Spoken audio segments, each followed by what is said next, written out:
adjust my screen here. And Mr. Jim Rogers, how are you doing today?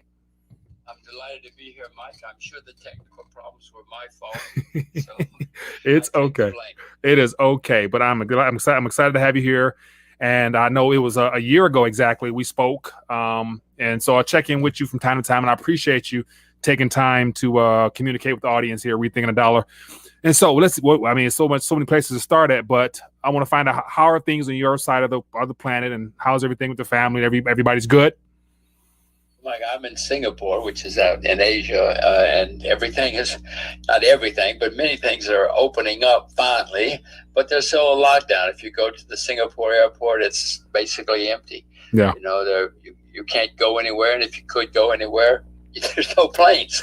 So at least Singapore is concerned. Now I see China on the internet. China seems to be bustling and opening, et cetera, et cetera. It's still difficult for international travel, but Asia's opening up, although not there yet. Yeah. Okay. So I'm listening to some of the chat, and they said turn up the volume here. So let me go and cut things up on my end here and move my microphone. And so, yeah, doing it differently tonight, but so hopefully you guys can hear them better. But so Jim, so I want to jump right into it. I appreciate you taking time for me. And as I mentioned, a lot of things going on. And so I want to start basically with the economic meltdown. So today, especially, there was a little bit of a major dip in the equities markets on this side. Not sure about in your region, but yeah, what was that an indication of? Is that the political spill, or what are your thoughts on that? Oh, I certainly think about it just like you do, Mike. We're both in the same world as far as finance and money is concerned, and the U.S. dollar is concerned. I was thinking, it seems to me that the market is worried more and more that Trump is going to lose. And if the market won't like Trump losing, because it means Biden has said he will raise taxes. Biden has said a lot of things that the markets don't like. So all I can figure is that maybe it's more indications that Trump will lose. I still expect him to win. I'm not saying I'm voting for him or anything else. I'm just saying my judgment is that he will probably win. But the market's beginning to look otherwise. The market's smarter than I am. Yeah. Now, do you think that this also plays into the whole idea of as they say, a stimulus stalemate, where they're going back and forth, and it looks like the hang-up, according to what we're being told, is that there is some of the funding over testing is what they're trying to tell us. And so do you think that if some stimulus is provided between now and next week, then that can kind of ease the markets a little bit or ease fears, or does it even matter at this point? Like, first of all, don't listen to what they say. They lie. All government, not just our government, but all governments lie. So don't take it at face value. Yeah, of course, if they come up with a lot of money, the markets will like it. Everybody will like it if they come up with a lot of money. It's not good for the long term, of course, but everybody will like it if they come up with money. Now, that money they're coming up with, it appears to be more government debt outside of the deficits is already present, and it looks like the stimulus is going to be a permanent thing from this point on. And we're at the end of 2020, and so is there any way of reeling this in, or is this that the reset or restructuring officially that you've been talking about for quite some time now? Well, Mike, I would say it's good to be old in America now, because all this debt, it is not good to be young. I have 2 young children, 2 teenage girls. I don't know how it's going to be for them, because some 4, 5, 6 years from now, people are going to stand up and say, wait a minute, where did all this debt come from? What do we do now? Because the debt is staggering. America was already the largest debtor nation in the history of the world, and we've added trillions of debt recently, and there's more to come, apparently. And this is wonderful for people investing right now, and it's wonderful for some people, but a few years from now, it's going to be terrible. 100 years ago, Great Britain was the richest, most powerful. They were number one. There was no number two 100 years ago.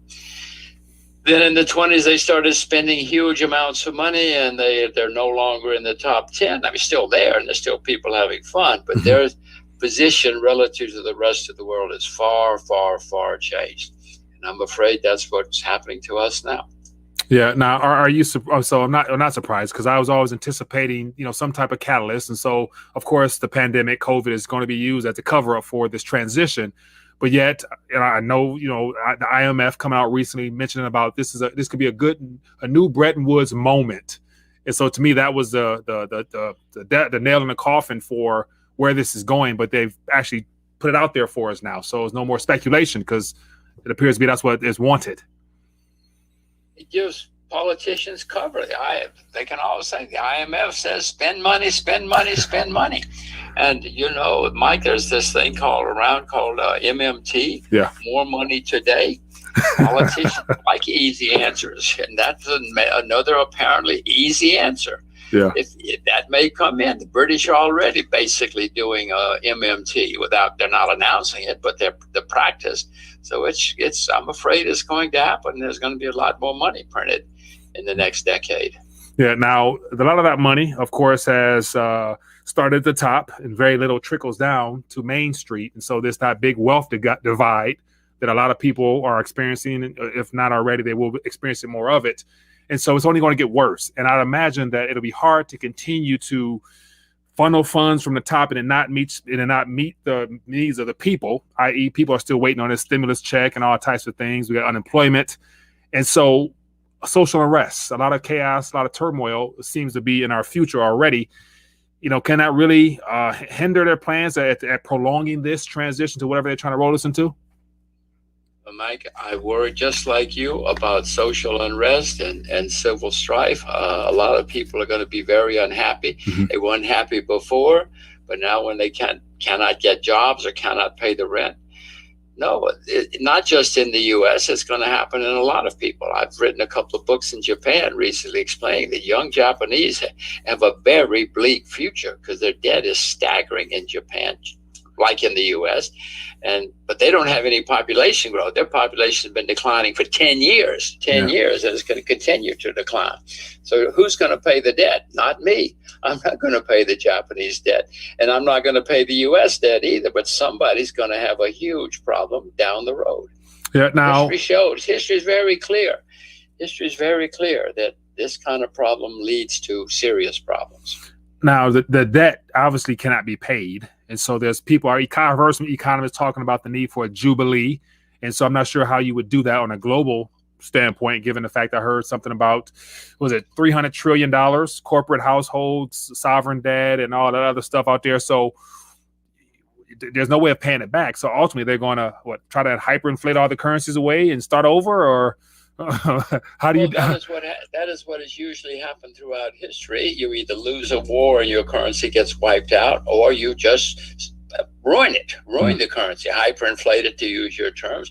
In Russia, they're still paying Soviet pension obligations. The money's worthless. Yeah. If you're getting your pension from Soviet Union, it's useless now because the money's no good. That is what has happened often in history to countries. They just default by ruining the currency. Now, the global reset. And so I want to make sure I touch on that because the whole global reset was, thrown out there by the World Economic Forum. And so it looks like they've given us a timeline of things they want to have done and what it looks like. And it's basically, I heard some people mention about not wanting to ruin this opportunity of starting fresh. So I'm assuming that reset that they've planned for us is a part of how they're going to unwind all this and transition us into the future. But I don't know how that's going to fare for, a majority of the people, if many. Well, if you're in debt and they figure out a way to wipe out your debt, you're pleased. You're happy as you can be. But if you're a bank or an insurance company or an endowment, you say, wait a minute, I don't have any assets anymore. I've got all these life insurance policies. How am I going to pay them? Yeah. So there are many, many problems with wiping out the debt. Don't think they're not. But in the end, we all may have to start over. It's happened throughout history. So I said, it's good to be old. It's not good to be young. Yeah, and so a lot of the audience that are tuning in are mixed ages and mixed circumstances and whatnot. And so it's very concerning, to say the least, because not only outside of the political chaos, we got the financial and the monetary system, but also the the health pandemic things that's going to be ushered out as well. And so there will be definitely some issues with that. But I want to talk more about after this election. After this election, I'm of the mindset, I don't think it really matter who wins because they've already set the stage for what is needed, and it's continual monetization of everything possible. But then you have the talk of central bank digital currencies. And so a rebranding of the current financial and monetary order. Did you ever anticipate that coming about? Oh, no, well, not 10 years ago. It never occurred to me. But, I've been going to China for a while, and you cannot take a taxi in China now with money. Mm-hmm. You have to have your phone money. Mm-hmm. You cannot buy an ice cream in China with money. Mm-hmm. It's all on the phone now. So it's already, the Chinese are far ahead of the rest of us, but everybody's now working on it. Did I see it 10 years ago? Not, I doubt it, but I certainly know it's coming now. Mm-hmm. All money is going to be and governments love it, Mike, because it gives them a lot of control. First of all, they don't have to print the stuff. They don't have to transport it. They don't have to secure it or account for it. It's all, Mike, they think it's wonderful because they're going to have complete control over all of us. They're going to call you one day and say, you've been drinking too much coffee this week. Cut back on your coffee. They're going to know everything you do. So they think this is one. I hate it, of course, but governments love it, and it is definitely coming. Yeah, definitely coming. And so, as always, we're streaming live, so I appreciate you taking time. And so, for those that are tuning in, highlight at Rethinking the Dollar, and I'll definitely love to throw some questions at you, Jim, during this chat here. And so, I'm curious. I saw somebody mention about the exchange rate between the Singapore dollar, I believe, versus dollar. Is it Singapore dollar, or I'm not? Yeah, it's Singapore dollar. Yes, what's the exchange rate? And since you've been there, how has it changed or fluctuated? Is it pegged to the dollar, or what is going on there? The Singapore dollar, since I've been here 13 years ago, has gone. The value of the Singapore dollar is up over that period of time, but over the recent past, the U.S. dollar has been strong. As you know, the U.S. dollar has been very strong in the last 2 or 3 years compared to most currencies, and that's true of Singapore as well. Okay, good deal there. Now, one of the things I want to talk about moving forward in the sort of show is Rethinking a Dollar. So I've been talking about just the transition away from the Federal Reserve note as the primary reserve asset around the world. And so gold, of course, we've saw the transition of gold becoming or being labeled again as a tier 1 asset. So I believe we know the future where gold stands, as well as silver. But yet, as far as the reserve status of the dollar, with President Trump declaring that we are now energy independent, do you think in this next couple of years that the world will, basically reposition themselves away from the petrodollar system? Is that a part of the digital transformation? U.S. being independent, yes, we were, but fracking was a bubble, turned into a bubble. If you could spell fracking, people would give you money. But now that bubble is popped. Yeah. Now people realize you have to make money. So our oil fracking income is already starting to decline. So that game, not that game, but that situation is changing. But back to the dollar. The dollar is the world's reserve currency and has been for several decades, but many countries are now unhappy with that because if the U.S. gets angry at you, they cut you off. They say, cannot use the dollars. And that is not what a reserve currency is supposed to be. It's supposed to be neutral. But Washington doesn't play that way now. So many countries are starting to try to find a replacement or a competitor for the dollar. China, Russia, Iran, Brazil, several countries, big countries, are working on finding a competitor to the dollar. So the dollars, I don't like saying this, I'm an American, but the dollar's days are numbered. My expectation is the dollar's going to go up a lot during the next turmoil, but then that will be the peak for the dollar. I hope I'm smart. The dollar could even turn into a bubble during that turmoil. I hope I'm smart enough to sell it if it does, and then I have to put my money somewhere else. Yeah, good point. Good point. Now, somebody mentioned here, question says, what happens to the stock value if the dollar is devalued? Well, normally what happens when a currency collapses is the price of stocks goes up a lot because it's a real asset. Compared to the paper money, it's a real asset.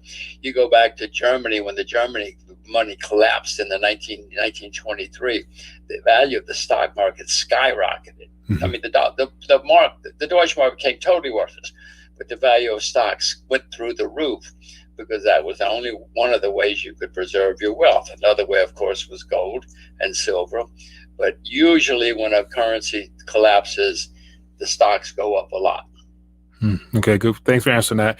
And so it says, how does he see the China-Singapore relationship change with the One Belt and Road Initiative? So that's one thing I'm curious to see if find out more about myself, the Belt and Road Initiative. How's that coming along? And is that, this next century? One reason Singapore has been so successful in the past 50 years is because Asia boomed, and the port of Singapore, if you get out a map, the port of Singapore had to boom. And there's been a gigantic boom since Asia's been booming in the last 50 or 60 years. But now One Belt, One Road will cause a competitor for this port of Singapore. A lot of stuff will go overland now. So it's not good for Singapore. Now, Singapore has always adjusted. I presume and hope they will adjust again and find other ways to play. But no, the One Belt, One Road is not good for Singapore. It's good for many places. Get out a map and you will see it's good for many places. It's not good for Singapore. Now, so apart from, all the chaos we're hearing over here, there's not much information being given about the developments there, but knowing that that's been a long time project underway. Now, so, is there much talk about the Belt and Road Initiative in that region outside of, from Singapore wise? There's a lot of talk about it in the region, especially by people who are benefiting. If you, again, get out the map and you'll see who's going to, when the railroad came to America, you never heard of Chicago or St. Louis until the railroad was St. Louis. But Chicago would never exist except for the railroad. It changed a lot of things. That's the same with One Belt, One Road. Many places on the Eurasian continent are going to boom and become huge, important cities. Places where the One Belt, One Road doesn't go will be bypassed and they will disappear. Interesting. Now, another question I'm curious to get your thoughts on real estate. And so New York, from what I'm hearing, is a ghost town. Therefore, there's a lot of empty, commercial buildings as well as residential. And California is being deserted, wildfires, you name it. Real estate has always been an anchor for people to preserve their wealth in times past. But given the current circumstance, I'm not sure how that plays into someone's game plan as far as wealth preservation. What are your thoughts on real estate? Is it something to continue to use as a store of wealth, or that game changing as well? It's interesting you said that about New York, because I hear the same thing from my friends in New York and some U.S. cities. Real estate, location. I mean, I would suspect if you buy agricultural land, Mike, you're probably going to do very well. In my view, agriculture has been making a bottom. So it depends on what kind of real estate. Yeah, buy yourself some farmland in Siberia, and you're probably going to do extremely well. Buy yourself some farmland in China. Buying property in New York City is probably not a wise thing to do. Yeah. Okay. Good way to put it. Now, so the big argument a lot of people are talking about, and so it looks like Eric mentions about deflation. And so I've had a lot of people on the show talk about deflation before inflation. And so how do you categorize it too? And what are you seeing? Assuming you're seeing things from a global standpoint, what are you seeing? And give us a synopsis on the U.S. Well, right now, I mean, demand is collapsing in many places. And so obviously we don't have much inflation if nobody's demand. The price of oil is down a great deal, as you know, for a variety of reasons. So that, of course, is a major factor in inflation. There's a lot of other things. But historically, printing staggering amounts of money and creating lots of money has led to inflation with a lag.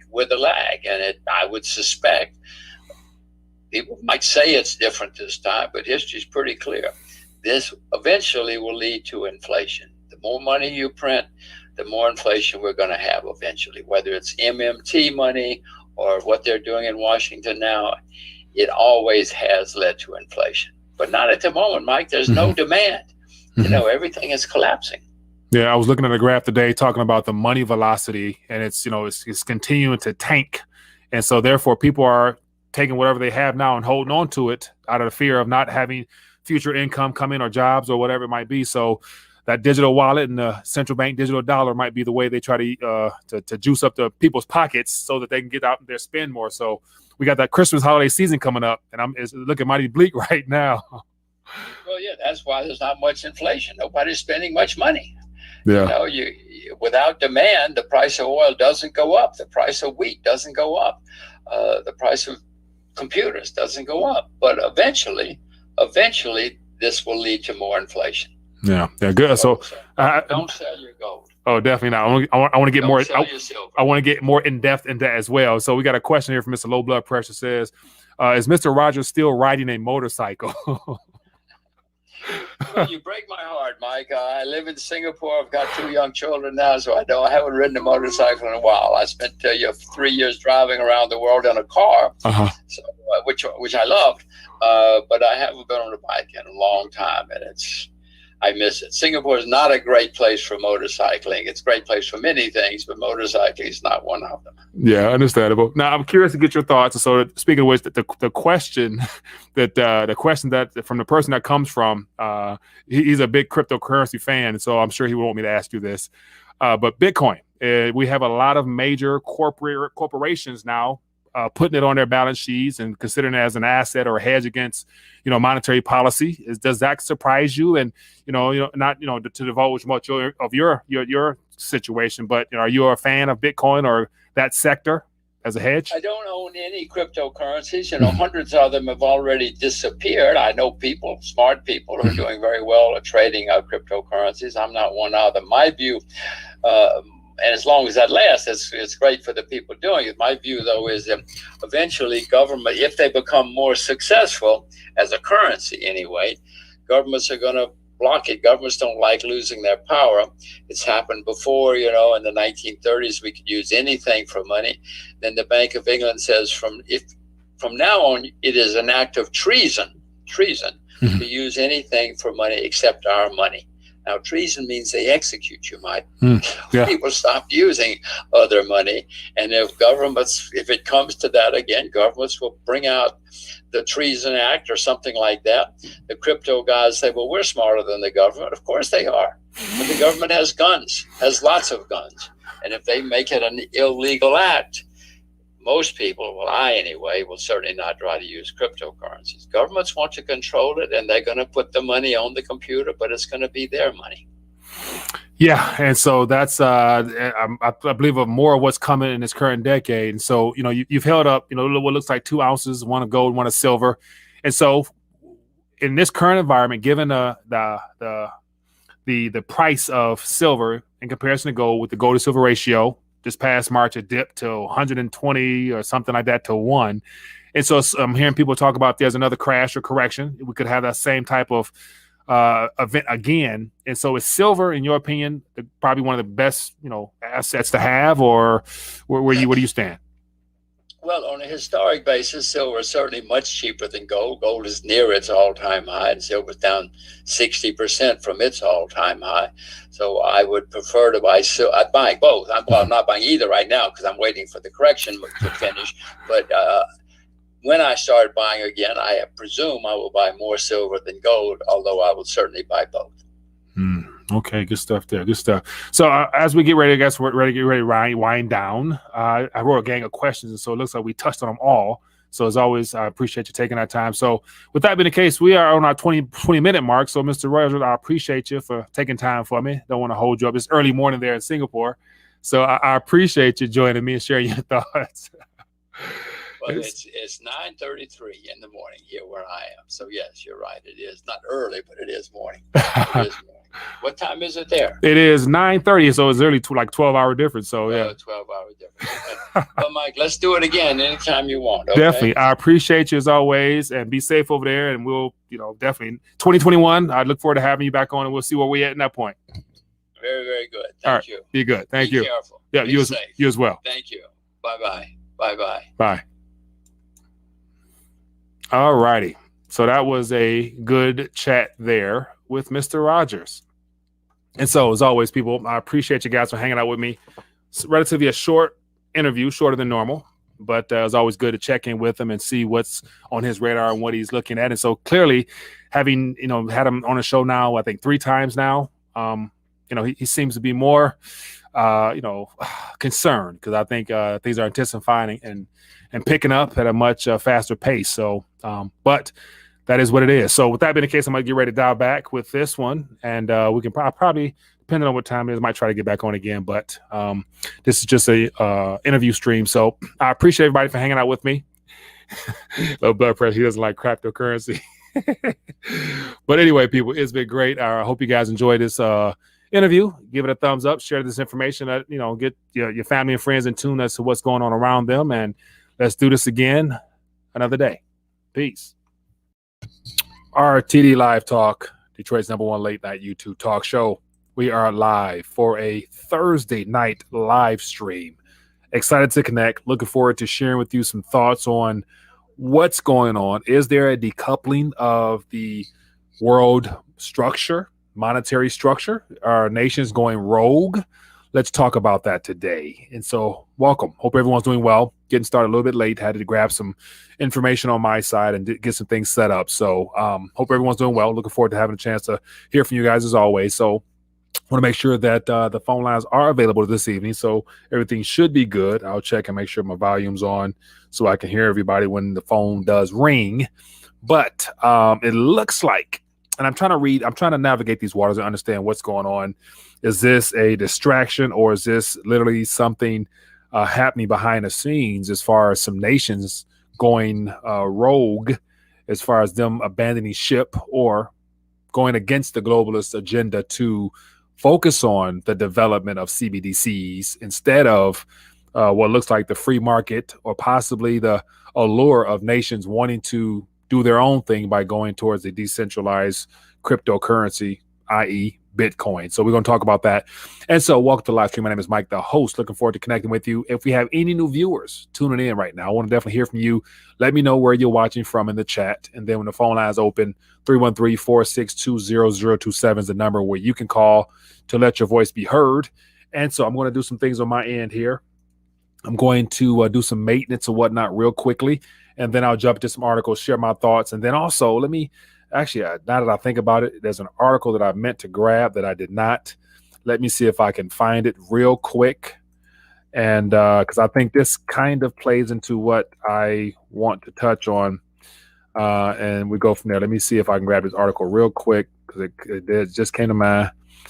Because I wanted to make sure I touch on this, because I think this plays into what possibly is going on with all the stuff happening. Let me see here. Let me see if I can find this article real quick. Okay.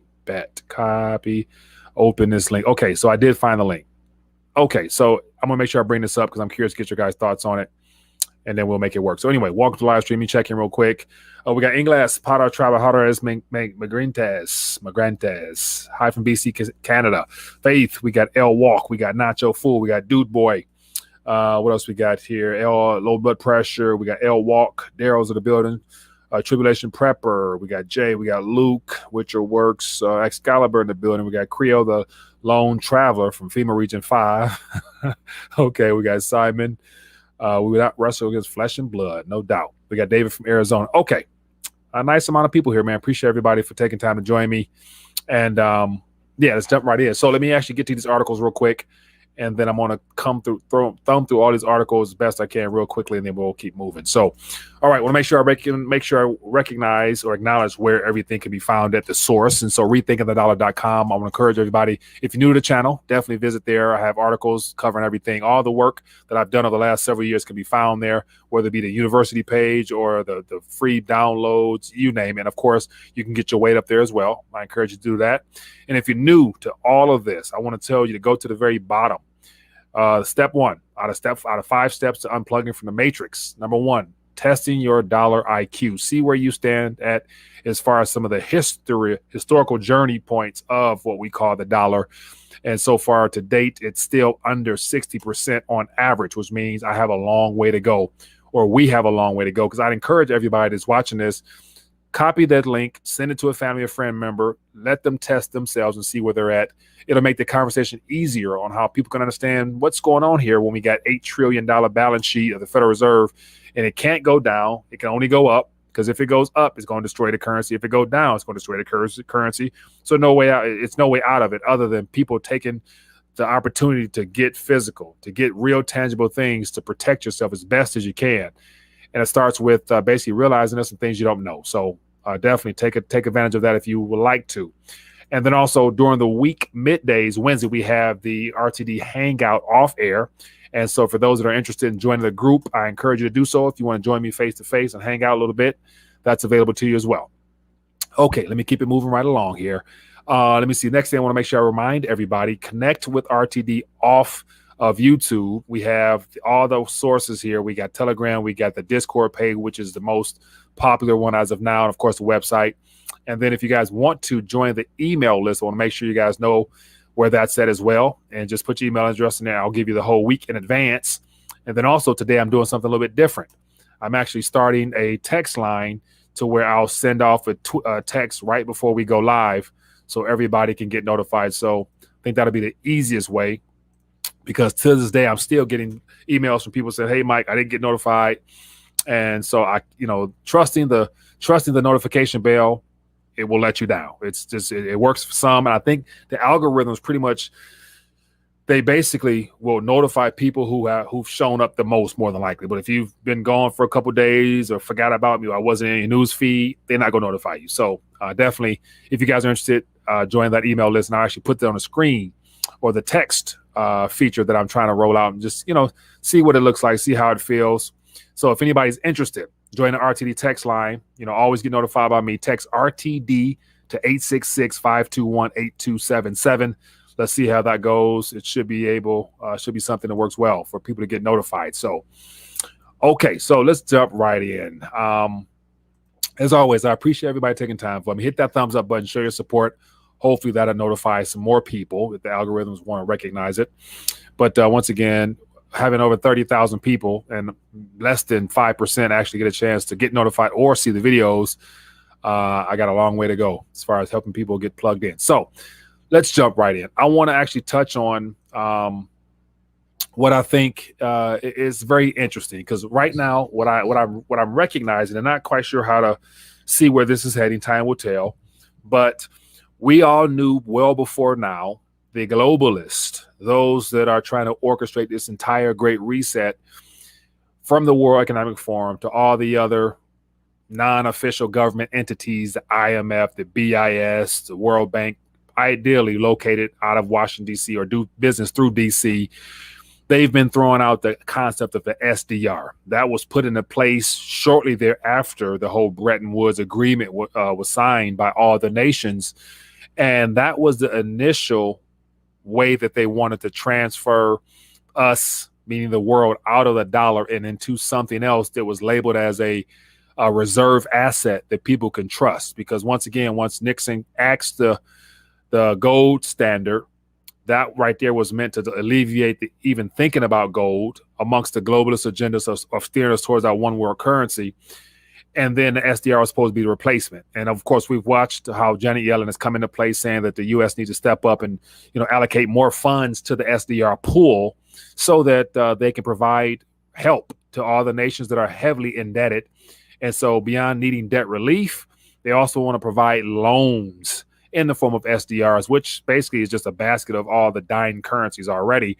But that was what the globalists, the people who were trying to steer this whole crash, what they wanted to do initially.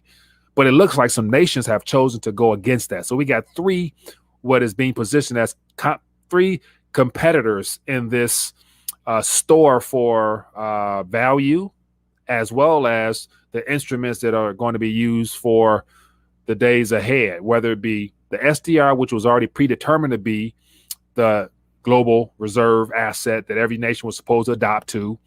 And then you have gold, which has historically been something that the world has always turned to. And China and Russia have been leading the way with making that something that they keep as a reserve. And then you have Bitcoin. And so within the last 10 years, especially within the last 2 days, Bitcoin has become an official legal tender for a country. And the IMF isn't too happy. And so I want to jump right into that right now. And then also, actually, but before I do that, I want to stick to the script. Let me stick to the script. I don't want to get ahead of myself. But real quickly, I thought this was interesting because as of now, we know G7 nations are meeting. And I thought this was very, it caught my eye. It says, Francis Macron urges G7 to sell gold reserves to fund bailout for Africa. And so here's the thing. Why would Africa, the most naturally wealthy piece of land on this planet, need a bailout? Other than the fact that they've been overly indebted with Federal Reserve notes, and they're not able to make payments. And so therefore they need to provide an extra lifeline to all these indebted nations so that they can make do on just the interest of the debt that they owe, nevertheless touching the principal. But just the fact that Macron, who of course is a globalist puppet, and also, did you guys see how he got slapped up in this little picture here? Some people say it was a setup, some people say not. He's actually too close to the group for it not to be a setup, so we'll see. But that person right there, as you guys can see, laid a nice one on his face. Whether it was real, whether it's not, I don't know. It just was. It was interesting to see Macron get slapped, and so it could be taken two ways. Either it was a setup, and he's going to use that to crack down on the French people more, or it's a real citizen there just pissed off and thought they would just lay one on his face real quick. So Macron officially got pimp slapped, and so I put that on the Twitter, and I thought that was something that was appropriate. So anyway, just to go down a little bit more. So give you an idea what's going on. The G7 nations are meeting, and so it looks like French President Macron was back at work today, making headlines in his latest press conference. And so ultimately, he's quoted saying, the peculiarity of Africa is that it does not have the financial means today to protect and to revive its economy like all other continents have done. French, whatever said on the radio. It says World Finance Chief agreed in April to boost reserves. And of course, Janet Yellen was a part of that for the IMF by $650 billion. So every nation pony up their individual currencies to put into this pot, and then they'll divvy out more globalist IOUs and extend a debt servicency freeze to help developing countries deal with the current health, the whole pandemic. Although only $34 billion will be allocated to Africa. And then France, quote, France wants this to go much further by reallocating SDRs that are scheduled for developed countries. An official French president or whatever, Macron has said that he believes Africa, check this out, Africa needs a new deal, quote unquote, new deal to give the continent a breath of fresh air. And so when I saw the words New Deal, I'm like, oh, I remember that. New Deal basically is a globalist way of saying we need to pile on a new form of debt to try to cover up the old debt so that we can keep them in ball and chain for that much longer. Type of New Deal. Because think about the last New Deal we had here was the creation of Social Security system, and actually they confiscated the gold and all the other programs that came from the government when new deals are struck. And so how do you pay for this? And today he called on G7 nations to find an agreement as part of the efforts to reallocate $100 billion in IMF special drawing rights to Africa. So basically, sell your gold and put the funds into debt IOUs and then lend those to African nations that are already heavily indebted. And that will do what? Right. Well, it won't do nothing but further hurt those nations. When we're actually what they need to do, Africa needs to break off from the globalists. But of course, that'll never happen. We know how that goes out. But anyway, so the IMF is in the news today. IMF is in the news today because they're not happy with what's going on. Every nation is supposed to be lock and step with a push for domestic central bank digital currencies, which is for starters. That's the new issuance of a rebranded version of currency for the people. And then the governments of those nations are supposed to be able to take some of their funds and put it towards the SDR baskets. And then they're going to use SDRs as reserve currency units to continue on this debt enslavement through just thin paper and debt created out of thin air. But with the IMF and El Salvador getting out of pocket, as some would probably say, El Salvador's Bitcoin bill raises issues, says the IMF spokesperson. So here we have the IMF person basically saying that, hold on a second, this is not going to work. This is probably not a part of the plan or wasn't part of our agenda. Let's talk. And so as of today, the IMF chairperson, give or take, or one of their spokesmen, Mr. Gary Rice, said an organization is following developments in El Salvador closely ahead of a meeting with the nation's officials on Thursday. So today, the IMF was meeting with some of the officials of El Salvador. And so this is another one of those testing moments where we're going to find out if this whole Bitcoin legal tender movement done by President Nayib is legit. Because if he caves, then we know it was all show. But if he stands his ground, he won't be president long. You get what I'm saying? You know what usually happens when people go against the grain. So we'll find out how legit this is. But then again, one thing I wanted to touch on today that really got me thinking as to whether or not this Nayib guy is sincere now, if he's real, is the fact that earlier in May, let me pull this up here. And this is the article that I wanted to grab. Let me grab this article here. And so this article here, let me see if I can find it. Where is it at? This article here is something that made me question, did Mr. Nayib, the president, really take matters into his own hands and piss off the wrong people or piss off some people? And so this was an article because somebody in the community mentioned it during one of the comments. Didn't Harris go to El Salvador? Excuse me. And I'm like, yeah, she did go to El Salvador. So I'm thinking like, oh, well, let me see what happened. And so here, Kamala Harris rejects actions of the president of El Salvador. And so it looks like that when Kamala Harris went there and she was disturbed. And so it looks like the U.S. Attorney General is concerned with the level of democracy and the threat against democracy by president there, who actually fired what looks like probably a couple of installed government puppets there that he decided to let go. So it says Washington is concerned. Let me zoom in a little bit so you guys can see what I'm saying. It says, let me get rid of this here. It says, get out of here. It says Washington is concerned about El Salvador's democracy and independent judiciary is vital to a healthy democracy and a strong economy, Harris tweeted. It says U.S. Secretary of State Antony Blinken also reacted to Bukele's, if I'm saying that correctly, decision to remove Salvadorian Attorney General. It says, we urge President Bukele not to interrupt El Salvador's democratic path. Oh, give me a second. Respect with the separations of power, defend the press, and support the private sector. So all the things that the U.S. has been known for spreading around the world, it looks like Nayib, president, has decided to go against that, according to the U.S. So what came to mind when I saw that was perhaps there is a chance that the president decided to step aside and leave the globalist agenda and pursue his own pathway, and he had to let go of a couple people. He let go of a couple puppets that was installed in his administration that he didn't no longer want there, and that ruffled the feathers of the U.S. So perhaps Mr. Nayib is breaking tail with the agenda and going his own way, hence the idea of this whole Bitcoin becoming legal tender now.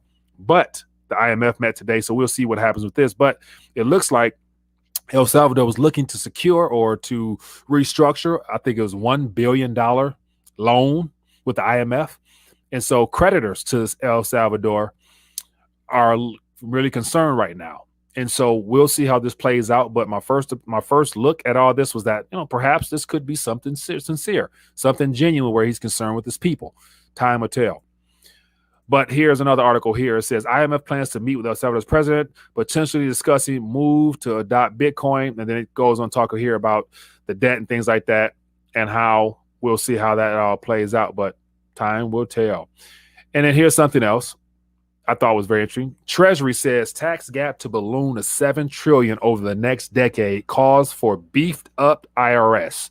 So ultimately, the Treasury, who have made a lot of cuts over the last couple of years, what they're trying to say now is if Congress doesn't come through with some funds and pass Biden's most recent, was it $2 trillion, whatever the last agreement that they're still voting on, if they don't pass that, the IRS will not be able to audit all the individuals that are evading taxes. It'll make it very difficult to collect all the potential taxes revenue that they would not receive due to them being short-staffed and not having the technology. And it could equate to up to $7 trillion within a decade or so.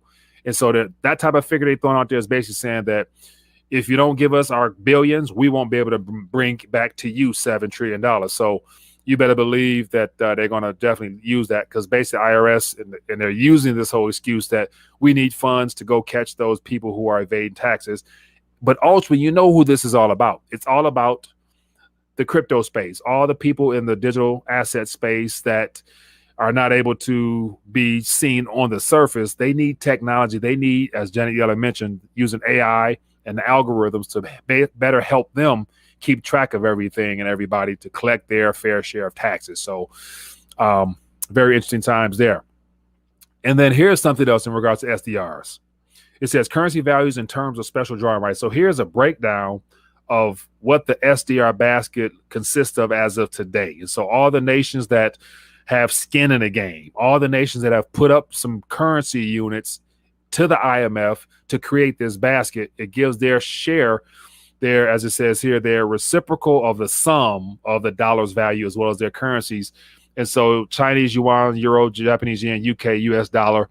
And as of now, the currency units per SDR for the US dollar, it's 69 cents. So basically 69 cents is so one SDR would equate to roughly 69 cents or vice versa in an exchange rate for the SDR. And so clearly this is released as of today. This is what they are actually wanting to continue to push forward. But could Bitcoin be disrupting things? We will see. IMF completes first review of Afghanistan's economic reform program. So every nation that has borrowed from the IMF since its inception, definitely more than 50 or so, Argentina, all the Central American countries, all the nations that are indebted to the IMF, they're in the process now of needing a restructuring of their debt. And this right here plays into the SDR because it'll make it easier for them to literally transfer account balances out of dollars over to SDRs, and it's still roughly equal the same, but it's just called something different. And the world literally is supposed to step up to the plate and respect the SDR as the chosen next reserve currency, but it doesn't look like that's going to be the case if the way things play out.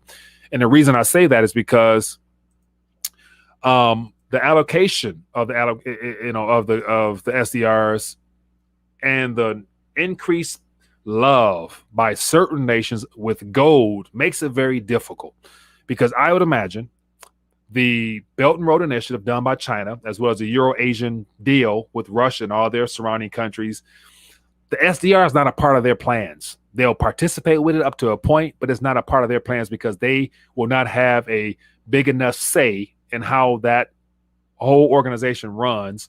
So therefore, gold is still on the table as a disruptor. And of course, China and Russia probably have the most gold. So we're going to have a lot of competition in the next year or two. And this is going to get real ugly, I believe, because if this is a genuine disruption with the legal tender status of Bitcoin by El Salvador and all the countries that are coming, and then we got Russia and China looking to do what they're looking to do using gold as the anchor. And then you got the globalists that want to stick to the script with SDRs. It won't play out well. So we're going to see what's going to win.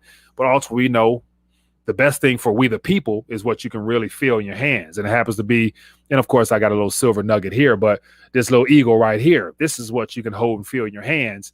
Anything else are all derivatives in a sense, or other people's liabilities ultimately, because you got to depend on the networks. You got to depend upon central banks. You got to depend on banks. Yeah, not when you actually hold something in your hand. Even if you just got one of these things, it's not bad because it's yours. Even if the market crashes, it's still in your hands. It's still yours. That's just my opinion. Okay, so here's the nations that are really Bitcoin friendly. And so it's the legality of Bitcoin by country or territory. And so based upon this map here, we can see a lot of these green nations at the bottom. And so this is so legal tender status is, as of now, it's only one. So this map here, it shows just El Salvador all by itself. Let me zoom in a little bit. So as of now, this little gold area represents the only country on the planet where legal tender status is dedicated towards Bitcoin. And so as of now, as of yesterday, 48 hours ago, it is legit one country. But yet we're going to have all these countries here moving real soon if this adoption push continues on, and if it's genuine. Then I think a lot of nations will jump on board to the Bitcoin train, while the Eastern hemisphere sticks with the gold, while the Europeans and all the oligarchy families and too big to fail banks still are screaming about SDR. So it's going to be a nice little shifting of power down the line. But who will win? That's my question to you. I want to find out right now from you guys, who do you think is going to win this battle? Will it be the SDR crowd? Will it be the gold crowd? or will it be the Bitcoin crowd? I want to make sure I get your thoughts on that. So let's talk. Let's open up the phone lines and hear what you have to say about all of this. So give me a call. Let's talk. I'm curious to hear what you think. What else am I missing? What did I not mention? Feel free to let me know. I want to make sure I get your point, help you get your point in. And so let's talk, people, or highlight at Rethinking a Dollar, and I'll jump on the question if I can. Shane over Facebook says, legal tender law. This is not something you want. Right. But based upon El Salvador's actions yesterday by basically adding an additional currency unit now in the form of Bitcoin to competition to their law as a competitor or an assistant to dollars is what a lot more governments will look to do. And as I mentioned in the last video yesterday, it's all a setup, and I believe, for the discussion of digital assets so that more central banks now can go to the table and start discussing the need to add to their law the words digital currency, referring to CBDCs, not Bitcoin. But we'll see. Hello, caller. Which name are you calling from? Hello, Mike. This is Casey from Fort Worth, Texas. Casey, how you doing, my friend? What's on your mind? Give me a quick thought. As far as the new world reserve currency, it's at least going to be the SDR. Mm-hmm. The IMF created it in 1969, and 2 years later, obviously 2 years later, Nixon took the dollar off the gold standard. So They seen where this was going with the Great Deal Society and the Vietnam War. Yeah, and they knew where this was going almost 60 years ago. Yeah, and I personally think it's going to be backed by gold. I think I think how it's going to play out, it's going to crash and all that stuff, and then all the nations are going to get together and say, we have an idea, we're just going to back it by gold and this and that, and it's going to be at least it's going to be the SDR. They've been planning it for years, and secondly, Russia, China have trillions. And not only that, the IMF is the fourth biggest holder of gold, so they're not. They want all that gold for a reason. Yeah. And, the IMF being as you mentioned, the fourth largest holder. That's what we've been told by the World Gold Council. Now, I will question that because that's just what they want us to know, because we don't know what China's sitting on. So as of now, the U.S. is still number one. But I mean, do you actually believe they're still number one, given the fact they haven't added any gold in 50 years? If anybody owns those 8 times, it's either China or the IMF. Right. I'm confident it's the SDR. It's been the game for, like I said, almost 60 years. And also, I kind of wanted to comment on a couple of things. Yeah, go ahead, real quick. I watched one of your videos about, I think it was 2 days ago. There's a guy who asked, it was a biblical text. I think it said, people will be throwing their gold and silver in the streets. I think it's from Isaiah. But anyways, that to answer that question, that's talking about after the day of the Lord. That's talking about after everyone is raptured. Yeah. Or not everyone, but the Christians are raptured. Right. And that verse is talking about after the day of the Lord, and in between, from now and then, we're gonna need precious metals. Yeah. And yeah, I just kind of want to throw that out there too. Definitely, my friend. Thank you for sharing your thoughts on that. Appreciate you calling in. Thank you, sir. Yeah. Yeah, good stuff, man. Good stuff. So I'm curious to hear what you think. Where do we stand? What will be? So will the SDR win? And everything appears to be locked in step with the SDR because that was already predetermined. But what I do believe is that perhaps some nations have gotten away from that game plan. And what I mean by nations, I'm referring more so to China and Russia, because those are the only two nations that would have the power and the ability military-wise to be able to say, hey, hold up, we don't really want that. We're going to do something a little different. And then the reason I say that it might not be solidified just yet, there could be several different currencies or several different measurements of value that is recognized globally, because the Belt and Road Initiative, I would imagine China will not allow more than 50% of the basket or whatever they use for that whole initiative and maritime and all that stuff dealing with Africa. They're not going to allow 51% attack on their global plan by giving more power to an SDR than what they're holding in their vaults. So that's why I believe that there's probably it's probably going to be the SDR, true, but yet how will China basically still be able to control the game as far as them running the show in their territory? We'll see. Hello, caller. What's your name? Where you calling from? Hey, Mike, it's your boy Johnny Litecoin. I haven't talked to you for a while. Johnny, how you doing, man? What's going on with you, boss, man? I'm doing good, man. I heard the topic. I was going to call last night, but I couldn't talk. So I was like, man, I got to give Mike Show a call one of these nights. Good to hear from you. Wanted to say what's up, man, but I wanted to clue your audience in on something. Go ahead, give it to us. I don't know if they realize, but the Lightning Network was actually created to run on U.S. dollars. Okay. To send U.S. dollars. So, okay. At the Bitcoin conference, there was like that Jack Mallers guy that announced the whole thing with El Salvador. Yeah. And he's going with that Strike app. Yeah. So how that app works, and he's part of the Visa Fast Track program. You connect a bank account, and you don't connect anything with Bitcoin. You just send dollars over the Lightning Network through your bank account. Now, will those dollars be actual, commercial bank ledger style dollars or stable coin dollars or what?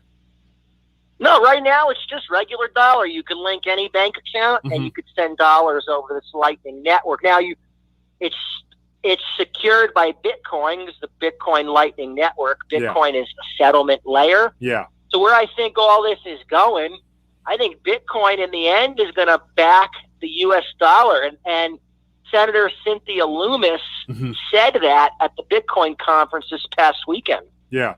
So what you're saying is the Bitcoin is going to win, and the U.S. government and Federal Reserve. And so where's the Federal Reserve fit in all this? They're going to just say, okay, sure, we'll jump on board, or what? I think it's all a game right now. Everyone's playing their part. They got little actors coming out. You saw Trump come out earlier in the week and say his thing, and you're seeing the other lady, I can't think of her, Elizabeth Warren. She came out. So they're sending the actors out to fool us. I think personally they love Bitcoin, and it's going to be the backing in the future. And if you heard Michael Saylor was on Hannity last night. Yeah. He said U.S. dollar isn't going anywhere. People are going to be sending U.S. dollars across mobile phones all over the world, and it's going to be secured by Bitcoin. Obviously, that's the Lightning Network. Yeah. Well, hey, we will see, man. So what country you think is next with this legal tender of Bitcoin added? I think probably another like Central American country or maybe like a South American country, because I think it seems to be hot in that area right now. So I guess keep our eyes on there and just keep your eyes out, I guess, for more false flags of them sending out these actors that we call politicians to tell us the story. Right. Hey, man, appreciate you calling, my friend. Good to hear your voice as always. We got to connect again. Yeah, sounds good, Mike. Thanks for taking my call, man. Have a good one, you guys. You too. Bye. Yeah, good stuff, man. Good stuff. So the Lightning Network. So we got a person that believes Bitcoin is going to continue to progress and really disrupt some things. So yeah, and that's where it's going to be interesting to see, man, because I believe that as of now there might be more than one, and that's what we can all hope for, that the SDR doesn't win. Bitcoin is pushed to the side somehow, some way, and then gold is locked in the vaults forever and not able to make its appearance above ground, i.e. with silver as well. And we're literally trapped into the same system. So I'm hoping for something that is disruptive. For whatever it is, as long as it's disruptive and gives people a chance to have some form of privacy, some form of lifestyle outside of solely digits, what I'm saying, I will be good with that. So, but anyway, let's talk, people. Give me a call. Phone lines are open, or share your 2 cents in the chat, and we can make it work. I'll check in right here. It says Bitcoin exposing all politicians. Warren, who said they were for the people. Yeah, Elizabeth Warren, she's a bought and paid for a puppet. Think about this. Most of the people who are screaming and crying against anything, their only solution is more government, more taxes, so people can pay, so that the rich can pay their fair share. Elizabeth Warren is definitely a millionaire. What's his name? What's the other guy, the old guy? Forgot his name. Anyway, he's a millionaire. They've been in politics now 30, 40 years, on a 6-figure salary, they've been able to accumulate a lot of stuff because they don't spend anything, and they got special interests in their pockets, so they're good. So these people won't even be alive long enough to see the damage they've done in this country, unfortunately. So we'll see. So Jordan looks like he says Mexico or Cuba might be, I guess, next on the Bitcoin train. And so, yeah, so most people may not know, but Cuba, they had two currencies. They had the kook and their peso. And as of January 1st, they got rid of the kook, which I think, if that's saying it correctly, which is the currency that was back 1-for-1 with the dollar. And they basically, when they took that currency away, they left the other domestic currency in the people's hands, and automatically is devalued. People literally had to turn in their kooks for the original Cuban peso. And the Cuban peso, you believe me, people, that boy it's trash. So just within, just like that, January 1st, bam, people got that much poorer. Cuba's a beautiful country, but they got robbed. So the chance of the Cuban regime or a group of individuals, I don't want to use the word regime, that's something that the Western Hemisphere used, but the Cuban people, even though Castro stepped down and supposedly turned it over to somebody else, we'll see. It'll be great for the Cuban people to have options, because as of right now, all they got is the peso and probably not as many dollars as they want. So George said Cuba paying close attention to all this. We got here from Paul says projected China and Russian population unchanged, but countries holding gold projected depopulation by 2025. Where does the wealth go when dead? Paul, that is a good point. That is a great point. And that's where that whole theangel.com, where they say by 2025, the U.S. in particular will be short of 1/3 of its population. I think it was 1/3 or 2/3. And so think about that. And of course, a lot of that stuff has to do with this current experimentation of, injecting experimental stuff into bodies. I think that will be the catalyst that does away with a good portion of the population because of the unknowns. Nobody knows what's going to happen beyond 6 months. And of course, you got booster shots coming pretty soon. So that stuff right there, I believe, will be the primary driver of the mass reduction in population, unfortunately. And then you're going to have who's the most susceptible to all that? It happens to be the baby boomers, the generation that is owed the most. They're owed a continuous payout for the rest of their lives from either the pensions or because the baby boomers are the first recipients of the 401k concept, which started in 1974 by mistake. And so the baby boomers are the ones right now withdrawing. And so I think that's a good way for the government, the way they see it in some twisted way, of alleviating a lot of their costs by basically taking care of half the population. Then that right there will leave basically just the generation Y and Z that owe nothing, own nothing, have nothing. And it's easier to enslave that generation because they already don't have anything and they're already heavily in debt. So it'll be easy to pull that off. You'll own nothing. And I guess the younger generation X and Z, Y and Z, they'll be happy because they'll have something possibly. So, yeah. Oh, man, that is some sick stuff, baby. Renee says, we need a European country to adopt, then it will move Bitcoin's needle.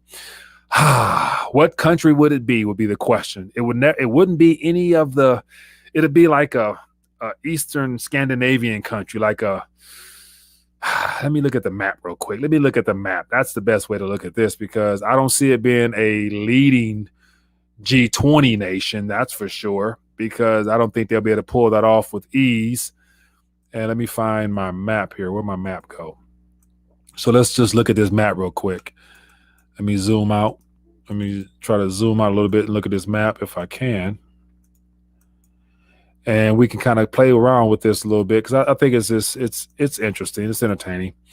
And so here's a map here. And this is the countries that favor Bitcoin as of now. This is from Wikipedia. And, of course, the only country that has legal tender status happens to be this yellow right here, this orange, rather, El Salvador.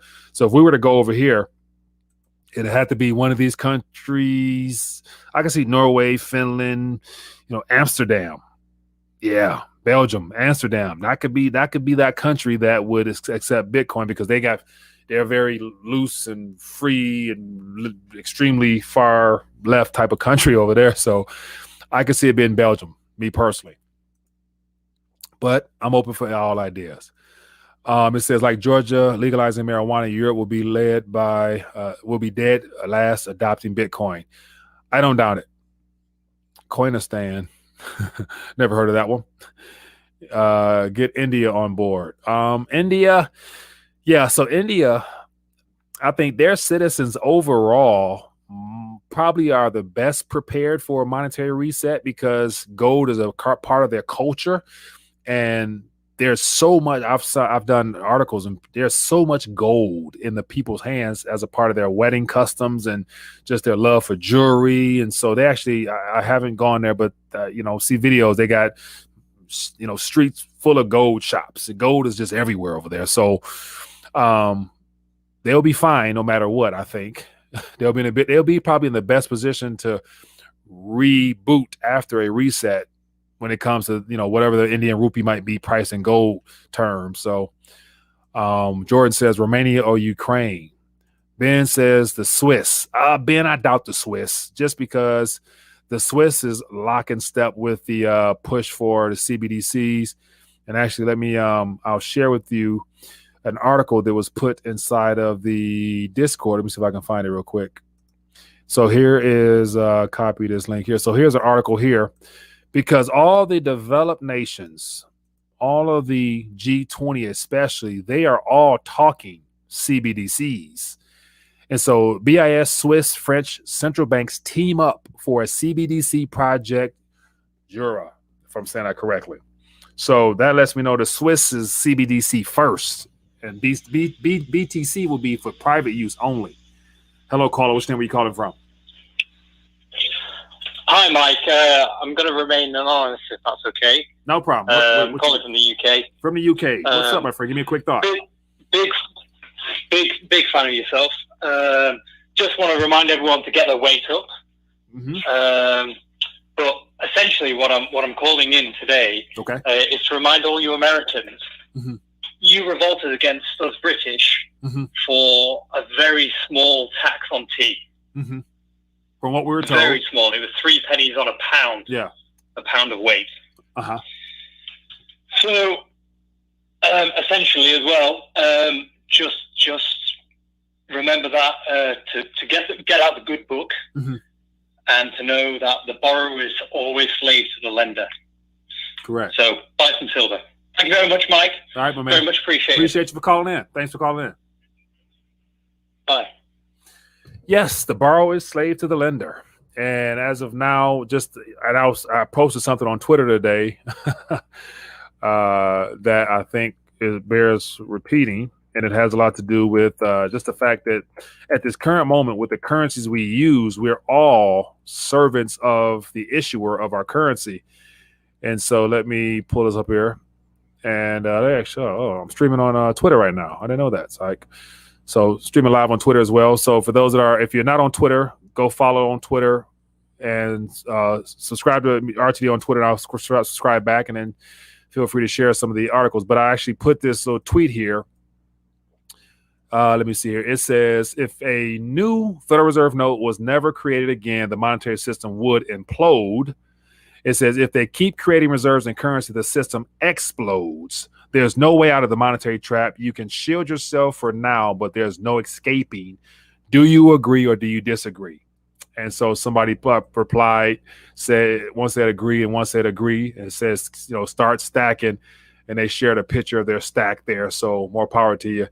But that's one of the things where we're literally in a monetary trap to where, and this all is about the fact that we're $8 trillion on the Fed balance sheet, and that's just a small amount in comparison to where they're going to take this to keep this thing going. So there will be the continuation of reserves and currency created, or if not, everything would implode from the inside out, because the only way a debt can be paid off from yesterday is to create new currency tomorrow to pay off the interest of yesterday's debt.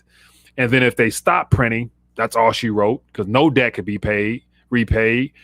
And then if they continue to do what they're doing, they're going to inflate away your purchasing power now. So the only thing you can do is take your remaining purchasing power of whatever it is that you value and put it into something that is outside of their control, that they can't print easily.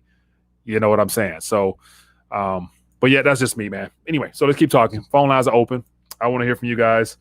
What will win the day? Will SDR still claim itself as the supreme reserve asset? Will gold disrupt it?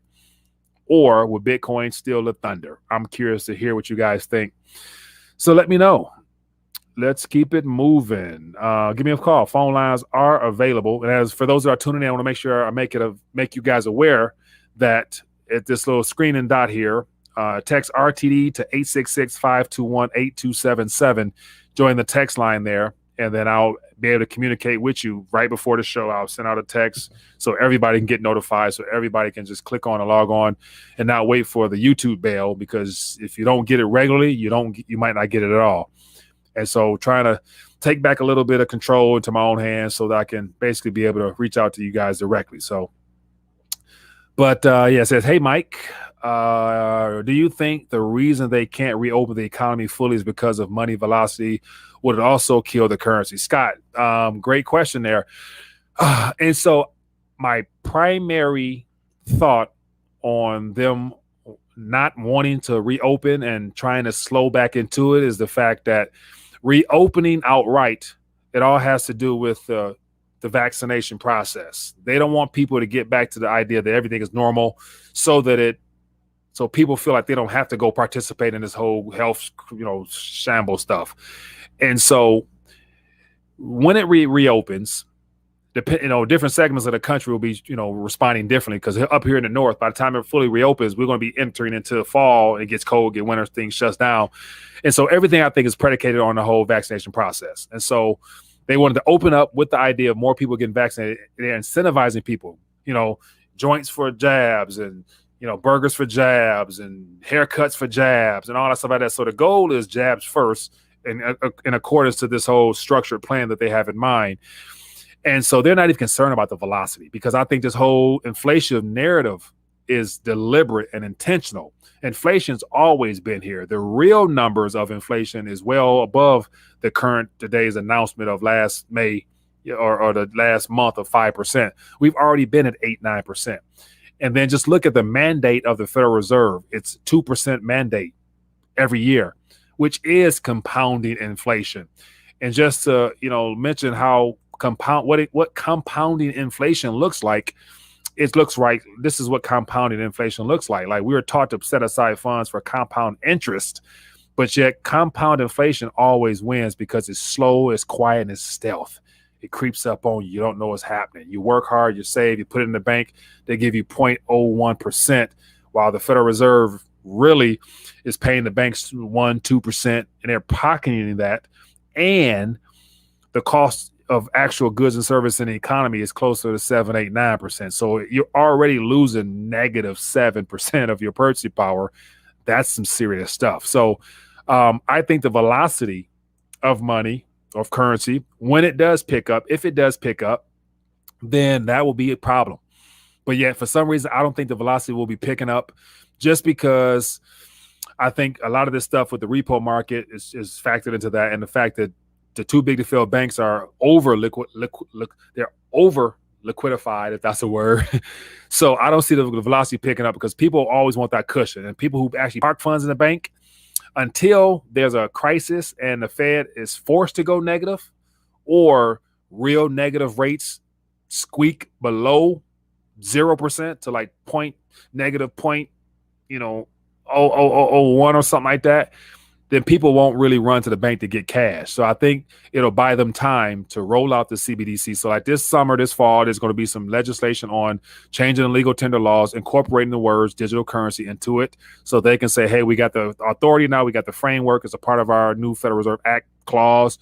Let's get ready to roll that out simultaneously with dollars, with the commercial bank reserves. They're going to have all three together, the reserves, the currency, and the CBDCs, just to smooth this thing out, barring there being no type of hiccups in the system. So I don't think the velocity of money will pick up, just because I don't think that's going to be a valid way of determining the level of inflation, because they've already determined they want to paint the narrative that we're at 5%, 6%, 4%, 2%, overshooting. They told us they want to overshoot for several years, which means certain items are going to heat up, but it's not because of the price. I think it's because of the deliberate withholding of supply causing issues, like, people mentioned already, like the lumber. there's more than enough trees out here. There's more than enough lumber out here.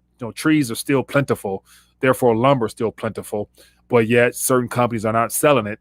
And then another point somebody mentioned the other day is that perhaps a lot of companies is like, hey, with all this monopoly currency hitting the streets, why would we continue to sell real items for monopoly money? Let's hold back a little bit and just raise our current prices with the limited supply we're willing to sell, and we'll wait till either prices go up or something else. So we'll see how that goes.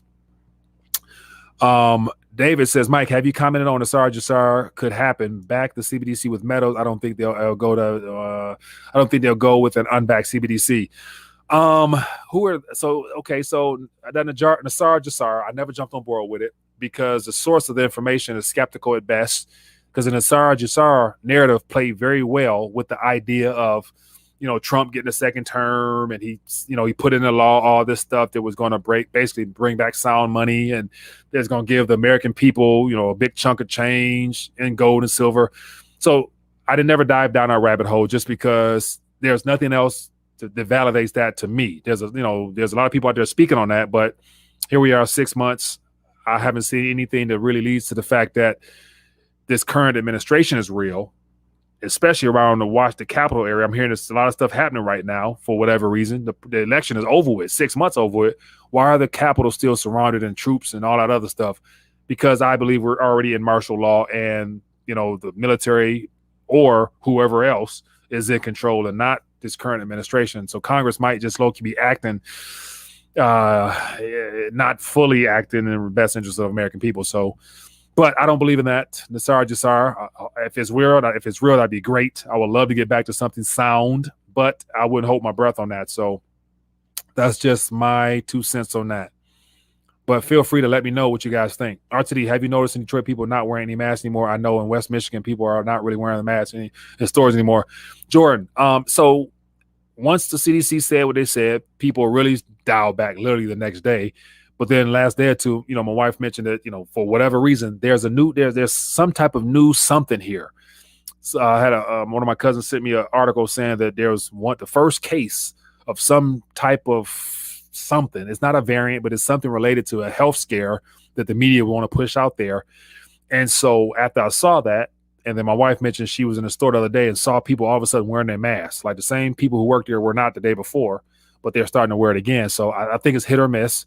But one thing I have noticed is that the CDC, with their guidelines now, they're trying to divide the public from those that are visibly participating as far as fully participated, you know what I mean, from those who are not interested in participating.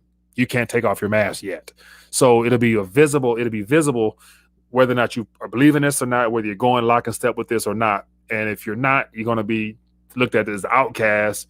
And then come this upcoming flu season, I think all heck will break loose, because we're going to start seeing some of the real side effects of people having had their genome altered with the synthetic creation of these proteins and bodies that, once again, I'm hearing is toxic in nature. So we're going to find out. But the mask, I am still seeing some of them, but on average, I'm not really seeing them myself. King D says, Nassar is from a book in 1999 called The Drain the Swamp. Not real. So I didn't know that, but if that is true, a book called Drain the Swamp, didn't Trump run upon draining the swamp? I'm not quite sure what he drained. He did disrupt, he did shake up some things, but maybe that was just what he was told to do. And so another thing I want to mention, gold and silver is legal tender in Texas. That's good stuff, James. And then speaking of which, James, I appreciate you for bringing that to my attention, because I had something here to share on Texas.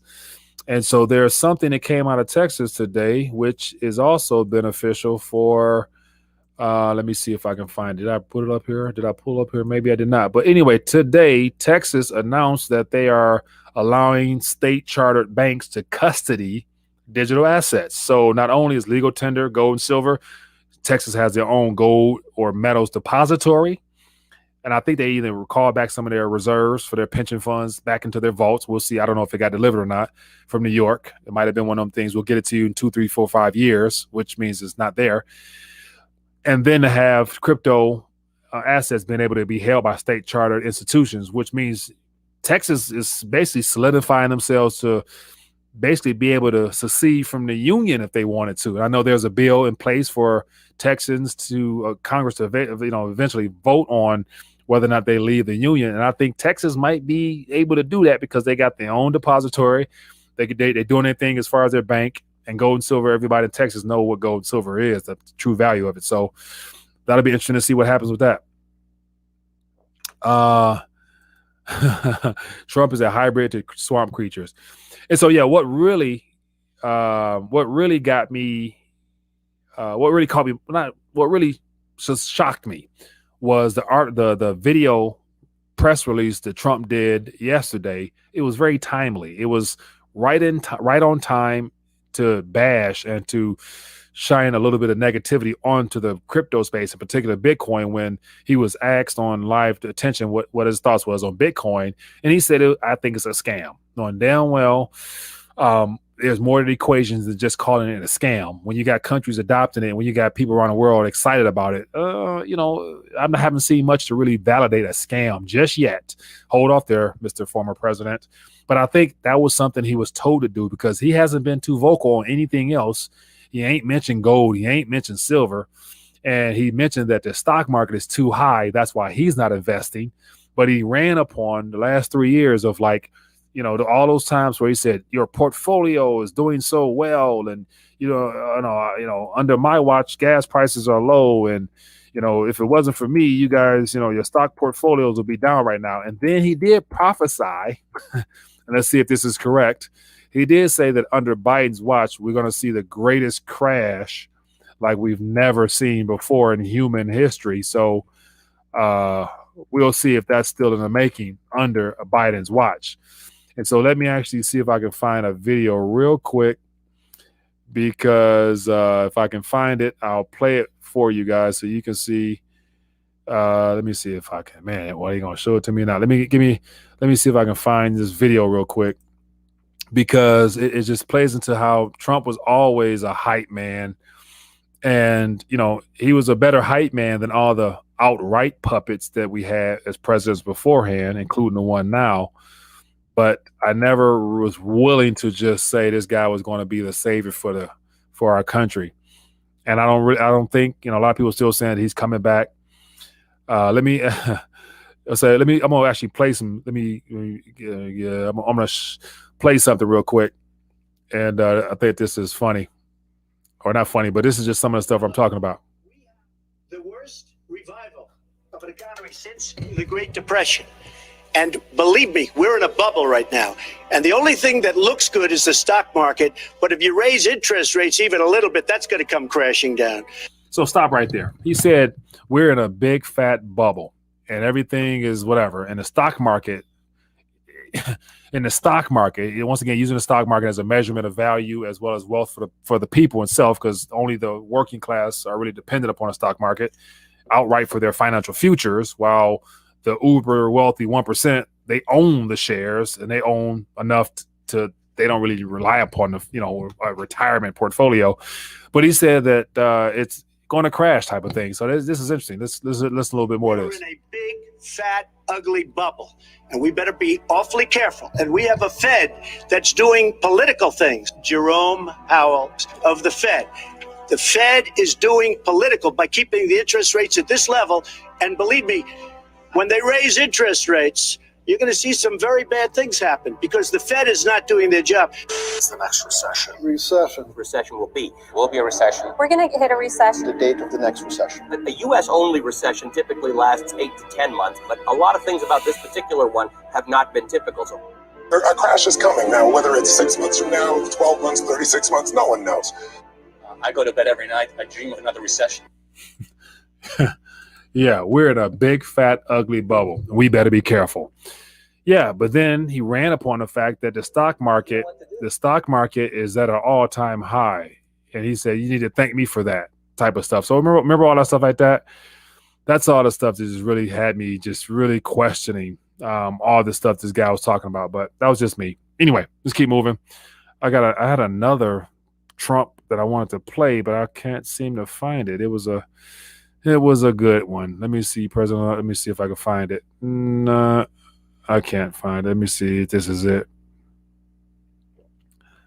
Nope, I don't see it. But anyway, it was a lot. I got a lot of good ones, man. I just, I was always suspicious. Just like I'm suspicious of cryptocurrency, I've been suspicious of the former administration as well. But anyway, let's get ready to dial back, people.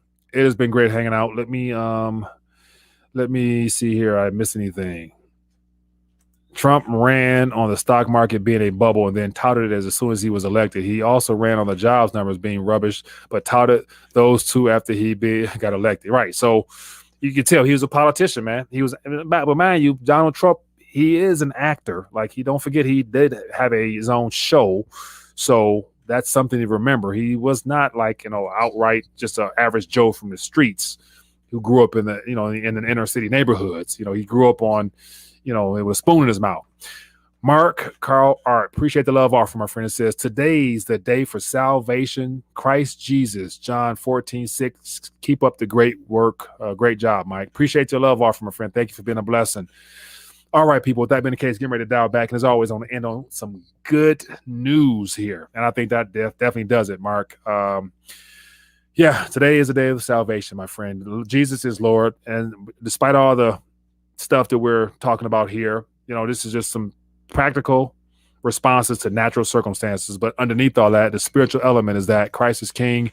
And we know that there's an enemy out there trying to hijack and pretend to be and trying to deceive humanity into thinking that, the ways of the flesh and the ways of life and the cares of life are what is all about. And it's not. It's literally all about producing fruit for the kingdom of God. And that's what we're called to, because at the end of the day, the greatest currency that we all have is our faith. And in particular, if it's in Christ, it's founded upon a rock. And then, of course, the greatest asset on the planet is the human soul. That's what this is all about. Satan's literally trying to make sure a lot of people, humanity, does not make it towards their promise of inheriting eternal life through Jesus Christ. So once we know what real currency is, which is faith, and what this is all about, put things in a perspective a little bit, because we all know that everything we're experiencing now is just temporary in nature. But there'll come a day when we'll be able to really celebrate and to be with our Creator. So that being the case, people, I want to end on that good note there, and hopefully that was a little bit of encouragement to somebody out there. If we have any believers, hit that thumbs up button, show your support. And then if you are interested, what I like to close out with is some little prayer, basically giving props to where props are due, because if it wasn't for saving grace, we'll all be in trouble. Heavenly Father, I thank you for the opportunity to gather this evening with the RTD community. We pray that all the people that are listening to my voice, Father, that you bless them, that you uplift them right now, Father, that you give them wisdom and guidance and understanding to operate in your best interests. Allow them to be vehicles to be used for your righteousness done on this earth, Father. Your word says that whenever two or more are gathered in your name, you're in the midst of them. And Father, right now we celebrate you and thank you for you being you, because you are King and Lord. And we thank you, Father, for all that you have finished already. In the name of Jesus Christ, the Holy One. Amen. All right, people, that's all she wrote. That is all she wrote. And as always, it's great to be able to connect. Appreciate you guys spending time with me. And then once again, the number to connect for the text line to be notified directly by me via text message before we go live, text RTD to 866-521-8277, and you'll be caught up to speed that way. And then also want to make sure you guys know, for those that want to take advantage of what might be the cheapest, most valuable asset on the planet, and what I'm talking about, of course, is that good old weight there. You can support the channel as well as get something in your possession that will be the equivalent of you reaching into your future and bringing purchasing power unrealized into your pocket right now with some silver, whether it be this or whatever else. You know what I'm talking about. But anyway, if you want to be a blessing to the channel, support the channel with the medals, or just support it with a thumbs up and a share. That'll be just as fine. But anyway, people, be blessed, be safe. And as also, for those who are interested, any business people out there in the country want to partner with me and collab, I'm trying to open up something here for people who are interested, for my business owners out there. So something worthwhile if you're interested. But other than that, people, be blessed, be safe. Peace. RTD interview. Today, I'm excited to have first-time guest, Mr. John Perez. He's an entrepreneur investor, as well as a trader that specializes in silver investing. So, John Perez, welcome to RTD Interviews. Glad to be here. Glad to be here. Watch your show on and off for the last couple of years and enjoy it. And glad you contacted me. Well, John, I appreciate you taking time to join me today, and definitely looking forward to getting your thoughts on the economy, the precious metals sector, as well as where you think the future, what the future are for the financial markets. But before we dive into that, I'm curious to find out who John Perez is. If you don't mind, share with the audience a little bit about yourself and how you arrived at this point in your career. Okay, well, pretty much my entire financial career has been all precious metals with primarily a focus on silver. I went long gold at $3.25 gold, $6 silver. I was a customer at Monex, ended up a silver trader at Monex and managed a multi-million-dollar silver portfolio there. Back when silver was at $9, $10, $11, and did very well. All my clients, of course, still in the money from way back, so proud to say that. And have been in this market, watched all the shenanigans, the silver suppression, the manipulation, JP Morgan, Bear Stearns, went through the crash, and of course made it through the last bear market. But I'm really excited about what's happening right now with the Redditors, the silver apes, the Wall Street silver crowd, and of course the dollar where it's at right now. They're going to be printing this dollar until the cows come home. And that's nothing but good news for silver, precious metals, palladium, platinum, and especially the silver stocks, with an emphasis, I say, on exploration stocks, on some fundamentals that are coming soon. They're going to really explode that sector up much higher. All right, great. They're great. Thanks for sharing that. And so you kind of, hinted at something I want to touch on next. And so the show is called Rethinking the Dollar. And so I'm curious to get your thoughts on what the words rethinking the dollar means to John Perez. Well, I love the title of your show is great because you get everyone needs to rethink the dollar, not just us guys that are in the industry, have been working it for years, knowing that a weaker dollar is great for precious metals, but getting the word out there for the average guy to look at the dollar and rethink where's it going here. And at this stage of the game with COVID and the stimulus and the nonstop printing here, all of us need to get together that are not in the industry and think a little quicker as to where we're going to be here really soon. Because when everybody suddenly rethinks the dollar and concludes that maybe we should do something else, we are going to see a move in precious metals like we've never seen before. Because it's only going to take 1 or 2% of the investment community to start to move in silver and gold and the precious metals stock sector here, that we're going to be spiking aggressively. And that's going to, some people are not going to have too much time to think. And the good news is that there's people like you out there with a show like this that help people rethink quickly, give them the resources, the time, the interviews with there's so many experts out there talking about this, that it's the rethinking the dollar today is a lot different than it was back in 2011 when we knew it was going down. But now we have the printers printing at a pace we've never seen before. And there's a lot more money coming down the road. Right. Great point there. So I want to definitely touch off on that point there. And so it's been a year now since the start of the global crisis the world is facing. But yet well before this current health situation, there was a situation brewing under the scenes when it came to the repo market and things like that, which basically initiated the next or the newer rounds of quantitative easing. And so that plays into the whole destruction of the current monetary system itself, but we're not really told about that much. And so let's talk about this past year. You mentioned the amount of currency that's been created. I want to say maybe a third of the current monetary base here in the dollar in the U.S. has been created.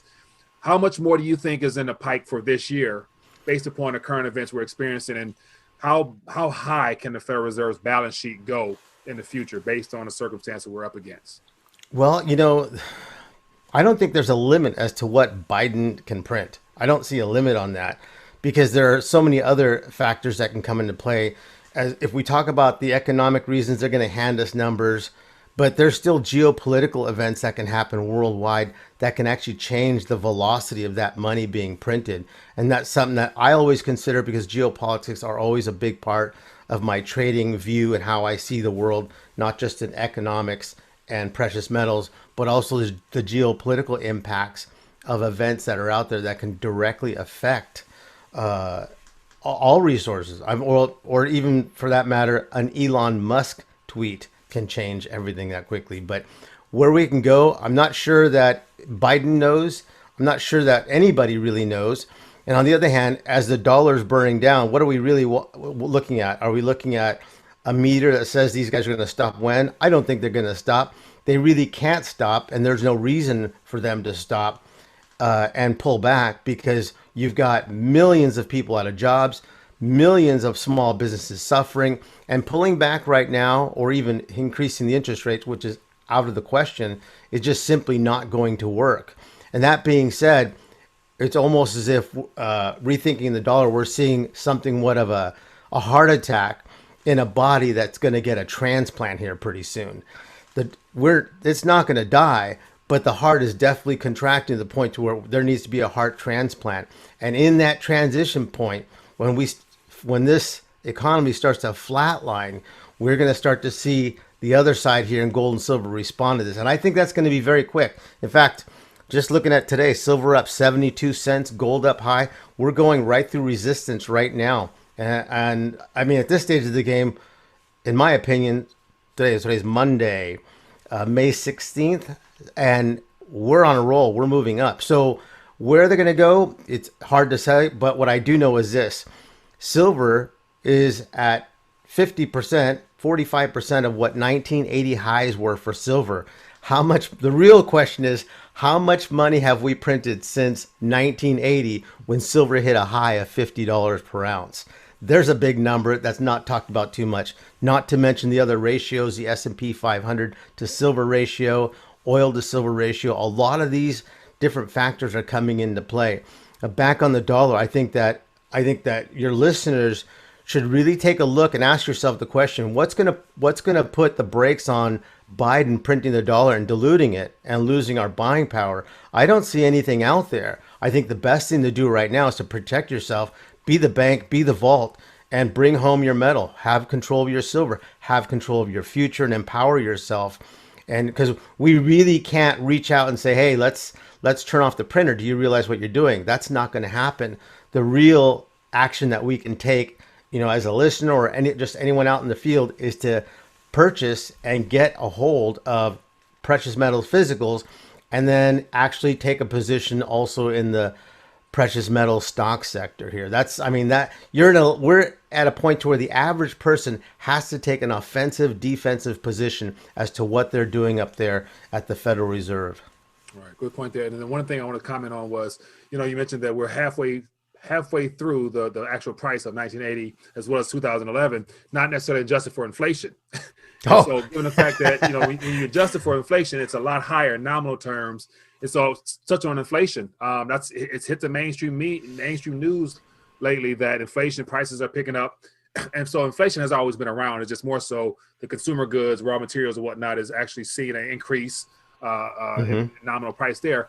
So are we fighting inflation, or is the Fed fighting deflation, wanting more inflation because they can't seem to find their mandated target of 2% or running a little bit over that? Where are we at in your opinion?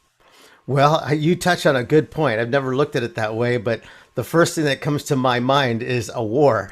It's very difficult to fight a two-front war, deflation and inflation, and that's where they're fighting. It's a two-front war. On one hand, they're reporting in the news that we have very little inflation. On the other hand, they're printing money up here, and there's all these different factors in different markets that where we're seeing inflation as well as deflation. But there's going to come up an inflection point where both these are going to make their extreme moves here.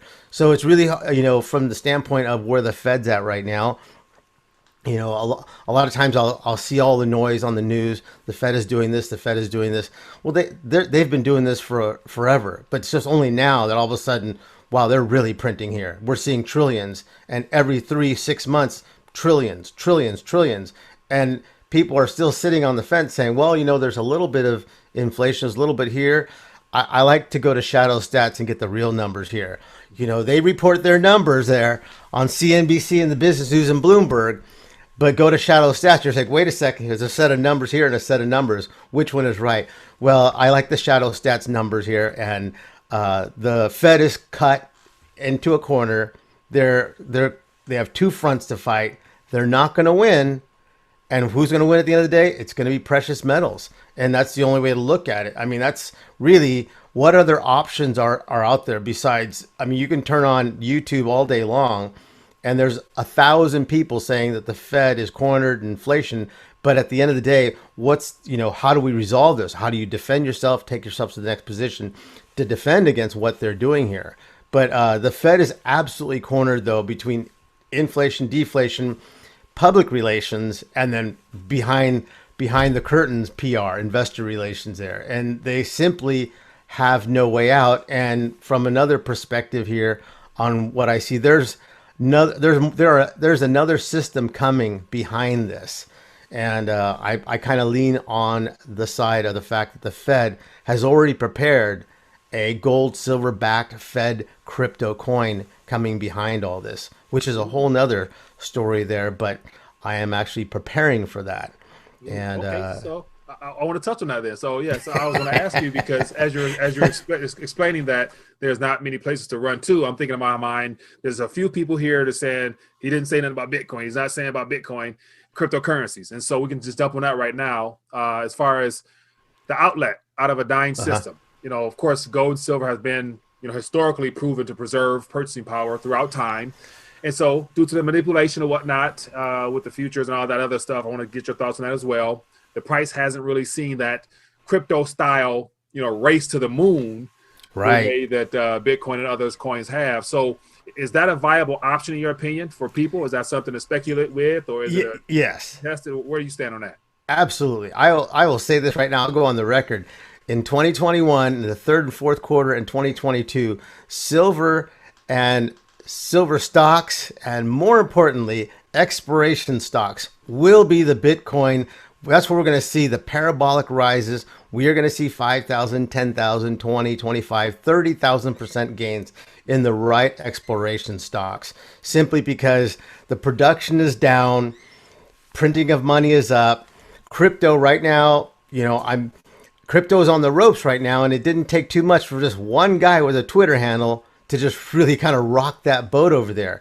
And at the end of the day, once again, the volatility in the markets as well as crypto are showing once again that precious metals are the place to go, because with all the volatility in the markets and this extreme volatility in crypto being pulled back right now, what's holding? Silver and gold are holding. And that's where that's going to stay, because silver and gold historically for thousands of years have always been the standard of measure for all currencies and all countries here.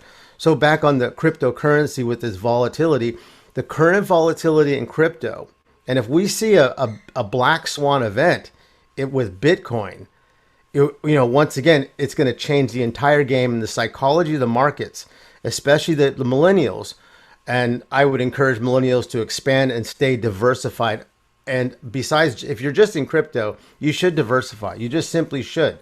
You're just safer. You don't want to go paddling in a boat with no life jacket. Put on the gold and silver life jacket and get out there and paddle. Hey, if you can trade it and make a profit, that's on you. But at the same time, with the current volatility in Bitcoin and all the crypto, what do? We look at the markets. We know the stocks are overvalued. I'm not interested in buying Apple. Not at all. I'm not interested in buying a $50,000 crypto coin that is on an unregulated market. So where does that leave me once again? Where I've always been, that my entire career has been precious metals. Now, people always say, yeah, but John, silver's been a horrible investment. Gold's been a bad investment. Well, there's a lot of data out there. And I'll tell you, Chris Marcus on Arcadia Economics has really covered this well. The suppression and gold suppression game at the CFTC and the COMEX is coming to an end. And when that ends, combined with the volatility in the markets of crypto and the stock markets, we're going to see a move in silver and gold that's just going to blow everybody away. So once again, silver stocks and exploration stocks are going to be the new crypto later this year and 2022. We're going to see those parabolic moves here. And I think when that happens, we're going to see a lot of crypto refugees moving into that area there. So I want to also touch on your thoughts about, you said a gold-backed Fed coin type. What's that about? Pandora's box. The Fed is what we're seeing right now is really the end of the creature that was born at Jekyll Island, and there's this is a rabbit hole of sorts, we're not going to. Everyone's looking for an end to the Fed, a press release, or some magic move where we're going to see, oh, we got this new Fed coin, and we don't see that yet. There's a lot of information that's pointing in that direction, and in my opinion, I believe that whole system is ready to go right now, and it's only going to take a catalyst. I don't think it's going to be, breaking news. There's going to be a change here or this. I think it's going to be an event, some sort of large scale event where everybody's watching and there's a change that's happening, and all of us that are in the economic and financial sector, we see it. We already see that the writing's on the wall. It's like, how many times can the Fed have a heart attack and print 3 trillion and get away with it? I mean, this is like those little EGCR valves that you put on people's chests having a heart attack. Okay, let's jack this guy up again here. Let's shock this. I mean, that's literally the Federal Reserve System here. And when they run out of money, they just pull out the EKG machine and jack it up and stimulate. And that's, well, we have a heart attack. That's going to change. And in my opinion, I don't believe the Federal Reserve, the U.S. Treasury, and the U.S. government has stood by and said, hey, we know how long are we going to keep, jacking this heart up until we have a heart attack and just die. I believe that the system's already ready to go. And what we see going on at the SEC with the GameStop shorts, what we see at the CFTC with some hearings coming up, and the changes in how the exposure is to the banks that are shorting the silver stocks, what we see in crypto, the volatility here. There's a really big picture people need to look at from 40,000 feet and take a look and say, why are all these things coming to a head at the same time, with stocks being overpriced, with crypto volatility, CFT exposure, shorts on the suppression side of things, GME shorts and AMC shorts on the equities markets, changes in the SEC, changes in the DTCC. And that's a handful I just threw out there. But if you take a 40,000 foot view, look at this, which is how I am looking at things, it's obvious that we're heading into a rapid change here where all these things are going to come together. We don't know. I mean, the numbers on the short section on this for GME and AMC are so colossal on that it can affect the banking sector into the commodity section for the Chicago Board of Exchange, the CFTC. We're going to see a lot of margin calls, and just like 2008, when Kramer had his meltdown and everything went basically just started dominoing, we're going to see the same thing. But we're going to see it on a global scale. And I don't believe that this change is going to be just in the United States. I think it's going to be global. Judging by one clue I can say on the crypto side is I can see that central bankers and regulators, they're closing in. Even this Colonial Pipeline hack, which was hit with ransomware, was a major event. No one has mentioned anything about regulating cryptos, but I believe that's going to be used as an event to regulate crypto. Well, if you take a look, I noticed there's been a lot of other stories too of other companies being hacked by crypto. And this is not a slam on crypto. I'm a big believer. I'm an investor in a blockchain company that has to do with crypto and crypto security and encryption. So I'm not anti-crypto. A lot of times people say, well, you're anti this. And I said, no, Bitcoin, I'll stand with Elon on this one here. It's just inefficient and it's old and we know it. But there's going to be some changes coming here. And you look at what's happening with different companies being hit by ransomware. It wasn't just Colonial.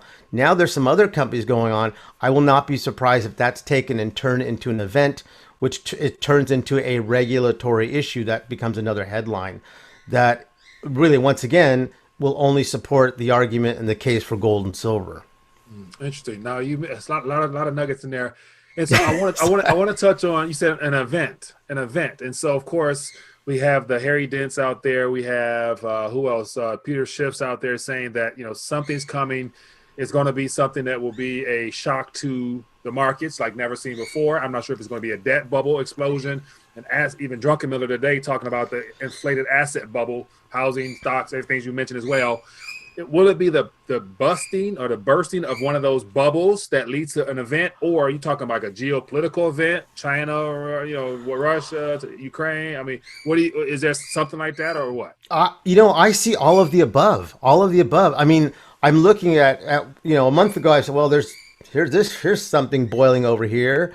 It's like, whoa, look, this is boiling over. This crypto bubble is boiling. And then Elon comes in and just, sticks a needle in the bubble. And then you've got everyone, basically you got crypto going on here. You've got the SEC and the dealing with the AMC and GameStop shorts. That is a big number there, is how underwater these companies are. The numbers are staggering. And now we've got literally the silver suppression people, the people in the silver markets, especially around the Redders. You got the silver supply on above ground is gone. Spot silver is up 64 cents. They were 28, 24. Well, go to buy a coin. You're going to pay $35, $36, $37. Well, there's no supply, but the price is down. And people come to me and say, well, John, if there's no silver, why is the price down? I said, well, it's welcome to suppression. It was a headline on Bloomberg that JP Morgan was running a criminal enterprise. RICO, wait a second, John. RICO, criminal enterprise and silver? Yes, it's out there.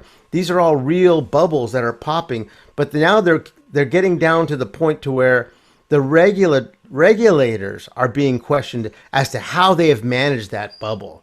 How did these guys get so short on companies this deep?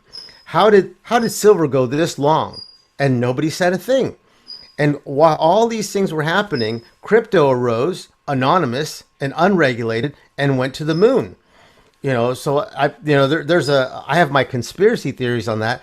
I don't want to discuss now because I don't want you to get your channel demonetized, but I have my theories on that. And I do believe that all these bubbles are going to come to a head. What's going to be a trigger? Because you're looking for a catalyst or a trigger.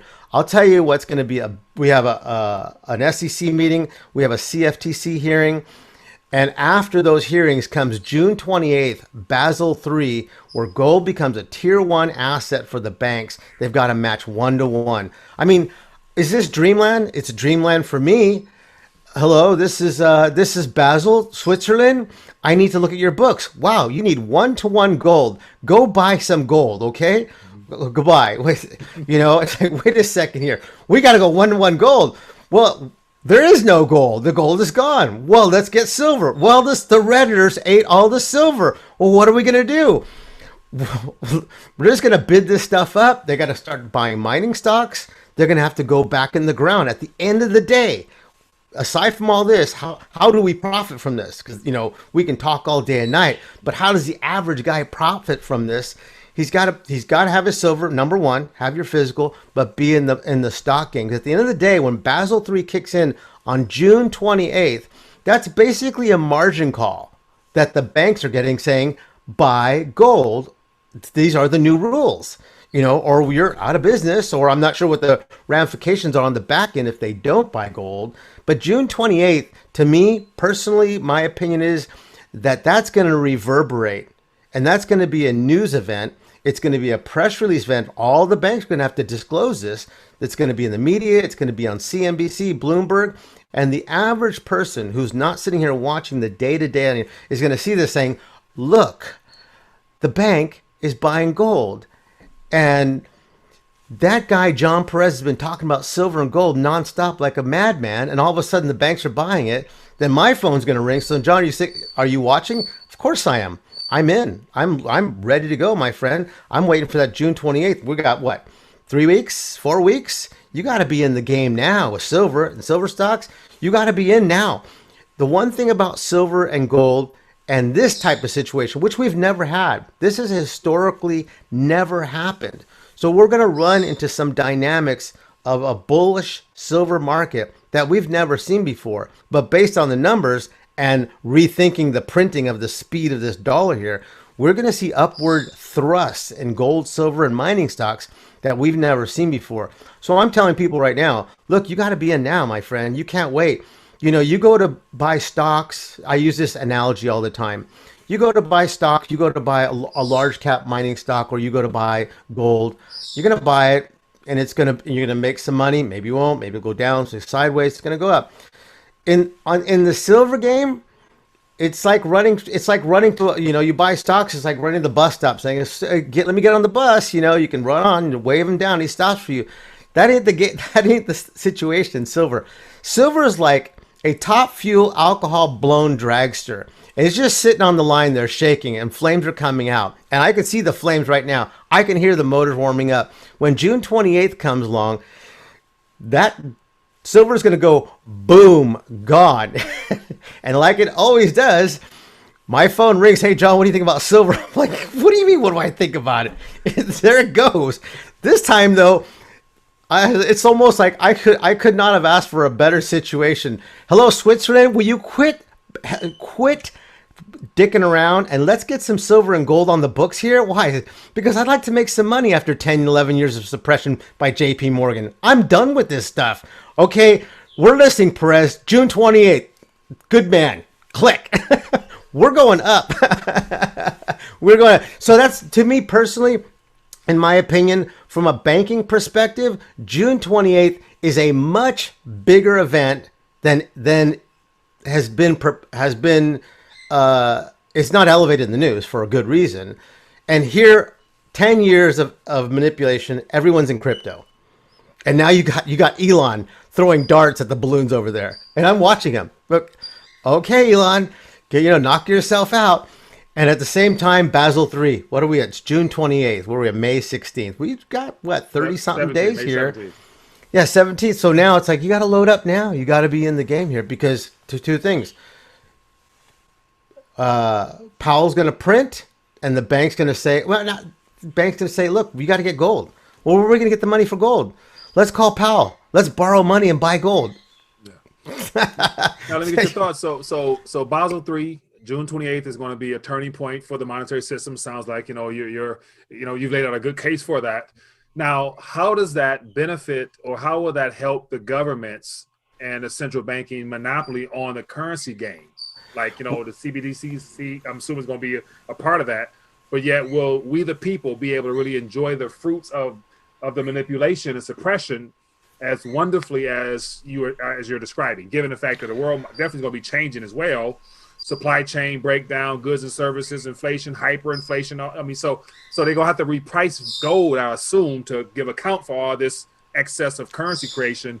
What type of world are we living in then? Well, that question that goes into the talk of a Jubilee, Nasara, Jasara, all this, which is a whole nother topic of conversation. There are some events coming, and personally, the government knows that the ship is tilting over. We're listing right now, and the weight of the dollar is falling to one side of the ship. All this printing, sooner or later, that ship's going to turn over. If we don't have a system ready to go when this happens, and I don't know exactly when this is going to happen, then we're all in big trouble. I mean, it's going to be Mad Max and Thunderdome. But I believe that system is in place and already prepared, ready to go. What do we, what should we look for something? To me, I think, we're going to see all these regulatory agencies and come after crypto. They're going to come after this. They're going to come after that. I think these are the clues that are leading up to it.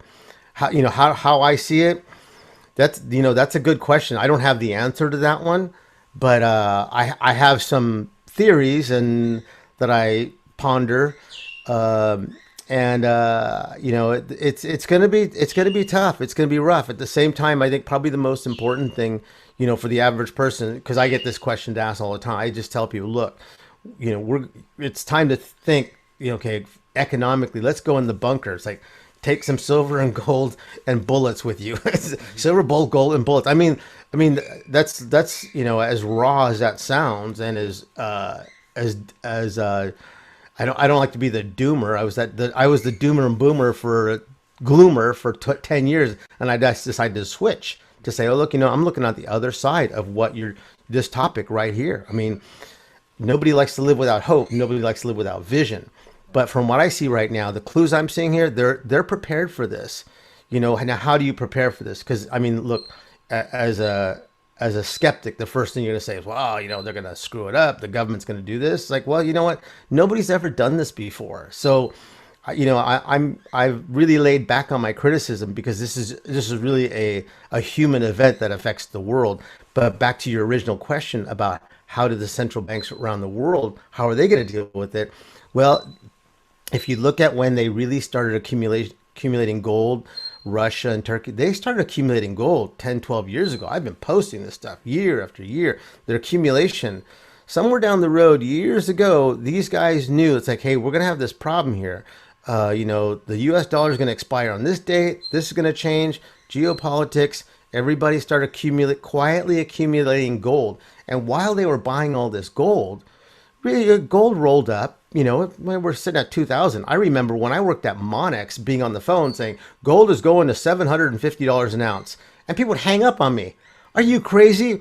We'll be in Armageddon at $850 an ounce. Click. Like, okay, now here we are at $2,000 an ounce. Remember me? It's like, yeah, you were right. Even though gold has moved this much, we haven't hit Armageddon, but the printers have. So, I believe that the central banks have accumulated a lot of gold, and they continue to. And the suppression game, is it to hurt investors? I don't think so. I think it's really to manage the accumulation stresses that come with central banks accumulating for so long. We really can't have banks accumulating gold over 10 years and shooting gold to $10,000 an ounce while the average guy's in the street going, what's going on here? So there has to be some element there that checks this. But I do believe that there's going to be about 20 or 30 countries, if not more, that are already coordinating with the powers inside the Federal Reserve. I don't believe the Federal Reserve is going to exist the way it is right now. I think we're very much near, after June 28th, we're going to start to see the shifting in how the Federal Reserve operates and what their long-term plans are. And the clue there was the U.S. Secret Service being transferred and moved under the authority of the U.S. Treasury. That was a big move. A lot of people didn't see that one, but that has, the U.S. Secret Service was created in the beginning under the Lincoln administration to monitor counterfeiting. So central banks worldwide, I believe there's coordination going on here, simply because the amount of gold accumulated over the last 10 years was absolutely coordinated. It was methodical. Gold went up methodically, and silver was left behind, and has been the redheaded stepchild for 10 years. Until now, it's going to move. Well, John Perez, it has been great having you on RTD Interviews. You dropped a wealth of knowledge, and I'm definitely looking forward to continue to connect with you and stay attuned to what's going on, and definitely have you on in the future to get an inside look at some of the things you think will be beneficial as far as some of those mining sectors you're referring to. So for those that might be interested in trying to connect with you or find out more about how to find out what you do, is there any link, any place you want to point them back to? I spent a lot of my time on the Reddit boards, and I have a Facebook page. It's Comstock Royalty PR, and I'll drop you some links over there. I had a very, very large following on LinkedIn. I had 50,000 followers there, getting about 15,000 views per day. But I got canceled on LinkedIn. And it had to do with talking about silver being suppressed. That is a taboo topic. At least it was back then. Those headlines on JP Morgan were not pleasing for their company. Well, I'll link some information down beneath this video here. But once again, John, thank you for joining us here on RTD Interviews. Looking forward to connecting with you, sooner than later, to find out what's going on, especially around our June 28th timeframe. I'd love to get your thoughts then. So, thanks for joining us on RTD Interviews. Okay, and listen, I appreciate the call and really enjoy your show. Looking forward to doing some more work with you. RTD Live Talk, Detroit's #1 late night YouTube talk show. We are live for a Monday night edition. Looking forward to connecting. I hope everyone had a great weekend, and there's lots of stories worth touching on. So I'm excited to connect and find out what you guys have been keeping an eye on. And as always, there's more stories that we can actually cover. So I rely upon you guys to chime in and share with the community what's happening in your neck of the woods and what you're concerned about ultimately. So looks like a lot of rioting and protests happening in a lot of countries, and it's not by coincidence, in my opinion. And so looking forward to talking about that, as well as just trying to navigate through these choppy waters as always, because outside of what we're being told, there's a lot of what looks like bad news, but yet we ultimately know what the real good news is. And we're going to get to that throughout this live stream, because a lot of this is geared towards creating and stirring up fear, But yet the opposite of that is faith. And that's what we all need at this current time frame, plus a little action on top of that. So welcome to the live stream. My name is Mike, the host. Looking forward to connecting. For those that are tuning in, if we have any new viewers, we'll love to acknowledge your presence. Thank you for taking time to spend with us this evening. So let me know where you're watching from in the chat. Just put your name out there, what city, what state, what country, wherever you're located at.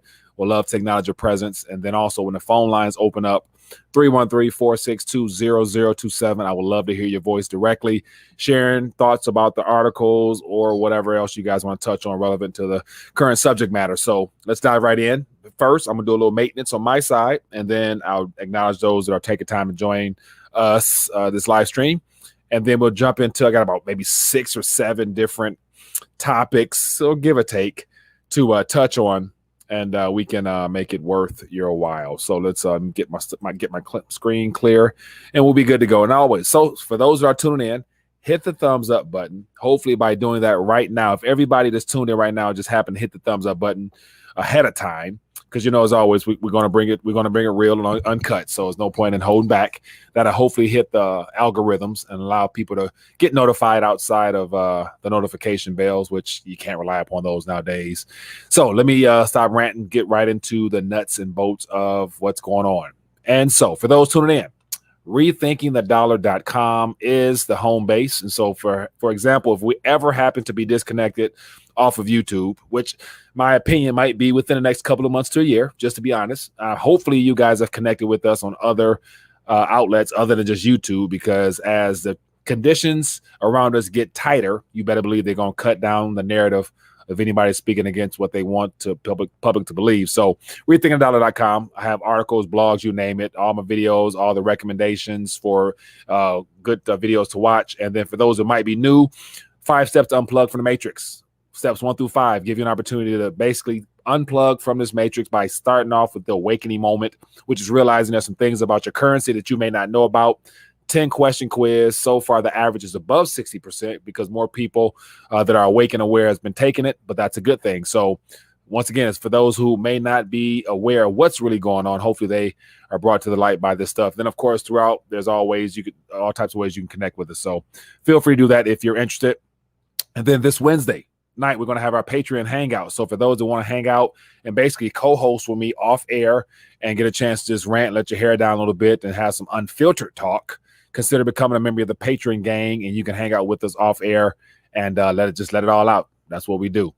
And then here's all the links where you can find Rethinking the Dollar. We're everywhere. Videos are pretty much posted from Minds, BitChute, Gab, BitTube, Library, Rumble, Parler, Twitter, Facebook, you name it. Most important ones happen to be Discord, and of course, and the Telegram, and then the email list. I send out an email notification once a week with all the pre-planned live streams, so you guys will never have a chance to miss it. You never have an excuse to miss it. So that's what's going on there. So just want to make sure you guys are familiar with that. So, all right, let's dive in. Let me acknowledge a couple people for taking time to bless me with their presence this evening. We got Colony in the building. We got a lot of thoughts there. We got Over Here checking in. Says, what time is the live stream scheduled? Okay, this is a little old. We got New Church of Philadelphia with Dubs. Okay. Says, has anyone seen or heard of the fragile report population predictions for 2025? Yes. If you go, well, it's no longer up now, but if you go to theangel.com was the website, and it's been pulled down. But yet a lot of people in the community, and there's some screenshots in the Discord page as well for those that are want to find out what that's about. We got Solo, we got Todd in the building, we got Jay, we got the Mrs. Says, hey, Mike finally got to catch one live. Appreciate you for chiming in. Let me know where you're watching from. We got Kenneth Gibson, Inspector Jason. We got Tony B in the building. We got King D, No Alternative. Truth or Nothing. We got Daryl from Hawaii. How you doing, Daryl? Hope all's well out in Hawaii. We got JoJo. We got JP Metals checking in. How you doing, buddy? Appreciate you for hanging out with us. We got Elias Jones. We got King D. We got Will Smith. Okay, fair amount of people here, man. The Angel was a very high up military contractor. Very true. And I think I've heard since then it's been taken down. I haven't verified that, but once you realize that they had the plans ahead of time as to why the population would be basically cut 2/3 from 320 to 30 million to about 100 million, that lets us know that this everything was already pre-planned, of course. Sylvia from New Jersey, how you doing? Thank you for checking in. We got Ed in the building. Okay, so there's lots of stories, man, and I will say the most, or there's a lot of stories, and that's why I'm curious to hear what you guys have been keeping an eye on. And I have a lot of articles that I wanted to share with you that came from the Discord, stuff I put up or people from the community put up. So that's where everything's going to come from tonight. And like, you know how we go, we always add on top of it as more people bring topics to this table. So feel free to do that. We got Larissa Jackson, Lisa No Name in the building. Lisa from Cali, how you doing? Appreciate you for checking in with us. Okay, so let me stop ranting and get to some articles. So I want to just hear something that was shared on Instagram, and I thought it was timely. I've seen it before, but it just plays into the orderly fashion of events that have taken place in countries that have not participated in the globalist agenda of making sure that the jabs were in those countries. And so this is from Instagram, as I mentioned. And so just, it's about 5 or 6 slides here, but just look at the timing, look at the subject matter and the timing of all these events. So Burundi. How many people, by show of hands, by thumbs up, real quick, off the top of your head, you know where Burundi's at? Throw a thumbs up if you know where Burundi's at. Thumb down if you've never heard of Burundi in your life. Just real quick in the chat, because once again, it's one of the things where most of the news we're fed here happens to be all American-centric as opposed to giving us global perspectives of what's going on. But in the country of Burundi, kicks out top World Health Organization official in the country ahead of their vote, and this was as of May last year. So, okay, Burundi's in Africa, and it is the bottom portion of Rwanda. And so I think it used to be all connected years and years ago, but yet I'm assuming after the little revolution situation they had over there years ago, they probably split the country up into two. So Burundi is at the bottom of Rwanda if this is Africa, it's like over here somewhere. Yeah, it's hard because this is anyway. But so yeah, it's one of the things. So unless you were paying attention and knew about this ahead of time, you would have never known that Burundi kicked out the World Health Organization. Now you say, Mike, what does that matter? What does that matter? Okay. Then the next month, Burundi says the president Nkurunziza has passed of a heart attack the next month. And then right there following thereafter, a couple months later in Tanzania, another country in Africa, says no plans in place to accept the globalist agenda in our country. And so the point is, Burundi did not participate in accepting the jabs into their country. The next month, the president was no longer around. And then Tanzania does the same thing in February 2021 this year.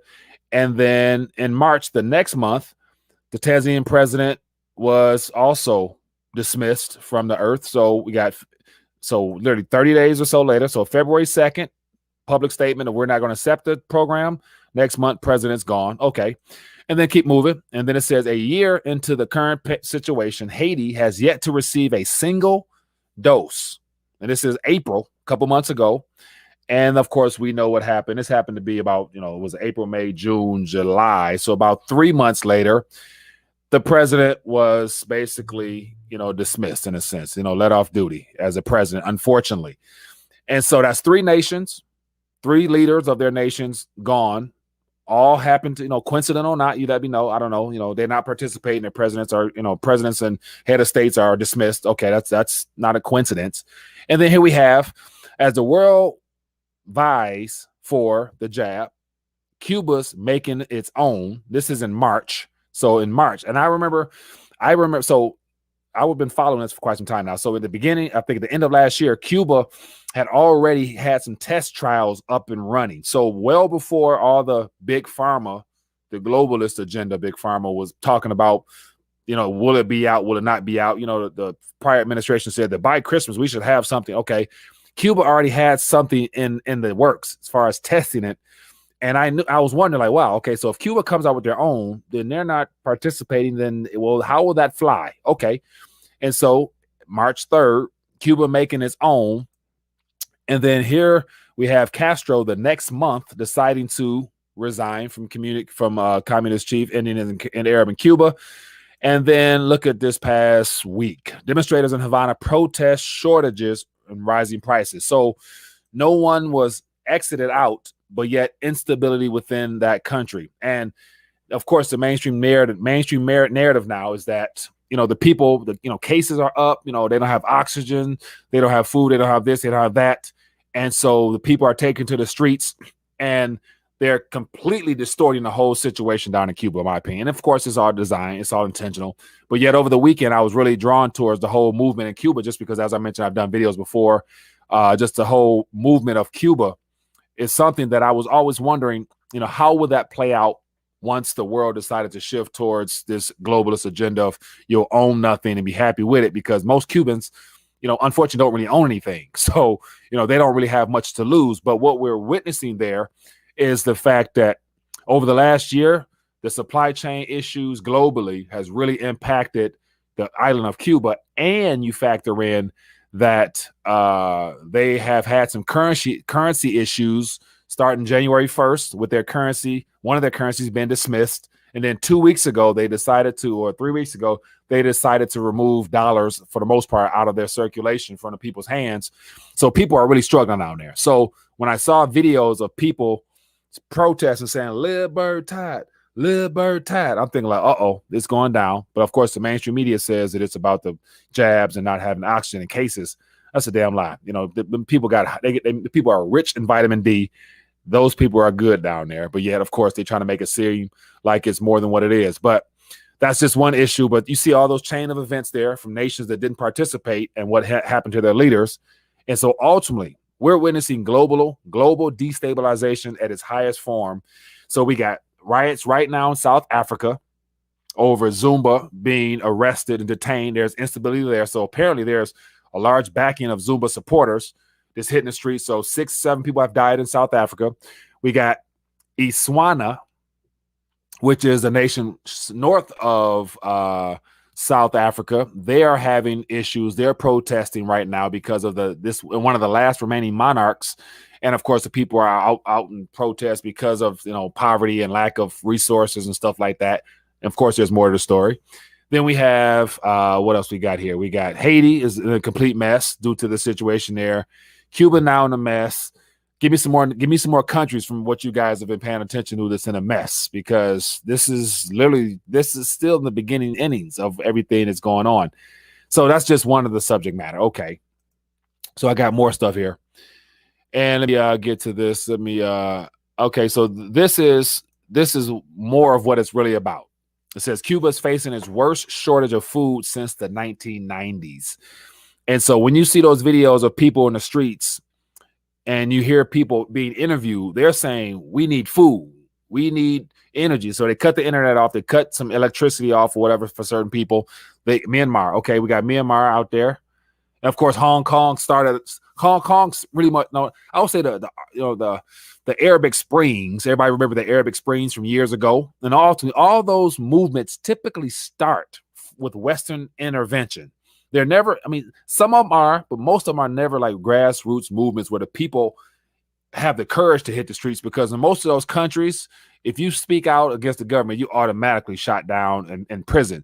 So when you see large movements and large gatherings of people in the streets, usually it's been egged on by Western entities, i.e. the think tanks, the Soros of the world. Those individuals are usually the ones that are able to get these big movements off the ground, because they're usually incentivized by a little payment here, a little compensation here for people, and it's all designed to destabilize governments of all kinds. So once again, instability creates opportunity to profit from the globalists, and so right now, they're needing all countries in lock and step with the jab agenda, as well as the next wave of lockdowns is coming possibly this fall or winter. Because if you look right now, there's articles out there circulating on how Australia right now is really starting to clamp down on people. So you kind of see where this is heading. Like, they need more instability.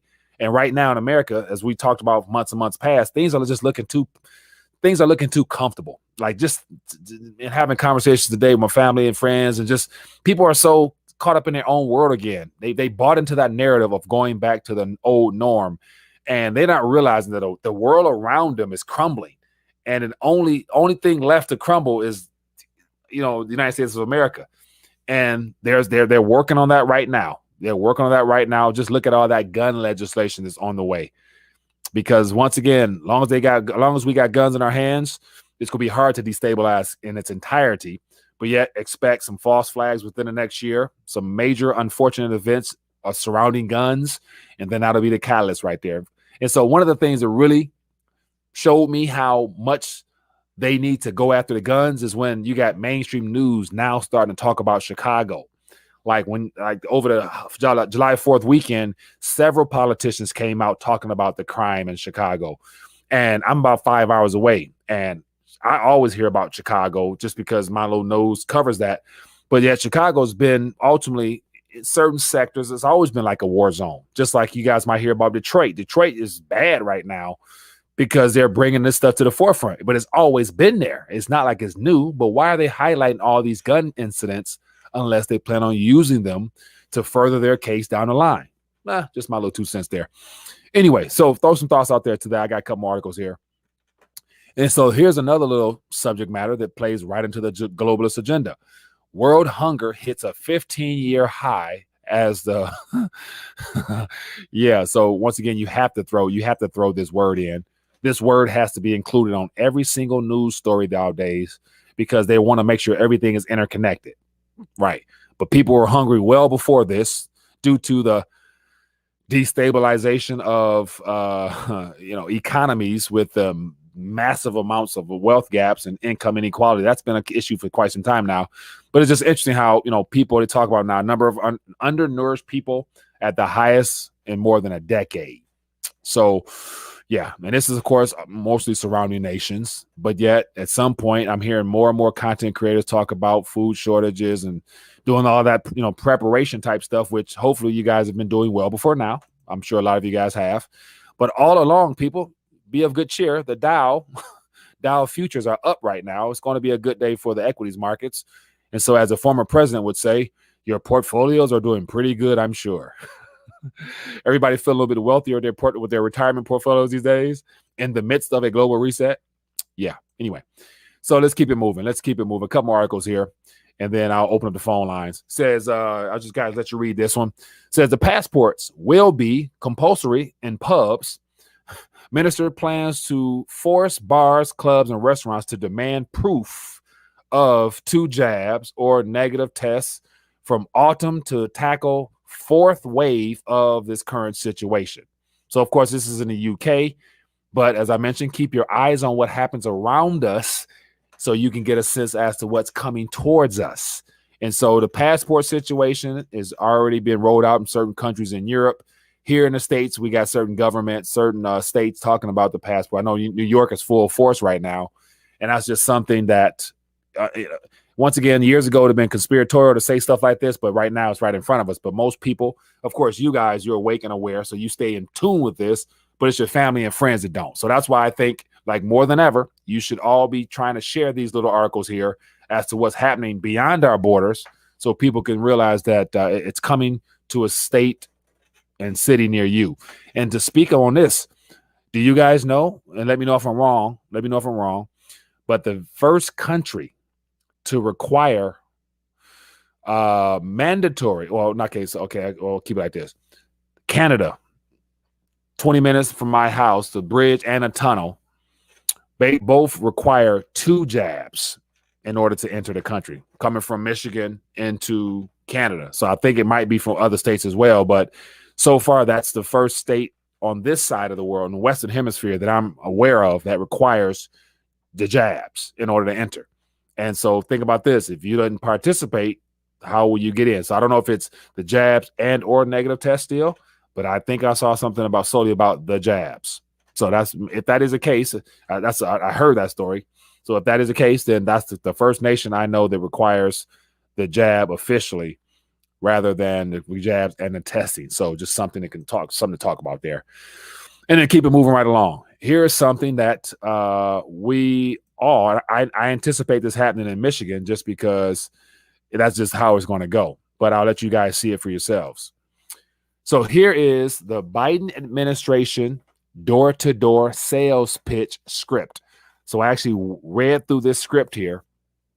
And of course, they said ignore people. If they say, if you see signs, it says no soliciting, it says ignore that. This is a national emergency. Health is more important than people's personal preferences. But just if you look at some of these scripts here, you know, it's very interesting how this is from Lake County. And of course, this came from the Discord. So I appreciate the community member to put it there. But it gives you a full play-by-play book. So, you know, when you knock on the door, you know, I would like to come by your property to see if your seniors need any information regarding the whatever. I would like to come, you know what I'm saying? They give you the whole script. And of course, I've seen some other people post other states that have the scripts ready to roll. And so here's something that most people don't even bother to think. If the scripts are rolled out this quickly and this easily, doesn't that tell you that there was already a premeditated, pre-planned event? And of course, nothing that comes from any of the politicians at this point is like a reactive sense of like, okay, the variant now we need, or, you know, like something happens, then they react. No, everything has already been pre-planned down to the very last fine-tuned script to where, how did, you know, do you think they really came out with these scripts like all of a sudden within the last, week? I think it's been a week since we were first told, and Biden mentioned in his speech about going door to door. You think he just came up with the idea himself? This dude is a walking zombie right now, literally. Like, you know, you see so many bloopers of him just like going blank out on the screen, and whenever he gets off script, that's when you know, okay, expect a blooper reel because something about to come. And it, of course, for those tuning in, it's not a left and not a right. They're all in on the same game. Even if your favorite Republicans, even, you know, what's his name? You name your favorite, you know, Republican person, Paul, you know, Senator Paul. He knows what's going on, but he can't come out and speak about it like that. He has to play the good guy, bad guy. That's all they do in politics nowadays. And once again, everything we're experiencing is scripted. So this door-to-door stuff is interesting. So I'm sure in Michigan here, being a fairly Democratic-led state, they're going to be trying some crap like that. And, you know, we'll see how it goes. But I think there has to be a certain way to play this. You cannot just haphazardly go out there and just be rebellious in nature, out there speaking off the cuff without, you know, also premeditating and praying, getting guidance on how and what you should say when you are confronted. Because think about this, moving forward, they've already defined there's two types of people in this world, those that have participated and those who have not. Those who have not, they're going to be under a microscope even more. So has to be a strategic way in which you carry yourself, in which you portray and the words you use to not be combative, but yet to be more so like open-minded about everything, but yet not having a predetermined conclusion as to what you're going to do. Remain open, you know, until to everything. Like, you know, yeah, I'm still understanding. I'm trying to gather information. I'm still trying to, you know, play along with this as long as you can. Because if you come out being that guy that's just believe me, okay, this house, that person, yeah, he's one of those people. So mind you, they already know who are the people that is the least likely to participate, and they happen to be the Trump supporters. Mind you, they're still going to use that narrative pretty soon. So those are all things that people should really consider when you're confronted moving forward, in my opinion. Of course, I'm always open to hear what you guys have to say. But anyway, I got a couple more articles, and I think I'll just you know, stop on this one and open up the microphone. But here's something that I put it out there over the weekend. But Kyrgyzstan moves to nationalize gold mine run by a Canadian company.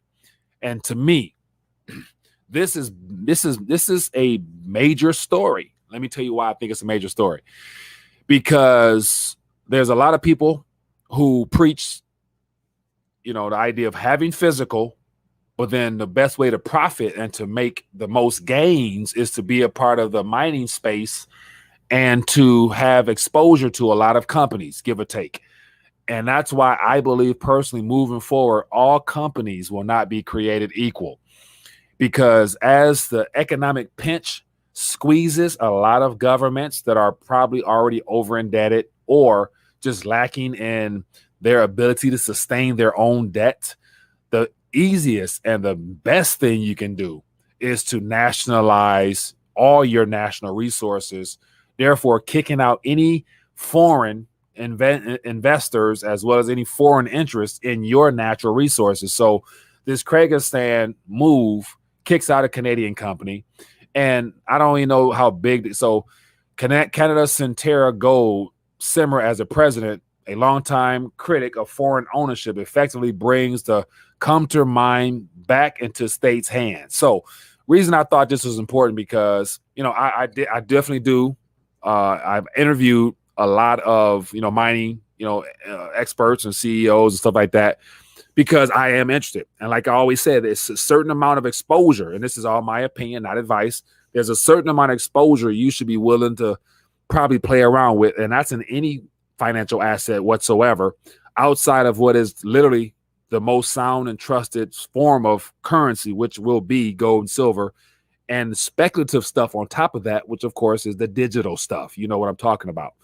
But moving forward, depending on what jurisdiction these mines are in, it will be every government's objective to make sure they bring home the bacon. They bring home and nationalize all their country's resources. Why? Because it's money in your own ground. Why would you let foreign people continue to profit off of your natural resources? So just something to consider, because not all mining companies will be looked at and created and treated equally moving forward.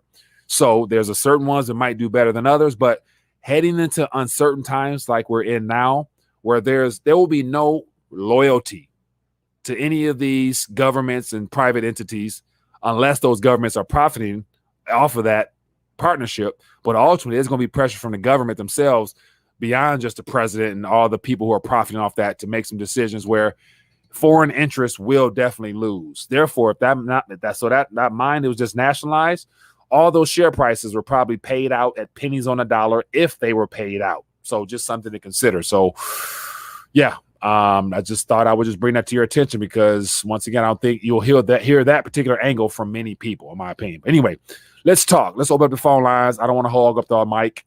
Chris, I appreciate you for the love offering. Says, Mike, what will be the next step if the government doesn't get much traction response from the V solicitation?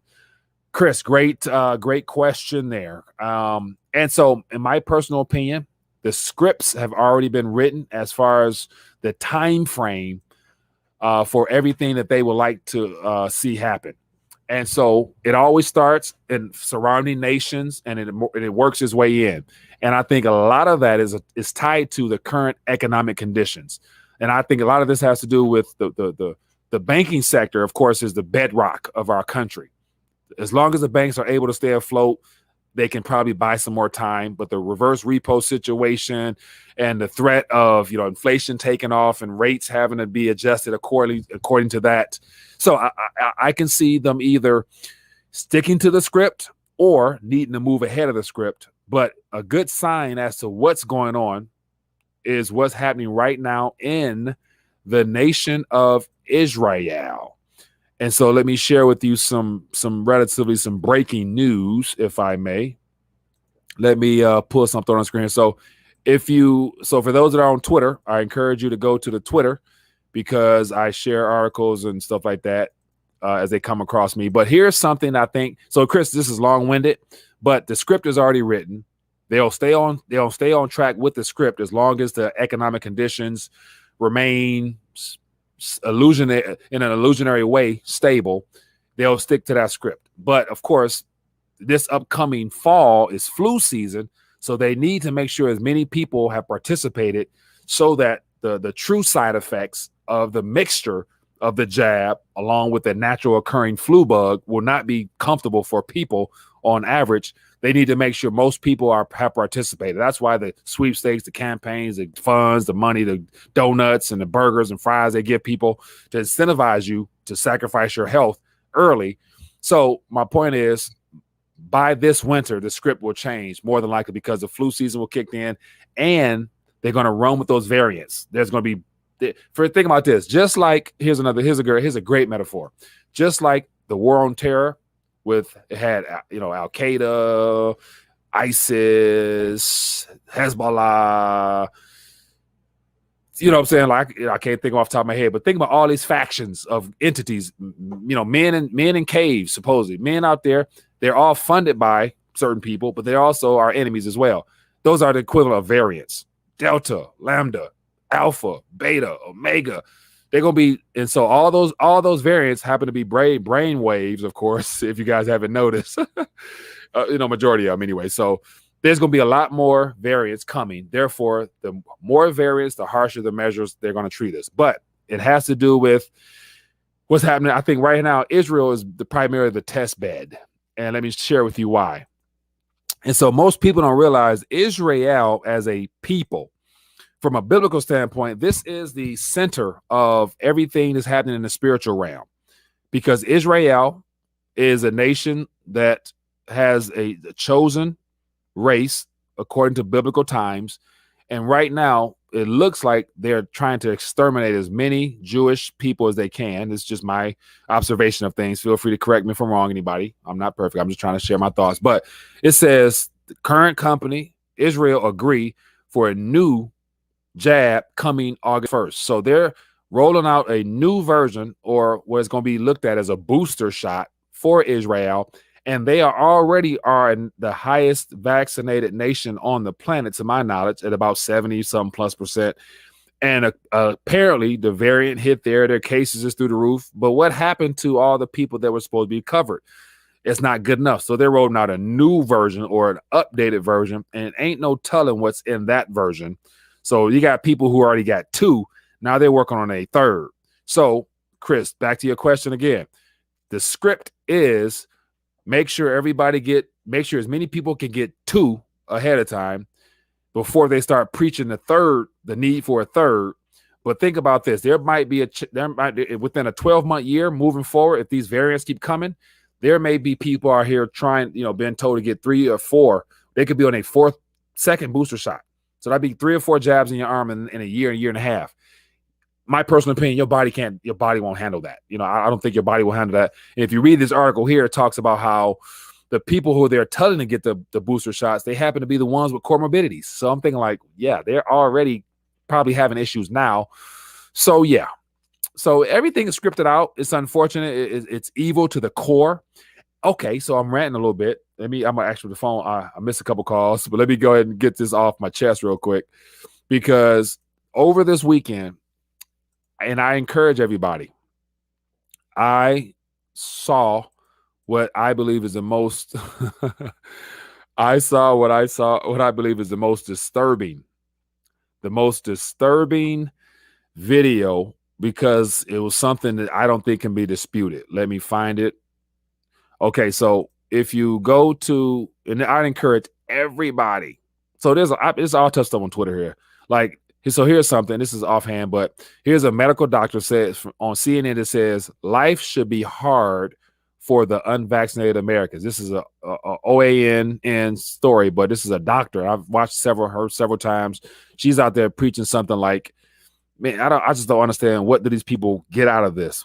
How do they win in the end by preaching nonsense? But anyway, this video here, Dr. David E. Martin. This video was shot on July 9th. If you watch this 2-hour clip here, you will hear stuff that will completely it'll open up your mind. And I encourage you, if you haven't, please watch it. Just type in Dr. David E. Martin on Twitter or anywhere.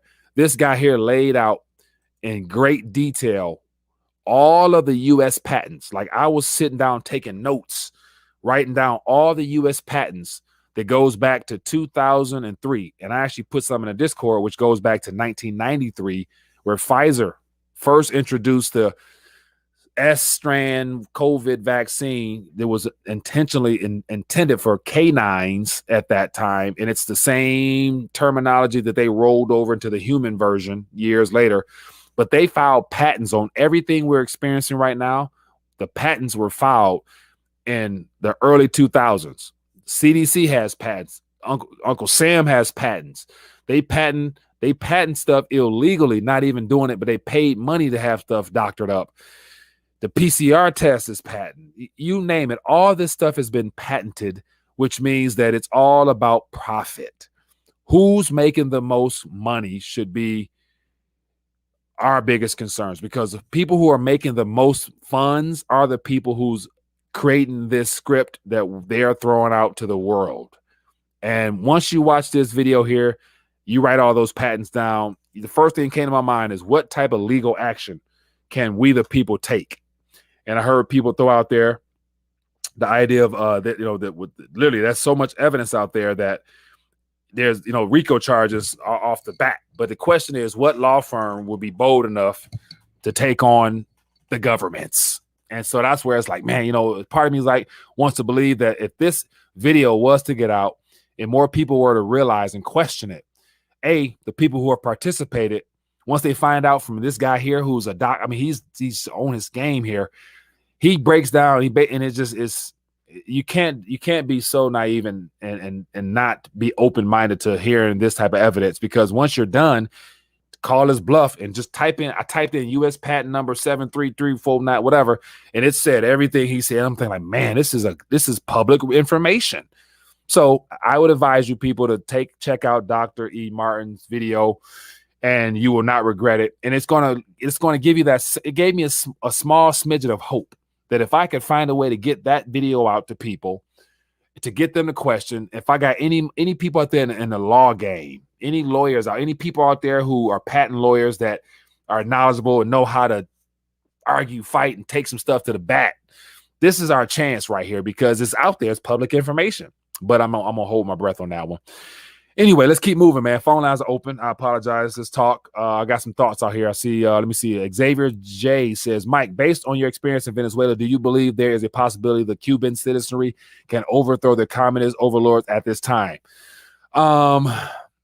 Xavier, great question. So I went to Venezuela one time. I was there for about a week. This is years and years ago. Things were not as bad as they were now. So it was dangerous, but not as bad. But been to Cuba twice. Had a great time there. And from what I'm gathering and what I realized, what I witnessed there, the Cuban people were so accustomed to communism and just basically having accepted the government as the overlord of their lives. I didn't see there being any real pushback during those times, because people were just used to just, not having the opportunity to work towards, for example, what the driving force that we have in this country is that our parents were sold on the American dream. They were sold on the idea that if you work hard enough, you can achieve anything. And so you have the industrial age, manufacturing, all that stuff. People work 40 hours, 80 hours, to build a life for themselves, to save for retirement, all that stuff. In Cuba, they don't have any of that. They don't have a Cuban dream. Their Cuban dream was to leave the island.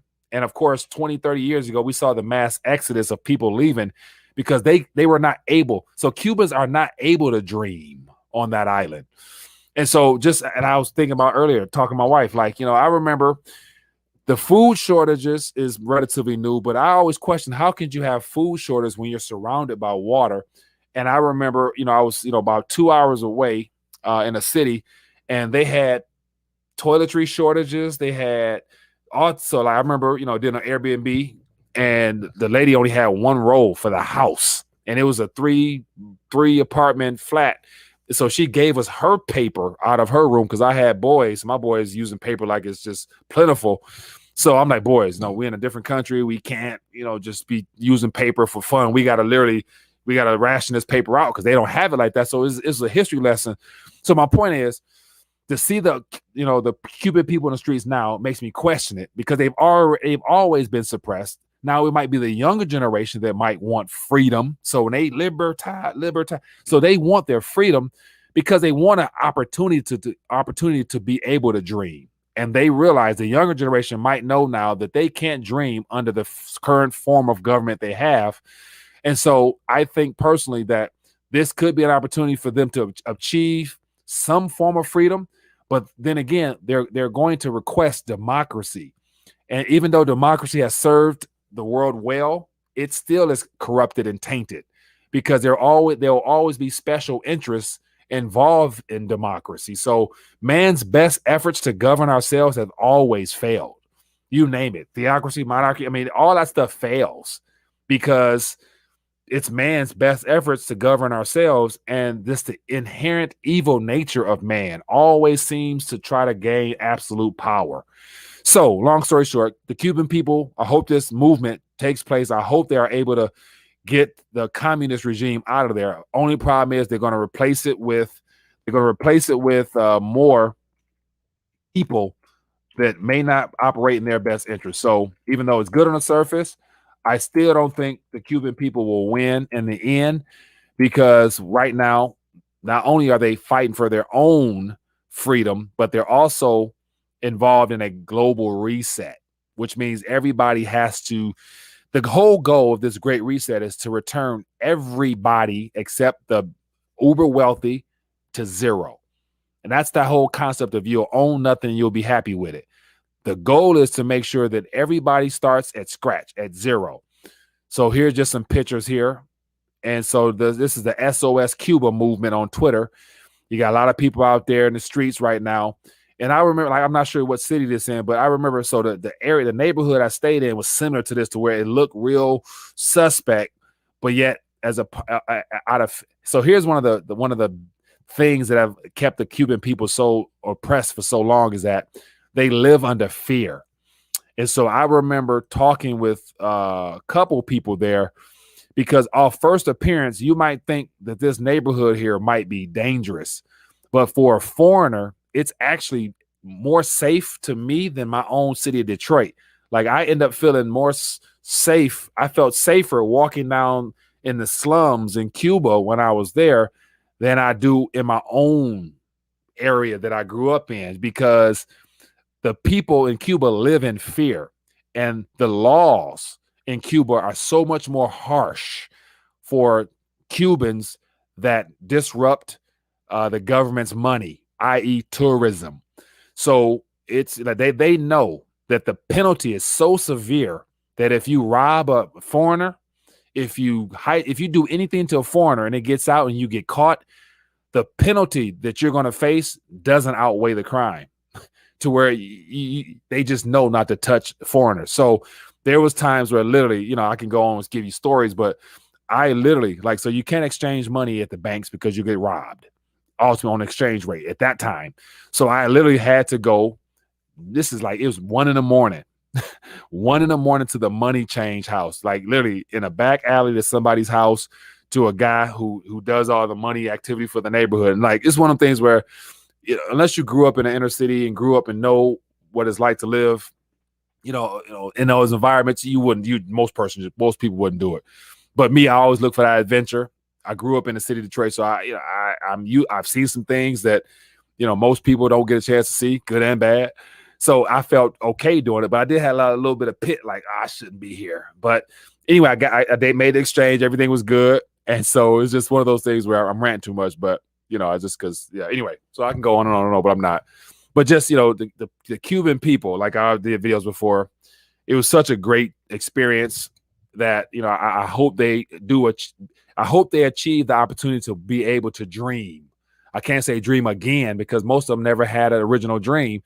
So I hope that they are in a position where at some point they can come to the realization that they are God's children and they deserve the right to be able to dream and to work towards something. So anyway, I can go on, but I'm not. I'm ranting too much. Phone lines are open, people. Give me a call. I have missed some calls. Forgive me. But, I get carried away. I got buku stories. Let's keep talking. But what else? So, yeah, highlight in the chat at Rethinking a Dollar. And I'll jump out and I'll jump on the topic. Open the lines, Mike. Stuttering Steve from FEMA 9 dying to call in. Solo, be nice. Be nice. Let me see here. It says, until people are willing to fight for their freedom, they will always be slaves under some sort of some sort of agenda. Very true. And let me share something. Let me share a quote. So the phone lines are open. Give me a call. I got the volume on so I can hear if you guys call. Let me share a quote. This is something. Let me find it. All right. I got this call real quick. Let me get these calls. Hello, caller. Saying where you calling from? This is Pat from Eugene, Oregon. Hello? Yeah, this is Pat from Eugene, Oregon. How you doing, my friend? Pat from Oregon. What's on your mind, my friend? Give me a quick thought. Yeah. Okay. My thought is just about what you were saying, the three presidents, the African presidents. %. And that Tanzanian president was testing papayas, goats, and I mean, everything was testing positive for COVID-19, and he was trying to expose it. I mean, right when they were doing the testing, and yeah, I saw what happened to him when they did that to the Haiti president. I put it together. I'm like, man, here they go again. It's just crazy, man. That Tanzanian president, he was trying to tell people right away what was going on. Yeah, and that's the case. So most people never bother to really, go beyond our borders for information as to what's going on in other countries. And when you find out that there's been several nations that have been intentionally destabilized, leaders come up missing or dead, that it has to be more to the story than what we're being told, of course. Of course, man. Hey, I appreciate what you're doing, Mike. I just love this show. Appreciate you, man. I'm happy to finally be a part of calling in, and I'm going to get off now so you can continue doing what you're doing. Appreciate you, man. God Thanks bless for the call. you, man. Yeah, appreciate you. God bless you as well. You bet. Good stuff, man. Good stuff. Yeah, so I got caught the end of that. Didn't hear the first part of that. The missus says, have you seen the hyperinflation situation in Lebanon? Lost 90% of value of their currency, citizens going hungry, and power outages. Third worst hyperinflation situation in history. The missus. Yes, so I've mentioned Lebanon. So I've been covering. So I've actually had, and so I make sure to cover stories of hyperinflation, but yet they're becoming more frequent now. So I've interviewed people from Venezuela. I've interviewed people from Zimbabwe. Where else? Let me see. I've yet to find anybody in Lebanon. So I saw one of the community members. Parents is from Lebanon. So I reached out to them about trying to get them on the show. I would love to just have a chance to talk with them. And then also, like in Venezuela, one of the guys in Venezuela, I try to be a blessing. If they struggling, let me find out a way where I can help you out, man, because we're all in this together. And I feel like, I'm sure a lot of people in the community, if you were given an opportunity to sow a seed into somebody's life in one of these countries, I'm assuming you guys might want to help as well. So I'm definitely about that. But Lebanon, Turkey's going through issues. Syria's been going through issues.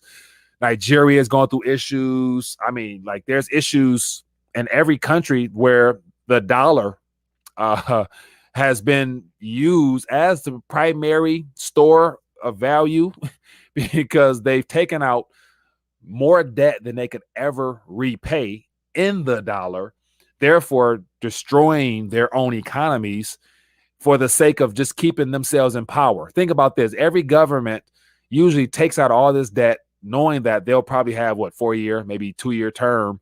So they don't care about the consequences of that debt in the long run. So that's one of the things that people really don't tend to pay attention to much. But the debt is the problem, and it's systemic in nature. It's a systemic evil that has ravished our planet. Therefore, they're creating this intended restructuring of a reset to deal with that. And like I just mentioned a moment ago, Robert, good point. Lebanon burned down their banks.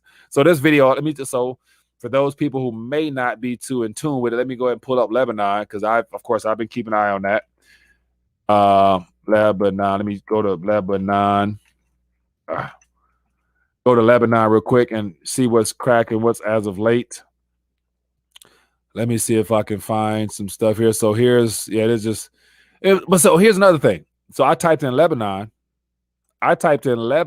in Twitter, and mind you, there's also more than just one narrative out of Lebanon.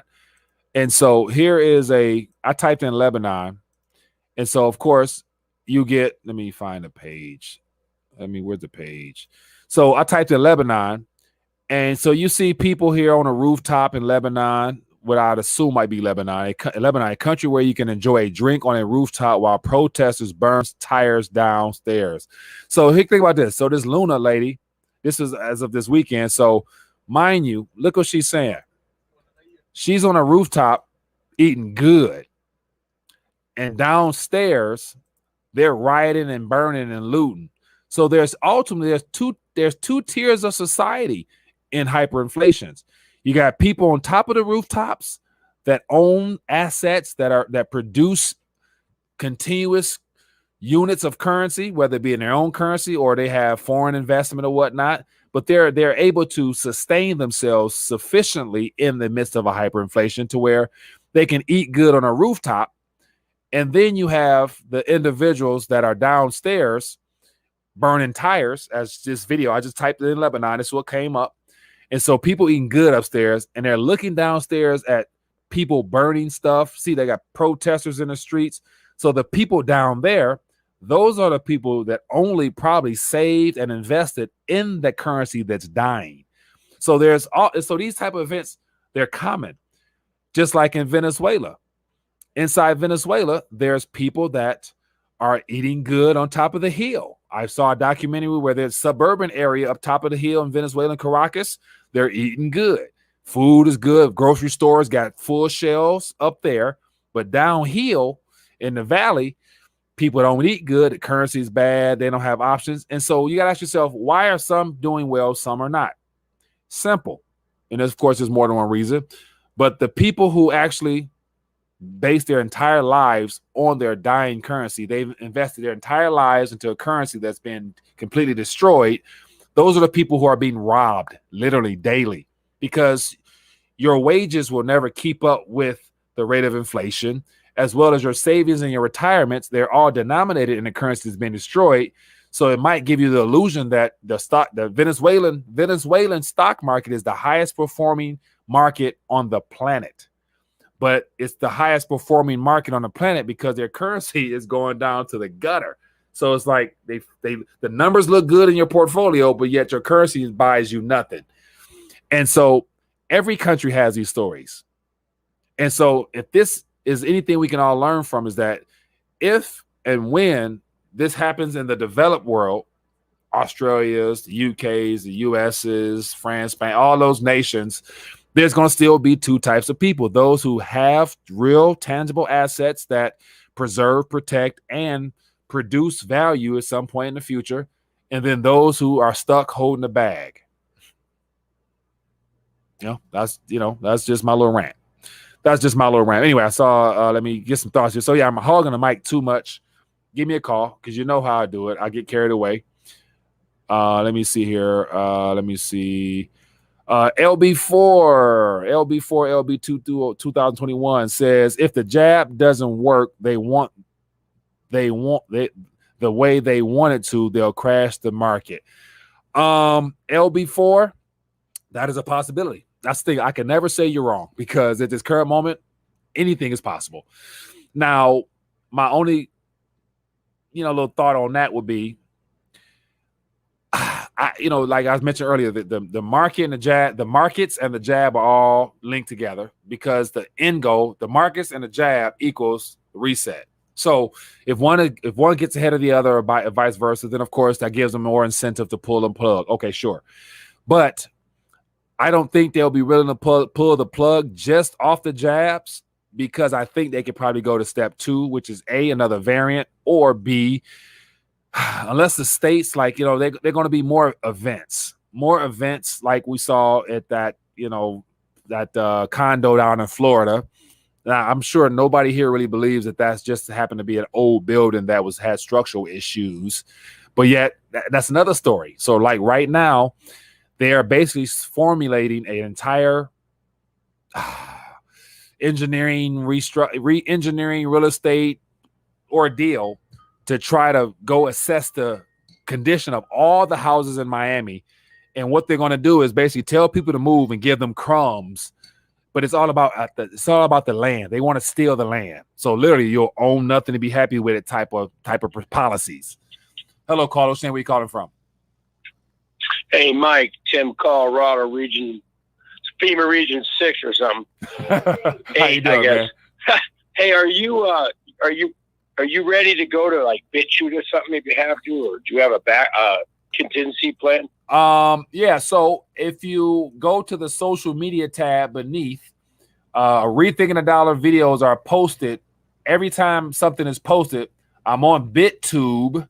So every video from Rethinking Dollar is on BitTube. I do BitChute, but yet I'm having issues. I'm on Minds, Gab, Library TV, Rumble, Parler. So all those alternative sources are Rethinking the Dollar is located there. So I would encourage you to go subscribe there. The subscriber count is so low there, but that's a way for people to stay informed.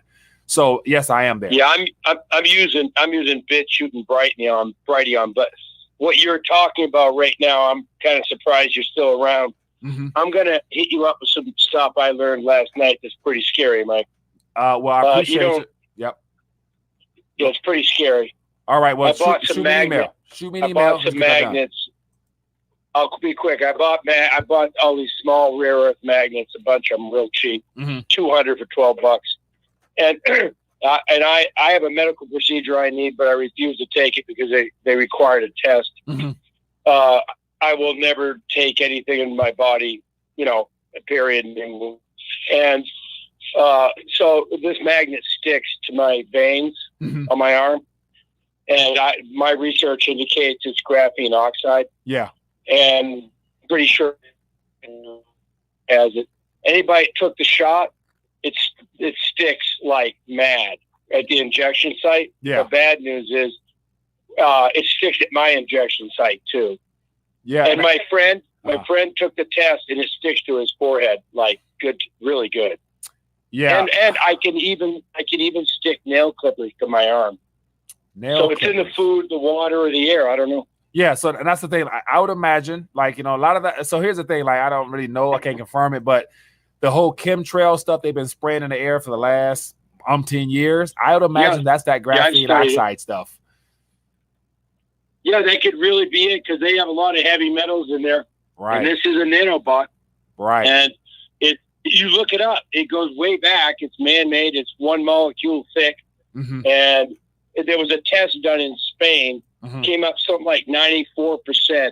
Yeah. Graphene oxide.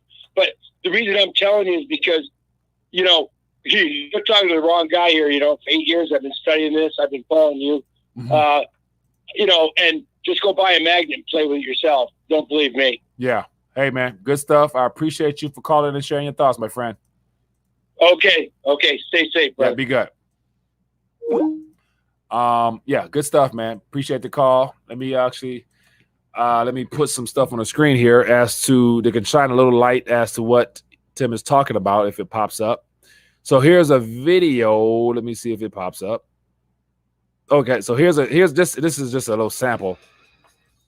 But here's a video that gives some insight as to the magnetism stuff and the graphene flagship or graphene oxide stuff. And this is just a little snippet about some of the information from scientists in Spain that, uncover some stuff. So if this is on BitChute. So I just typed in magnetism. So I assume you see copy. If you type in magnetism, let's see what else comes up. You might get a lot of other, so we got people here holding magnets. So magnet, yeah. So you might get more stuff, but anyway. So that's So that's the thing. And here's the thing. So Tim, everything that we're experiencing is not necessarily new to us, but yet because they've been doing this stuff for so long, we may already have a good portion of those particles inside of us already. I'd imagine they're not just relying upon tests and jabs to get that into your body. They've been doing that all along. So I've seen magnets being put on meat, probably vegetables, fruits. It's in the water system, tap system. Yeah, so it's in us. But here's the thing: you can't live in fear. You got to live in faith, my man. And with that being the case, you got to live your best life now while you can. Trust the Lord for everything else beyond that, and just let it be what it be. I mean, that's all we can do. Put it in the Lord's hand and keep it moving. It says graphene is stronger than steel. Never knew it was magnetic. Yeah, I don't know. I just take all the information I receive, try to process it, make some sense of it, and keep it going. Ever seen Morgan? Let me see here. Nope, I've never heard of that. Shine some light on it, King D. What is that all about? Graphene is too expensive. So graphene oxide, it's graphene, but is that graphene oxide a much, cheaper, easier substitute or format than just outright graphene? I'm curious. Hello, caller. Where you calling from? Hey, Mike, this is Ed. How you doing? I'm doing good, my man. How you doing? What's your mind tonight? Hey, I didn't hear anything about this July 9th, the whole cyber, shutdown test. I mean, not one word from anybody. News, YouTube, nothing. Did you hear anything? I did not hear any information on it. I remember on Friday, I went to the website, and this is so on the screen here, because we were talking about it on Thursday night, and it showed all the details of what those annual meetings look like. And I went back on Friday and doing the Mike and Mario show. It's a completely different rebranded page, same information, and it says here the live stream is over.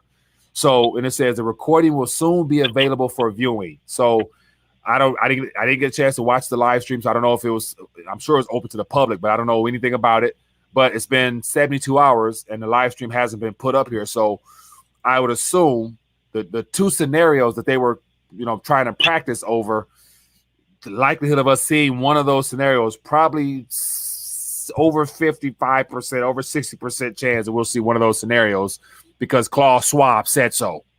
So, yeah, I don't know, but I'm assuming we might hear something soon or experience something sooner. Either one. What do you think? Yeah, I just, I was a little bit worried about the whole thing, but I thought it was going to be some sort of test, like, when they do the broadcast emergency test or something, where we'd hear about it, or at least someone. But I haven't heard a peep out of anybody. YouTube, all of our people or nothing. Yeah. So as of now, I'm assuming there's so many other stories that's developing that a lot of people are so swamped with this stuff. So it's like pick your poison. What subject you want to talk about? Like that's kind of what it feels like these days because it's just so much stuff going on right now. It's like more so pick your poison. What story you want to cover? But we will see, man. But hopefully, God forbid, something jumps off. But I wouldn't bet on it. I would bet that there will be something before there wouldn't be. So, but yeah, if you hear anything, if anybody out there hear anything, feel free to let us know. So we're all curious and want to stay at least plugged in. But we all know what to do. While the current environment is still relatively stable, to get more than what you need for today and tomorrow, because you never know when something might occur. So that's just my 2 cents, man. I heard a good thing from the Alaskan prepper, and he was talking about the things you need. I think he said beans, silver, gold, bullets. He said if you got those four, don't worry. If you got those four, don't worry about anything else because you can barter with those. Yeah, good points there. Good points, man. Hey, right, appreciate you calling, my friend. Thanks, Mike. Yeah, be good. Bye. Yeah. All right, people. Good stuff. Let's get ready to dial back. We'll continue this tomorrow, as always, Lord willing. And so I wanted to end on a quote, if I can find it. Give me 1 second. Talk amongst yourself. Let me see. I'm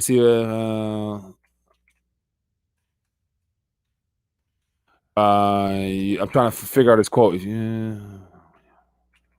Let me find this quote real quick. Let me try to think of this quote. This. I gotta make sure this. Let me see. Give me 1 second. I'm trying to find this quote. Let me see if I can find this quote because it came to mind earlier. All right, so here's a quote that and so this is a quote that came to mind earlier in this segment when we were talking, but about the signs of the times we're in and everything we're experiencing. So here's something to consider. This is a quote from Martin Luther King Jr. is the source here. And let me see here. It says, if a man hasn't found something he will die for, he isn't fit to live. And so the reason that came to mind was because given the circumstances, given the timing of everything, for all my spiritual people out there that, knew in advance that at some point, the cliche of we're living in end times would have to come to fruition. Not saying that we are exactly in the end times because, we're not there yet. There's a lot of things that must go down. But we're closer to it than any other generation might have been in its entirety, because what we're experiencing is a global experience. It's just not an isolated event. And within this decade, perhaps if things continue to progress in the way that they are at this current moment, then we might all be confronted with a little bit more than we all anticipated having to be confronted with, especially for my parents out there. You know what I'm talking about. But anyway, so this came to mind because I realized that, we and I talked about the Cuban dream, the fact that Cubans have never had a chance to dream. Where here in America, we've been told that we're entitled to the American dream. If you do certain amount of things and anything is achievable, sure. But in the current Great Reset, all cards are off the table because they're going to use all types of diversions. They're going to use a race war. They're going to use the income inequality. They're going to use variance. They're going to use food shortages. They're going to use water supply issues. They're going to use all types of things to basically achieve their agenda. And a lot of us will be brought to the point of, feeling like, we have to push back as opposed to just being pushed on. And this comes to mind because at the core of everything is the spiritual essence of who you are and what your foundation is standing upon. And I think this goes into the whole idea of, me wanting to end on some good news. And the good news is all about, Christ. There's no way around it because there's been no other document. And of course, somebody let me know I could be wrong, but there's been no other historical document that have been so accurately correct in forecasting so many prior and potential future events than the Bible. And so I always put myself in this mind frame is that the Bible has been so accurate in giving us historical events that have already occurred. And at this current moment, it looks like a lot of things about the future might also be on point. Then what's the nuts and bolts of the middle? What should I make sure I come away with all this historical information that's been given?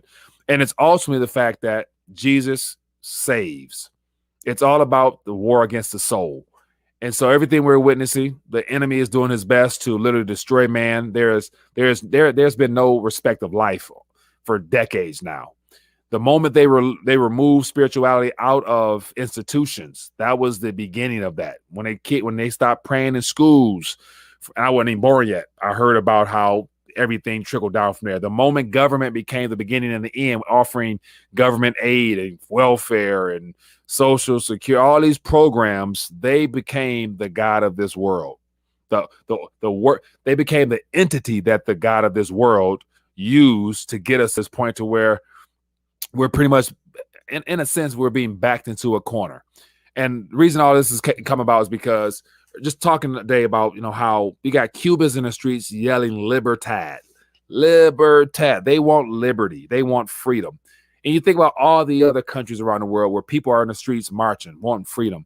Here in America, we have yet to have a true, genuine movement to march since the civil rights issues of years and years ago. Everything we've experienced at this current moment up in the last couple of decades of my life has all been staged events by the Soros of the world, Antifas, the Black Lives Matters, and the whatever other organizations. Those are all been strategically planned operations. So we've yet to actually hit the street demanding liberty. And we've been given the illusion of freedom while being, I like to use the analogy of the Truman Show. Like we're living in a bubble world. Everybody throughout their day, they go about their day to reach their dream. But all of that usually is within the confines of a dome that big brother government surveillance state are watching. As long as you are cooperative, as long as you stay within that dome, there's no problems. But the moment you go towards the edges, you try to push and resist and expose the evil and corruption in the world, that's when things get a little shaky. And that's why I think we're at this point, because and this plays into the video that I was talking about, where the doctor who, let me show this for those that are coming in, the doctor who, let me find this video, the doctor that basically gave all the U.S. patents that have been purchased and put in place. This video here gives you all the patents. So the COVID SARS strand, which is actually a influenza strand, initially was unpatentable, but yet the government decided to pull some strings, pay some funds, and override the U.S. Patent Attorney Law Office to make it something they could patent. And so literally they patent the flu and every variation of it to achieve this agenda. So no matter, and so once you patent the PCR test, and you patent all types of variants of a flu strand, there's no way you cannot come up positive with something. And they own the rights to all those different variations of influenza strands they own the testing mechanisms, and they own their solutions, which are the jabs. So all the way around, there's no way of winning within this system. So at some point, we, the people, will have to all wake up and literally, like they're marching in Cuba for their liberty. And of course, that is egged on by them living in a communist nation. But we're not that much better, even though we have been blessed and privileged to live in the land of the free. But it ain't been free for quite some time. And it's becoming more evident now that we're not free. And I say all that to go back to that quote, just for something for people to keep on the top of their head, keep on the top of their mind. If a man hasn't found something he will die for, he isn't fit to live. And that's a quote allegedly from Martin Luther King. And of course, who died? There was only one person that I know of that died for another entity, and that's Jesus Christ. From what we were told in the scripture, he gave his life for you and I and for humanity as a whole, so that we can have a chance at having eternal life with him and the Father for eternity. So the war against the soul will continue to ramp up, people. The enemy is at work, but so is the kingdom of God. And, I'm rambling here, but it's just my time to do my little rant here. But yesterday I was in church and got a chance to and I love when this is how the Holy Spirit works. And let me know if it works this way for you. All it takes is just one word out of that good book. And that one word turns into an entire dissertation in my mind and my spirit. And it can have me going on a rabbit. It can do wonders. All it takes is just one word from the Lord. And of course, to me, I look at it as, nothing I come across when I get that word is by coincidence. It's always a right on time, just what I need for that moment. And the words that came to me yesterday is power. And so power has many different levels to it. But the ultimate power that I think we need, if you're tuning in right now, I take it that you are a believer in Christ. And even if you're not, by believing in Christ, you get some promises that the world can't give. You get power. And just let me share this with you. And then I'm going to end on this. Let me find it. Let me put it in here, because it's relevant to what's going on here. While the world is running looking for solutions to a problem it created, what is the church doing? The church is not drawing upon the power that has been given to us as believers. We have a guaranteed promise from the source himself that as a believer, we have been given power and authority over the enemy. And that power comes with some action behind it to heal the sick and to proclaim the good news. That's what that power is for. And so I think like now more than ever, we, the body, need to be more vocal and active in sharing our faith and demonstrating that power that comes with that. And so I'm going to continue to harp on that because, as I mentioned before, for those that have tuned in for some time, there's no greater subject matter than the kingdom of God and how it relates to you and I, and our destiny. Our future is tied into that kingdom because we were called to inherit a kingdom. Now, we've lost dominion on this earth due to it being given away by Adam and Eve at the beginning of all this, apparently. But when Christ came back, he brought something and gave us something back. He gave us dominion. And through that power I'm referring to, we now have more say-so than we're aware of. And I think if the body of Christ was ever to wake up and realize who we are on this earth, and what we have inside of us, I think we can be a dangerous force to the enemy. But yet it takes faith. And that's why I really want to continue to try to harp on this, because I got a gang of stuff on the back of my mind I'm thinking about on how, like, Lord, I'm asking the Lord, like, how can I be more effective for your kingdom? And of course, the word said the harvest is ripe, but the laborers are few. The harvest has always been ripe, but it's just finding laborers, finding people who want to actually get out there and get the work done. And the work is ultimately winning souls. and that is the ultimate goal. That should be one of the ultimate goals for every believer, is winning souls. And I'm going to end with this piece of scripture here, and call it a day. And I'm missing calls, but forgive me if you're still listening. I won't be taking any more calls just because I got to close this off, because I'll go forever. But yet, come again tomorrow. And for those that are still tuning in, I encourage you to invite a friend tomorrow. Invite a friend and hang out with us. You know, I think if you've been plugged in long enough, you know, and I think this happens to be with the word of God. Like if you've been eating meat, then you're able to probably definitely serve other people. If you're still on baby food, then you're probably not ready. But yet, if you're awake and aware, you've been getting your weight up, you've been stacking your calories, you've been doing what you're supposed to do. Hopefully you're encouraging and educating other people. So here's the word I'm going to leave with tonight. It says, the fruit of the righteous is a tree of life, and he that winneth souls is wise. Proverbs 11:30.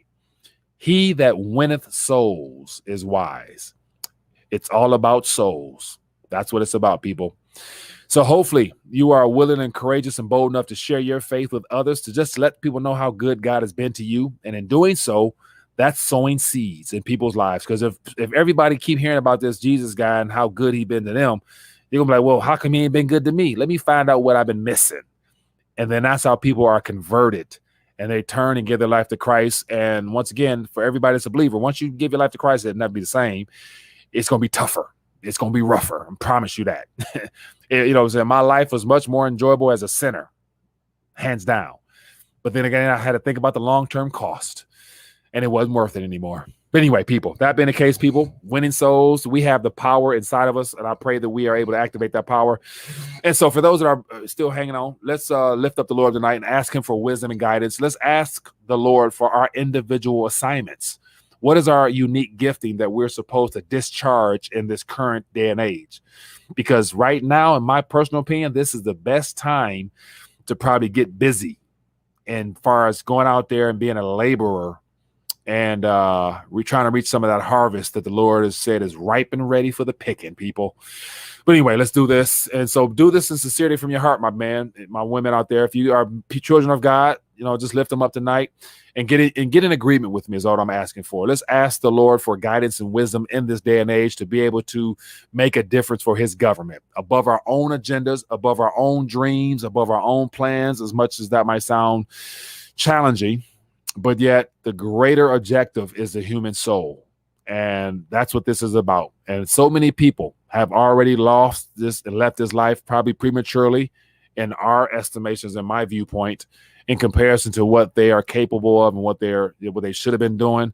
But ultimately, let's try to charge ourselves up spiritually, stay in the word, and be a blessing to one another and reach other people. But Heavenly Father, we thank you for the opportunity to gather tonight to lift up the name of Jesus Christ. Your word says whenever two or more are gathered, you are in the midst of us, Father. And we thank you, Father, that through the internet right now, through YouTube, Father, we are able to come together in the name of Jesus Christ, the most beloved yet hated name in human history for some apparent reason. But Father, we thank you, Father, that you are the King and Lord of all. And we thank you for your blessing and power that you've given us as believers. And for those that are not in the kingdom, may you continue to tug on their hearts, Father, so they can be part of the family and reap the eternal rewards of eternal life with you, Father. Right now, Lord, we ask for wisdom and guidance. Help us all understand what our part is in this thing called life, what it is that you desire for us to do, Father. We ask for clarity and guidance and vision right now so that we can be soul winners in this day and age, Father, so that we can have an opportunity to be a part of, you know, eternal gifts and talents that, Father, that you've given us now, and that we will also be able to use in that next life as well. We ask it all in the name of Jesus Christ. Amen. All right, people, with that being the case, that's all she wrote. I appreciate everybody for hanging out with us. And once again, hit the thumbs up button, show your support for the channel. It's always good to connect with people that's like-minded.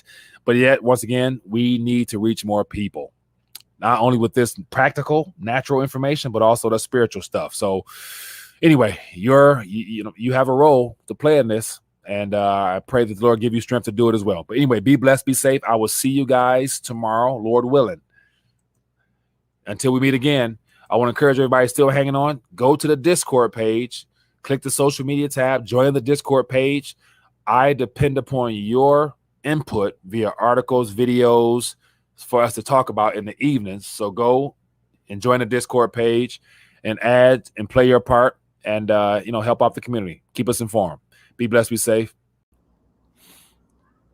All right, we're live for a little RTD Q&A. Excited to be back and to have a returning guest, Mr. Andrew Moran. He's a writer, author, commentator, you name it. Excited to have him on. And so it's been a while since we've connected on RTD, but we've connected on other projects before. And I had you on initially, Andrew. I'll actually pull this up on the screen here for those that may have came in late or we'll see this later. But we were talking about your book, The War on Cash. And I thought, what better person to have on than the person who initially just brought the concept of the war on cash to my attention, Mr. Andrew Moran. So how are you doing, my friend? I must say, I looked younger back then. That was, I think, 5 years ago? Well, I look a lot better than I do now. Yeah, we were all a lot younger back then. But, that was well received, and excited to have you back on here to talk further about this situation, because I don't think I did myself. I'm not sure if you did, but did you consider coinage and coins that, like, the shortages we're being told here in the U.S. as being probably the catalyst into the cashless world solely? So I'm curious to get your thoughts on that, and then a lot of other subject matters as well. So for those watching, welcome to the live stream. Feel free to ask questions in the chat, and I'll definitely throw them out there to our guest. And so we're going to just talk back and forth. Got a lot of subject matter to cover. So he's up in Canada, and so I'm curious to find out what's like on the ground there in Canada. So, okay, so here in the U.S., everywhere you go, every store, literally every store across the country now has, sorry, coin shortage. Please use your debit cards, no cash. Some says no cash, some says use your credit cards. What are your thoughts on that? And did you foresee the war on cash starting with coins or lack thereof, or if that's what we're being sold? What are your thoughts on that? Well, I won't profess to have that kind of forecasting knowledge, but if you look at the Federal Reserve data when it comes to coins in circulation, it's actually been on a declining trend over a long period of time. I think last time I saw, when I was doing research for an article, it was coins in circulation in the United States is at a 9-year low. So I don't know if it's market forces pushing it or the government doing. I tend to think that it's probably more market oriented when it comes to using less coins over a period of time, because everyone's using the mobile payments and credit cards and other pieces of plastic. We tend to give the government a lot of benefit of the doubt, but government is an incompetent institution. There are fewer consumers. One of the reasons for this whole coin shortage is that there are fewer consumers buying stuff. So when there are fewer consumers buying stuff, you're gonna have, of course, less coinage in circulation. But it's not to say that government isn't taking advantage of the situation. Government always does that. We've seen this whole COVID-19 fiasco. The government, I don't think the government planned this, a year in advance, came up with some coronavirus, took some bats from China and then dropped them off somewhere. I don't think that was the case. I just think the government's not letting a crisis go to waste, as I think it was Rahm Emanuel who said that. So I think it's important to look at the bigger picture, and that this is just one of the trends that are leading to whole cashless society. I think one of the first things Sweden did was when they transitioned to a cashless society a decade ago, was that they reduced the number of coins. Up here in Canada, I'm not sure what the official numbers are here in Canada, but we got rid of the penny, and now everything is going up or going down when you go to a transaction. So, for instance, if something is $2.94, they round up to $2.95. So now you have nickels, dimes, quarters. But there's also a push, just like it was a decade ago, to get rid of the nickel. So they want to have just a dime. And then I read even some other central banker wrote a paper saying, we should just have quarters and loonies and toonies. And then, then with inflation, they say a quarter, what's a quarter? Then they have a loonie, and there's going to be a toonie, and then nothing. Yeah. But for people who don't know, a loony is $1 and a toonie is $2. Just okay, loony and a toonie. Okay. So I'm literally 20 minutes from the bridge and the tunnel. And it's been a while since I've been to Canada, but never really got into the loonies and toonies. But as far as a roundup aspect, I wasn't aware of that. So automatically on checkout, the machines populate up, or just the cashier, they know to go to a more even number to where they or what? Is that done automatically when you check out and things? When it was first started, everyone had to be reminded. I guess people forgot their arithmetic in elementary school that 294 4 goes to 5 and all and so forth. So I think people had to remind them, but now it's just automatic. Where if you pay in cash, automatic, you just know what goes up or goes down. When it comes to digital transactions, though, it's the same. If something is 394, it just stays 394. It doesn't go up or down. So you don't have to worry about that when you pay with credit cards. Okay, interesting. So when it comes to the coinage, one of my thoughts were not only is it convenient to use this global situation, but I was also curious to find out, was it happening in other nations? Because that'll help us pinpoint as to whether or not it's a strategic opportunity for the central bankers, the government, everybody else on top of that. But yet to move it even further with the what's next with the whole cashless push now? So you're removing coins. Do you foresee a time frame where they start trying to use the virus can be carried on the notes type of thing? Because I also thought that would be a part of the script, but it doesn't look like that's developing. So do you think that's going to be rolled out eventually, you think?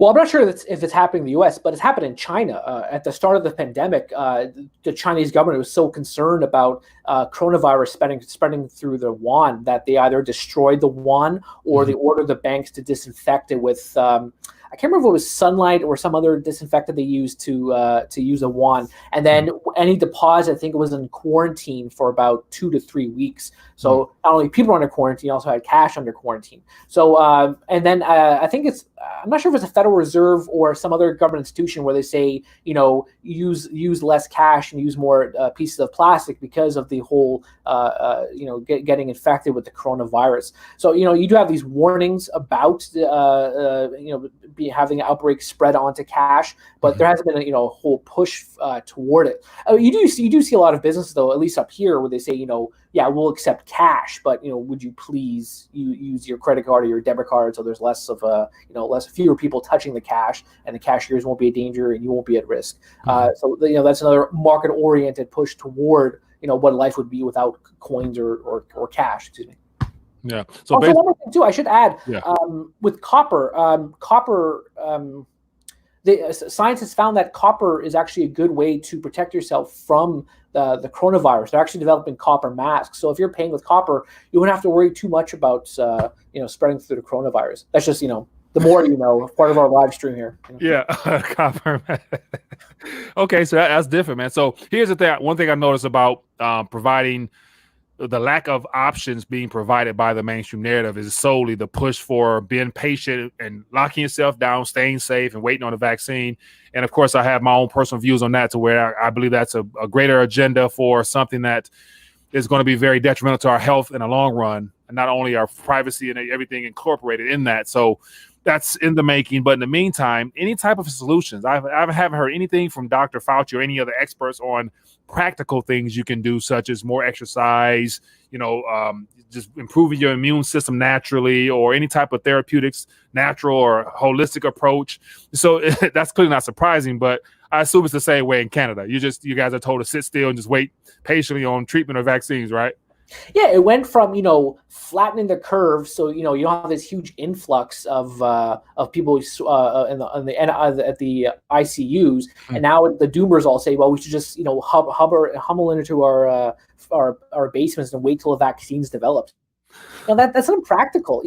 We see the mortality. I mean, I can understand people's fear at the beginning of the whole pandemic. There was a lot of uncertainty. You have the media blowing this whole thing out of proportion. So a lot of people are frightened. When there's uncertainty in an environment, of course, people are going to push to the experts. They're going to defer to the leaders and say, okay, fine, you decide what's best, and we'll just follow it. But now, as months go by and you're learning more of this coronavirus, you see the mortality rate. It's a fraction of what all the experts had estimated. So I think one of the coronavirus briefings in the United States, they said there was going to be 3 million people dead from the coronavirus. You have about 125,000 people dead. When you divide that by the population, that's a 0.04% mortality rate. That's nothing. I mean, I hate to say that it's like the flu, because I think those are two different things. But the flu has a higher mortality rate. But we're not shutting everything down because of the flu. And when it comes to practical things you can do, if you look at the orange juice futures market, is actually at a multi-year high, because a lot of people are buying orange juice, because I think They didn't know at the time, but from additional research has found that orange juice can boost your immunity and protect you somewhat from these types of foreign invaders into your body. I don't know if that's true or not because I'm not a scientist, but I found it interesting that people shunned orange juice for so long, but now all of a sudden everyone just, they're bullish on orange juice. Everyone's going to the grocery store, and there's a I don't think the supply is meeting the demand because they had that issue in Florida, and everyone's importing from Brazil. But then you have the issue with the whole border restrictions, and the trade is disrupted. So I think that's interesting. And the mask, mask has. I know a lot of people on the right don't like the idea of wearing masks because they don't want to be told what to do. But I like Brian Kemp. He's the governor of Georgia, and he said that he supports wearing a mask, but the government shouldn't force you to wear it. So I think two things can be true at the same time. You can wear the mask, but the government shouldn't force you to wear one. So that's my take on the whole coronavirus fiasco pandemic. Yeah. So as a result of that,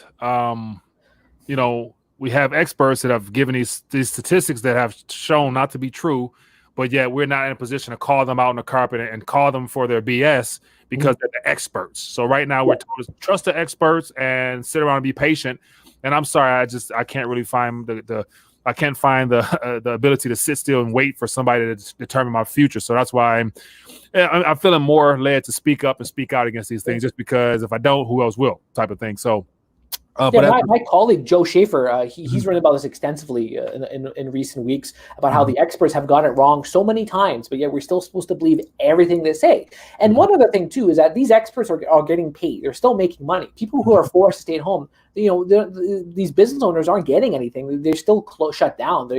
I interviewed this guy recently. He owns a pub in West Lebanon, Indiana. That's the middle of nowhere in Indiana. And he's lost everything because his pub is shut down. He had to sell his cars. He had to he had to sell another property. He's thinking of shutting down his pub because even with the reopening, it's still not enough because there's still all these different restrictions they have on serving food and how many people can be inside the establishment. So if anyone's in Indiana right now, it's called Zach's Bar and Grill or Pendleton's Bar and Grill. One or the other. It's a long time ago. I'm tired. I have twins. You can read an article about it. I talk about the death of small business in Liberty Nation. So you can do a quick Google search or a DuckDuckGo search. Okay, good deal. So as always, for those just tuning in, I have Andrew Moran, who's a commentator and author, you name it. And so we've connected before, and he's the first one that really brought the whole concept of war on cash to my attention when he wrote his book a couple of years ago. So we've been in contact a couple of times since then, and it's always good to be able to connect with you because you're very well wounded in your opinions and whatnot, and I appreciate that. So thanks for joining us. And so say that again. It's very complimentary. It's more complimentary than my wife. I appreciate it. Thank you. Oh, no problem, my friend. For those that are watching, feel free to ask questions. He's up in the Canadian area, or Canada rather. So definitely, they're in the same boat, but yet it's different. It seems to be that it's not as. So, would you say that what's happening in Canada is okay? So, what's happening in the U.S. right now is designed to restructure, reshape the entire planet, I believe. And so, given that you guys are right above us, would you still say it has the same level of impact?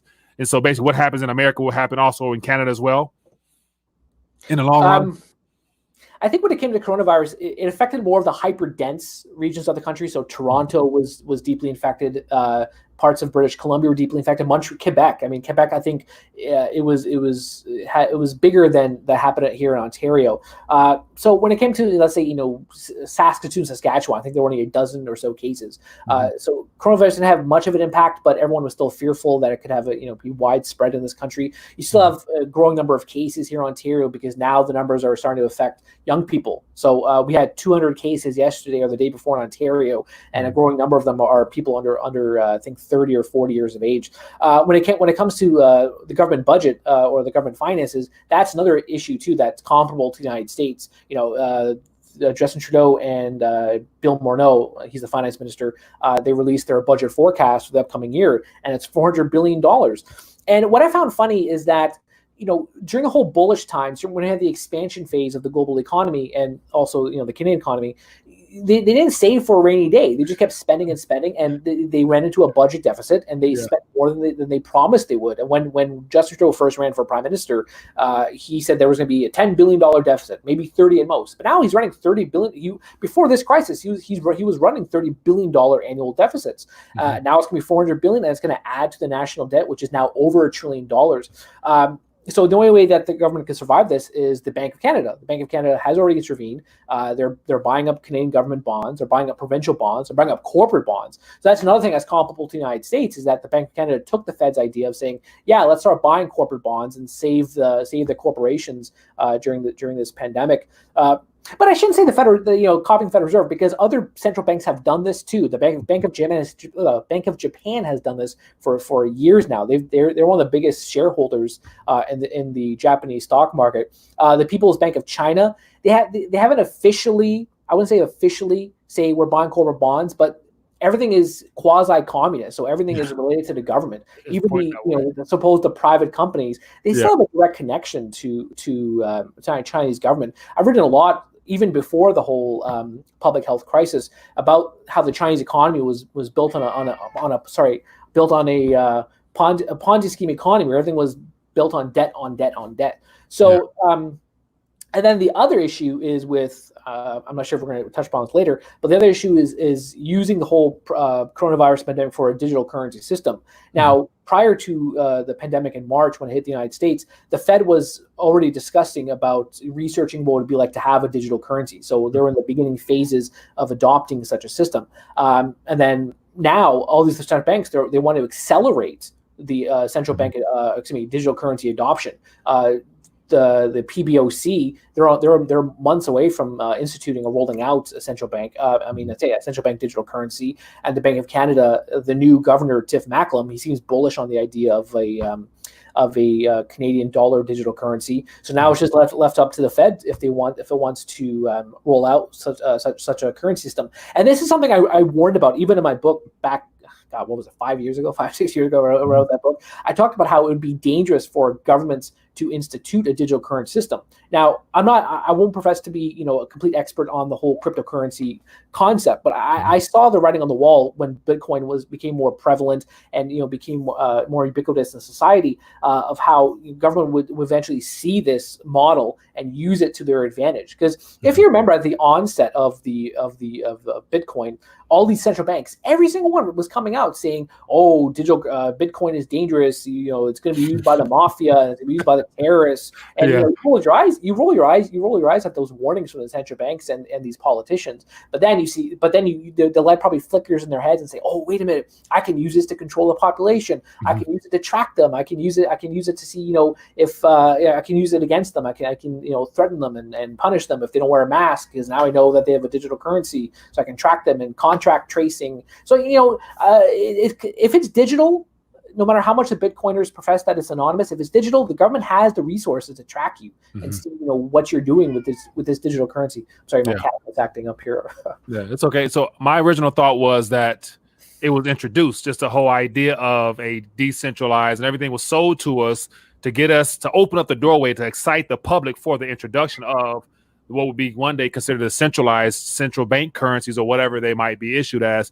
So I believe it was a part of this initial setup anyway. So I think it was all like as I say, like dangling a carrot in front of the public and getting them excited, because a lot of people, even the whole concept of cryptocurrency in regards to Bitcoin has changed over the last couple of years from a let's disrupt the bankers to now we're waiting on the bankers to get in so that we can, Bitcoin to the moon type of thing. And so when I saw that stuff starting to become prevalent, I'm like, okay, we're in trouble now. So it looks like it's playing into somebody's hands and it's not the people's hands. So that's my original thoughts on that. I'm sorry. Who do you mean dangling the carrot? Who dangled that carrot? So whoever the entity, the Satoshi Nakamoto individual who solved the Byzantine algorithm problem, whatever, there was an issue, and then introduced the very concept of a centrally or decentralized control, decentralized ledger that's publicly available, and all the trust lists and all the benefits that's been touted behind the technology. Whoever was the creator of that and introduced it, and all the forks from that point to all the new projects and coins out there now, are the people who have originally dangled the carrot of if you get involved, you'll be able to make money. So when we had that last run up of people chasing Lambos and all that stuff like that was a carrot in a sense of what got people excited about, I don't want to miss this next run. So let me get involved now. And so now I think a lot of the communities have been hijacked with people only in it for profit at the very expense of losing everything else, because I don't see like Bitcoin and stable coins being as readily available and as popular to use in this next, system is going to be rolled out to where it will pose a problem with them rolling out their projects. Therefore, they're going to make some harsh decisions, and then we'll see what happens when we get to that point. But, just my initial thoughts on that. Mm-hmm. Yeah, I can't dispute the analysis. Although I just don't think that there was some grand conspiracy with the globalists who helped contribute to Bitcoin's rise. I just think that, again, it's an issue where the government took advantage of a system to their own benefit, and their whole idea is controlling the public and monitoring them and saying that they're tracking them for their own good because they want to protect you from the evildoers and hiding in caves in Afghanistan. That's true. So as always, for those that are watching, if you have any questions, highlight at Rethinking the Dollar sort of stand out. So I see people chiming in on the cryptocurrency scam. So I want to get your thoughts on, we're heading into a solely digital world, but right now there's some movements in the precious metal sector. So more people are recognizing the importance of preserving their wealth outside of, the system in the form of metals. And so give me your rundown and your thoughts on what's happening in the metals markets. And is that part of the is that going to be a way to help people experience some of this so-called recovery that we're having?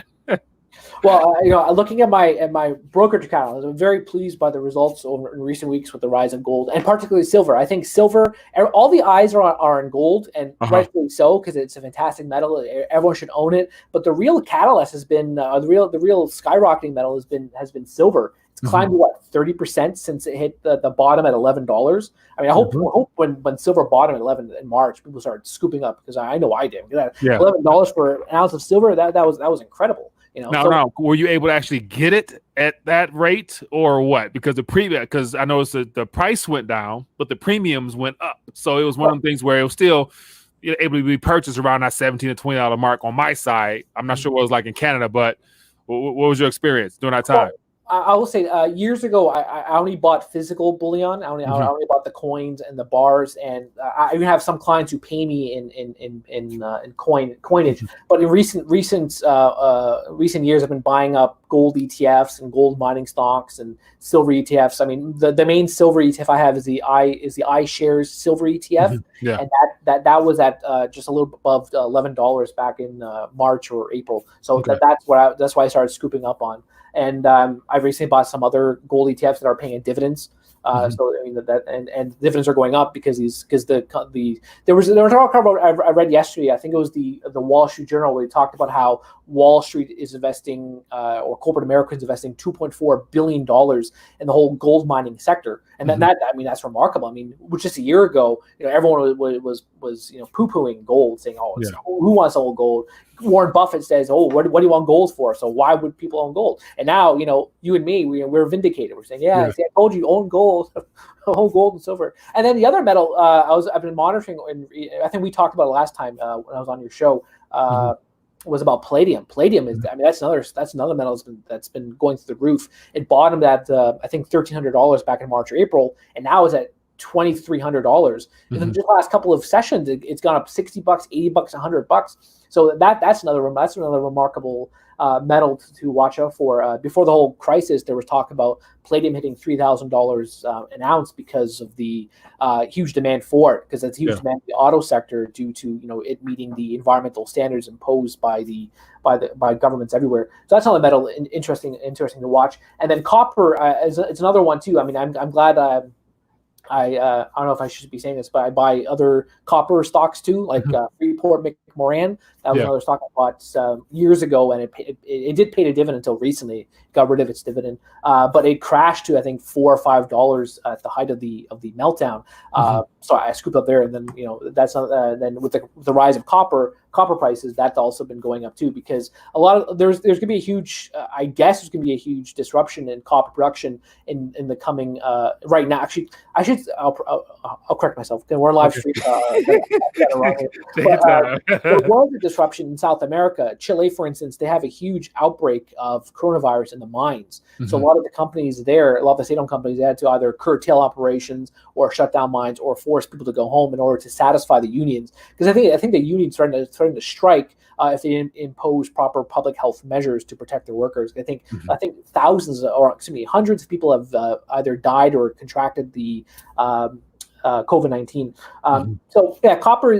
There was an industry report that came out earlier. I think it was last month. It was talking about how instead of there being a supply surplus in this year, there's actually a supply deficit. Whether that's temporary or long term is we'll be wait to see. But that's all the reason why copper prices have been surging. When it comes to platinum, it's also another climbing metal. I think platinum is more of a speculative metal because there's been talk for the last couple of years about how automakers would use platinum instead of palladium due to the cost, because it's also just as it works just as well as palladium for the whole auto catalyst converters. I think that's what it's called. So you have those 5 metals, and they've been doing well.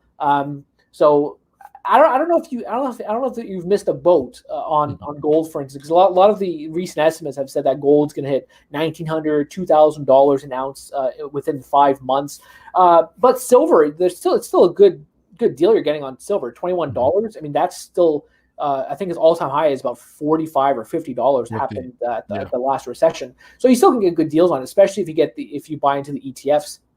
I know a lot of metal investor gold bugs are not too bullish on paper gold, but how else you can do it? You can't have your whole basement full of gold coins, and especially live in a bachelor apartment like I used to, and I had gold, and I'm not going to go further because then if somebody breaks in.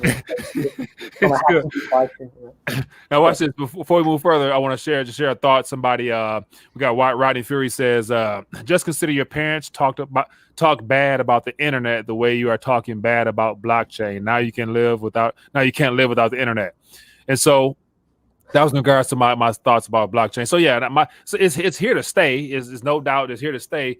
But it's one of those things where, in regards to, I never will put it before my confidence or trust in sound money. And so, of course, I've been a part of the blockchain space for some time myself, but I don't look at it as like a saving grace of how to really take advantage of this current the system we're in, because as of right now, it's still denominated in Federal Reserve notes primarily. So, and I'm a big proponent of being able to actually hold some things in your possession, such as coins. So, but it's here to stay. It's not going anywhere. But I just like to be skeptic. And add one thing too. Wall Street's pretty bullish on blockchain. Anytime a company says they're adding blockchain to their business model, that stock just pops. I can't remember what stock it was a couple of years ago. I think it was a food company, and they merely added the name blockchain to its corporate title, and the stock just went up. Could have been a bankrupt stock, but it's still just skyrocketed, still rallied for whatever reason. So blockchain, you're right. Blockchain is here to stay. I'm not bad mouthing it. I'm just worried about government using it to control the population. The internet too. I mean, the internet's a wonderful thing, but there's no doubt that the government uses it to track you in some way or another, or law enforcement. Yeah, and it's smartphones, and that's heading into the surveillance state of I saw an article the other day talking about the issues. I don't know if this is real or not, but with everybody wearing masks, it's hard to really further implement the face tracking and all that stuff. So I'm like, oh, okay, so that's a part of our future anyway. So the goal is to all have us plugged into the cloud eventually. So the Libertarian Party, they tweeted that out and they said, wear the mask. And everyone just completely blew up and said, how could you as a libertarian tell everyone to wear a mask? But nobody read the article that it replied to it, that it retweeted. So. Oh, man. So let me see. The Libertarian Party, I'll just put that out there. So let me see. So we talked a couple of thoughts about gold. So gold is currency of the past. Technology is taking over everything. Even finance get used to it. Yeah, very true, man. Very true. So I want to get your thoughts on what do you anticipate moving forward. So we have a couple of months left in this year, and then into 2021. So tell them what at this current moment, the way things are moving, anything is capable of happening. We can be surprised by anything. Do you think? I'm sorry, say again. Space alien invasion. I wouldn't be surprised if they throw some UFOs out there. Vampire fish. I think they discovered a vampire fish in the ocean of Vermont the other day. Are you serious? I hear about that. So watch this. So we have the presidential election here, and you're being a Canadian citizen, looking down and watching. Do you think, from your perspective, is the decision or lack thereof, or whatever is being presented to us as options, will be a defining moment for our country, and nevertheless impact the global economy and our status as a reserves currency? And does the fate of America depend upon this election if we get to that point, in your opinion? Okay, I'll try to answer those each bullet here. Okay. When it comes to the future of the election, everyone always says, every single election they always say, "Oh, the future of this country depends on this election. This is the most historic election in U.S. history." But I don't know. I mean, Joe Biden has said before that if he were elected, nothing substantial would change, and it's easy to believe that because he has no idea what he's doing. He doesn't know where he is. If he can't even read from his notes. I remember watching a clip. He was reading his notes saying, "Well, I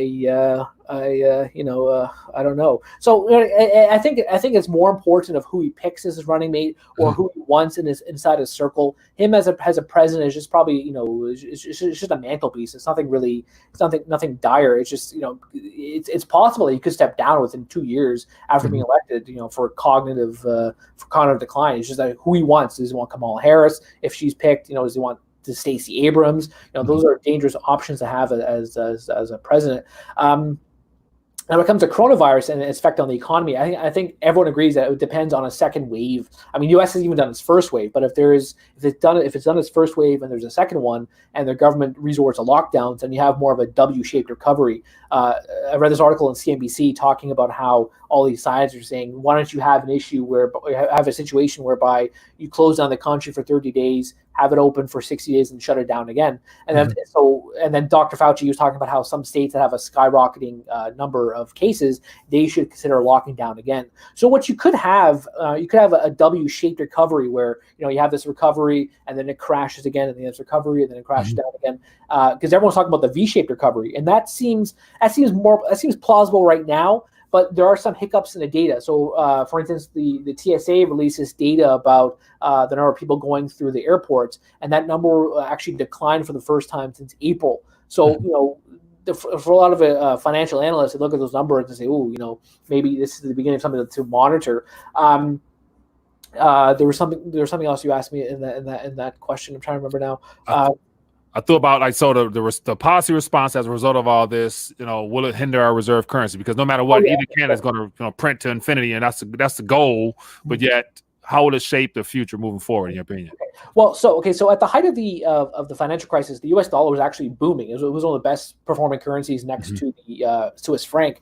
But now that there's more confidence in the broader financial market, the U.S. has been plummeting. I think the U.S. dollar index is at around 93, 94.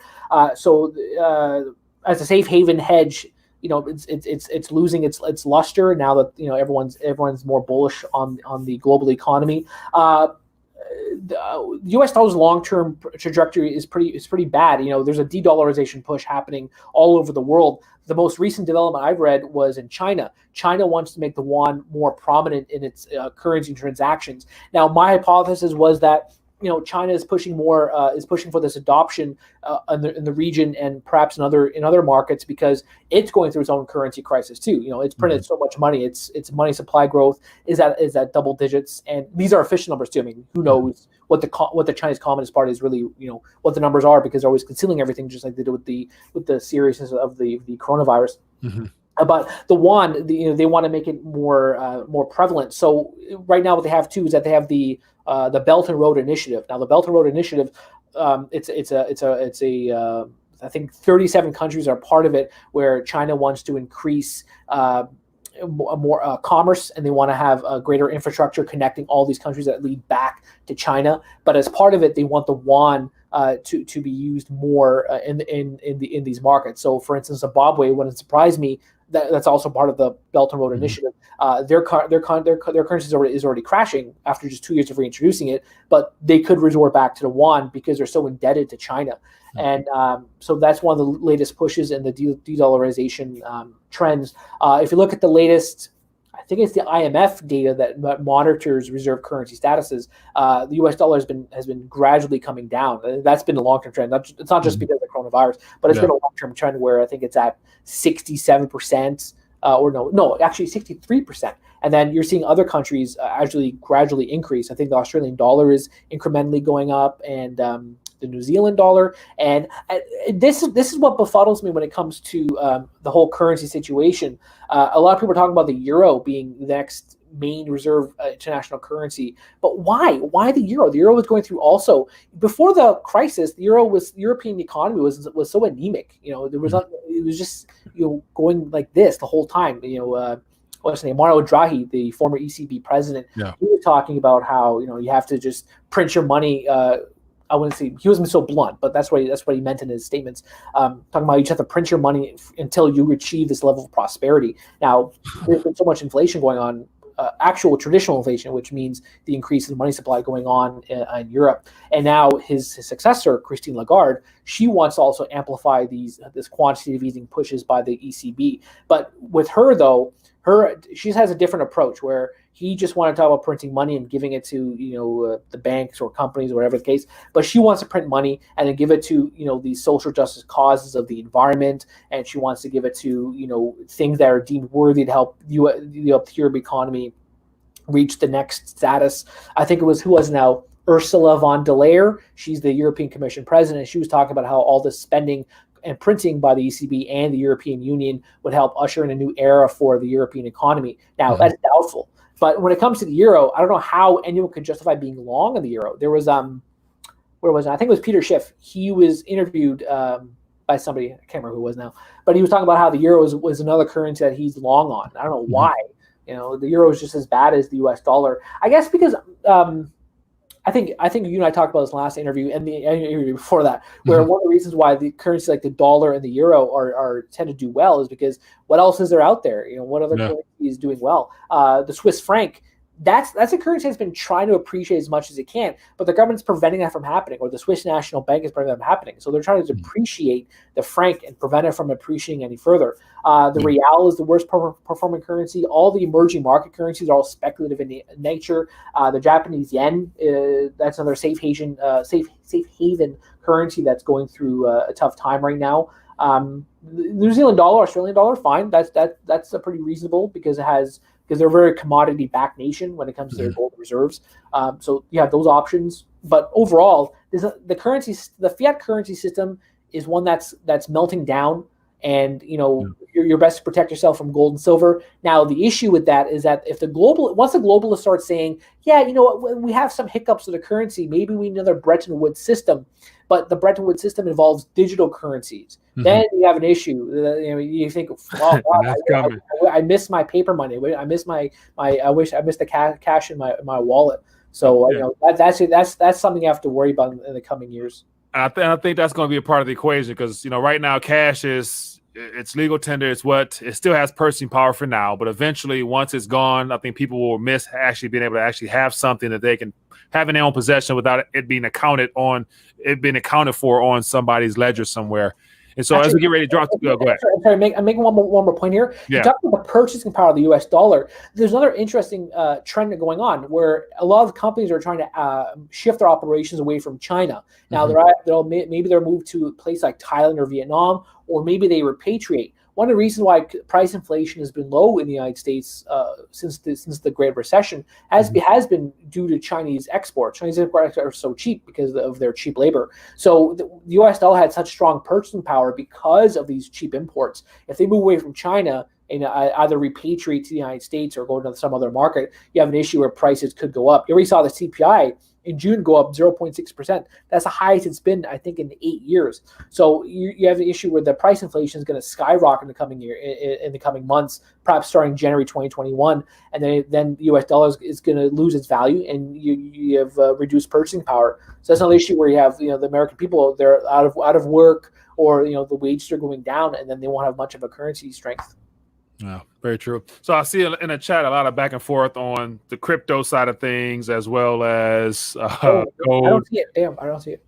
And so I think it's on your side somewhere. I gotta But somewhere on your side, you can look to the far right, click on comments. Oh, okay, yeah, I see. Okay. And so there's some thoughts here. It says from John Colorado says, have your guests heard anything more about the extension of stimulus or the unemployment benefits?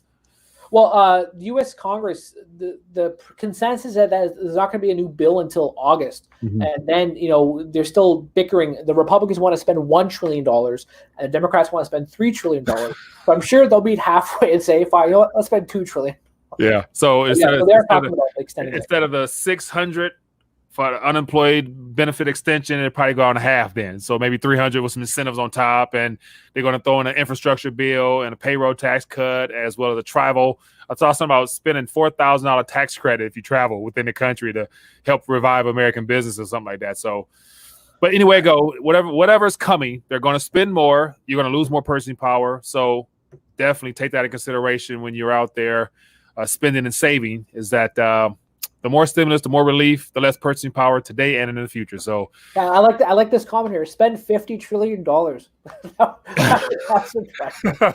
So from that gentleman there, Mr. Low Blood Pressure, he's an advocate on taking out as many credit cards as you can, maxing them out, buying silver rather, because of the long-term ability for silver to be able to appreciate to where you'll be able to pay back or default on those credit cards, however he wants to do it. So this gentleman here, or I'm sorry, later gentleman, I'm sorry, that also makes a good point. They're talking about how people undermine gold when it's in fact essential to all technology. That's another good point that people tend to forget. Gold is essential when it comes to manufacturing computers, when it comes to manufacturing automobiles. So gold has an inherent use, just more as protect your investments. So that's another good point. I'll give kudos to the gentleman.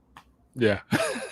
Well, so we're going over our time limit as always, man. We get a chance to have a good back and forth, and so it's just more thoughts going back and forth amongst themselves. And so, Rodney, I appreciate you for sharing your thoughts. And I noticed you said that using crypto to buy gold as well as silver is definitely something that I guess you use. So one of my thoughts on blockchain itself, given the fact that Gretchen's law is that you spend what's bad and you keep what's valuable, and I think, based upon Bitcoin and some of the other projects out there, as a result of what governments and central banks are doing, why spend those? Like, I would sit on those as well. You spend the paper and the digital stuff and let all the other stuff appreciate in time as a result of the destruction of currency. So I don't believe in spending cryptocurrency. So that's just me. So just like I would spend my gold or silver at this point, because why? Let's spend those pieces of paper, man. Anyway, also, can I just add one more thing? Yeah. John Colorado, he also makes another good point too, just like the previous one, the low blood pressure. Silver's a lot of intrinsic value too. That's also true. And one of the reasons why silver has been skyrocketing is because there's still an industrial demand for it. So there's a supply shortage going on due to old mines not restarting quickly enough or new mines not coming in operation. So there's a lot of still in the recovery phase of this post coronavirus economy. There's still intrinsic value for silver as well. It's not also just to look at this shiny white metal in your house. Yeah, I do agree. Yeah, John Paul, he does make a lot of sense. You want to answer some more thoughts or questions or whatever? So you ready to dial back? Because if not, they'll keep us on forever, man. But for everybody tuning in, I appreciate you guys hanging out with us. It was great to connect with Andrew. And also, let me put your site up so people can go find out more about your writings and whatnot. So Andrew Moran, he's on Twitter. You can go check him out, go connect with him there. And you write several articles daily. So you do a good job of pumping out good content, man. And so you can visit me at libertynation.com. That's my primary publication I contribute to. All right, good deal. libertynation.com. And that's actually, we'll put that up there as well. And so I'll put that in the chat, in the description rather. But Andrew, man, once again, great to connect with you. I appreciate you taking time this afternoon and definitely looking forward to doing it again. And it's always good to connect with you, my man. Any last thoughts you want to leave us with before we dial back? John Colorado, go back to work and hope you stay awake. I can't think of anything more clever than that. I'm sorry. I can't. Sounds good. Well, everybody's been great hanging out this afternoon. Definitely, we can continue this conversation further tonight on the live stream. Looking forward to getting your thoughts as well as, discussing what's happening in the news today. And we'll go from there. But other than that, be blessed, be safe. See you guys later. Peace. Oh, sorry. Privacy. RTD Live Talk, Detroit's #1 late night live talk show. Still got to work out those kinks. How's everybody doing? Hope everyone's doing well. Looking forward to connecting and finding out what's going on in your world, as well as talking about some interesting subject matter. The dollar, of course, is no longer the reserve currency. It's not official yet, but we all know kind of where it's heading. That's why I decided to wear my special shirt today, saying that the dollar is a hazardous medium of exchange that you might not want to hold too much of moving forward. So we're going to talk about that as well as a lot of other subject matter. Hope everyone is doing well. And then when it's time to open up the phone lines, I would love to hear from you guys. Number is 313-462-0027. We'll love to find out what's going on in your world, as well as what other subject matters out there that we need to talk about. So let me dive into the chat real quick, acknowledge a couple people for taking time to bless us with their presence, and then we'll dive into a couple stories here. All right, let me see. We have Simon. It says, therefore, submit yourselves unto God, resist the devil, he will flee from you. James 4:7. Hey, man, appreciate that. And I definitely am down with that one. Barlight Broker in the building. We got Master Don. We got JoJo. We got Patriot Star 777 from Jacksonville. Appreciate you for tuning in. What's going on in your neck of the woods? Empirical Truth is pretty much every canceled person is in disagreement with the Fed. Root of all evil. Fed notes. Iman, we got Barlight Broker in the building. Low blood pressure. Jim Diggs. Tom, we got Looter 92. All right, appreciate everybody for tuning in, man. So feel free, as always. I want to make sure I give you guys a chance to talk about whatever else subject matters might be worth talking about, letting your voice be heard. So feel free to chime in, throw a subject matter in the chat, and we can touch on it. And I don't want to hog the mic up. I want to make sure I give everybody a chance to share their thoughts on whatever topics we touch on. And so I see we have let me actually switch up my screen a little bit here, and then we'll get right into some of the topics. Man, I got too many windows open back here. Let me close a couple windows and open up some. And then before I dive further, let me do a little house cleaning on my side. And we can keep it moving. All right. So for those that are tuning in, first-time viewers, whatever, might be coming across the channel for the first time, if you guys want to stay up to date on some of the latest events, feel free to visit the rethinkingthedollar.com blog. And I post articles there on gold, silver, crypto, Maine, you name it, it's there throughout the day. So feel free to scroll over there. And then also we have our weekly hangouts on Patreon. So for whatever reason, Patreon might be down, but feel free to become a Patreon. You can join us off air to hang out a little bit. And then here are the social media tabs where you can find RTD for now. And the most popular one is the Discord page, where I grab a lot of the articles that we touch on from that section there.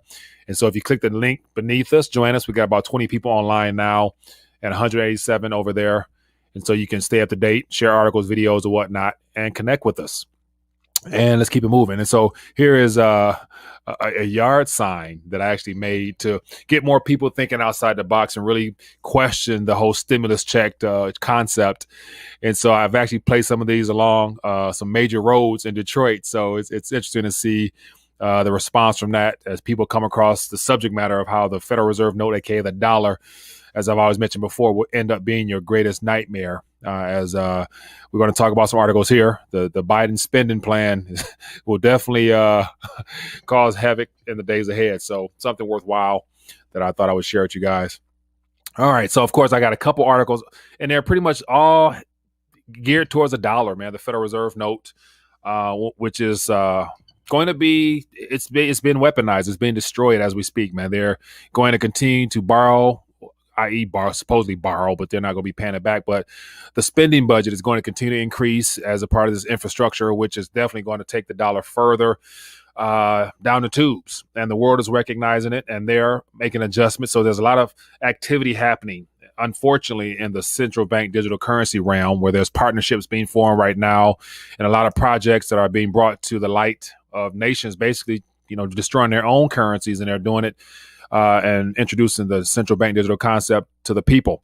But here's just a little zero hedge title that I thought was worth mentioning. It says U.S. dollar status as a dominant global reserve currency drops to a 25-year low.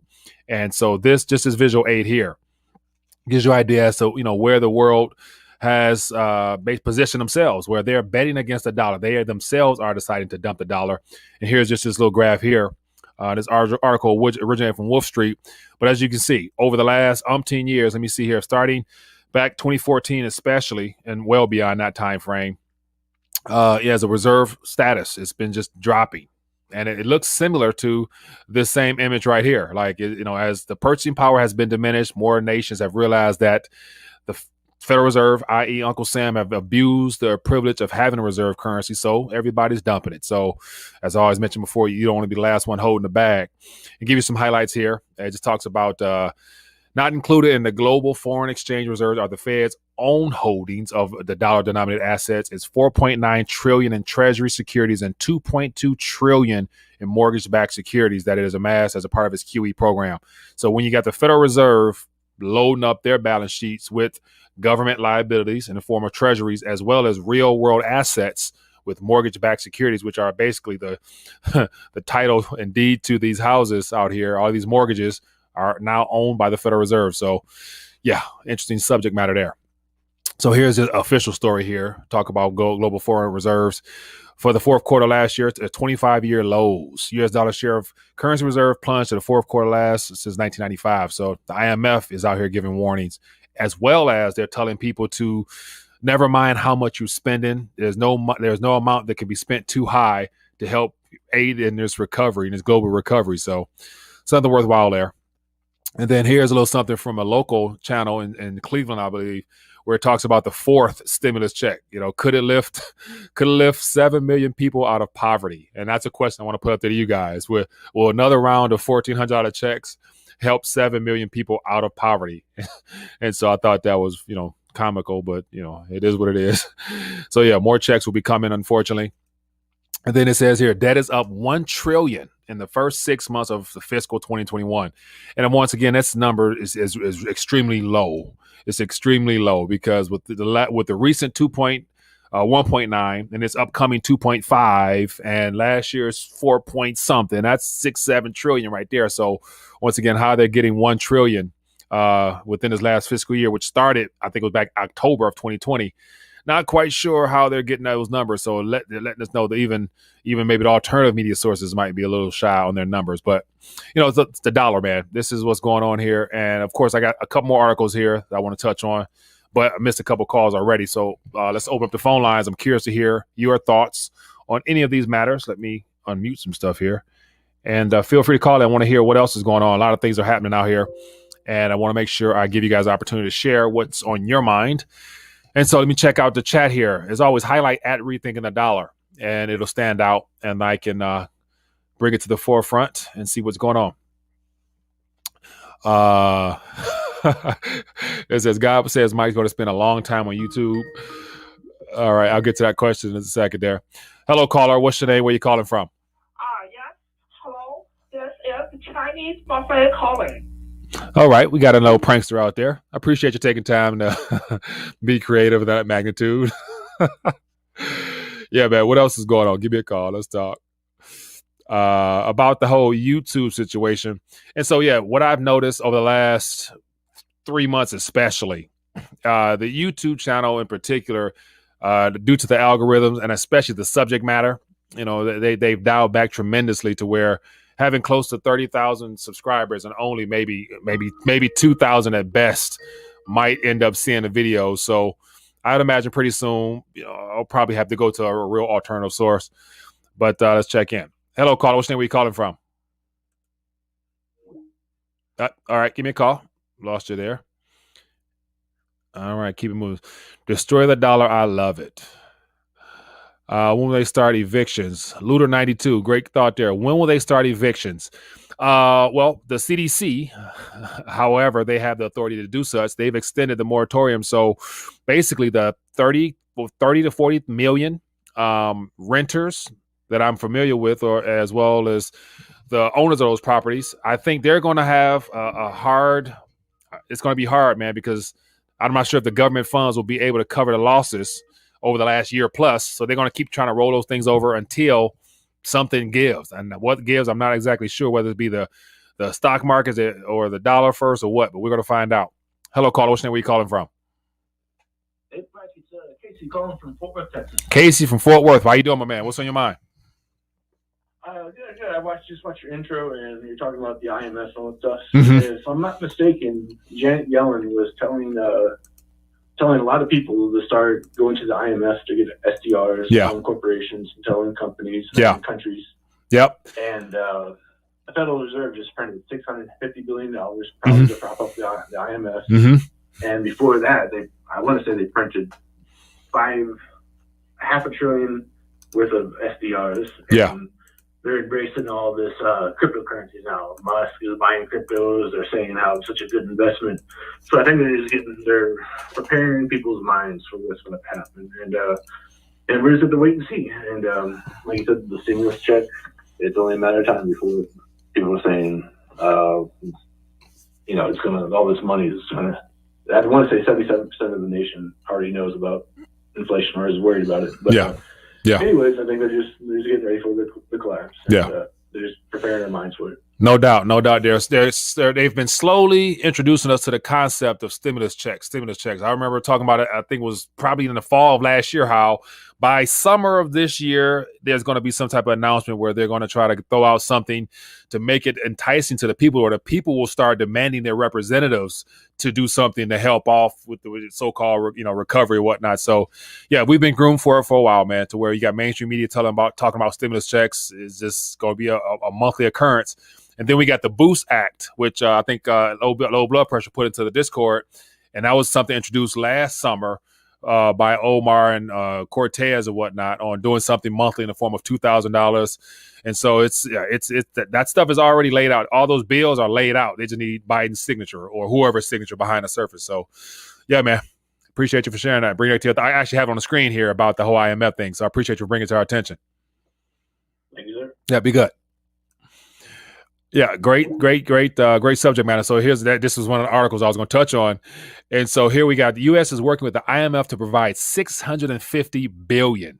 And so once again, how can Uncle Sam, who's already tapped out, be able to offer anything other than the fact they've weaponized the Federal Reserve note? I mean, at this point, they can create as much currency as possible to try to prop up and to help other countries, but we can't even help our damn self. And that's how bad it is, to where people don't question. So why would nations hold on to our liabilities when we are just creating it out of thin air and sending it around the world? So doesn't surprise me one bit, but it's a part of the collapse. Hello, caller. What's your name? Where you calling from? Hello, caller. What's your name? Where you calling from? Chris from LA in the UK. Chris from LA in the UK. How you doing, man? What's on your mind? I'm good. Looks like France is about to shut down again. Another lockdown. Okay. Taking a guess that it's going to come out here eventually. They claim everything's going to open back up, but I don't know. It looks like France is getting hit right now, so it might come this way also. So I don't know what's going to happen. Yeah, and so there's rumors once again floating around Michigan. So we're hearing the mainstream media here in Michigan is talking about cases are rising, and so it's rumors floating around that Whitmer might decide to shut down again or lock down here in Michigan as well. So it doesn't surprise me one bit, man. And I think a lot of that talk is to groom us for the fact that they need more fear to tell people to go out and get that jab so that they can implement the passports, because there's some resistance now with that passport. And so I think there's a new state. I think it was West Virginia or something like that. I just recently talked about they're not doing it either. So they need more fear. So what better way to do it than lock it down and keep people scared, man? It's funny because I actually work for the government. I'm trying to. I work for the NHS, which is the government as far as the health out here, the National Health Organization. Yeah. So they're trying to get everybody to take this vaccine, and it's funny because the people I work with, they always call me the conspiracy theorists. When they're talking about, you don't need to get this thing, it has nanotechnology, this and that, and everybody, some people are here, but then you have other people that go out and get it. Mm-hmm. I mean, the CEO of the trust is trying to get everybody to take it, and she's trying to get the hierarchy to influence everybody to consider it, and, pretty much almost like marketing everybody to get it. Yeah. And I'm the one person that's like, it's not going to happen. And a lot of other people are taking it. No, people out here are different. They're not like, they're more conservative out here, and they're also more submissive. So most people will probably just go with the flow. Yeah. They're not like people in the U.S., which are more rebellious. Yeah. People out here are very conservative, and they don't really cause many waves. They really trust the government also out here. Yeah, yeah, and that's what surprised me, man. Like most people, just the fact that I've heard the words conspiracy theory thrown around a lot more now. Just the fact you got mainstream media with their own fact-checking group, and then every article you post or share or even see in your news feed and all those social media platforms, they got something beneath that says, this has here been verified and proven to be false. I'm like, who the hell are you? Like, so people don't question, man. Like, how?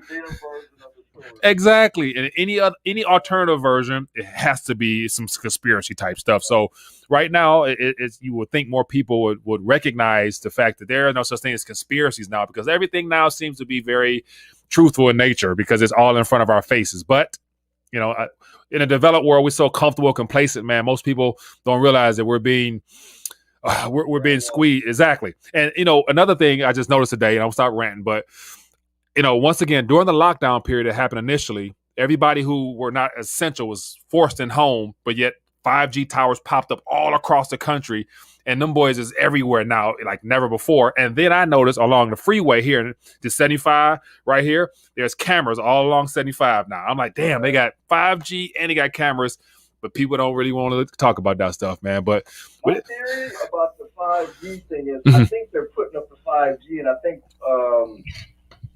the nanotechnology in the vaccine, I think what it is 5G antennas are almost like a radio station broadcasting the signal. Yeah. And I think the nanotechnology makes your body act like a receiver. Yeah. Yeah. So I think whatever they pretty much project through the towers, I think we receive it through these little robots that are inside the vaccine. That's what I think it is. Yeah, and I posted a video and talked about it a while ago. There's a video out here from a biomedical weapon doctor or something. I put it in the Discord as well, but it's an older video, but it talks about all the technology that they were developing 10, 15, 20 years ago and how it's already complete and ready. They just need to roll it out. And so when you see all the stuff that they have already developed and how it entails all the stuff that we're experiencing now, it puts it all together perfectly. Like it's already there. It's science, it's proven, but yet it's not beneficial for our bodies and humanity in general. So, but hey, man, I appreciate you. Most of the technology that the general public knows about is about 30 years old. Yeah.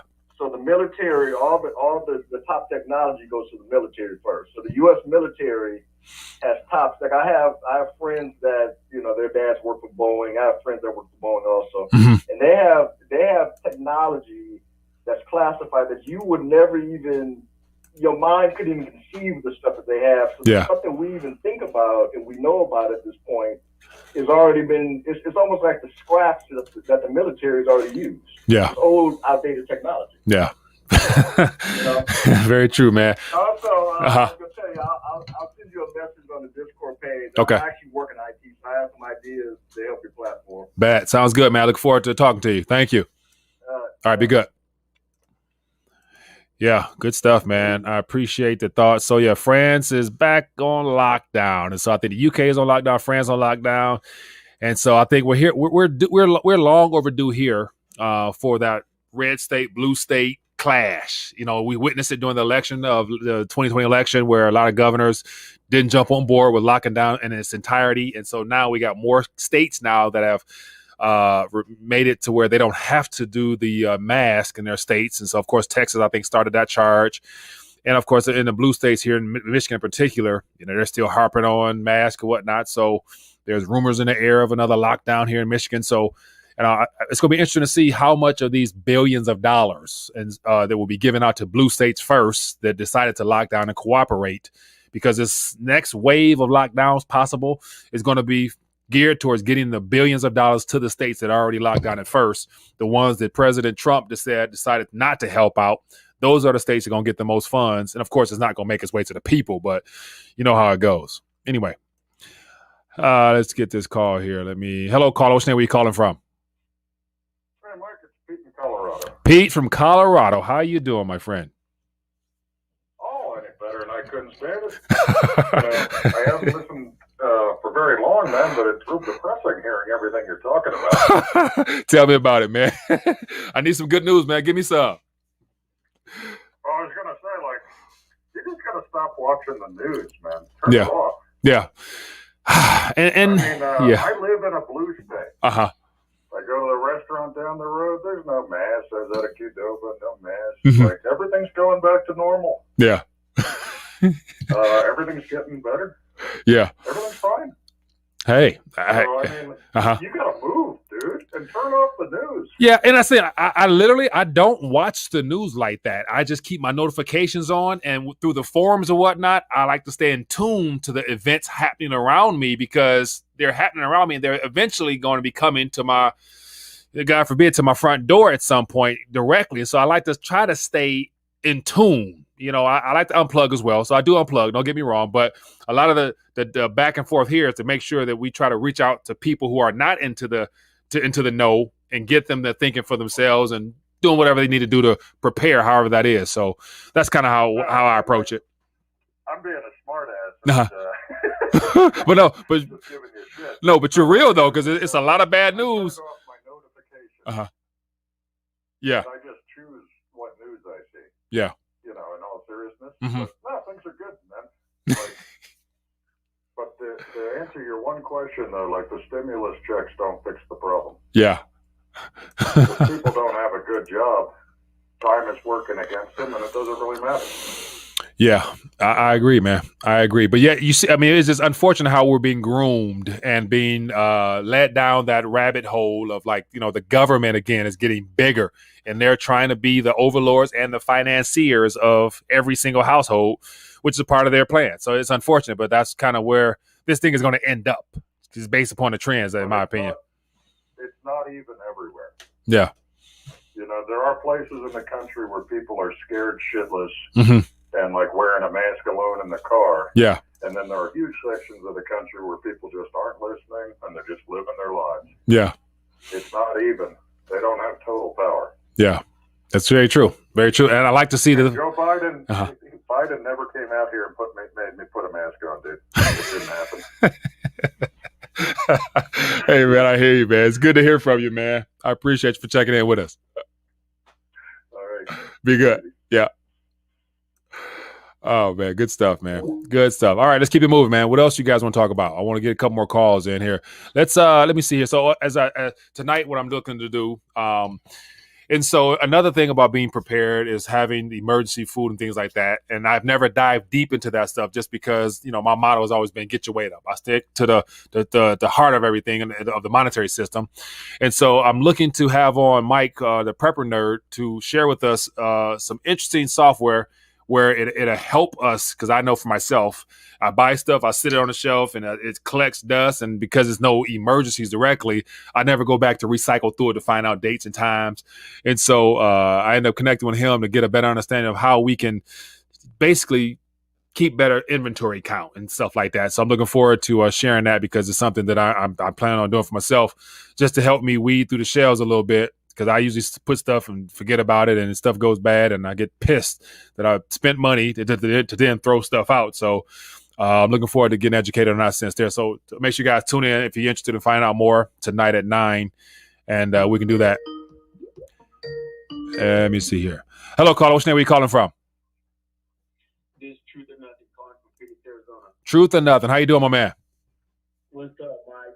Hey, I've been watching for quite a while, obviously for the past year, you know, everything that's been going on. And I'm just trying to report what's going on in my region. Yeah. We got this Operation Vaccination Camp set up here where a lot of people I see every day next to Capitol Park are driving up and just getting the shot like it's nobody's business.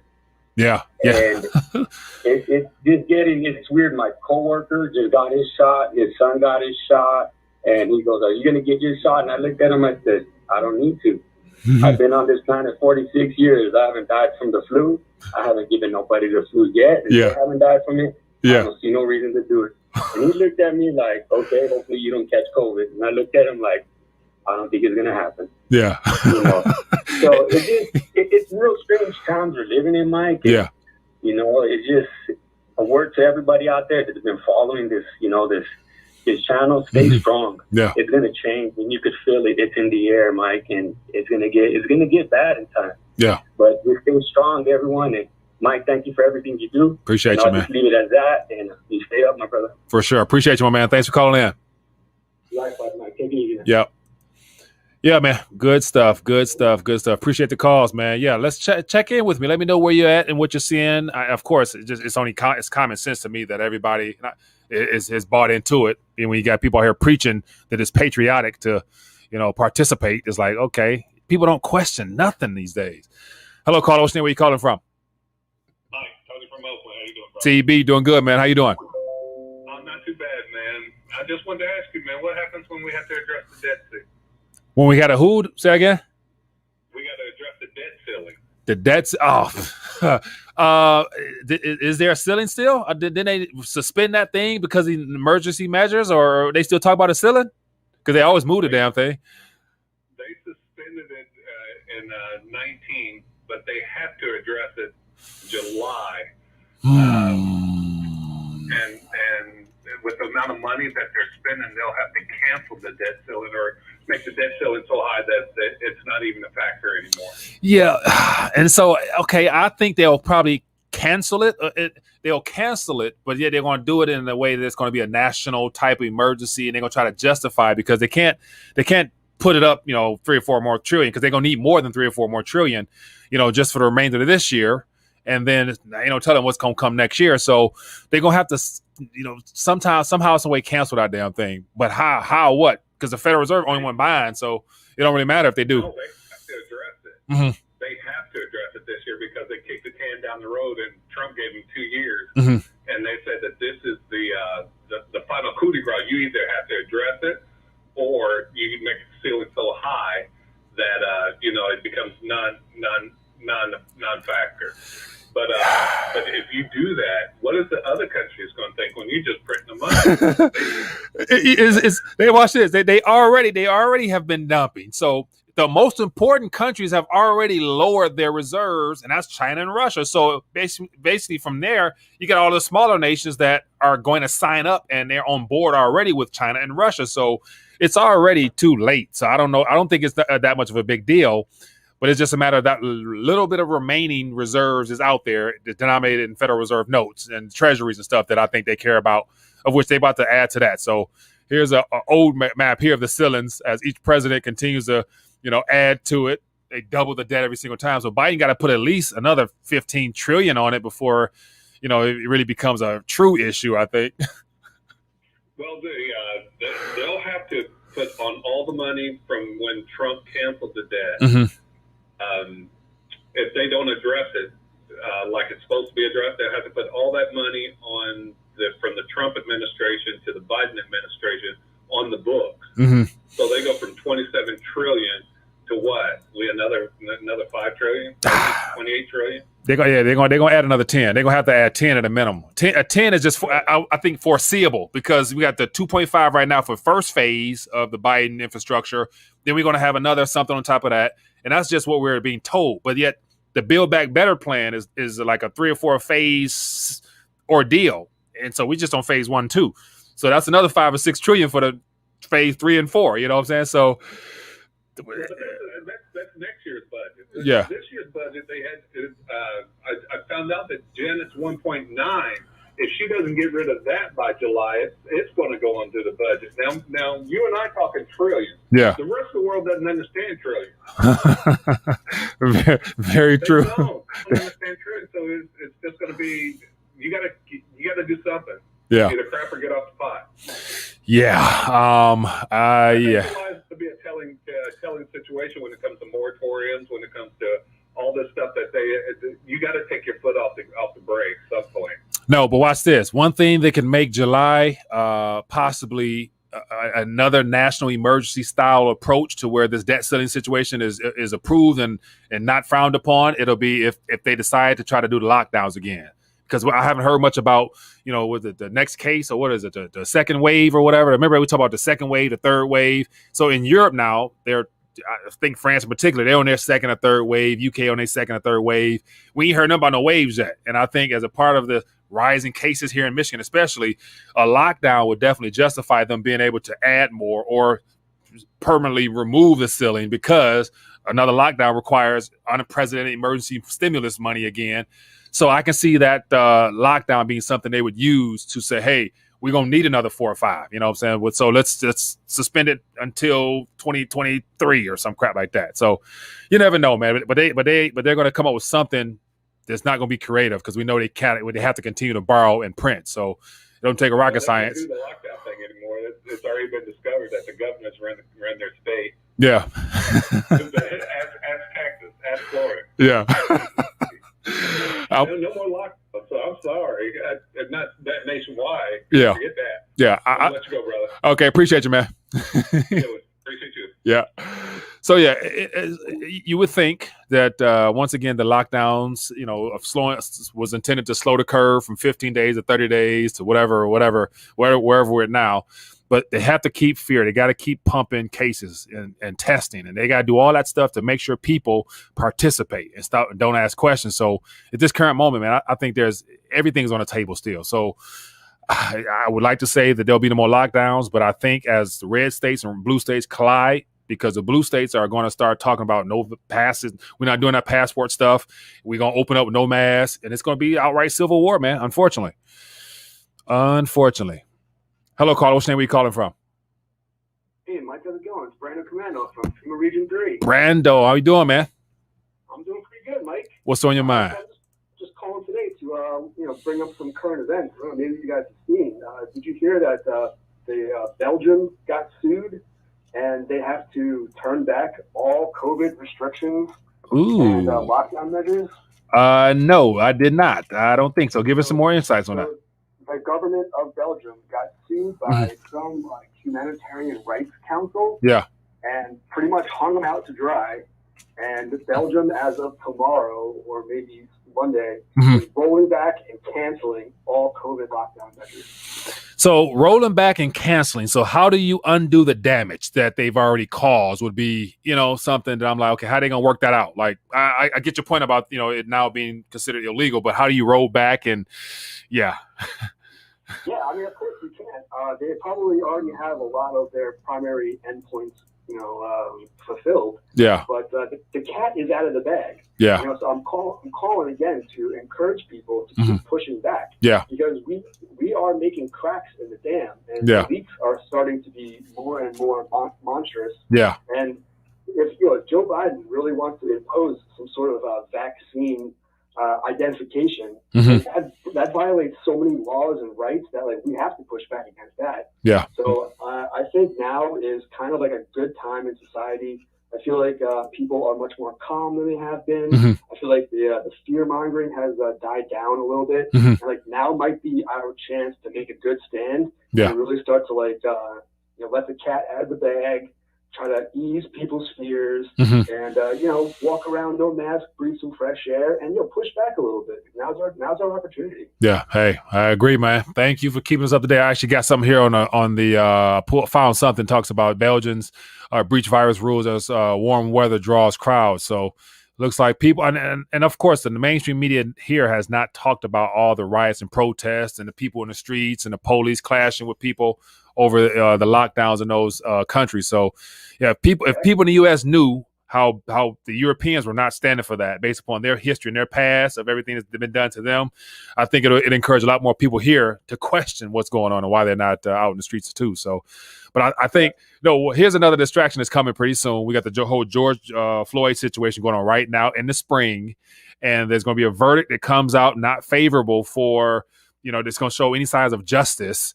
They're going to lead to people hitting the streets, and they're going to start creating chaos in the spring and summertime, man. So, but you forget last year, they started coming out with those studies that showed, BLM didn't do any spreading of coronavirus, and everyone out in the sunshine was actually good for health. Yeah. So maybe they'll be encouraging us to go outside. Yeah.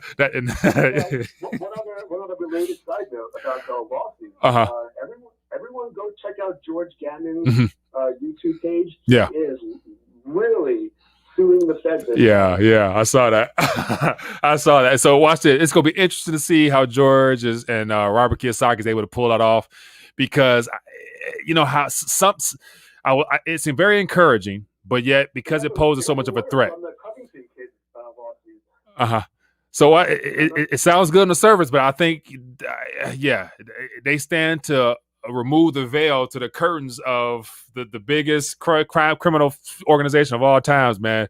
It's going to get very interesting with some fireworks if it gets to the point where it becomes serious. So, but I wish them well, man. I hope they do their thing.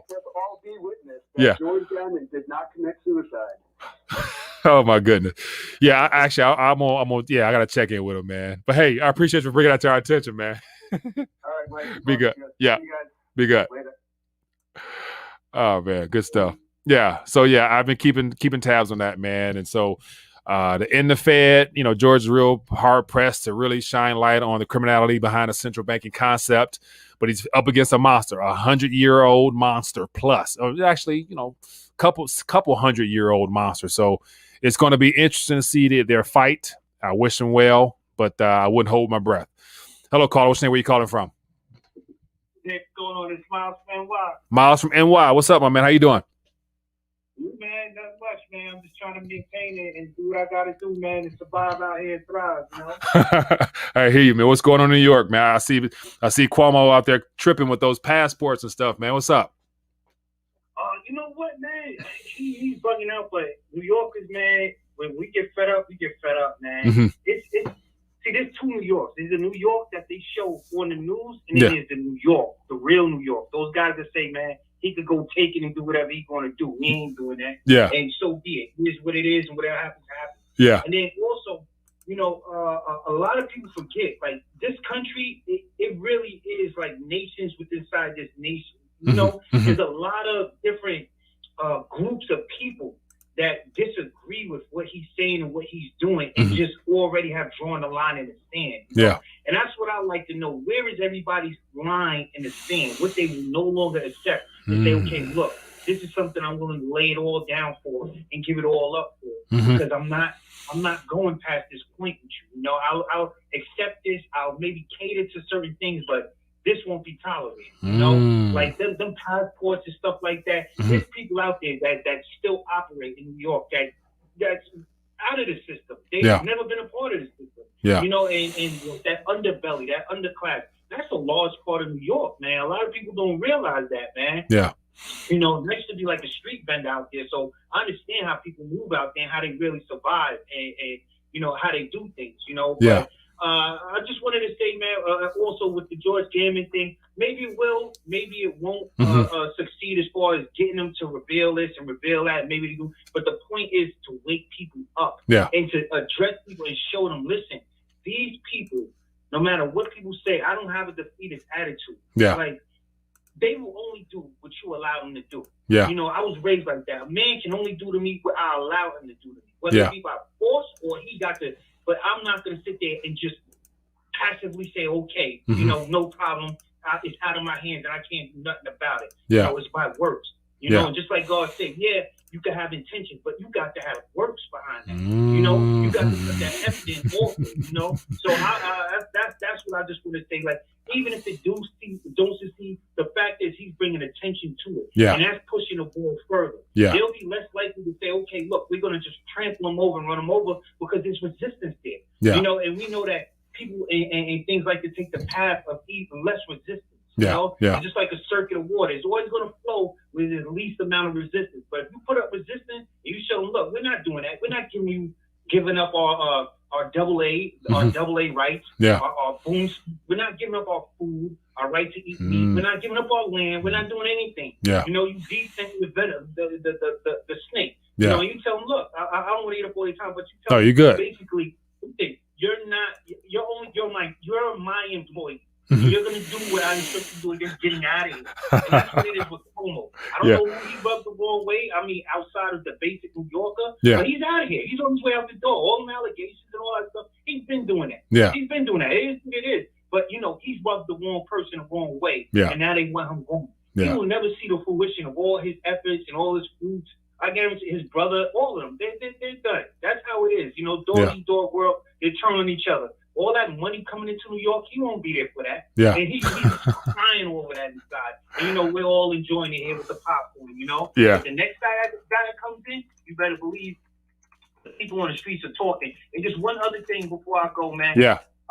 Some of these groups, like the Facebook groups, I like to join those underbelly groups, like the stimulus groups and the tax tax return group because you see the real people, Yeah. the real struggling people, hear what they say, Yeah. know what they're like. And believe it or not, a lot of people aren't as asleep as a lot of people think. They just don't have the direction. Mhm. They don't have that direction of what to do about it. Yeah. And that's the difference right now. People aren't as dumb because we have extensions and we have information coming to us. They know that they're being ripped off. They know what them people did to them. They just don't know the correct corridors. And that's why, like, with the George Gammon and things like that, and why I keep saying, look, the flag's been raised. We're here. It's time to, organize and mobilize and bring them to a direction. Yeah. It's because they need that direction. Everybody's not a natural born leader. Some people make better soldiers. Some people make better leaders. But once that flag has been raised, it's on, man. And I look at that like it's a core. There's too many people out there like just saying, look, we're done with it. We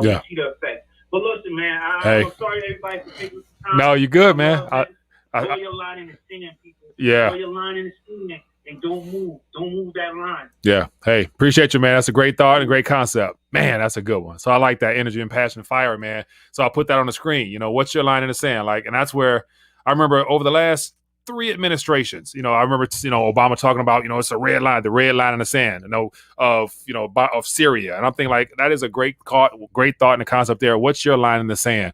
And of course, for me, everybody has their own tolerance level where it's like right there, anything beyond that it's game on. I can get very radical. So I'm gonna dial it back, but man. But anyway, we're getting ready to dial back. Got another live stream later on in the evening, so feel free to tune in.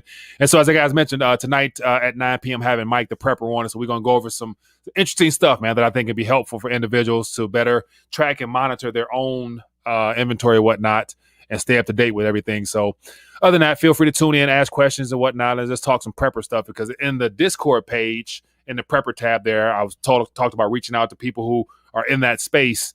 And so we're going to get a little education there, man. So looking forward to it, trying to reach out to more people outside of the regular mainstream. So anyway, people, be blessed, be safe. I'm going to deny these calls here just because I get ready to dial back. But I hope everyone had a good evening, and let's do it again tomorrow, Lord willing. Or I'm sorry, in a couple hours. So see you guys at 9 p.m. tonight. Tell a friend, invite a friend rather.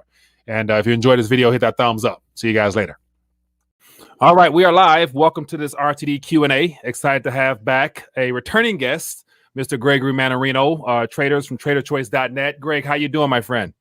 I am doing great, and I really, really am happy to be back with you. Finally, it's been a while, but this is exciting for me. Believe it or not, it really is exciting. Yes, it is. So actually, before we went live, I just wanted to share with the audience because it's been a while. And so one of my very first interviews happened to be you when it came to the live streaming. And so going back in time, here's a little clip from my initial setup when I was just beginning with the live stream portion. And I was looking over my shoulder. And at that time, the national debt was $19.8 trillion. And it says the dollar to silver ratio was 885 per ounce. And here we are now. If I thumb over to the latest figures, we're at 24.2. And the dollar to silver ratio is $2,300. So a lot has changed since we've last spoken on this live feature. Yeah, a lot has certainly changed. It's going to change a lot more. There's no doubt about it. I mean, look, what we have now, we don't just have exploding debt. It's parabolic. Mm-hmm. We've gone absolutely, completely straight up and it's going to continue that way. We're going to see debts. And I've been telling people this for the longest time. Deficits are going to explode. Well, we're here now, and it's actually going to get worse from here. What we can expect is the Fed's balance sheet, the one we're allowed to see, to vastly expand as we move forward here. I mean, look, they're fulfilling their end game to be the buyers and lender of last resort. Multi-decade plan to be above that pyramid. They're here now. They're funneling cash around the world. No secret. Everyone's got it. People know what's going on here. And again, nothing has changed for me since I've been out here for over a decade explaining to people, bet against this debt, become your own central bank, hold a hard asset, or hold anti-central bank units or non-central bank units. And I've become quite a proponent of cryptocurrencies. Yeah. So I think people need to be holding these things too. And then if you are so inclined, like we were talking about before the interview here, trade the market. But you got to stay so ahead of it. You got to immerse yourself in it. You got to be, I tell people in life, No matter what you do, I don't care what it is. You wash dogs for a living. Well, if that's fine, no matter what people do, but you gotta become that thing to be the best. You want to be the best at what you do. And I don't care what it might be. In order to be the best at it, you have got to immerse yourself in it. You got to become that thing. It can't just be something that you do. It has to be something you are. Yeah. And I mean, that was me too. I mean, I practiced medicine for 20 years. I wanted to be the best at it. I wanted to be the best clinician I possibly could. And, you know, I think, I don't know if I was the best. I think I became the best I could have. Was the best clinician ever. You reached your potential level. You reached your potential is what you're saying. Yeah, you reach that potential. You try to make yourself the best. Don't, you know, try to be better than anybody else. Although I'd like to, I always strive for that in life. I always want to be the best at something here. And I think in the environment that you and I are in, you know, trying to educate people, people understand what's going on. We really do have to be the best. We have to be on top of it more so than anybody else. And that's how we make a difference in people's lives. And that's really all I want is make a difference in someone's life, a positive experience for them, let them understand what's going on. It's just like you, same thing about you and me. We make a positive difference in the world. This is how we do it. All right. So I want to touch on, and so as always, for those that are tuning in, appreciate you for taking time to join us. And I just want to acknowledge a super chat here. And so Mr. Andy says, Greg the GOAT. He says, thank you too. So I appreciate you, Andy, for that love offering to the channel. And so you talked about, I'm going to put it on the screen because you mentioned the Federal Reserve balance sheet from what we're able or what we're told. Wow. And so we see this right here. So are you hinting at that this could be just, you know, that this is the front of what they're showing us, but yet it's probably exponentially a lot higher than this? It's basically what you're kind of hitting at a little bit. Well, first of all, I haven't seen this chart before, but that's exactly what I'm talking about. It's gone straight up. No, you have to understand this. And I don't think many people do, unless you're a real Wall Streeter, or if you understand what they do here. All companies have two balance sheets. They have the one that they allow you to see and the one that you're not allowed to see.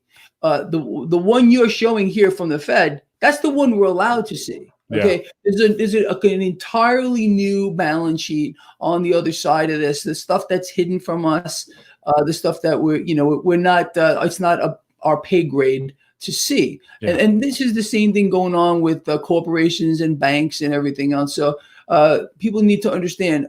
Most, in fact, probably all big corporations and banks have at least two balance sheets: the one we're allowed to see and the one they hide from us. And we just try to make the best of it here and understand that the whole thing, and no one knows this better than you, is not real.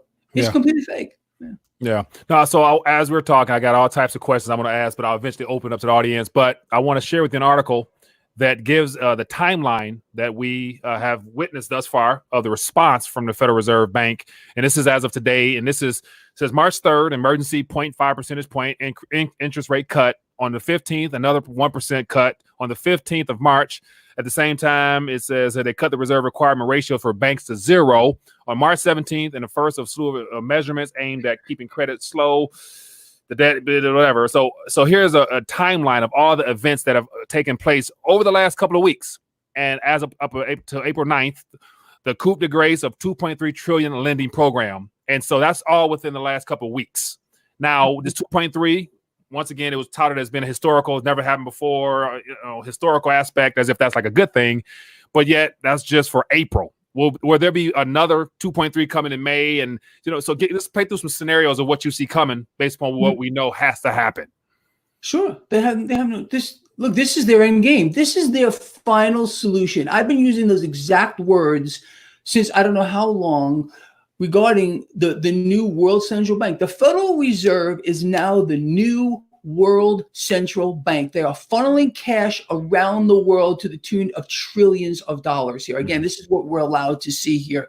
Their repo scam went from 50 billion a day to $1 trillion a day. I told people this was going to keep going up. I had no idea it was ever going to hit $1 trillion a day, but that's where we're at now, $1 trillion per day. They said, oh, this is temporary, we're going to unwind it. Yeah, nonsense. I told people the first day this came out that it was going to continue and expand. That's what they're doing. The Federal Reserve, the new world central bank here, has for many, many decades been trying to become the lender and buyer of last resort, to own it all. And so in this environment where we have a dead economy on a global scale, I mean, we're dead. There's no economy anymore. We're dead in the water. We're frozen in time. The Fed can print all they want right now because there's no money velocity. Okay, so right now they can do what they want to do. Is there going to be a price to pay down the line? Absolutely. Or they're going to switch to a new system, which I really do believe is in the works. This is why they're dollarizing the world. But whatever the Fed is doing now, 2.3 trillion, whatever trillion, expect this to continue in greater and greater amounts. The Federal Reserve is funneling more than this directly to the Wall Street banks. The Wall Street banks are buying the market. They're buying stocks. And the Federal Reserve has got the entire debt market covered. They're buying every single aspect of the debt market. There's not one part of it that they're not buying. The Fed is even buying foreign debt.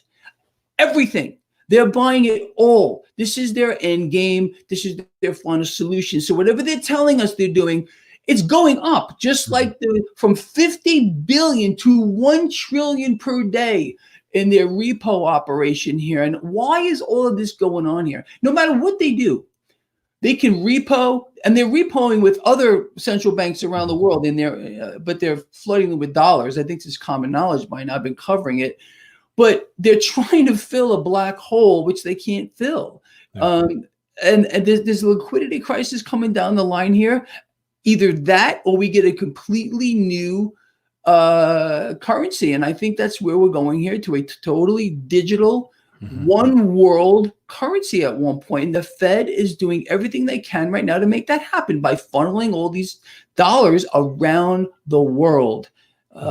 It's a crazy situation that we're in. And how much can they print? As much as they want right now. They can do whatever they want because there's no money velocity. The rate at which cash moves through an economy, which we don't even have one, is zero. So there we go. So what do you think might break that confidence where the velocity would pick up, and to where it becomes obvious that they're counterfeiting money? They've already weaponized the dollars. I've mentioned several times now. They've weaponized it. They're trying to buy up everything. At some point, something has to give. Something has to snap. Would you say? 100%. It's the same thing I've been telling people since time in freaking memorial. It's the debt market. The debt market is a time bomb.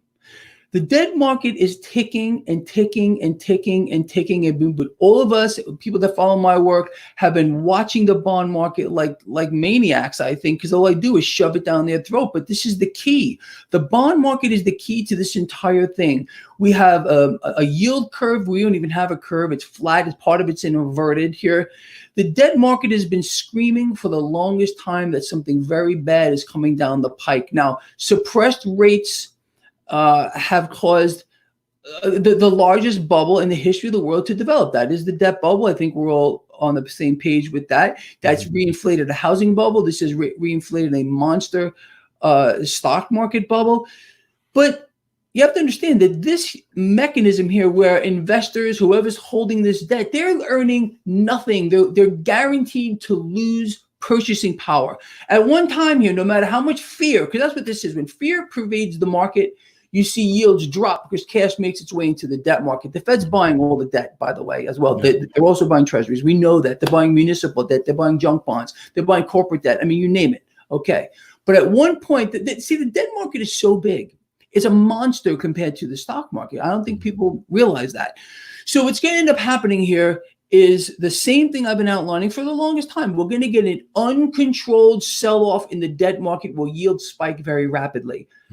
The Fed is trying to maintain control right now. They're buying what they can. They're buying it all. But if other nations around the world, investors say, why would I be wanting to hold this unit of debt, which I'm guaranteed to lose purchasing power? I'm just going to dump it and throw my cash into some other thing. We're going to get that big sell-off in the debt market.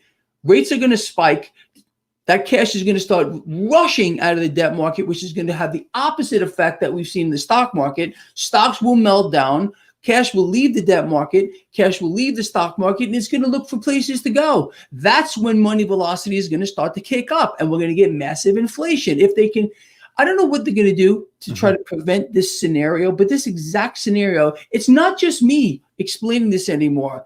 Although I did it way before Alan Greenspan's taking on it. Alan Greenspan, former Federal Reserve chair, said this exact thing maybe 2 years ago. I almost fell out of my chair. I'm like, he must watch my work, because this is what I've been explaining to people. This is how it's going to play out at one point.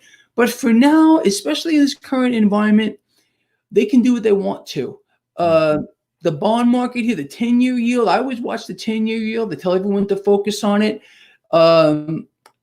If you look at what happened today, for example, this is live, right? So today, the debt market, the 10-year yield actually came up. It went higher, so fractionally, in an environment where we had stocks sell off, not to any great degree, but that tells me that there's probably more gains for this market moving forward, despite the fact that we just lost 17 million people in the workforce, millions more to come here. We have an economy dead in the water.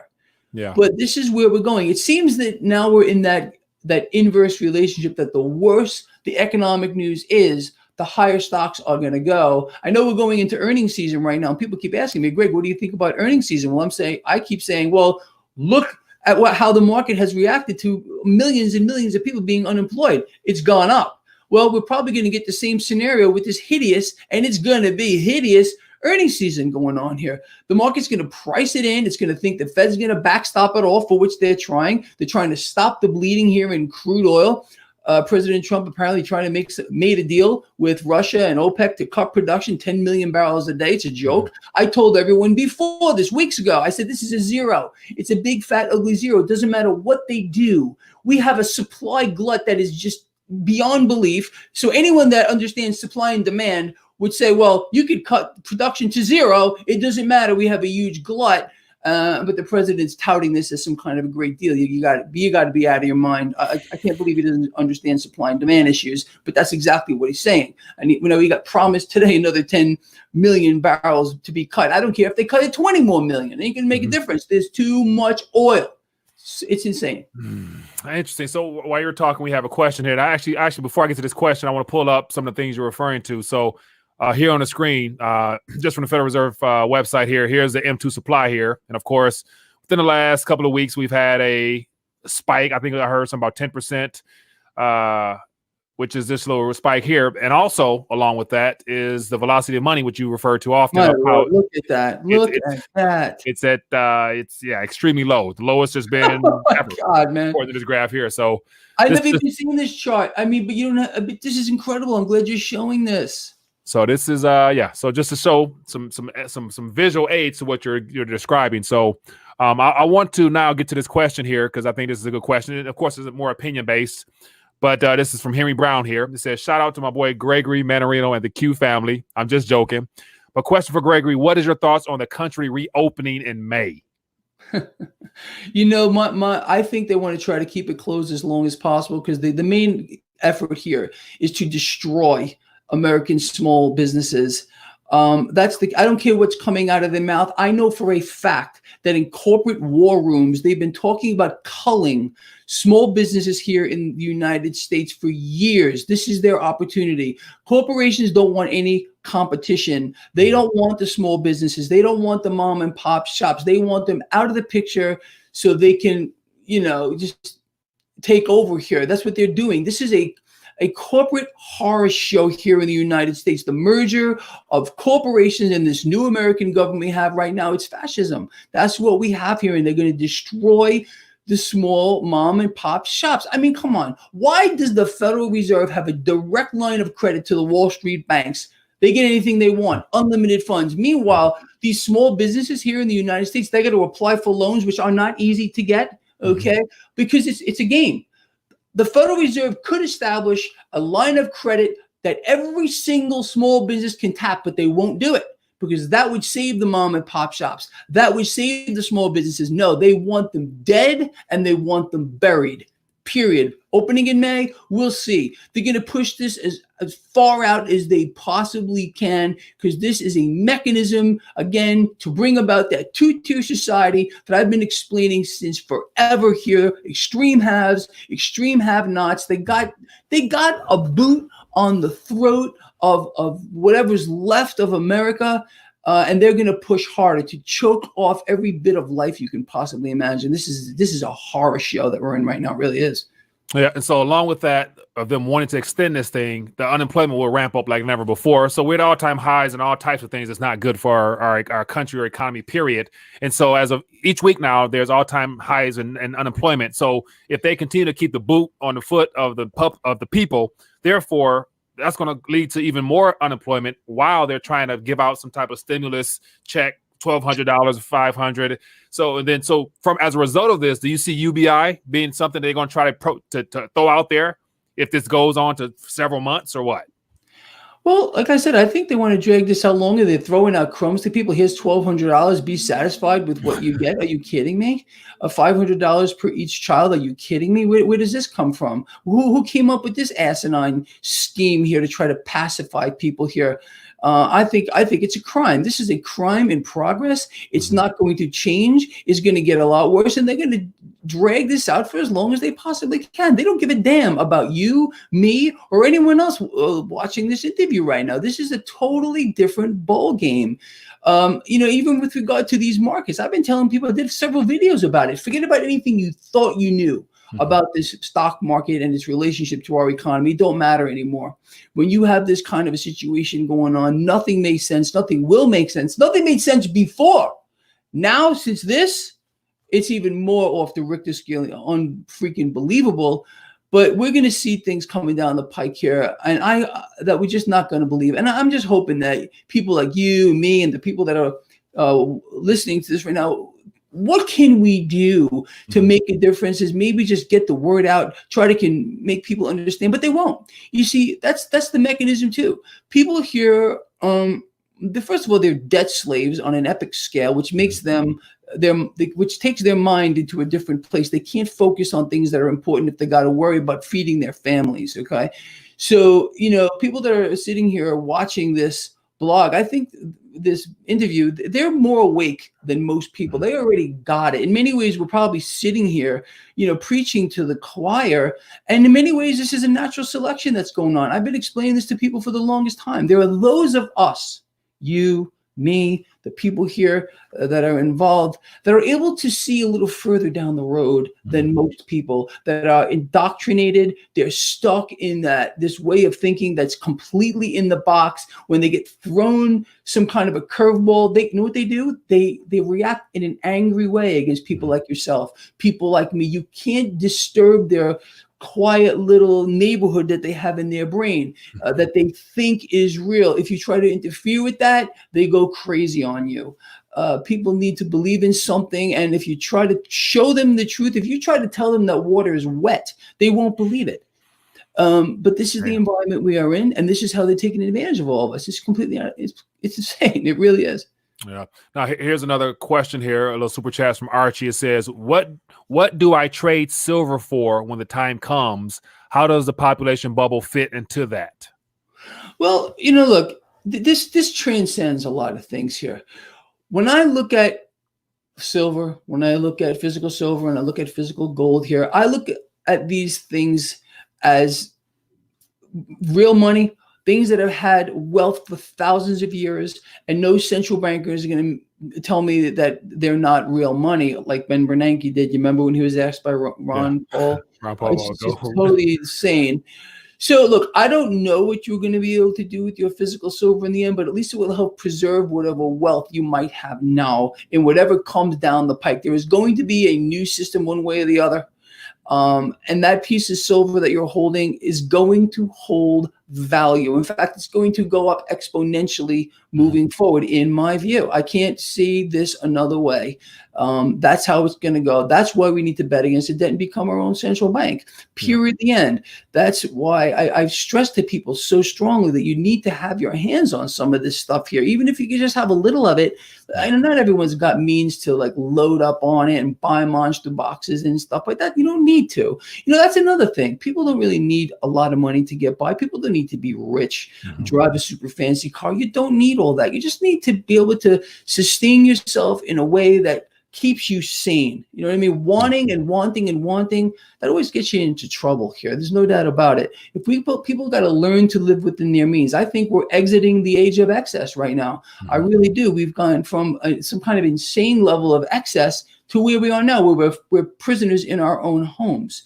It's completely insane. Are you surprised about the shortages that bullion dealers and coin shops are having now? Like the fact that everything's closed down, mines are closing, some are open up, some are not. But are you surprised that there's going to be a supply issue, if not already? I knew this would happen at one particular time. I feel bad about the premiums that people are having to pay right now. For some, if you can find physical gold and physical silver that you can get right now, the premiums are pretty outrageous. But you know what? You got to pay. You want to play, you got to pay. Yeah, that's the truth here. So you're gonna have no choice. But don't wait for these premiums to come down, because I don't think they're going to. I don't think so either. No. At this point, I tell people, is no premium just too expensive to preserve and to protect yourself at this current point, given the fact that I don't think there's going to be a restocking of the shelves for bullion dealers as plentifully as it has been in the past, because of the world now waking up to the issues we're having. So you're absolutely right. You're 100% right. Here's another little question. A couple more minutes, Greg, and then we'll dial back. It's Ben says, is there a good country or state to flee to? I think, these stupid commercials that we've been seeing lately, we're all in this together, the brainwashing. I don't really think there's anywhere to run here. This is a global phenomenon. This debt bubble that we're in right now, the new central bank, the Fed, with their tentacles everywhere. I mean, maybe if you move to some third world country where people are becoming, live off the land and raise their own livestock or something along those lines. Look, I wouldn't know how to do that. I wish I could. I don't think there's anywhere that you can say is completely safe as this new world order, because that's what this is, evolves. It's going to continue to evolve, and it's going to get more horrible as we move forward. I really believe that we're going to see changes made to the Constitution here of the United States. This is a new America. This is a new government philosophy that we've seen now, the merger of corporations and this government what we have here, same players, but this is something that's been in the works for a very, very long time, and they have us locked up in our homes while they issue this in. It's kind of an incredible thing to watch. So, look, hunker down, be prepared, make friends, get together with like-minded people, join a group where people are like-minded, can put this together for themselves. And there's a lot of people, I'm sure, that would be willing to do something like that. But and that comes down to where we're talking about the financial markets, which is all well and good, but this transcends all of that, man. We gotta realize, again, like I've been saying forever, we're not each other's enemies. We gotta love each other, care about each other. We gotta be charitable. We gotta realize that we're one family. I don't care what religion you are, what color your skin is, whatever your beliefs are, don't matter to me whatsoever. We are one family. And we're not each other's enemies, despite the fact that we have our politicians, all of them, trying to put us into a box and tell us who we're supposed to hate. Are you kidding me? What is this? What kind of twisted world is this? That's what I want to know, really. Whew. Another looks like another fan of yours. Greg says, Matthew says, Gregory is the best trader I've ever seen. So do you think plant seeds will be traded for silver coins? Why not? You want to send me? I'll sell you anything you want. I have all kinds of assets for silver or gold or whatever you want here. Absolutely, I think people should start transacting outside of the bills that we're told that we have to use. That our politicians want us in. That they don't want us in a cryptocurrency. That they don't want us in gold or silver. No. They want you in a Federal Reserve note. In a Federal Reserve note that you don't even own anyway. It's owned by the Federal Reserve or whatever issuing central bank, plus interest that they print out of thin air. It's a sick system. It's a completely twisted. Yeah, I remember as I was, to start off how we spoke years ago on a live stream, and at that point, the cryptocurrency market cap was 52 billion. That's well before that 2017 spike. And so a lot of people on the channel are precious metal enthusiasts. They're not too. Some are open to cryptocurrency, some are not. And so for those that are not realizing the opportunity of using it as an escape valve out of this current debt system, what are some benefits you think that the cryptocurrency sector could provide opportunities for people at this current point? Especially as gold and silver become scarce to where you can't really get your hands on some, or however that play out. Would cryptos be a good alternative for some people? This is how I look at cryptocurrency, okay, from several perspectives, but we'll outline maybe a couple here. Number one, these are non-central bank issued modes of transaction that you can use to transact. Okay. I have a BMW dealership not too far from my house that says we will accept Bitcoin. You can buy a car over here. You see signs all over the place, accept Bitcoin, accept this, that, and the other thing here. So I personally think people need to be out of a government issued note or a Federal Reserve owned note. You don't even own the dollars you have in your pocket. They're not yours. Right. When you hold a cryptocurrency, it is yours. You own it. There is the big difference here. Now, with regard to cryptocurrencies being used as a real mode of transaction, the problem is this. They're not stable. If you notice, I was telling people to buy Bitcoin at $3,700. We're at near 7,000. I think it's going to 10 very soon. So it's not stable. And I personally don't want it to stay stable. I own most of the big ones. I want to see them gain in value too. So they're speculative. I understand that. So there's a lot of other ways you can look at a cryptocurrency as well. For me, it's opportunity. It's opportunity to increase wealth one way or the other, then convert that into other things. That's kind of what I do. I'm almost like a machine in many, many ways. I trade these markets. I try to make more of these fiat bills out of it, and then I convert that into other things. You know what I mean? You got to pay your rent. You got to pay your mortgage. You got to pay your car, whatever it might be. So yeah, we do still need some of these bills here from the Federal Reserve that they own. And we need to transact in them because that's what we're told to do. But I'm all for people transacting in gold, in silver, in cryptocurrencies, and bartering. And maybe I'll do this for you, you do this for me. It doesn't have to actually be in a currency either. We can be currency to each other. You know what? I'm going to go paint your room for you if you go mow my lawn. This is what we got to start doing here, relying on each other that way. But this, to me, when I look at these markets, everything, every piece of it, whatever, I try to find where there's opportunity. Okay. And to me, I see opportunity in cryptocurrency. I obviously see opportunity in precious metals. I've been talking about it for over an entire decade. I obviously see opportunity in the markets too. Just trying to find out where to put your cash to work. It's a game to me. It's a challenge. I want to be better than the next guy. I want to make my decisions better than he or she. I'm not always going to be right, but over time, if I'm right most of the time, it'll work out. That's all I ask for. All I ask for is to be right most of the time. And I think for the people that follow my work and my calls, they have to say, wow, Greg's pretty spot on with this, but that's only because I work so hard at it. Like we were talking pre-interview. Yeah. I'm no smarter than one other person on this planet. None. I just study it all the time. Yeah. Now, as we draw towards the end of this discussion, I want to look ahead a little bit. And so we're only in April and 2020, and God knows what's ahead of us, but hopefully we'll pray for the best. And so we have a presidential election year. It looks like, Trump versus Biden will be the campaign that's going to be underway now. What are your thoughts on that? Like, clearly it doesn't matter whichever wins, I don't believe, because we're still going to have the same outcome. But yet, could one outcome be more favorable than the other?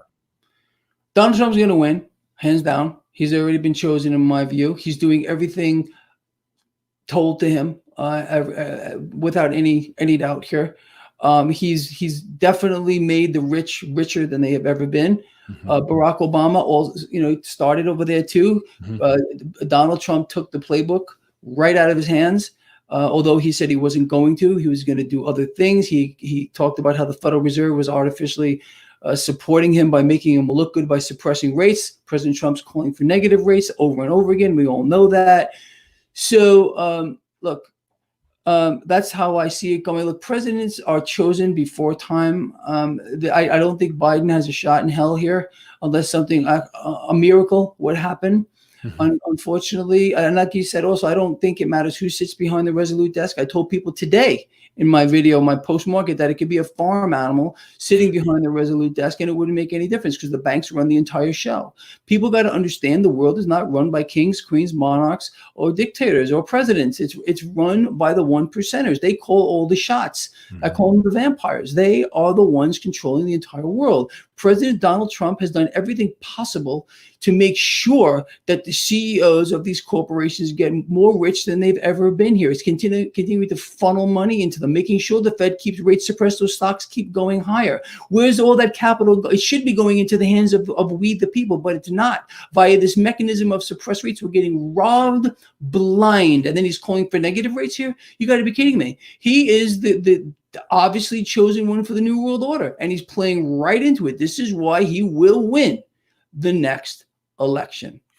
Whew, all right. Well, as we draw towards the end officially, for those that might come across this video for the first time, those that have the same thought process of the retirement narrative prior to all the things happening now, based upon the stock market and all the obligations and promises that more than likely will be broken. What are your thoughts for people who might be like wondering, okay, should I get out? Should I stay in? Should I play this thing up because the Dow might still go up to 60,000, but what is it worth really, in value? So for those retirees, those looking to retire based upon a narrative of buy and hold, what would you tell them? I think if people are near retirement right now and they need to rely on this stock market going up, it might go up, it might go down. I think they're going to try to prop it up. I don't even think about it. I don't put targets on it anymore. I tell all of my lions, I call them my lions that follow my work and my trade. I tell them to trade the market you have, the one in front of you. I do not have any new core positions in this market since I told everyone I closed them the Friday before the meltdown in this market. I don't trust it right now. Maybe after earnings season comes through, we'll see what they're going to do here. This is what they need. Let's put a perspective on this real quick so people just aren't completely blind. Every day when I contemplate where this market's going to go, I don't look at the stock market first. I look at the debt market. The stock market in many ways is a derivative as to what's happening in the debt market, which is monumentally larger. Everything prices off of what's occurring in the debt market. The debt market's been telling me for a very long time that we have problems coming down the pike, and here we are right now. Okay. So that should not be a surprise. Right now, the debt market is still screaming red. It's like a flashing beacon in my face. I want to see, this is what Greg Manarino wants to see before he will put money to work in core positions, not trading, completely different thing, holding core positions and then trading the market. Trading is in and out, day or 2 weeks, whatever. Holding a core position is you're in them, you're trying to collect a dividend over a period of time, boom. It's more like an investment, okay?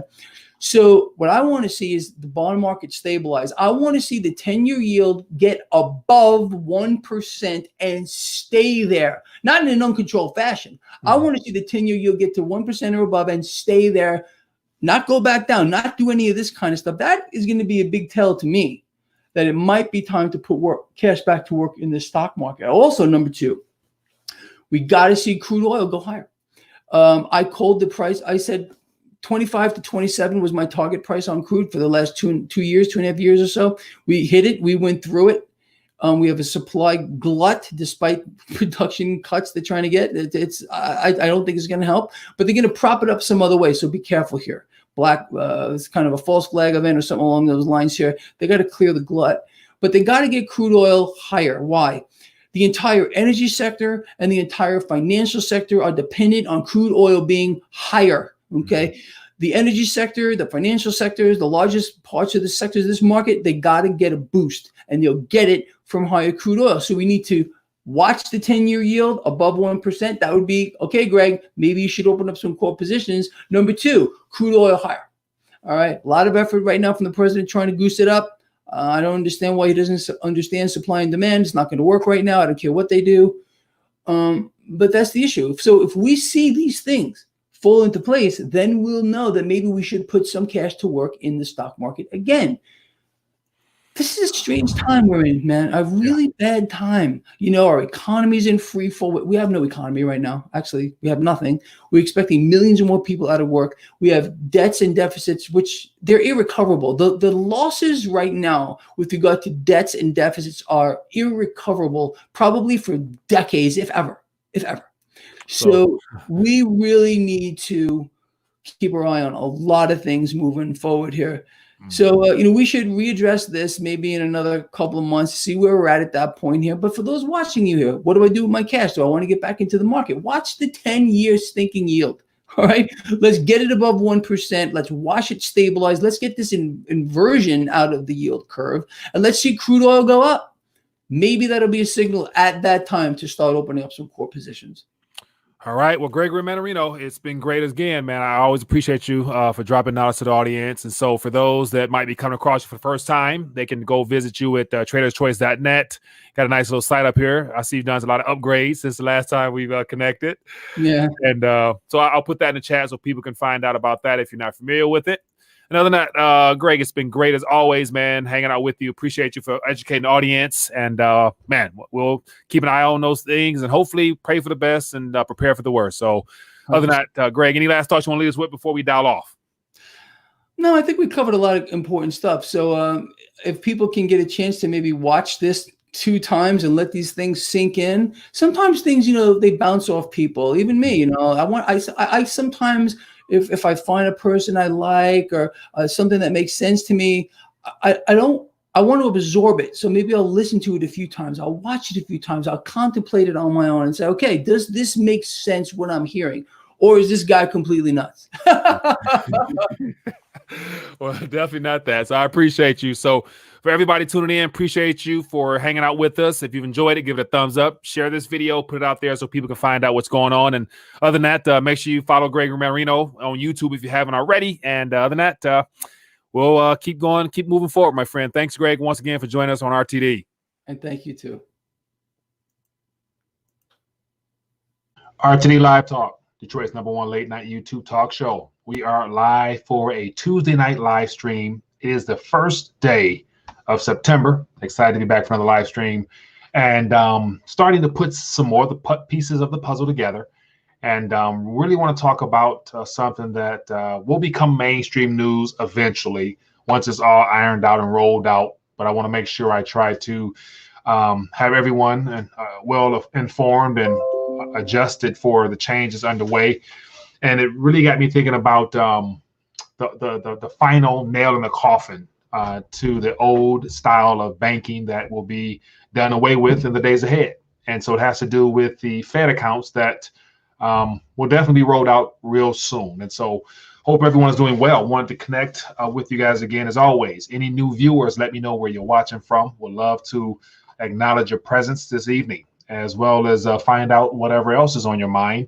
And so new format, in a sense, is that when the phone lines are open, give me a call. But if we have any brave souls out there that want to join me face-to-face for a quick thought or two, feel free to do so. I'll provide that information shortly. And so let me dive right into the chat, and then we can get into this live stream, and also want to talk about a couple other things as well. So don't want to just keep a restriction on what we talk about. Want to make sure I open up so you can have your voice heard. So we got low blood pressure. We have solo. We got what else we got here? We got McLovin, the Irish R&B singer. Says infinite money creation is not enough. We need more. Yeah, more is coming, but more is coming, and then they're gonna transition into a different style of more, and that's that digital dollar I'm gonna talk about in a minute. Landlord X, we got low blood pressure. Solo, we got Florida Princess. How you doing, Florida? We got Monkey King. What else we got here? Jojo Wave. Kenneth, Crypto King. Japan is in the house. Japan in the building. How's everything in Japan? What else we got here? Army of One. All right, so I'm gonna get caught up here. It says Johnny Deep, Anthony M, Mastermind. Crypto is the future. It's already here now. No doubt, it's already here. And once again, I can go down a rabbit hole with that, but it has its pros and cons. And one of the, I like to think that one of the biggest concerns that people who are overly excited for the adoption of cryptocurrency at a full speed pace, like we're witnessing now, is the concerns that outside of that that particular movement of decentralized, there's also going to be the centralized push, and give or take how government is structured in the days ahead. There's going to be there's going to be a little bit of some back and forth between those two styles of solely digital, and that's something that doesn't really excite me. So, but once again, my job is just share my thoughts and opinions and let you guys put it all together. But all right, so what I want to talk about tonight is just more about the Fed accounts, and so it was brought to the light, brought to the mainstream narrative, probably right after the CARES Act essentially was proven to be a blunder, because it was a part of issuing the CARES Act was that it exposed the archaic nature of the current banking system we're under now, in the fact that according to their narrative, it didn't get funds into the right hands fast enough. And so as a result of all that, well before the CARES Act, as I mentioned, for those that might be new, I always mention that all the legislation that is thrown at us is in a file cabinet, in the cabinets somewhere, where people at the last minute, when the crisis hits, they go out, open up the cabinet, and they go looking for that particular crisis that is already predetermined. They pull it out, and then they present a new bill saying, this is Bill Senate House 12555, and this is supposed to be the solution. But the bill is already prepared, and I'm going to show that tonight. And so once again, the Fed's account. So basically, in a nutshell, simply, the Federal Reserve has positioned an alternative to the crises that the Congress says is in existence due to the fact there's too many people unbanked, not enough funds getting to the right places. And because the system is so old and archaic, there's no way of really tracking to make sure everyone gets their stimulus checks. And so that was a primary overall premise of what they tried to position us with. And so now, here we are, months after the first stimulus check expired, and the back and forth of that next round whenever it comes. And so whether it's this upcoming second round or the third round that will be coming, it's going to come in a different format. And I think that's all a part of the design. And according to the Banking for All Act, which was first brought out of the file cabinet and positioned before a representative in Ohio to present to the Congress, it shows that, well before the CARES Act was even passed, they already had the Fed accounts ready to be rolled out and how they were going to do it. And so I'm going to dive through the Banking Act for All bill, which lays a framework for how they possibly will roll out the digital dollar format, or the rebranding of the old banking system to the new. And it incorporates the Federal Reserve, of course, but yet it doesn't really incorporate the commercial banks. And so it uses the post office as well as ATM machines. So I'm going to dive into that, and then we'll go from there. So I Love My Country says, no stimulus checks until January. It will come in the form of an expiring digital dollar. You won't be able to save or invest them, only spend them. Okay, and so one of the hindrances that we will have is that as the old banking model comes to an end, it's gonna really rear its ugly head above water as the negative interest rate environment we're in now continues to get worse, therefore placing more of an emphasis on people to go to the banks to get out whatever remaining currency they have. And so the implementation of this Fed account system is designed to be fully operational. At the same time, they try to pull the plug on the old system, which happens to be the fact that there's more people sitting on larger deposits than they would like for them to be, or like for it to be. And so what better way to limit the exposure of people being able to go grab their currency out of the old banks by rolling it into some type of digital format where there will not be easy access to get those funds out, because along with that, there'll be a lesser amount of actual physical paper being utilized because of the penalty they're going to pass on to you for withdrawing it, as well as the tax that commercial banks will have in keeping physical paper. So they're going to try to make it a very unpleasant experience for the banks themselves, because it will be very unprofitable for them to even hold on to physical paper. Nevertheless, try to give it back to the depositors, because once again, you're going to be utilizing a digital dollar. So the question is, are you ready for your Fed account? And so everybody who's watching will have a Fed account. If you're a citizen in this country, or not, you might have a Fed account. And of course, along with that comes the same thing as the old system with a debit card. But the only thing is that you might be going down to your post office to draw some funds out. And so enough of me ranting real quick. Let me get into a couple articles here, just highlight some things here that I think is worth your attention. And then we will open up the phone lines as well as the video chat. I'd love to connect with you guys and get your thoughts on this, and we can talk about whatever else is on your mind. So here we have something that caught my attention today. So the Banking for All Act was initially introduced. It was initially introduced where they pulled it out the file cabinet, brought it before Congress.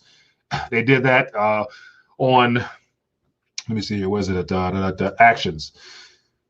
So let me see here. So it was March. So March 23rd, 2020, it was introduced to Senate. And as of right now, it hasn't really made much progress, but it's been put out there, and it's S3571 Banking Act, whatever. And it was last discussed or brought in front of the light, June 30th. And so I actually watched some of those hearings with the Banking Committee of Banking and Housing and Urban Affairs hearings held. I actually watched, I think it was like a 3-day event. I actually sat there and watched a good portion of it where they were talking through this. And so I think they had one of the Federal Reserve Bank members there on, present to share his insights as to how they would, roll out that next, the rebranding of the digital dollar through their Fed accounts. So that's when they kind of officially introduced it formally. And of course, every mainstream narrative, every mainstream article has ran with it. And so here we are today. Fed accounts is relatively well known. Everybody knows they're getting one. It's just a matter of what time. And so actually I read through the bill here. And I want to put this in the link below. I'll put in the chat because I think, it's not too long, but a lot of things jump out here, which makes it very obvious as to how this was a pre-planned event for this time frame. And of course, there's always a crisis needed to make it something that the people can buy into. So I'll give you an idea here. Just to give you an idea what's going on. It says, let me see. It says to require member banks to maintain pass-through. So just the wording on this, pass-through digital dollar wallets for certain persons and for other purposes. And so the bill is designed to offer pass-through digital dollar wallets for certain persons, ultimately all people. And then it goes on to give more insight as to what that is. So the term digital dollar means dollar balances consisting of digital ledger entries recorded as liabilities in the accounts of the Federal Reserve Bank, i.e. IOUs in digital format, the same way we have the pieces of paper. So basically take this piece of paper here, put it solely in digital form, and in time you'll remove this and stick people with just digital liabilities. It says the term digital wallet means a digital wallet or account maintained by a Federal Reserve Bank on behalf of any person for the purpose of holding digital dollar balances. Okay. It says the term member bank means a national bank, any national bank, state bank or trust company, which has become a member of the Federal Reserve Bank. And so pass-through digital wallets. The term pass-through digital wallets, digital dollar wallet means a digital wallet or account maintained by a member bank on behalf of any person, entitling that person to a pro rata share of a pooled reserve that the member bank maintains at the Federal Reserve Bank. Okay, scroll down to the bottom, and then I'll get into the nitty-gritty of it. It says, let me see here. So some of the selling points of this whole project here is that the digital dollar has all the same characteristics of what we currently have now, but it's going to be issued in a different form down the line. And so it's like free banking, free this, free that, no I think it said no overdraft fees and stuff like that. But yet one of the interesting things is when it comes to interest earned on parking your funds there, it said that the account shall not receive more interest than the current Fed funds rate or the overnight banking rate, whatever, which basically is almost down there zero. So once again, your funds will be parked in a digital format on the ledger of the Federal Reserve in partnership with one of the small commercial banks for now. And of course, you won't earn any interest on those digital dollars. So other than just having something to track and provide a surveillance mechanism, no good for you. But here's some of the benefits of the digital wallet here. It says it shall not be subject to any account fees, minimum balances, or maximum balances, and shall pass interest at a rate not below the greater of the rate of interest on required reserves. So basically zero. We're in negative area territory right now. It says they shall provide a debit card, online account access, automatic bill pay, mobile banking, customer service, and such services as the Board of Governors of Federal Reserve determines appropriate in the public interest. So the Federal Reserve has the right to determine what's best in your interest when you're using their liability or their currency, provided that the digital dollar wallet shall not include overdraft coverage. And so you might be on the hook for that. And so one of the last things that caught my attention is that this bill starts off as talking about pass-through digital dollar wallets. And so that's how this bill was initially advertised here at the very top, as I showed you guys earlier. What does it says here? It says pass-through digital dollar wallets is what this bill starts off as. But as you get towards here, it says, and so this is as a part of Section D, online application requirements for large banks. So large banks you got to have 10 billion or more, 10 billion in your assets to participate in this program, to take on new clients, more likely. And it gives, 4 or 5 clauses, but yet clause 3, and then I'll move on to another article. It says here, shall be prominently branded. So the digital dollar pass-through mechanism shall be prominently branded in all account statements, marketing materials, and other communications as, it says here, quote, the pass-through Fed accounts. And so this bill here was introduced March 23rd, 2020. At the same time, the national emergency was put into place. And then 2 or 3 weeks before the CARES Act was passed and the first round of stimulus went out. And so once again, Fed accounts, pass-through Fed accounts, pre-planned event, ready for this exact time and space and history. And here it is now, the framework for what will eventually get, some more traction in the Senate or whatnot pretty soon.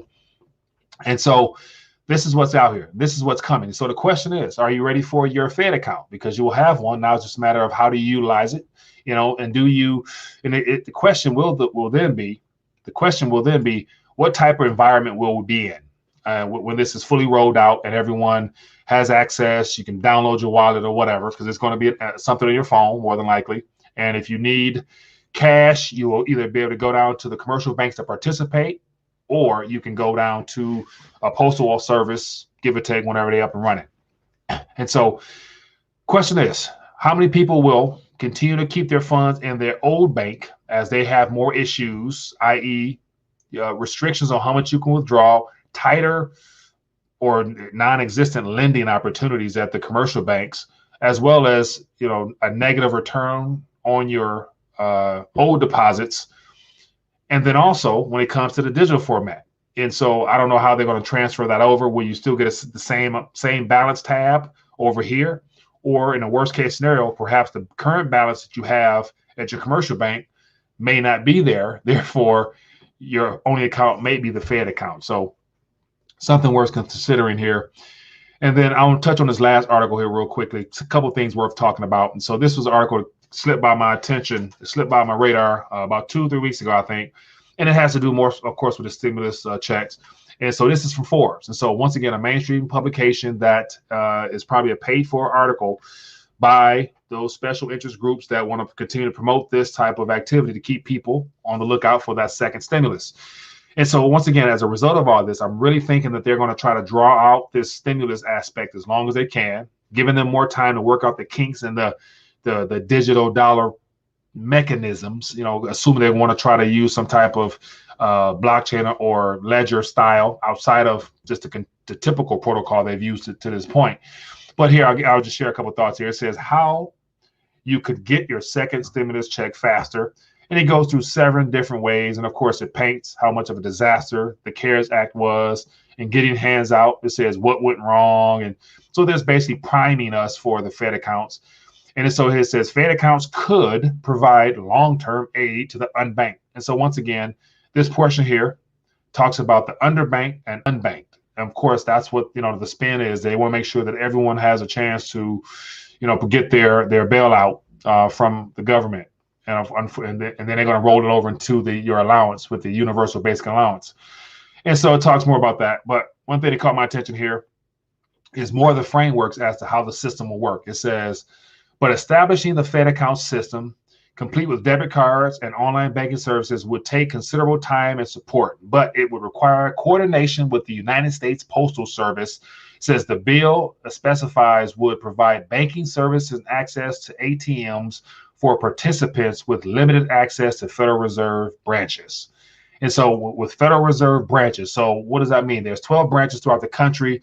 Will people probably have access? Because I know the Federal Reserve branches they're referring to are the member banks that they're talking about. So I'm not quite sure how that all plays out. But once again, this is the framework. So Fed accounts are here, man. Question is, are you looking forward to getting yours? So, all right, enough rant for now. Just wanted to lay a little bit of foundation as to what's coming, what's in the work, and how this idea was presented to us, to the public, March 23rd, at the peak, at the very beginning of the shutdown, lockdown time frame. So they also, I'm assuming, have an overall time frame as to when they want to have this thing fully rolled out.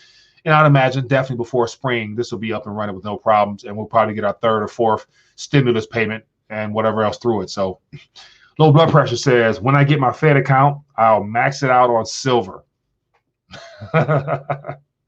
Yeah, and so I would imagine low blood pressure, by the time that's up and running, everybody is familiar with how to operate it. And if we still are able to go down to our bank or to the post office to get cash, the ounce of silver at that point will definitely be well beyond what it is now. So whatever it is, you probably won't be getting as much as you will now, more than likely. But anyway, okay, enough ranting. So let me throw some questions out there to you guys. Phone lines. Let me get the phone lines open. Okay, so phone lines are open, or let me go ahead and get you, for those that might want to check in, that want to check in via face-to-face, give you about a quick hot minute to share a thought or a comment.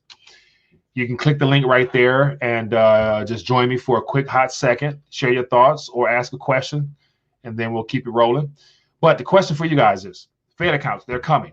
It's going to be their version of a new style of banking, because the old one is dying, and it's all predicated on this shirt right here. It says the government demonetized gold and silver, and now they want our cash. So cash, as it is today, even though it's been weaponized, the Federal Reserve note is still a liability of theirs, and the ultimate goal for them is to do away with that physical liability in the form of a note and take it solely digital. So they're rebranding the banking structure, taking sole ownership of the procedures of issuing that currency, by removing the commercial banks eventually, and also removing cash, because there'll be no need for a commercial bank. There'll be no need for you to go down to your local bank and withdraw cash when they're closed and there's no physical paper anyway. So this will be the ultimate nail in the coffin as they continue to destroy the financial system, which is a part of the plan. So it's just a matter of taking advantage of the opportunities you see now, i.e., one of the big things I always say out there, only keep inside of a bank what you're willing to let go of if it is somehow bailed in, or you're restricted on getting as much as you want out. And I would imagine there's more than enough people out there that have had experiences where the bank asks you a question as to where those funds came from, what you want it for. Sorry, we're going to have to put a hold on your funds. So yeah, I deposited a check not long ago, and the tellers, the teller said, due to the size up, we're going to have to hold it for 5 business days. And so, come on now, it was none of your business, man. But anyway, all right, so let's talk. Phone lines are open, or join me face to face. We'd love to hear from you guys. And got too many mouses here. All right, so let me get in the chat and stop ranting so much. All right, it says digital dollar will be accompanied by a social credit score, bro. No doubt. And I think the social credit score, all that right there, will be rolled in, probably utilizing your social security number. And even for those that are illegal, like illegal immigrants are welcome, I would assume are welcomed as well to participate in the digital side of things as well. So no doubt that's going to be a part of the equation. All right, so got a call here, and also got a video check-in real quick. Here we go, the man of the hour, low blood pressure. How you doing, my friend? Good, Mike. I'm on now. Yes, you are. You are on. What is on your mind tonight? Look, I got the shirt of the day. This is what is it called? Soul Glow. Can you see Soul Glow? Yeah. You look like you need a little soul glow, Mike. Nah, my days is long gone, man. The best I can do is right I here. need it. Look at this. I need it. Look at all this. I see you. Man, I can't point this camera right. What you got? it? You got a mohawk with the ponytail or something? What you got back Yeah, there? look. I don't know if you could see it. I don't want the girls to get jealous. You know, this beautiful hair. You got a perm. Yeah, big perm. I gotta watch out when I sit on the back of the chair. You know, I leave that little grease mark. You know. Oh man, what's on your mind tonight, man? What's your thoughts about this Fed account? You excited and ready for it or what? I'm excited, Mike. I want my Fed account already. You know, I'm tired of Wells Fargo messing me around. You know. Well, I said that Fed account comes with it's gonna come with a lot more restrictions on it, to where you won't be able to. It's gonna be less.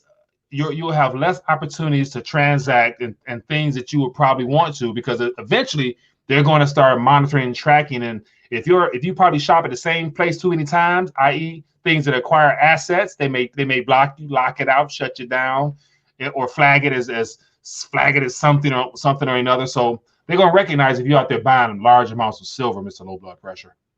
I don't know. We'll figure it out. You know, there's always a way around it, Mike. Maybe we'll buy Bitcoin, and then we'll do Bitcoin to the silver. We'll figure something out. Yeah, and that's another thing. So think about it. Also, the Fed accounts is going to be implemented for universal basic allowance, but it's going to be one of the things where eventually employers will also have to make the automatic deposits directly into it as well. And so, you know, out with the old, in with the new, where they're going to be able to see everything comes in and how much you made, what you didn't make, what you're reporting, what you're not reporting. So yeah, it's going to be to their advantage, of course. But how do you think these underground things are going to happen, where you pay cash? How are you going to do Craigslist, you know, without having a system? Yeah, and that's one of the, as you mentioned, I think you mentioned this a while ago. I think that, of course, there'll still be actual physical cash circulating. It's just a matter of, you know, confidence, trust, who will still want to accept it, yada, yada, yada. But yeah, when it comes to actual hand-to-hand transaction of things, people will still use paper for quite some time, because I don't think it's going away. It's just going to be one of the things where the younger generation, who already use Venmo, Cash App, and everything else, they're not going to want cash. And then once they say bye-bye to cash, that's all she wrote. So our generation might be the last of individuals that appreciate being able to make a transaction directly hand-to-hand and have that sense of, you know, direct transaction. So, but, you know, time will tell. We'll see, Mike. We'll see. Yeah, we will. All right, Mike. Well, thanks for having me on. Good to see you, man. And make sure, you know, put that back in and you sleep with it. I need to make a bun with this thing. Hey, what's up with Barlight Broker, man? He don't want to get on, or Tim from Colorado. I want to see his face. All right, man. So you called them out. Let's see if they call in, man. So yeah, the word's been put out. I hope. Appreciate you. Yeah, I think Tim from Colorado probably smoking some. He don't want nobody to see him, you know. All right, man. I'll see you later, man. All right, Mike. Have a good night. Thanks for taking my call. Yeah, no problem. All right, man. Good to hear from Mr. Low Blood Pressure. So the phone lines are open. Give me a call. What are your thoughts on the matter here, the Fed accounts, and you know, let's talk about some of the, you know, how we are being transitioned into it now. And the transition starts with this current crunch or tightness on the economy. So they're putting so much pressure with closing businesses, as well as the unemployment insurance and the stimulus checks. They're creating so much chaos in anticipation for some type of relief coming down the line. So people will accept a Fed account a lot easier than they probably would in the past. Hello, caller. What's your name? Where you calling from? Hey there, Mike. This is Pabar from Seattle. Pabar from Seattle, my friend. What's on your mind tonight? What are your thoughts about this Fed accounts or whatever else? Ooh, you know, and bring it on. I mean, it's these clowns. They're a bunch of clowns, these banksters. Yeah. They really are. Can't believe we live in Clownville. And yeah, well, I mean, they act like clowns, you know, and they're like, you know, retarded micromanagers. Just bring it. They want to do this Fed nonsense. Bring it. Yeah. I don't even care. Interesting, man. What else is going on out in your world, man? What's the streets looking like out there? Well, outside of Seattle, it's as close to as normal as it gets. But inside Seattle, I don't even bother going in there.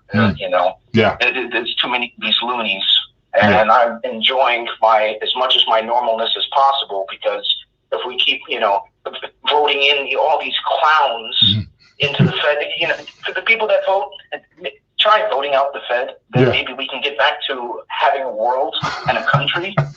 Right. Good luck with that, man. Only thing, the best thing we can do is try to insulate or isolate ourselves and to, better position ourselves as far as taking our finances into our own hands as best as we can and trying to do something with it as all this stuff unwinds.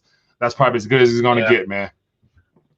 Yeah, I know, but it's funny how I get to watch all these clowns sit up there on TV, fearmonger us. It's whatever. It's 2020 for you. So appreciate the call. Yes, sir, man. Thanks for calling in. Yeah, keep up the good work. Appreciate it, my friend. Thank you. All right, bye. Right. Yes, sir. All right, man. That is what it is, man. So, the Federal Reserve as of now is not going anywhere, man. So, there's a pocket of the country that thinks that QAnon and Trump and all that, they're, winding things down and bringing things into one house. No matter if they do or they don't, it's still going to be so much pain to where there's going to be more suffering than pleasure overall. And, the best ways of preserving and protecting yourself happens to be with the metals directly. And then all the speculative opportunities come with the digital stuff that they're even transitioning us into. So there'll be no happy ending to how all this unwinds. But we got another call. Let's find out what's going on. And also, whatever else is on your mind, feel free to talk about it. I'm open for whatever. Hello, caller. What's your name? Where you calling from? Pay me money back, Clean, Texas. How you doing? I'm doing good. Pay me money bags. What's on your mind, man? Hey, I got one thing I want you and the chat to touch on. I'm gonna give it to you, and then I'm gonna get offline. I want you to read the entire thing. Okay. Okay. It's called Submit to Government. I want you to go to Romans 13 and read 1 through 7. I'm gonna get offline when you talk about it. All right. So Romans 3, 1 through 7. No, Romans 13. 1 through 7. Okay. Good deal. I'll pull it up right now then. And it's called Submit to Government. Go ahead, we talk about it. All right, my man. Appreciate you. All right. Yep. All right, so Romans. So we got to go to the good book. Okay, so let me pull this up here. As well as anything else you guys want to talk about, feel free to give me a call. Let me pull this up here. Romans 13. All right, let's see what we got here. I know exactly what he's referring to here.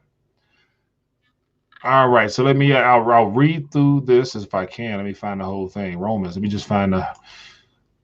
find the whole thing. Okay, so here we go. So I'll put this on the screen here.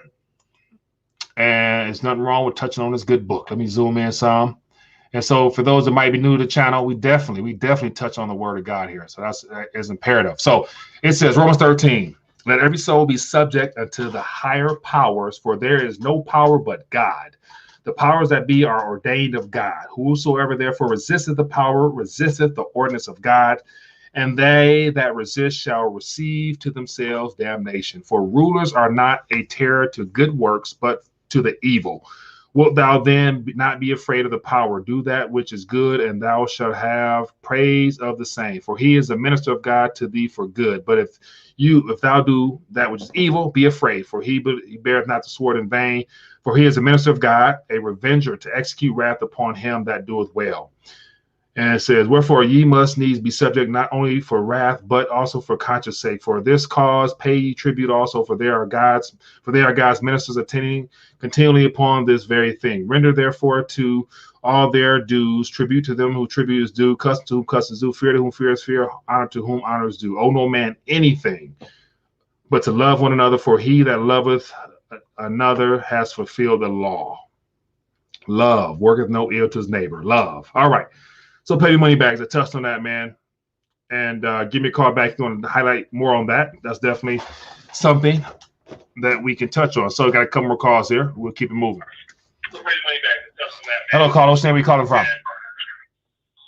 Hey, how you doing, Michael? This is Alaska Prepper. Alaska Prepper. What's going on, my friend? How are you doing tonight? Oh, I'm doing really well. How are you? I'm doing good, man. What's on your mind? What's your thoughts about this Fed accounts, man? What's up? What's happening in Alaska as well? Well, Alaska up here, we're getting ready for winter already, believe it or not. I don't doubt it. But hey, I just wanted to give you my thought on this. I've been saying this for quite a while, actually. Mm-hmm. And what I've been saying is that the government is going to use this crisis, whether it's man-made or whether it's natural, it doesn't really matter. Yeah. They're going to use this crisis to push the people to the brink where the people will beg for their own enslavement.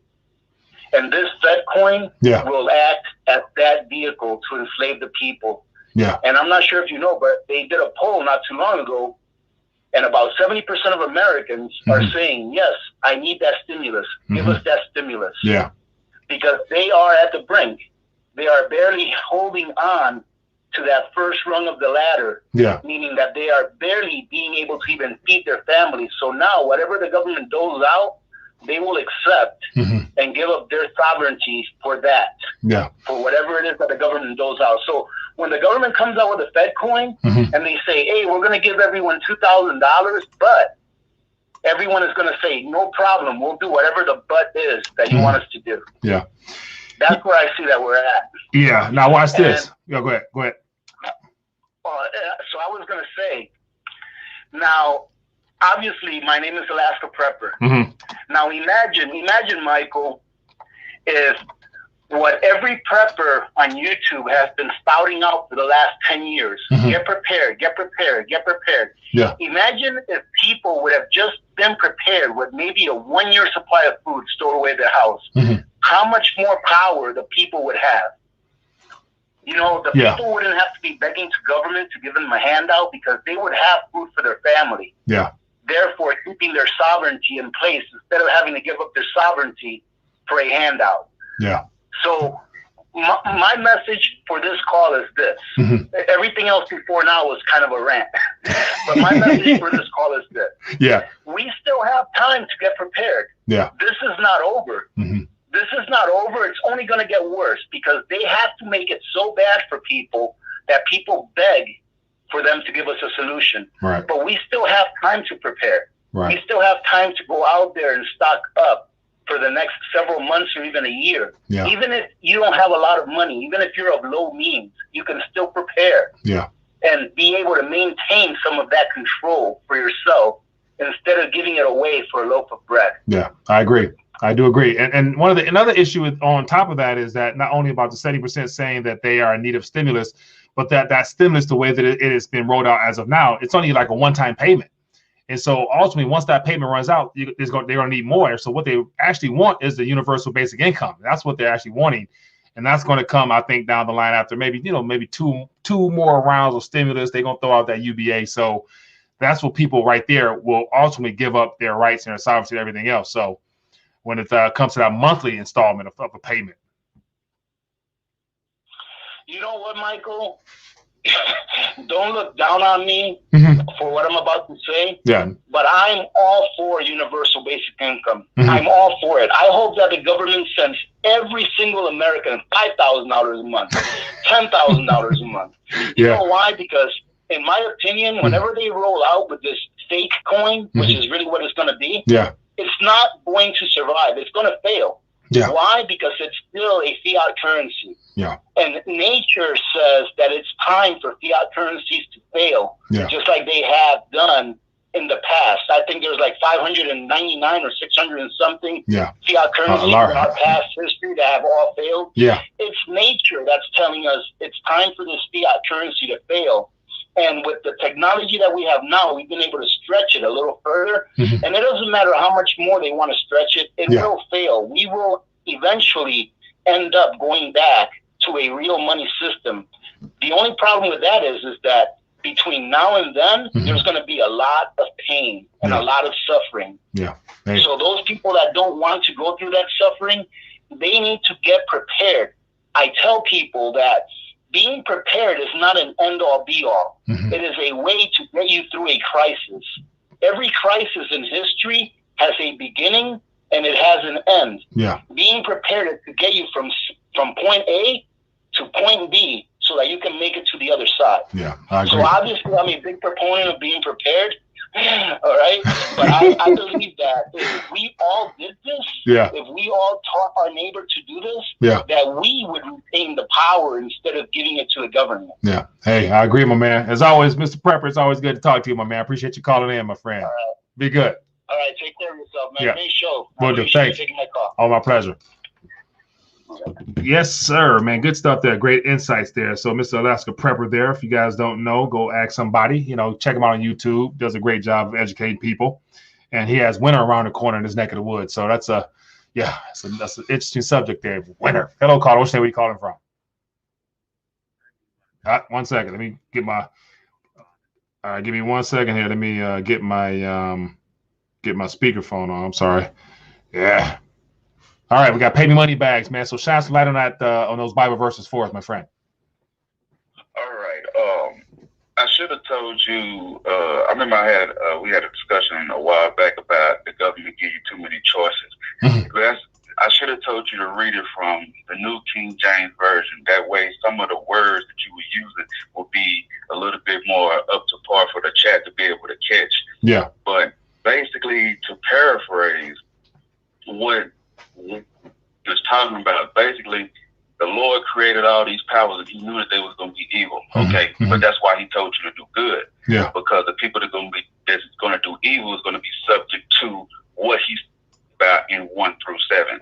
And if you read it through the New King James Version, it's talking about taxes. So they use the word taxes. Yeah. Like if you started 5, it'd be like, he says, therefore you must be subject not only because of the wrath, but also for the consonant's sake. It says, for because of this, you also pay taxes, for they are God's ministers intended according continually to this very thing. Yeah. Render therefore to all their dues taxes to whom taxes are due. So it's a little bit more broader understanding when you read it from there. Yeah.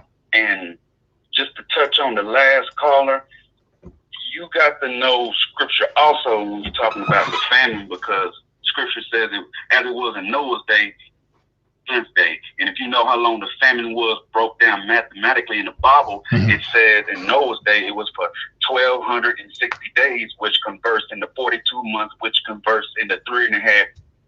So when you're speaking about famine, you want to know a timeline of how it's going to be. It's going to reflect exactly how it was in Noah's day, and that's why he tells you it's going to be 3.5 years, a time and a half a time. That down biblically, a time and a half a time is 3.5 years. Yeah. Man, break it down, man. I studied. I see you on top of it.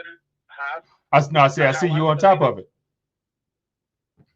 How I study the Bible is I look for what things are. I look for what things represent. Like when God uses the word waters, okay, what does waters represent? It represents a multitude of people, tongues, and nations. What does a mountain represent? Almost the same thing. So there's verses in the Bible where the lion represents the devil and the lion represents Jesus. Depends on how you look at it in scripture. But that's what people need to be teaching, how to understand the things that God had to put into these dragons and stuff. Okay, and why did he have to use that?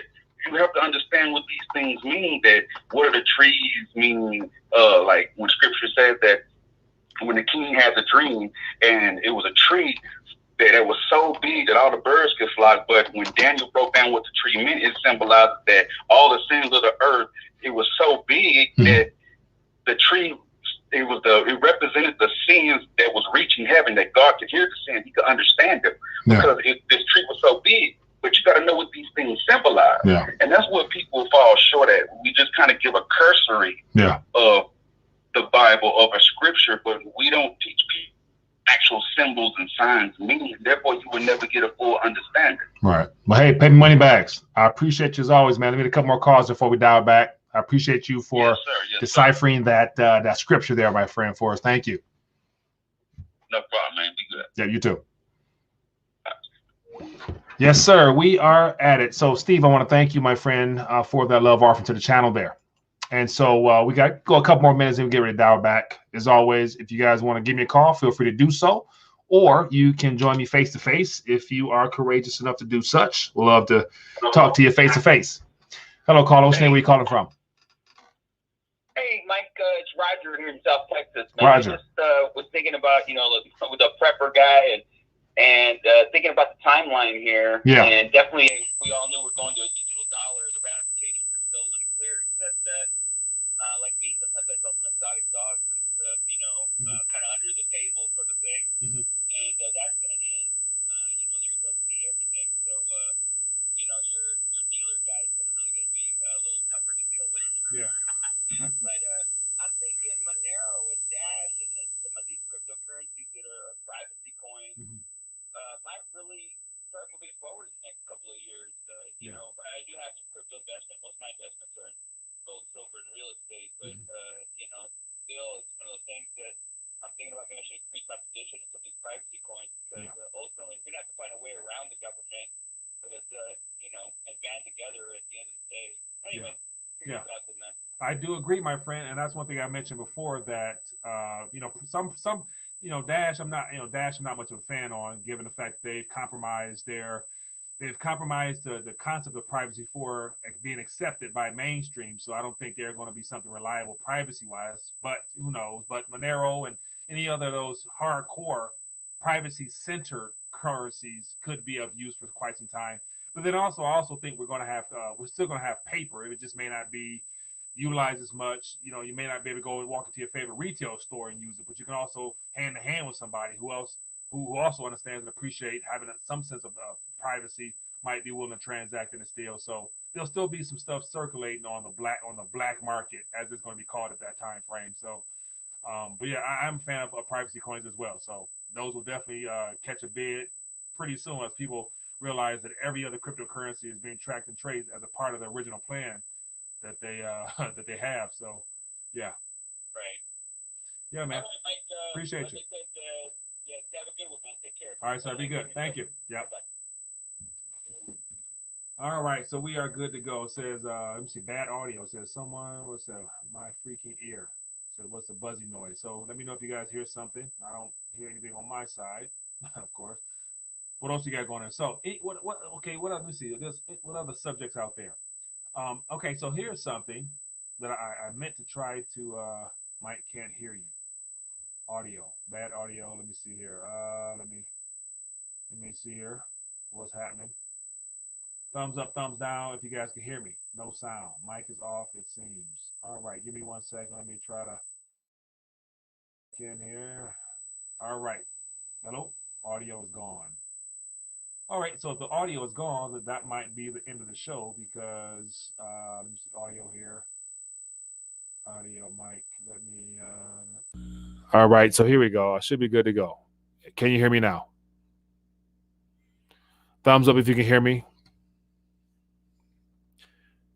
Sound, should I leave now? Sound is done I stopped for 1 second. There we go. Yes. Okay. So for whatever reason, I looked at the back of the dashboard and this microphone was cut off, but I didn't cut it off. So I don't know what the hell happened. All right. What we got here? Tony Ruiz. It says Bills 116S3571 is what you're talking about. No doubt. So yeah, Tony, that's what we touched on. I read into it earlier. So I'll go back here. And so I just read through it, commented on it, shared some insight as to how back in March 23rd, this bill was rolled out. And so, as I mentioned before, they got a file cabinet, tucked away somewhere of all the deep state's plans on how they want to roll stuff out. And of course, during every crisis, they just go in the file cabinet, pull something out and present it as if something new. Like, think about it. All these politicians are not smart enough to come up with solutions to problems when they're a part of the problem. So all they do is take back deals and special interest payouts and take the bills from the banks, take the bills from other institutions, and then present it as if they came up with it. But we all know better. Hello, caller. Which name are you calling from? Hey, Mike. It's Pete in Colorado. Pete, how you doing, my friend? What's on your mind tonight? Fed accounts or not? You doing it? Yes or no? Of course I will. Everybody will. Yeah. That's how it'll work. But that's not what matters right now. Yeah. You had two people bring up two very important things. A gentleman focusing on scripture and the Alaska prepper, focusing on UBI or trying to get through things without pain. Yeah. I mean, seriously. If you need the UBI, you need to reevaluate your life because you're a slave. is there more ways to make money than going to school and getting a job and investing in well-diversified mutual funds? Yeah. Yes, there is. I mean, there are alternatives? Yeah, there are. There is alternatives, but once again, as a part of the educational paradigm and indoctrination camps, that's not what people are taught. So you got to get it from yourself or your parents or somebody else. You want to get it from your teachers. So that's what you're teaching people. Mm-hmm. That's what we're trying to teach people. Yeah. But at the end of the day, that's exactly what politicians want, is for you to be dependent. Mm-hmm. I know that you're probably avoiding the subjects. A lot has happened. A lot had happened in Berlin. A lot happened in Trafalgar Square. Mm-hmm. You know, a fellow that, you know, is no longer a human being mentioned people going to the beaches, and the government said, well, we can't enforce the law because they won't follow it. Yeah. If you find a way to make your own income, yeah, if you're not reliant on them, they have no power. Right. If you just keep telling your kids to go to school and get a job, you acquiesce all your power, and all of their power comes from us. Right. Very true. Very true. And so I think at this current moment, given the circumstances of this global crisis we're facing right now, a lot of people will opt in to just doing what they're told and to following the mainstream narrative of what provides the easiest way out, which is to be patient and wait on the government to come save the day, further worsening their situation. But so it's going to be less resistance nowadays, now that, you know, more people are feeling a pinch. Yeah, but it doesn't have to be this way. Right. I agree. I mean, look at our friend George Gammon at St. Bart's. Does he have to put up with any of this shit? He does not. But one of the things about George is that, you know, George rose solo. And so I would imagine, you know, for me personally, there's no place like home. So like just, you know, living life on the road in that magnitude there, of course, he's used to it. But it's one of them things where it has its plus and its minuses, but he has the opportunity and the freedom to do such, which is what the point is. So, yeah. I have a wife. I have kids. I don't have to put up with any of this stuff. Yeah. I don't think you could blame it on having kids or a family. Right. Right. Very true. But yet, you know, I don't have a job. Yeah. How many poor kids working like behind a counter have to wear a stupid mask all day over a grill because they have to have a job, because that's what everyone told them to do their whole life. Yeah. And it doesn't have to be that way. Hey, I agree, man. I agree. So, yeah, I guess, you know, of course, there's going to be some that take these nuggets of wisdom and implement them. And there's, you know, through this crisis come opportunity. So there'll be some people that recognize it and take advantage of it. But then the majority will not, unfortunately. So that's just how it goes, man.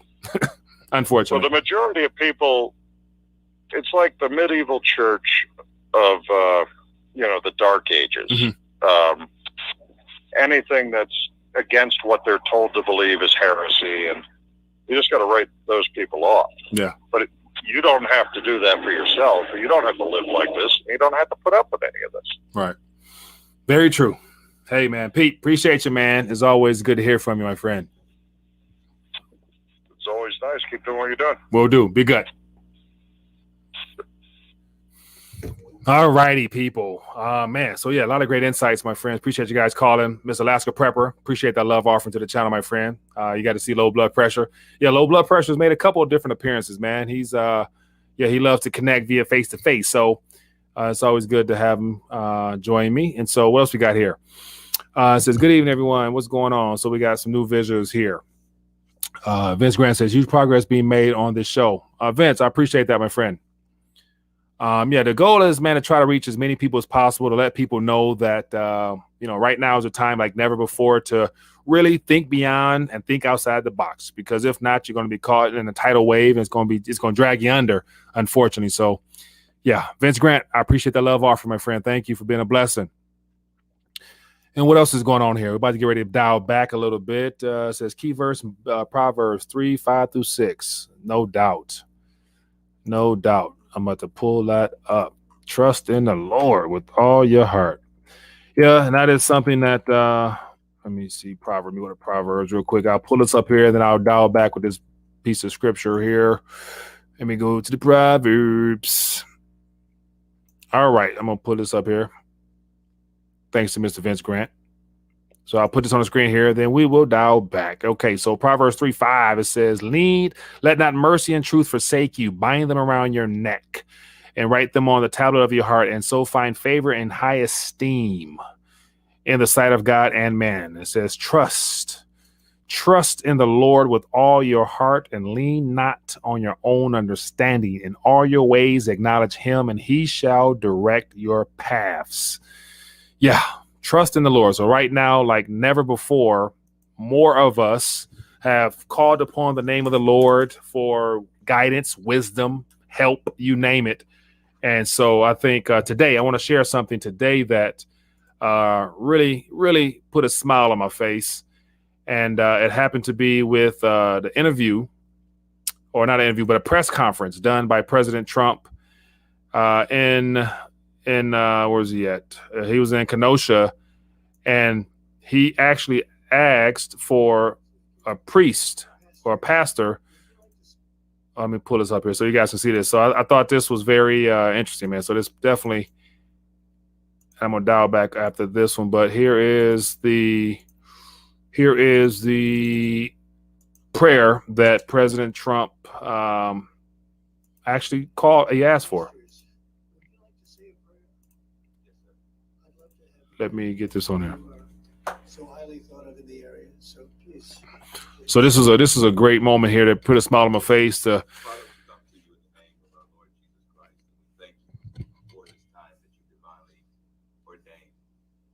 Father, we ask you to forgive us all where we've strayed from your ways, where we've not acknowledged your word. We ask that you continue to cause this nation to be one nation under God, that you alone are the one who can make us indivisible. And by being indivisible, there will be liberty and justice for all. We simply pray that you would bring our nation back to you, that your word will be dominant, that you would cause us to walk in love, to live in love, restore empathy and compassion, kindness, concern for each other. Lord, I pray for our president, as your word says, that you would strengthen him and continue to give him the wisdom and the heart to lead during this time, as well as all of the leaders that are here. We give ourselves to you, and we ask you for your good hand to be upon us. In the name of Jesus, our Lord, we pray. Amen. Amen. All right, so somebody said no sound. Hopefully it was some sound there. But no, it was just a local pastor from the area there. I'm not sure what denomination or whatnot, but yet he called upon the name of Jesus and asked for a little bit of repentance. So that's what this country needs. So anyway, man, so that's all she wrote for tonight. As always, it's been great to hang out with you guys. I appreciate all the insight and thoughts that were shared tonight. And once again, so more of the puzzle is being laid out in front of us. It's up to us to connect the pieces together to provide us an opportunity to stay one step ahead. By staying one step ahead, you have more control over the direction you will take personally, knowing what's coming. And so, of course, we know that the transition to digital is underway. Get your weight up is one thing that you can do or continue to do, as well as prepare in other means as far as the resources you'll need: food, water, shelter, lead, steel, and all those other things that can just help hold things down for you in uncertain times. So that being the case, people, it has been great hanging out. As always, want to bring to your attention a couple other things here. For those that have interest, definitely check me out. Go to rethinkingthedollar.com. I'll post articles throughout the day there. You definitely can stay in tune with what's going on there. And also, if you click below this video here, I have a special report offered by my buddies over at Portfolio Wealth Global. More information on the dollar situation we're in and where it's heading. So a little bit more education for those that are interested. So that being the case, that is all she wrote. Be blessed, be safe. I will see you guys tomorrow, Lord willing. Peace.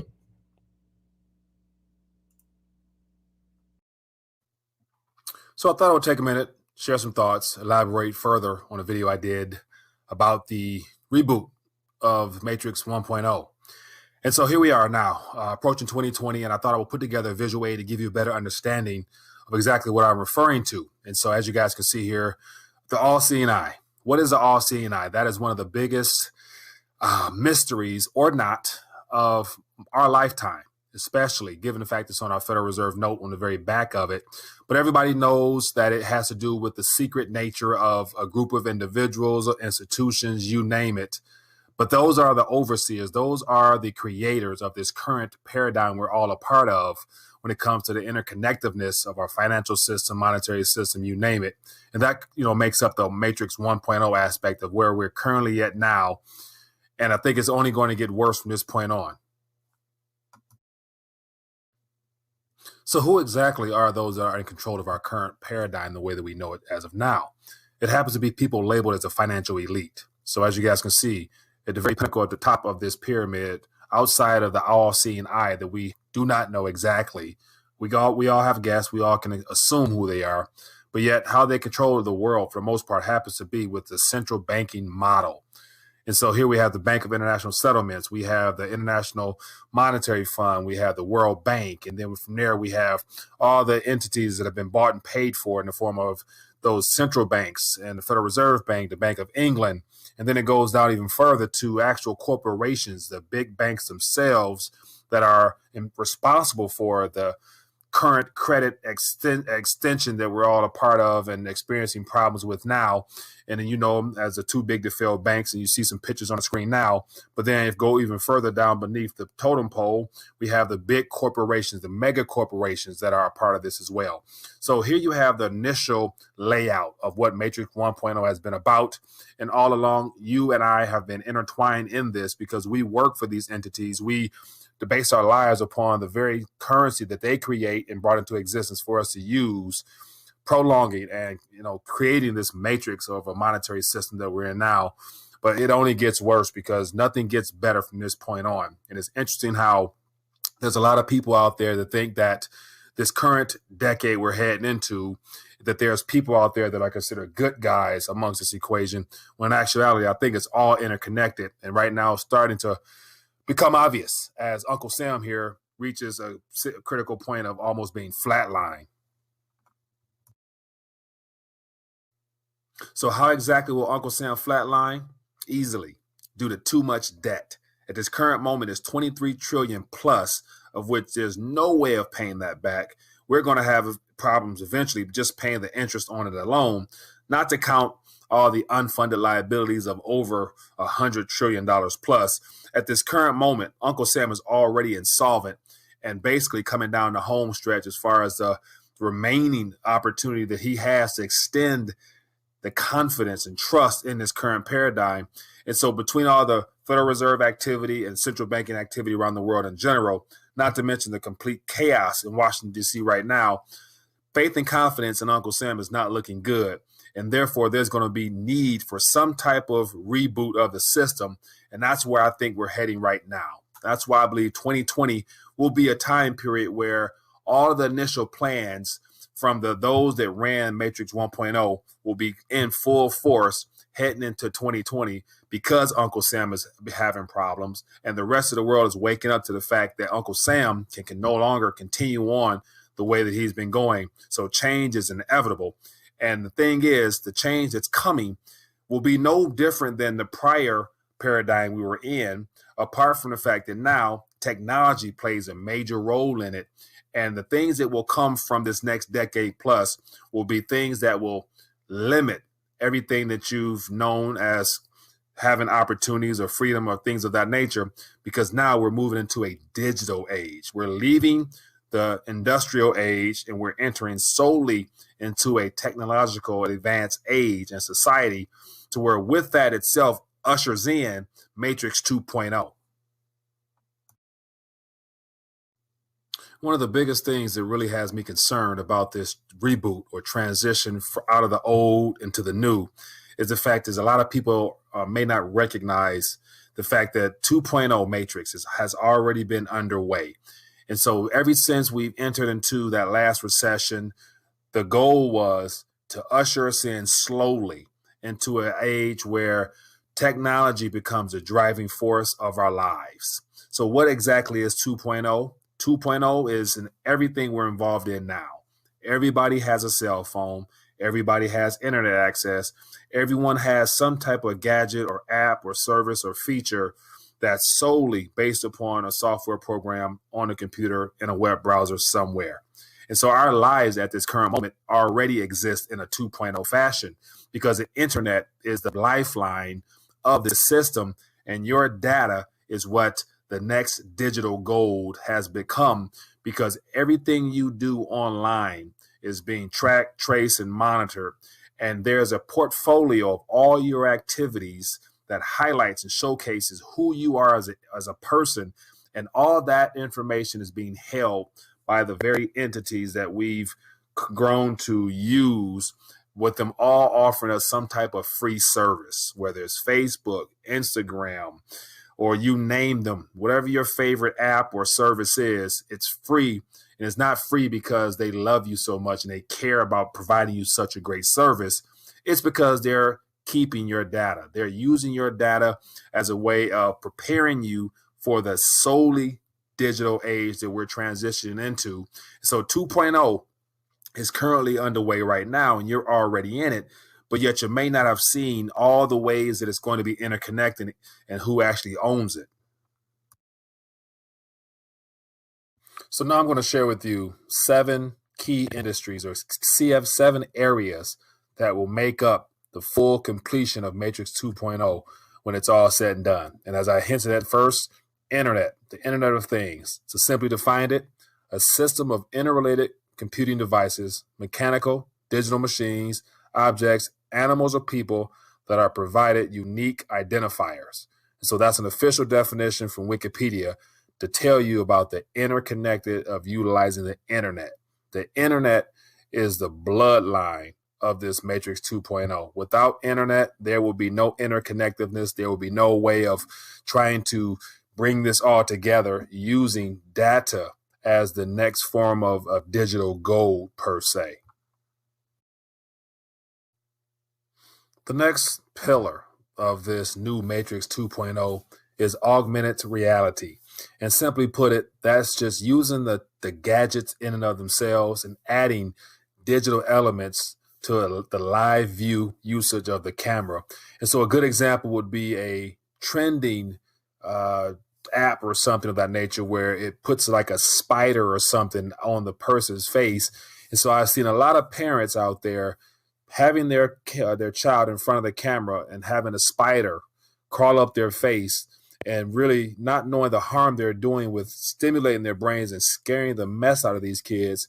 This is a way of using the technology to include you in on it by placing some type of object or something of that nature, like, you know, the game Pokemon Go and Snapchat lenses, all the filters or whatnot on top of the camera aspect, which provides entertainment, but also it draws people in further to this matrix of a reality, because it's one of the things where people become used to having all these extra features on top of these apps and services. And this just plays more into the whole matrix aspect. The next one, virtual reality, where you simply close out the outside world, you put on some glasses, you put on something that removes you from the actual physical world, and it places you into a digital society to where you're solely immersed, you're completely immersed into a digital created reality, of which you guys know there's a lot of video games or whatnot, and there's been a big push by a lot of high-tech companies to create a more immersion of an experience for people. And of course, this plays further into creating a reality that doesn't exist. And this plays directly into the very movie, The Matrix itself, how we were all plugged into a society. And so the virtual reality is one of the 7 pillars that equates to the further advancement of 2.0 that you're already a part of. Since the great financial crisis, what new technology has excited the public most other than the blockchain technology? And of course, my initial thought and idea was the fact that blockchain in of itself is nothing new, but rebranded in a sense where they've used such words as decentralized, privacy, and all types of other terminologies to get a lot of people excited, knowing all along that it's one of the pillars that's a part of 2.0 in of itself. And so now as the monetary system starts to have its issues, now we have central banks all of a sudden talking about having digital currencies and all types of the same terminology that's been used over this last decade.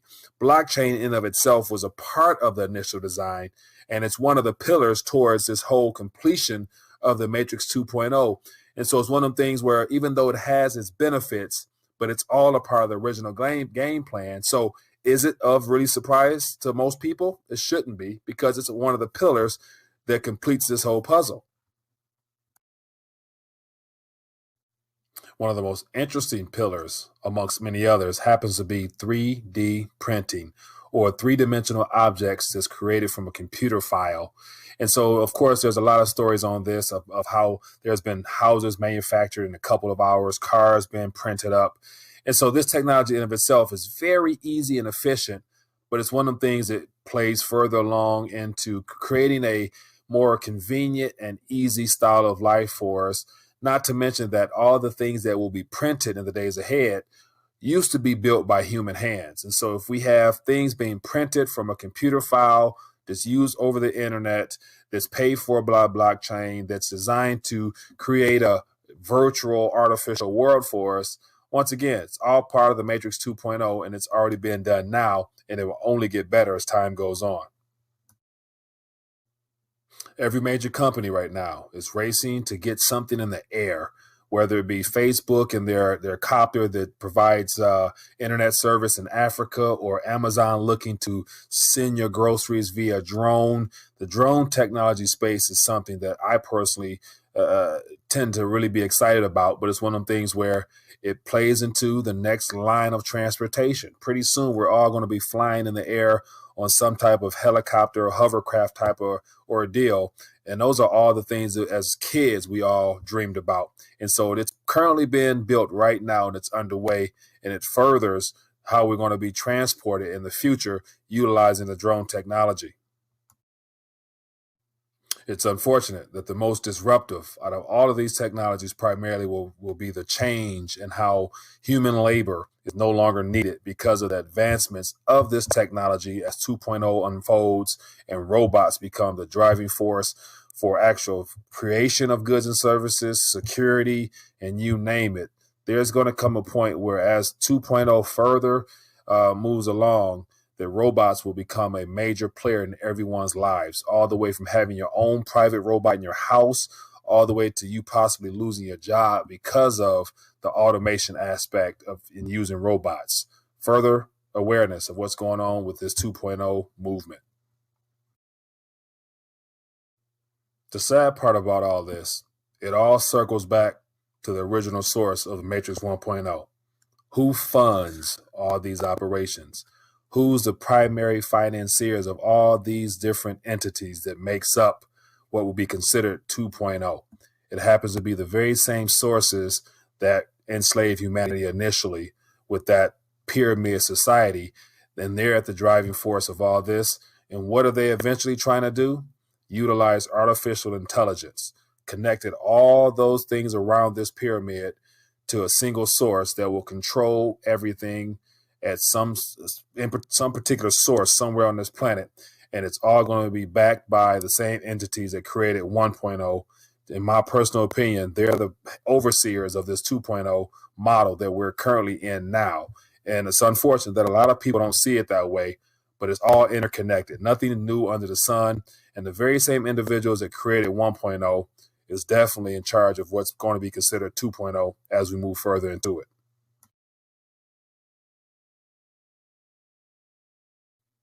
So to sum this all up, is there that much difference between Matrix 1.0 and 2.0? You tell me. In the middle of all this is a government that's desperate to do anything needed to stay alive. And so just to continue this on, if Matrix 1.0 is coming to an end, and here we have Uncle Sam caught in the middle, and he's basically down, out, on his way out, what better way to revitalize Uncle Sam than other than trying to reboot the system and incorporate Uncle Sam in this mix by adding all these new features that we've becoming very used to because they're convenient, they're easy, and they make life supposedly easier for us. But all along, it's all a part of a game plan that far outsees anything that we're actually aware of. and it's all by design. And as you see the pyramid at the top of 1.0, and you see the pyramid in the middle of 2.0, it's all a controlled operation that I believe is designed to continue on what has already been done with very little variation from what we have now. So thought I would take a minute to share this. What are your thoughts? Leave a comment down below. Once again, if you find this informative, share this with your friends so they'll know what's going on, and looking forward to doing more videos like this. All right, we are live on air. RTD Live Talk Late Night Edition, relatively late. And so excited to be back with you this evening for some live streaming. So excited to have a guest, second time guest, first time live chat. And so before we get to that screen there, I want to acknowledge a couple people for taking the time to join us this evening, and then we'll get into it. And as always, it's all about participation. The goal is to bring you some of the top guests so that you can ask questions and get everything answered, and let's strategize based upon what's going on around us. So we got Chris, we got Shane, Excalibur, T Cash, we got Vadra, we got Luis, the Silverback Stacker, Kenneth, New York Redneck, Gary D. Okay, so we got enough people here. So I'm about to pull up the screen right now. And so on the screen is Mr. George Gammon. And so George Gammon, welcome to RT Live Talk as a guest, my friend. How you doing?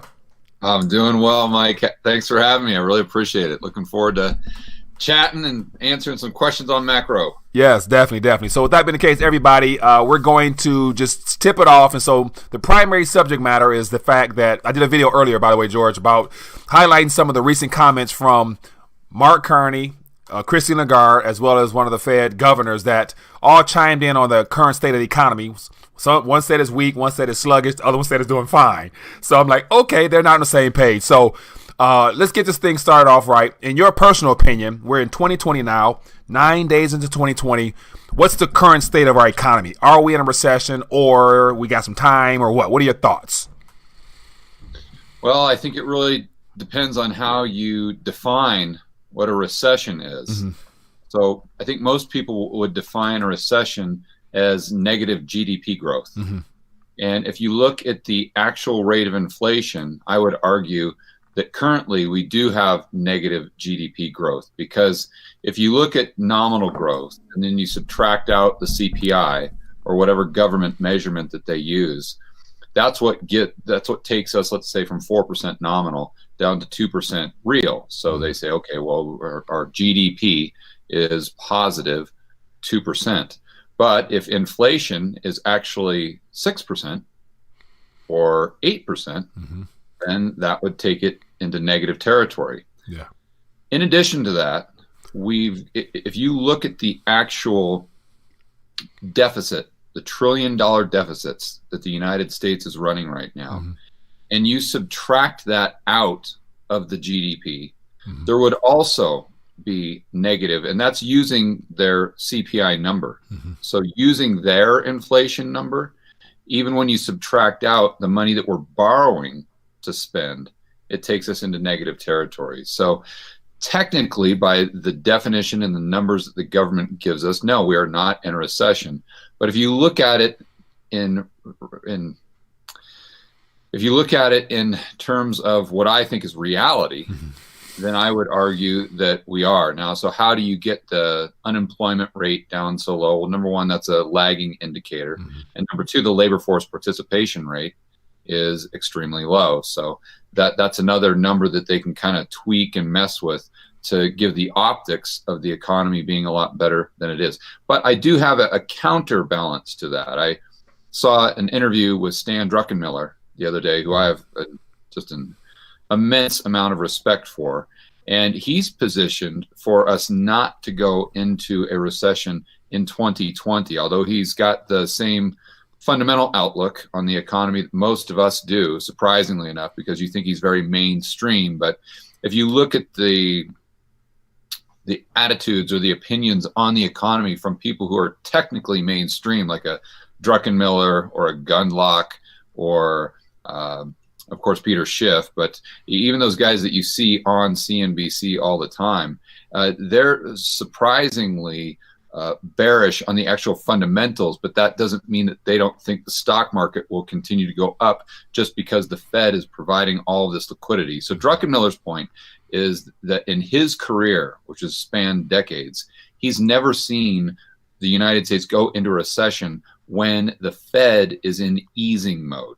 In other words, lowering interest rates. He's only seen a recession come about when the Fed is increasing interest rates. So that really got me thinking.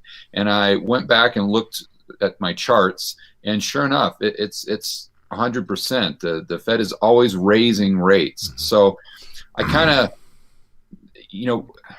again, I don't think that we will, well, let me put it to you this way. I don't think that the stock market will go down until the Fed starts raising rates. Now, that doesn't mean that we won't be in a recession or the economy isn't very good or nowhere near as good as Donald Trump likes to say that it is. But as far as the stock market going down, based on the charts I saw, Druckenmiller was right on the money. Yeah, and based upon all the issues we're having right now with the whole possibilities of war, missiles in the air, and all the things that typically are red flags that causes the markets to usually correct or take a little dip. The stock market reached an all-time high today. The Dow rate reached an all-time high today, which to me tells me the fundamentals are out the door. Everything is upside down. We're in a very false, fake reality that's based upon central bank policy. And so the stock market can literally continue to keep climbing to numbers that they'll continue to create all-time new highs, because if it doesn't, then that's game over. So like everybody based the health of the economy based upon the stock markets anyway. So the moment there is a correction, there will be a problem. Now, do you think since this business cycle of correction or of boom bust correction, that thing that has been extended to where we've been in how high have this expansion gone to the point where the moment it does correct, how far down would that correction be in your opinion? It's going to be extremely severe. If you look at the charts again, you'll see that just going back to this last downward cycle in interest rates, so that would be going back to 1981, and you'll notice that the severity of the recession that we have going from 1981 to the last recession in, call it 2009, the severity of the recession continues to increase. So why is that? Well, in my opinion, it's for a couple reasons. Number one, the debt continues to expand. So when you have a recession, it's going to make the real economy go into a period of more and more pain, because the real economy it becomes increasingly dependent upon the financial assets and dependent upon low interest rates and excess debt. And when I talk about debt, I'm not just talking about the government. I'm talking about the federal government. I'm talking about the state governments. I'm talking about now corporate debt is at all-time highs, and consumer debt is at all-time highs when you include mortgages. So there's not a balance sheet that exists in the United States that's clean.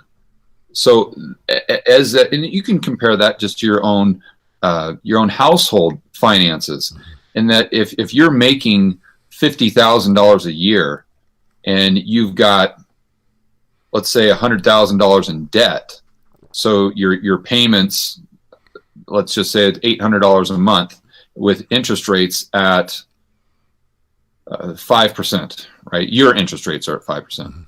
Well, if your interest rate goes up to 10%, you're probably going to be able to weather that storm. You're going to have to tighten your belt, but you're probably going to make ends meet. But if you've got $1 million worth of debt and interest rates go up to 10%, now you got problems. You got real big problems. And so just taking it down to its simplest form, I think that's why the recessions have continually gotten bigger. And I think this next recession or depression is going to be the worst of all. Now, whether that's going to be a deflationary type of depression or an inflationary type of depression, which I think is very interesting to think about, because people think of a depression and they associate it with falling prices. But you can actually have a severe depression with inflation. It's just because everything is, nominal prices are going up so fast. They're going up faster than everything else. And my buddy Eric Townsend with Macro Voices, thinks that we're going into an inflationary depression. He calls it the inflationary greater depression, because he thinks it'll actually be more severe than the Great Depression in the 1930s.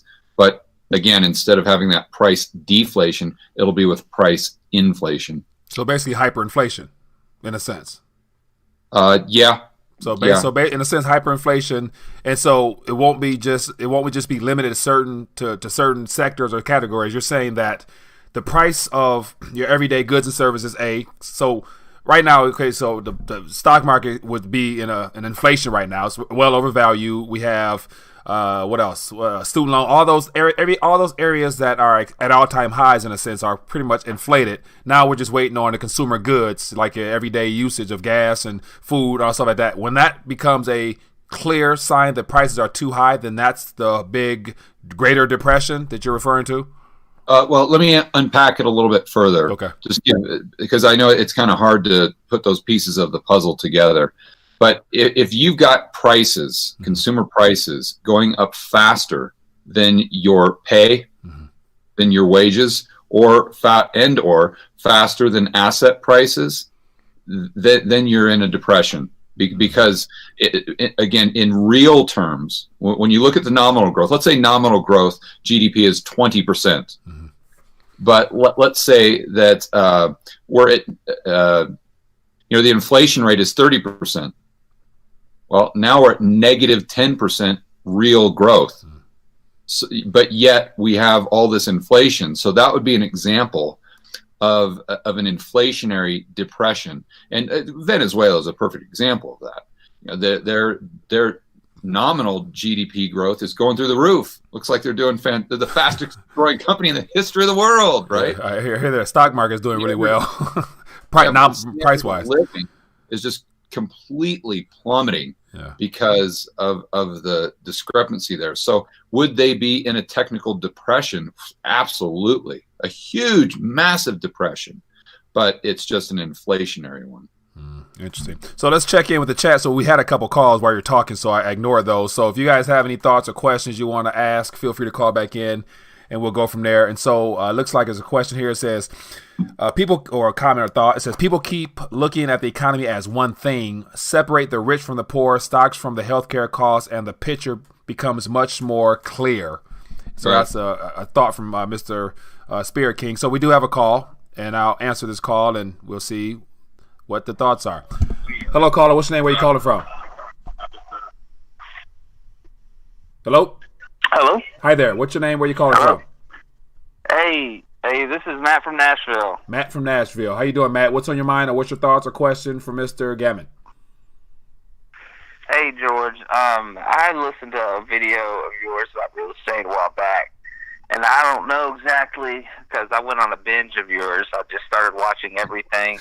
I put you in my coveralls at work, and while I'm on roost and stuff, I just got you playing. So I don't know how long ago it was, but you mentioned Nashville being a hot market. And then I also know that you go on a street-by-street basis. So I was curious, do you have a street pick for Nashville? A street pick for Nashville. Okay, is that your only question? That's it. All right, so I'll let him answer so you can hear it off air, and then we'll get to that. Appreciate the call, my friend. Thank you. Yeah, thank you guys for doing this. Yeah. Y'all have a good night. All right, Mr. Gammon, any hot picks in Nashville? No, I think what he's referring to is a video that I did on real estate investing. Mm-hmm.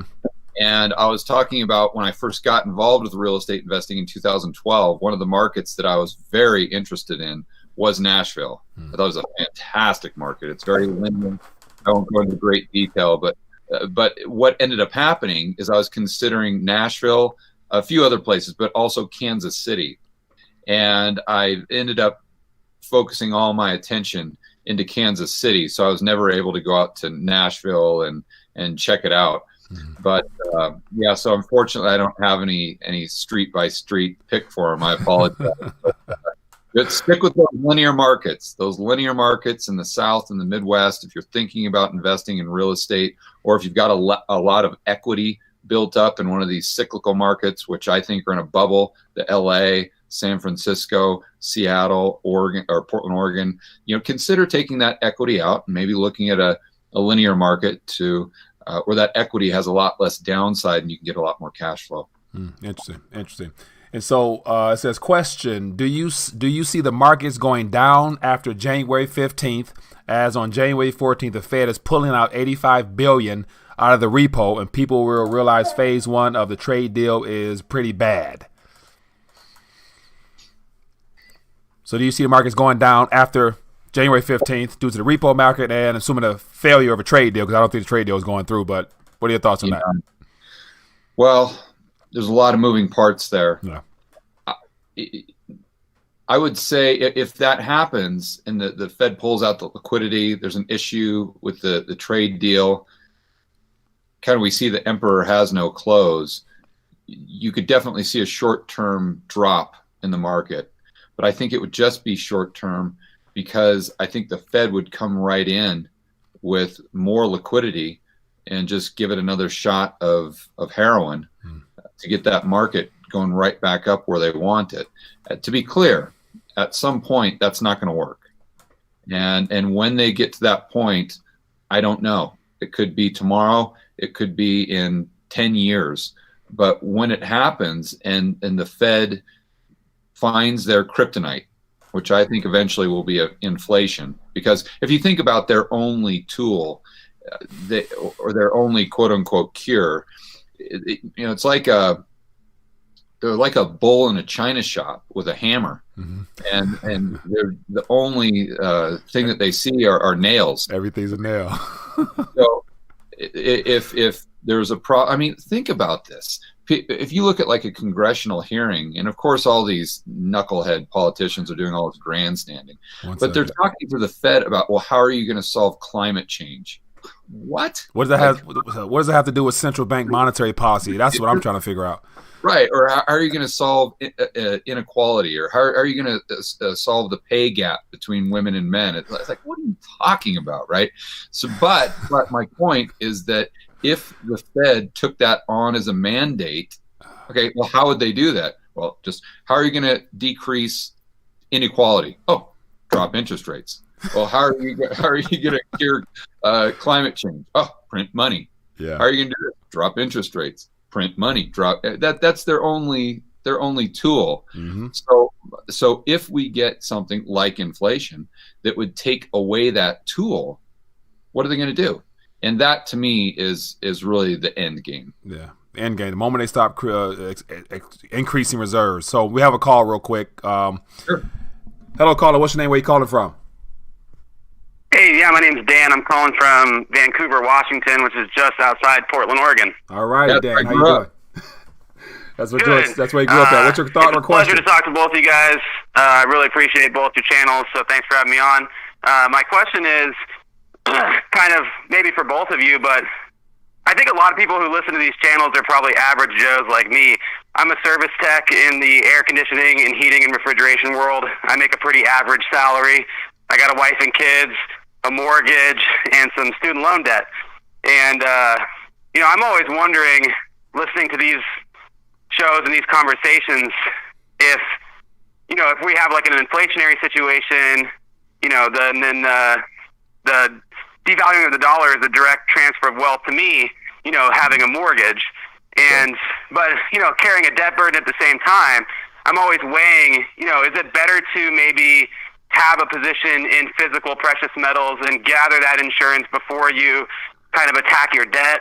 Or is it better to just hammer your debt out first, the Dave Ramsey way, and then kind of make your investments? And when we're on like a kind of a time frame, there's a sense of urgency almost feeling, but you never know what's going to happen. I know that's maybe a little messy of a question, but maybe you guys can just talk about it. All right. Sounds good. I appreciate the call. We'll answer that off air, my friend. Thank you.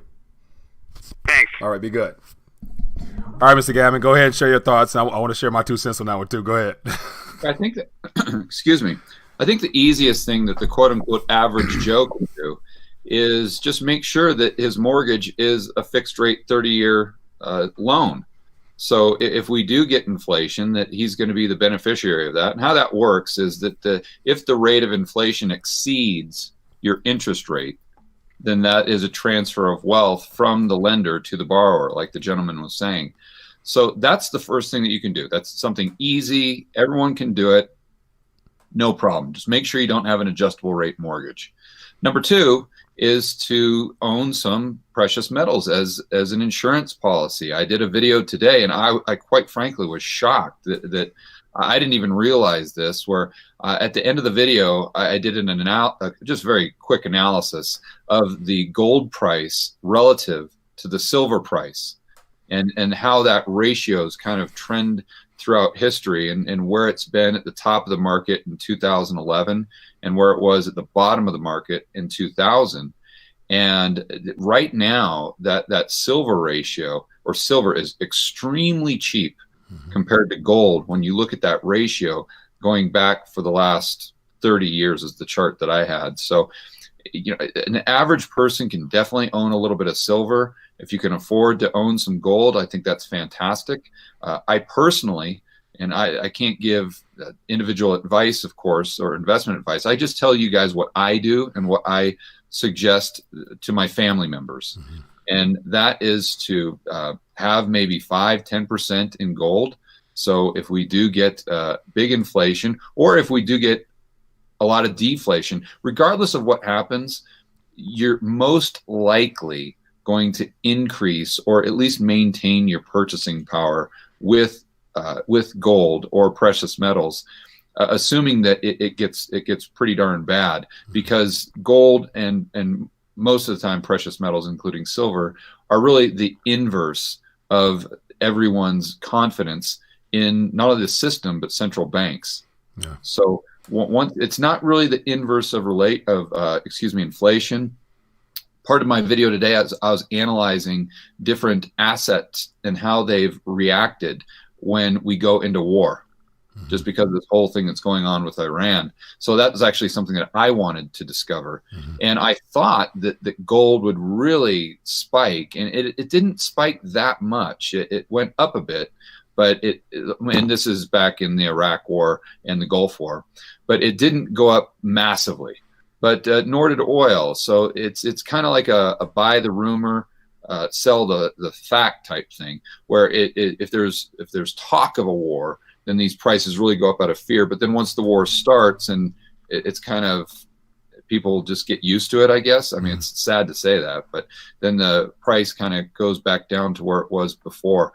But again, my whole point is that those two things are something that I would suggest that the average Joe does, and you've got very little downside with that. And then I don't know if I want to even suggest this, but let me put it this way. If it were me, and please don't get me wrong, guys, please don't get me wrong, but if it were me, I would definitely not pay off those student loans, because number one, I mean, you can get a really, really low rate on that. I would assume that you can fix that rate. And listen, 2021 comes around, you don't know if they're going to knock that stuff out. Yeah. So, and I hate to even, I mean, it's not morally correct, I know, but if they're going to do it, and you're going to have to absorb the cost anyway, because it's going to fall on the taxpayer. Yeah. So you might as well take advantage of it. So I just make the minimum payments until that time. And then if it doesn't pan out, then it doesn't pan out. Then you go back to maybe making higher payments. But if you're confident in your income stream, so if you're confident in your job, if it's pretty recession proof, then I would refrain from paying off any 30-year fixed rate debt. Now, of course, your credit cards, and that you pay off as fast as you can, because that's not making you any money. It's not building you any equity. That's just dragging you down. But a mortgage payment, especially if it's on a cash flow rental property, that's a lot different than credit card debt. Yeah. Yeah. And so I'll chime in. We missed a call, but I'll call back in a minute. But one thing I think about is that we are completely we're in a new paradigm that started after the last great financial crisis. So everything that was considered normal financial advice to me personally prior to the Great Recession pretty much went out the window the moment the interest rates dropped, and it became beneficial or became an advantage for debtors, because a lot of people who understand the process of debt have taken advantage of it, whereas everybody who does what I consider the Dave Ramsey 7 baby step plans, outside of 1 and 2, having your emergency fund, paying off your consumer debt from your credit cards and things that are relatively small, sure. But any large debts, like you mentioned about student loans, mortgages, I think that's basically pouring some of your extra disposable income down a drain that you may not necessarily reap the benefit of down the line.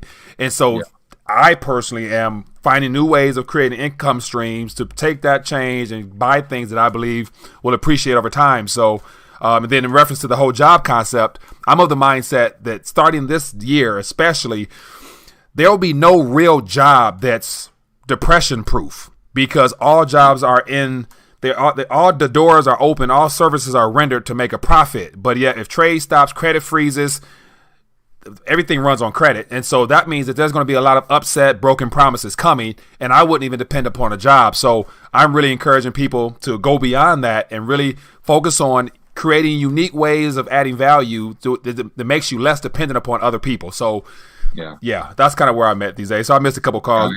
I couldn't agree more, Mike. Yeah, and I could expand on that if you'd like me to, but I think you're right on the money. We got a call. Let's take that, and then definitely feel free to add on to it. Hello, caller. What's your name? Where you calling from? Hello. Hey there. How you doing? What's your name? Where you calling from? This is James. It's James from Cleveland, buddy. Jay from Cleveland. How you doing, my friend? I talked to good. I talked to you the other night. Hey, it's good seeing you two doing a podcast. Yeah, it's definitely it's fun. Big fan. What's your thought? What's your question this evening? Hey, I'm sorry, but I had a question for George. Okay, go ahead. Okay, if you had some money and you wanted to get into real estate, would you pay your personal house off and then buy a piece of real estate property, or would you save the cash that you have and buy the piece of real estate property and keep your house? You know what I mean? The payment on your house. Yeah. Great question. Is that the only question you have? Can you ask him? Well, can you ask him where his I kind of house wanted is? to clarify something up. Okay. Because you asked me about Trump the other night. All right. One second. Hold on. 1 second. I'm a little gun shy because, calling into this. Okay. But before you ask that question, George is curious as to what area. What area you're referring to as far as the house you're currently referring to. Yeah. I'm right here. It'd be a little bit east of Cleveland. A little bit east of Cleveland. Okay. Go ahead and ask that second question. I don't know if you've ever heard of Menor area or Chardon or Kirtland. No. Cleveland's what I need to know. Cleveland. Okay, so go ahead with that second question. What's that? Go ahead with that second question. Oh, the other one was, you asked me about Trump and what I thought about him. Mm-hmm. Is, I think he's kind of a cartoon character, but I'm kind of on the same aspect as you. I believe in God. Mm-hmm. I think God puts people in places, and think about it. I mean, he put a narcissistic person to call these people what they are. You know what I mean? Mm-hmm. Yeah, and so definitely, I do believe God puts everything is uniquely paced and strategically in order according to what His plan is. Problem is, we don't know directly what it is until it unfolds, and then we pass our own judgments upon it. But it's one of the things where everything ultimately works out eventually. It's just that it may not be what we want, which is the discomfortable part, because people voted him in for one thing. To me, he's basically done a complete opposite of everything he ran on. So is he lying? Is he telling the truth, or did he just whatever? I think he's lying. I think I think he's a con artist.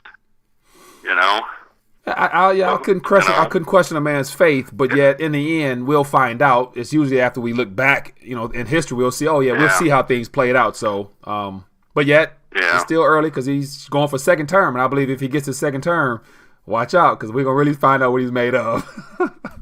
Oh no, I didn't. You know what? Yeah, since you brought that up, I didn't even think about that. You're 100% right. He can pull a 180 real quick. Exactly. So, hey, I appreciate the call, though. We'll have George touch on our first call and just listen in online. Thank you. All right, you two take care, bud. All right, be good. Thanks. All right, Mr. George, you remember that first question? Yeah, he just has some equity in his residence. Mm-hmm. And wondering if he should just kind of what he should do as far as a game plan if he wants to get involved with some cash flow rental properties. Mm-hmm. So I think what I would do is, especially if he's got a 30-year fixed rate on his residence, I don't see any reason to pay that off. I think that your home is potentially a liability. It's not really making you any money. If it's in a linear market, which Cleveland is, I wouldn't suggest running for the hills like I would if you own that house in Los Angeles. It would be a completely different mindset. But I would take that money and just buy one. Don't try to go nuts. And the neat thing about Cleveland is because it is a linear market, you can probably find a rental property in there in a really good neighborhood that's got fantastic school district with a 1% RV ratio. And so if your viewers aren't familiar with that terminology, that just means that you're getting 1% a month in rent per your cost basis. So if you pay $100,000 for the rental property and you're getting $1,000 a month in rent, that is a 1% RV ratio. That's kind of the magic number. Obviously, you'd like it to be more than that. But if you can find that and then kind of do maybe a 50% LTV, 60% LTV, something that's extremely conservative, so you're going to have plenty of positive cash flow. And again, you got to go into a good neighborhood. You can't go into the ghetto just because you're getting a 2% RV ratio and think that you're going to do well. That's a recipe for disaster. But again, the neat thing about his situation is he's actually in a market where the RV ratios are pretty good. So he wouldn't have to go to an alternate, a different city to find a good rental property. He can do it right in his own backyard. Yeah. So we have another call. Hello, caller. What's your name? Where you calling from? Hey, how you doing? This is Alex. I'm calling from New York. Alex from New York. How you doing, my friend? What's on your mind tonight? I'm good. You know, I love the show, man. I call. Thank you, sir. I do got a question for you guys. How does the average guy turn tables once the recession hits and becomes one of those who are able to make something better for himself during that time of recession? Because we all know, you know, on one end is somebody getting richer, the other is getting extracted from them. How do we, as the average Joe, the average working guy, become one of those people who benefit from the recession itself and are not looking under and just overwhelmed by it? Great question there. George, you hear that? Kind of. The audio wasn't too good there. So what he's saying is, how does the average Joe, someone that knows things are changing, knowing a recession is coming, depression is coming, how does a person through that maintain himself and probably come out a little bit better on the other end? So I think it goes back to what we were saying with the gentleman from Vancouver, Washington. Yeah. And that you just start with the basics, which is that 30-year mortgage fixed rate, and then have some precious metals. And then going to your point, really just work on yourself. I think you and I are a great example of that. I mean, I just started YouTube maybe 4 or 5 months ago, something like that. And but to be fair, I mean, I obsessed over. Some people say they have a passion. That is, macro for me was not or is not a passion. It's a total obsession. I mean, anytime you see me when I'm outside of my apartment, if I'm at the gym tonight on the treadmill, I've got the ear pods in and I'm listening to the macro voices. It's a real vision, or I'm listening to an interview with Jeff Snyder or Luke Groman, something like that. I'm just absorbing I'm on a plane. It doesn't matter where I am. I'm just constantly absorbing. I've been doing that since 2012. So for me, I had this, I guess, knowledge base, if you want to call it that. And I just started the YouTube channel, and it did well. And now the really cool thing is I'm able to interview people like the guys that I listen to on Macro Voices. The other day I interviewed Brent Johnson, who it was an honor. It really was for me to interview someone like that. And we'll have the full interview out this Saturday morning. But it's just really neat. My point is that now with the internet, with YouTube being the second largest search engine, with the scale of Google, with Facebook, and I know that these companies have their problems. I'm not saying they're saints, but there is so much opportunity out there for you to take whatever skill you have and leverage that to help other people, and to potentially bring in some income that would buffer any type of downturn if we have a really bad recession. I mean, let's take the one caller as an example. I think the gentleman said he was in air conditioning or he was in HVAC. Yeah. Yeah. Okay. So one of the YouTube channels I watch frequently just to get tips on what I can do better, they had a case study of a guy who has just completely blown up on YouTube. I mean, you know, he got 100,000 subscribers in a month. I mean, he's just going nuts. And he's just an eye doctor. And what he does is he just does videos on how you can diagnose a problem that you have with your eyes and tips on how to get buy better glasses or contact lenses or LASIK surgery. And he's adding all of this value, and he's just blown up on YouTube. But see, this gentleman, he's an HVAC tech. He could do the exact same thing.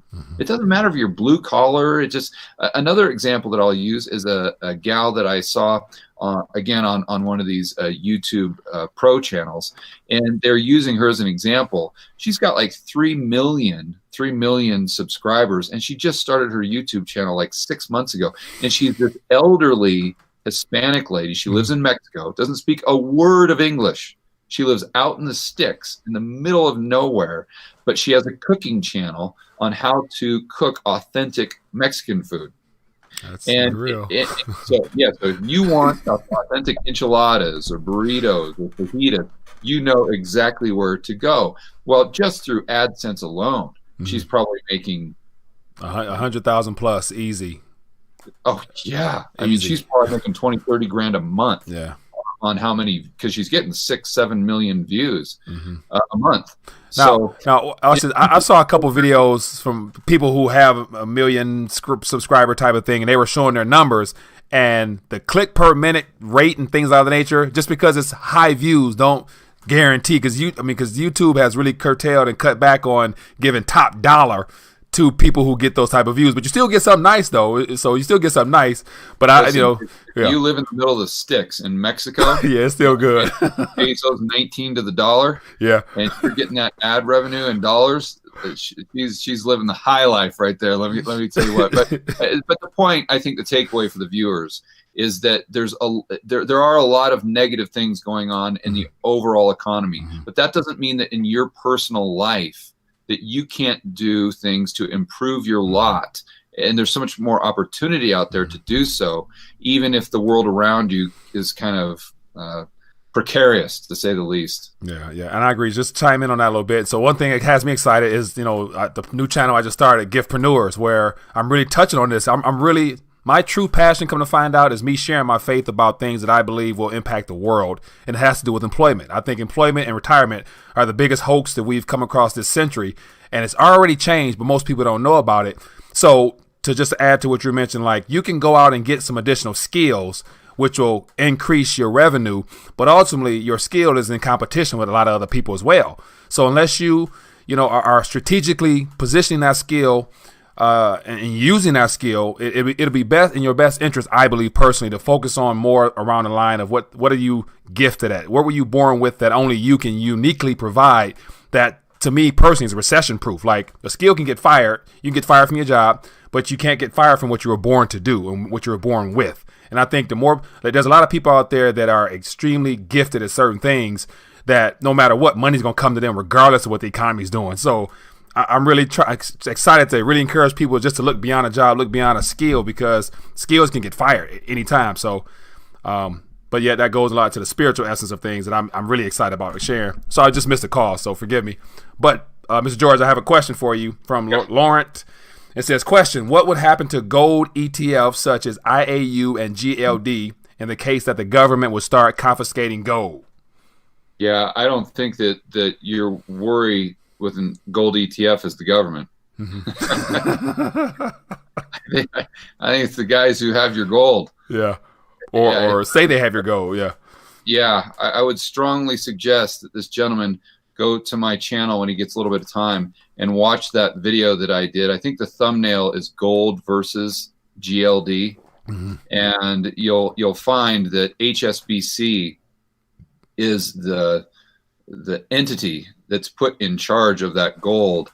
And when you do a deep dive on that, I would be surprised if you want to continue down that path. And I'm assuming that you're asking that question because that's the only opportunity you may have to invest in gold, be it maybe in a 401k or an IRA or something like that. But no, I would really shy away. If you're going to try to buy paper gold and you want to go long, I would suggest looking at the miners instead of an ETF, because then you actually own equity. You own there's not all these parties involved that you have to rely on to make sure that you're actually getting what you think you're purchasing. Yeah.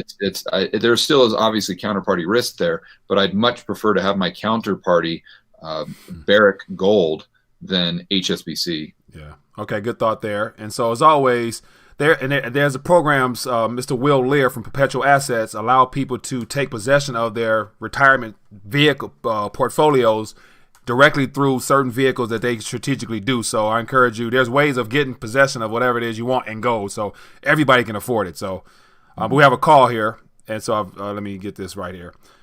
And so we'll go a couple more minutes, George, and we'll dial back. Hello, caller. What's your name and where you calling from? Hey, how you doing? My name is Nadia, and I'm calling from Houston, Texas. Nadia from Houston, Texas. How you doing this evening? What's your thoughts or questions, or what do you got for us? First, I really enjoy your content. Love the channels. Thank you, sir. Thank you, ma'am. But the question that I have for both of you gentlemen, I'm definitely concerned about the recession and doing my best to, I guess, quote unquote, protect myself, make myself recession-proof. I'm just wondering what investments make the most sense to focus on. Are something like index funds a smart option to invest in during the recession? I don't know if you gentlemen have heard of the people within the FIRE movement, those who are trying to, do everything they can to retire early, and they tend to focus a lot on things like index funds to do so. Now that we are heading towards a recession, do you think index funds make sense? Great question, and we'll answer that off air. Appreciate you calling in. All right, Mr. George, share your thoughts on that one. I got a thought. Go ahead, share your thoughts on that. Well, when she's talking about an index fund, I would assume that she's kind of referring to the S&P or something that tracks that. I could be wrong there, of course, but assuming that she's talking about that, I don't like that, not necessarily because of the index fund itself, although I have problems with the way ETFs are structured. That's a whole other topic. But it's just the underlying assets. My first rule of investing is you've got to buy things when they're cheap and sell them when they're expensive.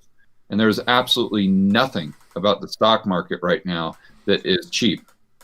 So you're buying at all-time highs. I mean, just look, it's the same thing that we learn when we're in first grade, and you learn investing, and your mom tells you, well, you buy low and sell high. That's it. Okay, so you got to buy low and sell high. Nothing low about the S&P. So that would be my biggest concern, especially if you're thinking, okay, what should I invest in that's like recession proof?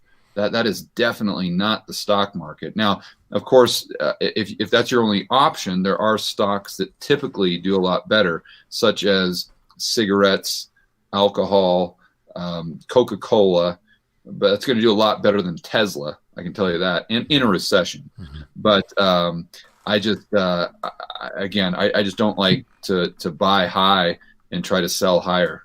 Yeah, and my thing is, unless you actually know what you're doing and you're skilled, whether it be in investing of that magnitude or whatever it is you're doing, anywhere you go, there's going to be risk. And so make sure you're 100% confident and comfortable. You know what you're doing. Just don't be following, as you say, the financial freedom movement. Because, I mean, I question all that financial freedom stuff, because if you're basing your financial freedom based upon a currency that is going to be, at the end of the day, the dollar is going to have its day of reckoning, you're not going to be as free as you think you are. So strategize, know exactly what you're going to do. Don't follow the herd. Do what works best for you. And my thing is, unless you know what you're doing, don't go out here chasing profits and chasing gains that will, in hopes of getting rich through this. Don't look to profit through this. Look to preserve your wealth. And the safest and easiest way is just to stick to what is has been proven historically, which I would imagine is, George, you would agree, is metals. Metals is the anchor of everything. Formulate your strategy according to what you know what you're doing. If you don't, sit on the sideline and just get heavy, as I like to say. So, George, we're going to do one more call, and then I'm going to let you go because I know it's late. Okay. And so, let me see. I missed that call. So, one more call, and then we'll let Mr. George Gammon go. So, we'll take this call. This person's been trying to call it for a couple times. Okay. So, last question for the evening. Hello. What's your name? Where are you calling from? Hi, this is Kevin from Seattle. Kevin from Seattle. What's on your mind tonight, my friend? Thanks for calling in. No problem. Hey, I'm a big fan of both of yours. George, I've been obsessed with your videos since you came out. I really appreciate all your hard work every day, and you and your staff. Thank you for watching. My question is mainly for George, or both of you, actually, any of you. Are you guys familiar with uranium as far as an investment, and if you have any thoughts on uranium investment? All right, we'll answer that question off air. Is that all you have for tonight?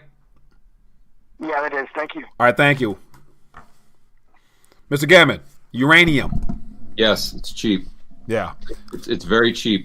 And so there's good reason that it's cheap. But if you look at the long term, especially with the green movement, and I I'm not saying that's good or bad, but if that's the direction the world's going, at the end of the day, the greenest realistic technology out there for energy is actually nuclear. Mm-hmm. So, especially too with if we go to electric vehicles, I won't go down a rabbit hole too much, but if we go that path, that is more bullish for uranium. It's super cheap, but let me be clear.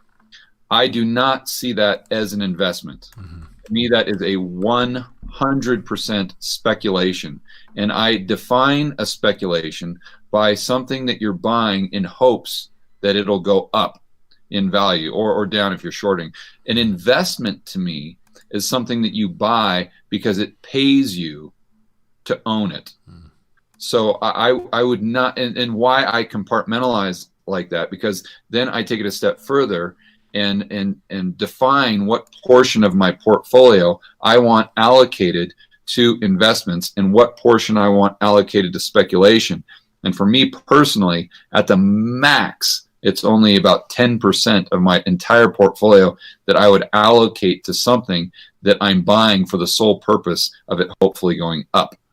Yeah, good point. So as you're talking, I got uranium on the screen, and it's interesting. So I personally don't follow it myself. I don't know much about it. I remember I had Mr. Rick Rule on a while back, and he was extremely excited. And so he's a different type of investor. So he has some information that most people don't. So he's really, really, really bullish on uranium. So according to him, but I would point out that Rick himself would define his strategy as speculation. Mm-hmm. Yeah, I don't think so. Doug Casey, speculators. I don't think they'd define that as investment. Yeah, I agree. All right, so with that being the case, it's been about 48 minutes, George. I want to respect the rest of your night and let you do you. So everybody's been great. I got a couple more questions there. So we'll, Mr. George, have to have you on another time and get some more thoughts and questions. People seem to have a lot of good information or a lot of things to get off to pick your brain with. So I appreciate you taking time to join us here on RTD Live Talk. Any last thoughts, for those that may not know who you are? I want to point it back your way so they'll, get in tune with everything you got going on. Sure. If you want to find me, you can just go to my YouTube channel. It's just my name, which is George, typical spelling, last name Gammon, Gammon, or I'm on Twitter, but I've just got much more content on YouTube. So that's where I'd start. All right. So everybody's been great hanging out today. I appreciate Mr. Gammon joining us. And so with that being the case, we're going to dial back. If you enjoyed this, feel free to share this video so more people can come across this information. This is, what I consider to be real news outside of the fake stuff that we get from mainstream. And then also, if you guys have any questions or whatnot, definitely all the resources you need are below. And look forward to bringing more RTD Live news, talks, and everything else in between. Be blessed, be safe, and I'll see you guys later. RTD Live Talk. Late night talk show. We are live. I wanted to check in tonight and see what's going on out in your world, and then touch on an interesting topic from Jerome Powell's presentation today on the fact that they're committed to QE until infinity. So I want to find out what's going on. As always, let me know where you're watching from. Would love to welcome you to the community. And I got a couple articles I want to touch on. But tonight I want to find out what's on your mind tonight. What are you keeping an eye on? What's some news stories that might not be getting much attention in the media? And we'll touch on that tonight. And so as always, just let me know and we can get this thing going. So tonight I want to try something a little bit different, have a shorter live stream, but yet try to get to more phone calls and find out what's happening out in the streets. So that being the case, I'm going to actually open up the phone lines, put that out right now, and we can get into it. And so, see a couple people plugging in. Welcome to this live stream. Let me see. We got Spirit King. We got what's that? Feet of the X. If I'm not pronouncing that incorrectly. Good vibes. How you doing, my friend? From California. A. Ron B says, "What's up, Mike from Ohio? How you doing?" Keston, Babar, Seattle. Hey, we got Luke from Buffering in Ohio. Okay. Evening, Linden. Okay, so I'm already dialing in back, Mike. No, just tonight. I figure because the goal is to try to formulate a actual ideal schedule I can stick to. So I'm going to try to dial back on the hour length of time, chop it up into 30 minutes, give or take, and give you guys a chance to just share what's on your mind, and we'll move through an article or two. But as of the last day or so, just been really diving into a lot of interesting subject matter in regards to how all this is being orchestrated and how we're being fed one big lie, as always. And so watching Jerome Powell give his press summary, and I'm thinking as I'm watching the press summary, it's all virtual, and so there's 20 or so reporters within that little Zoom virtual meeting, and of course all the the questions are scripted, but nobody seemed to ask the question. With all this accommodative policy, with all this QE, looks like 80 billion a month in mortgage-backed security, and another 30 billion, I think, and or 80 billion in treasuries, and 30 or 40 billion in mortgage-backed securities. No one there seemed to ask the question, Sir Jerome Powell, with all of this accommodative policy that you're providing for the economy, as you mentioned, to stay healthy, what about people who save? What about people who actually still have a job, go to work, and like to set funds aside and hopefully put it somewhere where it can grow? And I'm thinking that's nobody seemed to ask that question because A, you can't do that, but B, everybody in the back of their mind is like, man, what about the currency I'm being paid in? And that's something I'll want to think about. So actually, I pulled up something I thought was interesting. So I'm going to thumb through the article a little bit and then share with you what is currently the national savings, the interest rate on savings. And I'm thinking we're already negative. Like the Federal Reserve doesn't have to really go outright negative for the federal funds rate, the rate in between banks, because right now when it comes to you and I parking funds in commercial banks, we're already negative. And I'm going to elaborate on that more. Natural Mama, how you doing? We got Dexter Dave. Okay, so Rethinking a Dollar says, what are your thoughts on food shortages and the grand solar minimum affecting the markets? Ice Age Farmer and Adapt 2030 keep speaking of it. How do you think will affect so when it comes to the grand solar minimum, apart from having watched a couple of videos, never dive into it, no doubt it's probably a real event that we should be aware of, but it's one of those things where it's one of many. And so the gentleman that you referred to, they more than likely study that in detail, and so they can actually probably historically give you more information than I could, of course. But yet you have that being a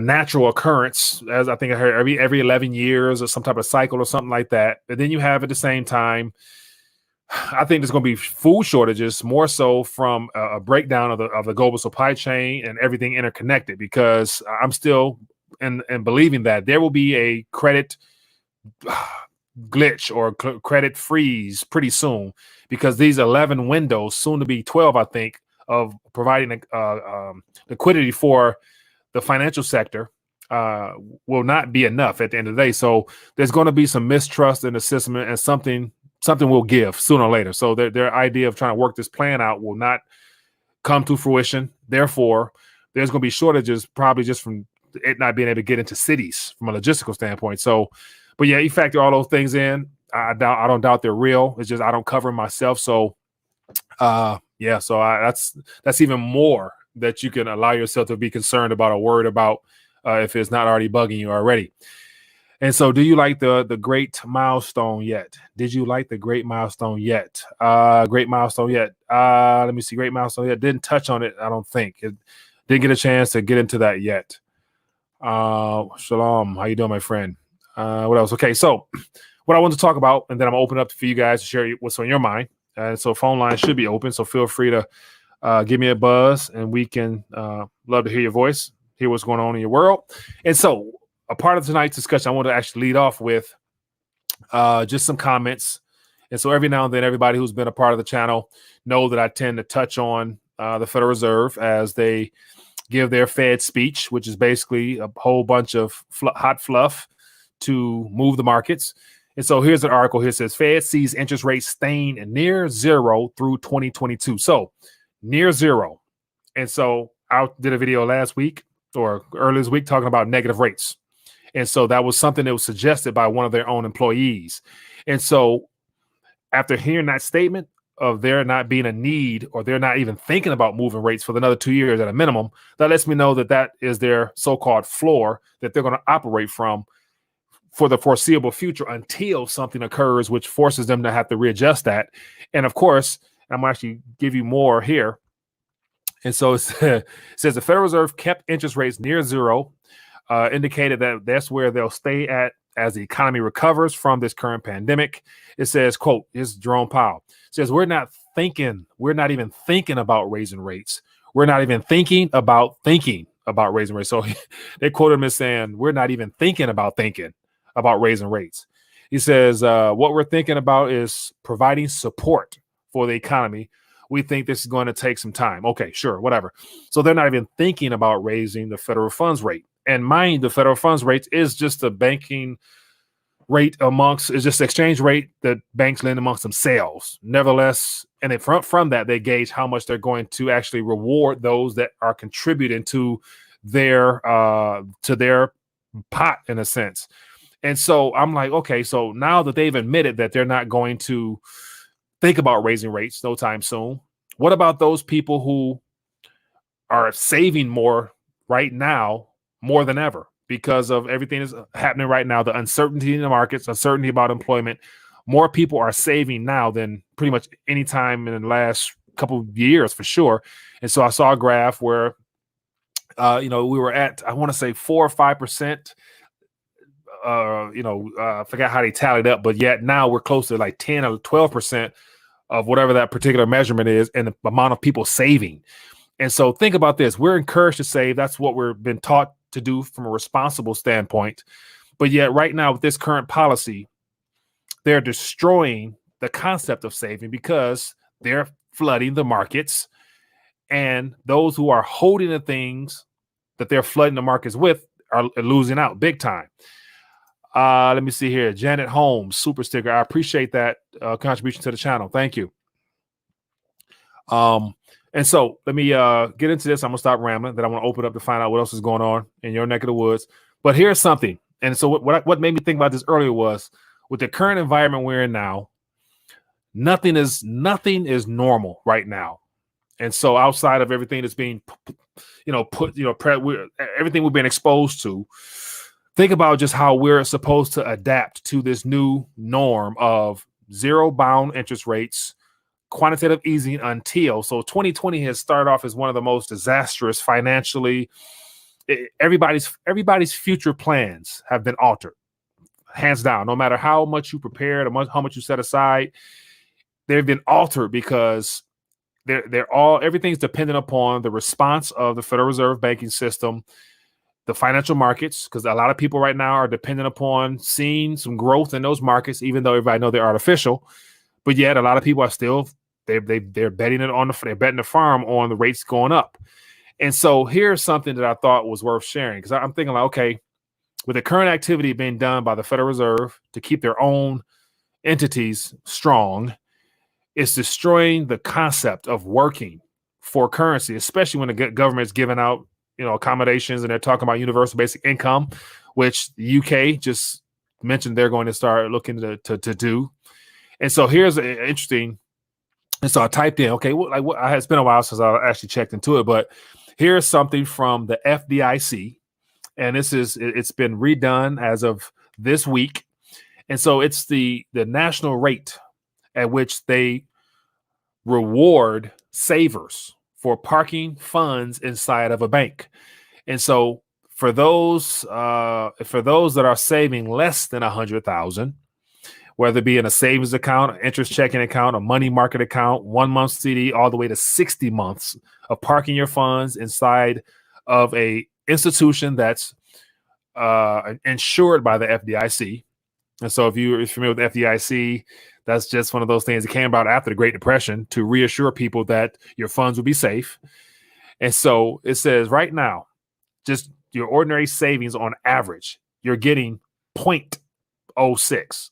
0.06. So not even 1% for parking your funds inside the bank.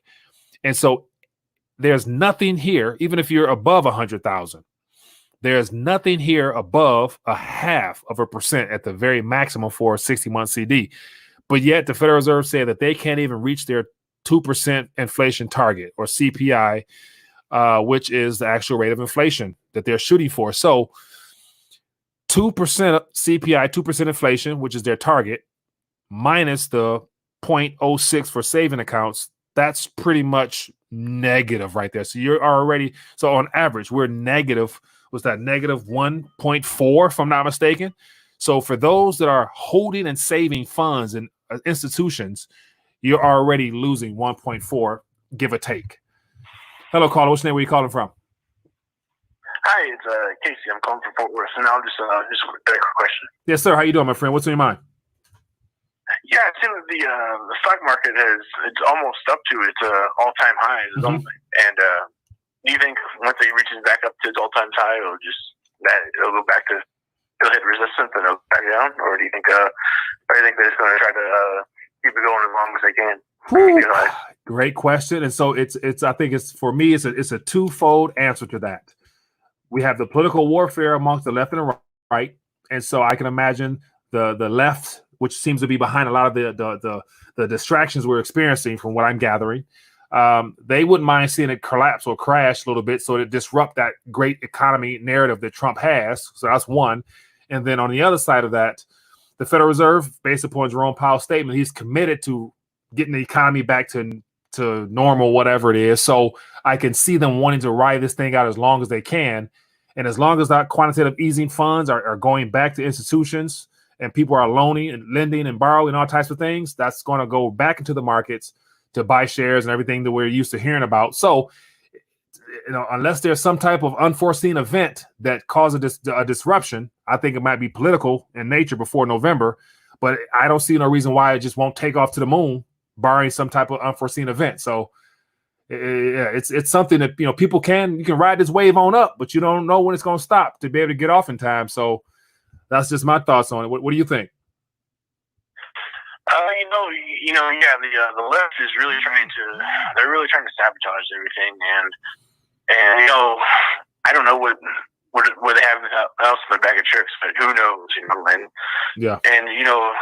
would think that Trump, they throw the coronavirus and they throw these riots at him. I would imagine he's had enough of this, and I want to see him arrest some people for doing this. But at the same time, I also watched the debt. It went up from like 22 billion in March to 25 trillion, a little over 25 trillion today. So that quantitative easing is getting out of control. And I like I said, I imagine the left is going all in, because I think with the 2016 elections, Wisconsin and Minnesota, they turned red for the first time since Reagan. Yeah. And I think they're safe to be red again. And what they did in Minnesota, how they just completely trashed it, and they showed no. I think even Minnesota has a chance of flipping red, because it's been starting to lean that way. It's still a blue state, but the tides are starting to change, and I definitely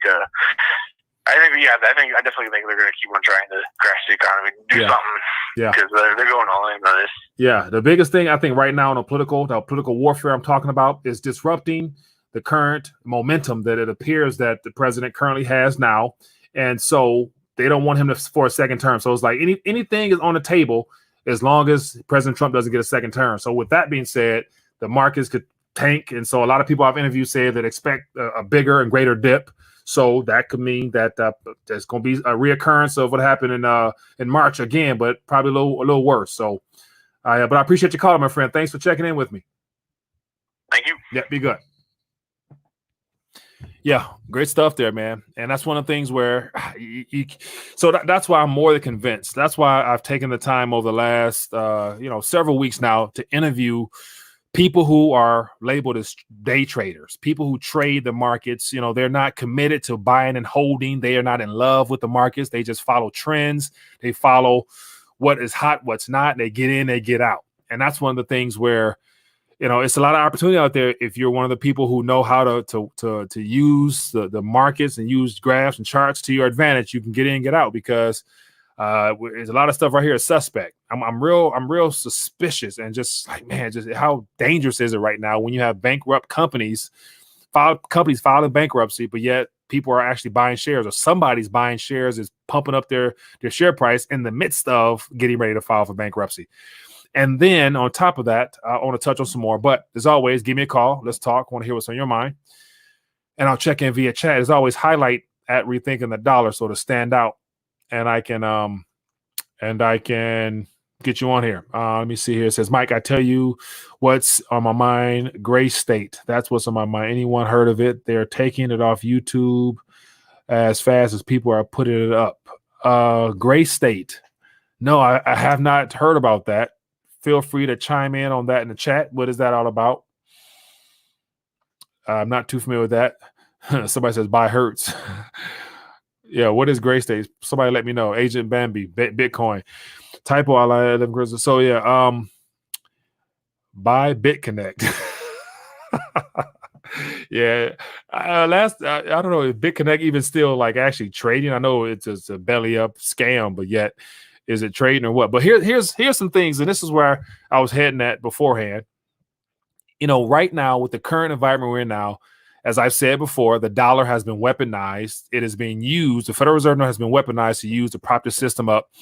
And so there's an article out there that came out. I'm sure everybody saw it by now because pretty much all the commentators were talking about it. I didn't even bother to really mention it, whatever. But it's talking about there's a mainstream piece talking about the dollar and how we've lost or we've abused our exorbitant privileges of having the reserve status. And from that means that the world's forced to move on from the Federal Reserve note, aka the dollar.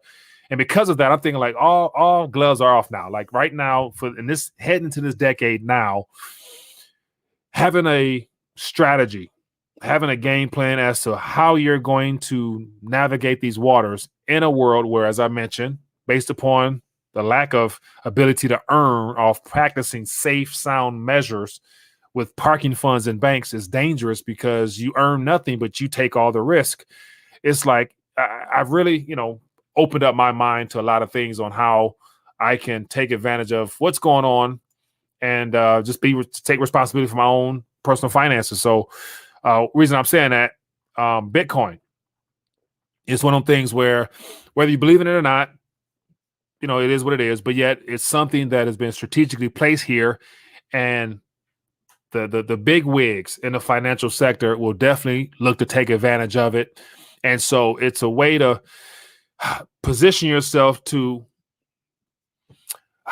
reap some of the rewards that was promised, that's being utilized by the financial system in of itself to not to lose everything. So of course, metals is the anchor of everything, but yet on top of that, there's a lot of interesting companies that are going digital in nature, issuing shares, i.e. tokens or coins directly to the public.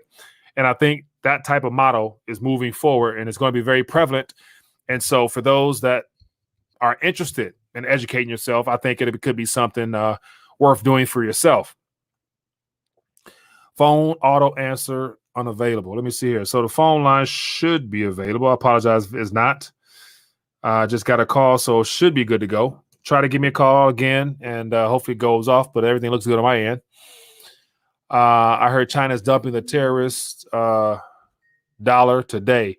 Johnny Depp, I haven't heard about them dumping $1 today or tomorrow, but they're definitely de-dollarizing. Hello, caller. What's your name? Where you calling from? Hey, it's Typo from Massachusetts. How you doing? I'm doing good, Typo. How you doing? What's on your mind tonight? I have to tell you, this is a great group. Love the chat. Love the discussion. Thank you. Oh, yeah. Hey, heading out in a couple of days to go across country on a drive, and I want to know where Patriots, what towns Patriots want me to peg as a stopover to look at them. Interesting. That's good. So you're going from what? You're going out to California, just driving to Midwest, or how far is your travels taking you?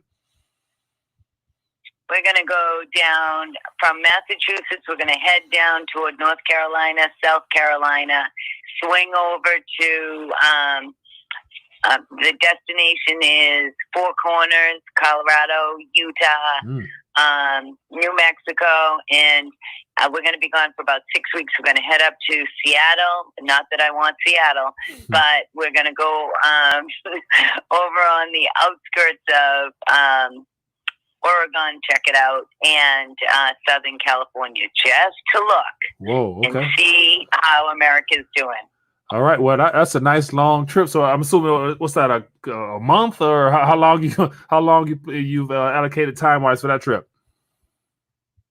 We have a max of 6 weeks, and so it's just going to be a drive by. Few days here, few days this. Check it out, and I really don't know what to anticipate. I am very aware of these movements and what's going on, but I have no idea what it's going to be like to go across these states. So it's maybe we'll give it up and go home. Who knows? Well, it sounds like a hell of an adventure, and so definitely have fun, enjoy, take a lot of pictures, and check in with us from time to time. Definitely love to hear what you see out there. So in the chat, if anybody have any recommendations or whatnot, feel free to put it in the chat, and have fun and be safe out there.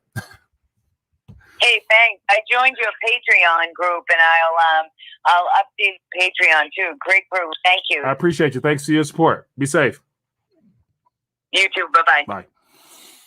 Wow, interesting trip. Interesting trip there. Sounds like a nice long drive. Natural Mom says, how do we get to stop focusing on red versus blue team and focus on what's going on monetarily? How do we get to stop focusing on red and blue team and focus on what's going on monetarily? I don't know. Not quite sure. You talk about within a group or just, the public in general, because as I mentioned a couple of days ago, I don't see any type of shift from current focus of what we're being fed from the mainstream media because of the emotions involved right now. Most people are just emotionally concerned with the whole racial distraction that's been given to us again and again, to where they're not concerned with the financial. So not until probably the Federal Reserve completely bankrupts everybody by just basically stealing the purchasing power continuously to where there's nothing to buy, i.e. extreme inflation, borderline hyperinflation, where people actually look this way to talk about currency. So yeah, good thing there. It says the Bible says about the black horse, a day's wage for a day's work, but hurt not the oil and the wine, the rich people food. Okay, some good stuff there from the scriptures. What verse is that? So back what I was saying, as always, give me a call. It'll be a couple more minutes and we're going to dial back, but I want to hear from you. So feel free to call in. The more, the merrier. So I was hinting at what led me to really want to talk about this tonight was just the very concept of, working to provide for yourself in a time where there's no real concern with what we're using to store our energies, store our talents into, as well as save for the future. All that has been officially thrown down the tube with the recent activities over the last, approaching a year now, September to be the year of QE being started, all in hopes of keeping this system going, and there's no way of saving it. So it really reassures me more of the need to begin really thinking outside the box and really finding more ways of doing things that can better prepare for this financial calamity that we're experiencing right now. Because the more I think about it, based upon all the emergency measures being thrown out there, is trying to prolong this thing is only going to make it only going to make it hurt that much worse. And the pain is inevitable, man. Like the pain only gets worse by the QE, by the month, by the week. and you factor in the federal government has a $399 billion deficit just in the month of May. Hello, caller. What's your name? Where you calling from? Hey, Mike, it's low blood pressure, Corpus Christi. How you doing today? Doing good. Corpus Christi. What's on your mind, my friend? I just wanted to tell you, I keep watching, I don't watch television, but every time I watch YouTube or whatever, I always see these commercials saying, we're all in it together. We're all together. Yeah. What are we together? What the hell are we all together with? I don't understand. What are we all in it together? I don't understand that. Yeah, good question. And so, speaking of that, one thing I heard today that caught my attention several times a day on the radio, as well as maybe even in commercials, or whatever, is that contact tracing. So that's still something that they're pushing. So here in Michigan, they're saying, for the benefit of your family and friends, if somebody from the health office or from the such and such call you, pick up. It's your responsibility to pick up so that you can know who you've been in contact with so that we can prevent the spread. I'm thinking like, it was several times throughout the day. So between being in this together and them telling me to pick up my phone to find out who I've been in contact with, like this is just, that's what they're preaching, man. It's ridiculous, Mike. You know what? We're all gonna be in the poorhouse together. That's what they're getting us ready for. They could say, okay, everybody's money now is worthless, but we're all in it together, so don't worry. Yeah, and it's so just I watched I saw an article by Peter Schiff talking about how Americans should start getting ready for an adjustment in the quality of our living standards in this country as a result of what's going on.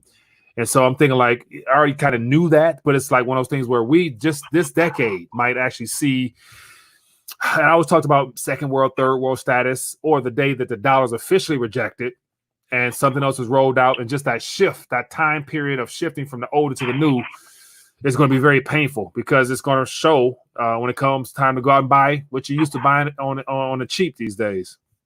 Mm-hmm. The only thing good I see, people saying, when everything gets destroyed, the only good thing I see is that I believe that regulation is going to be lax. Because, I look at with my grandmother in Mexico. Mm-hmm.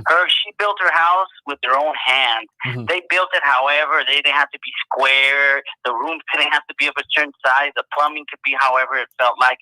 I think they're going to not have any tax dollars. And I think that now, you're going to be able to live like in the old days when you have your own house.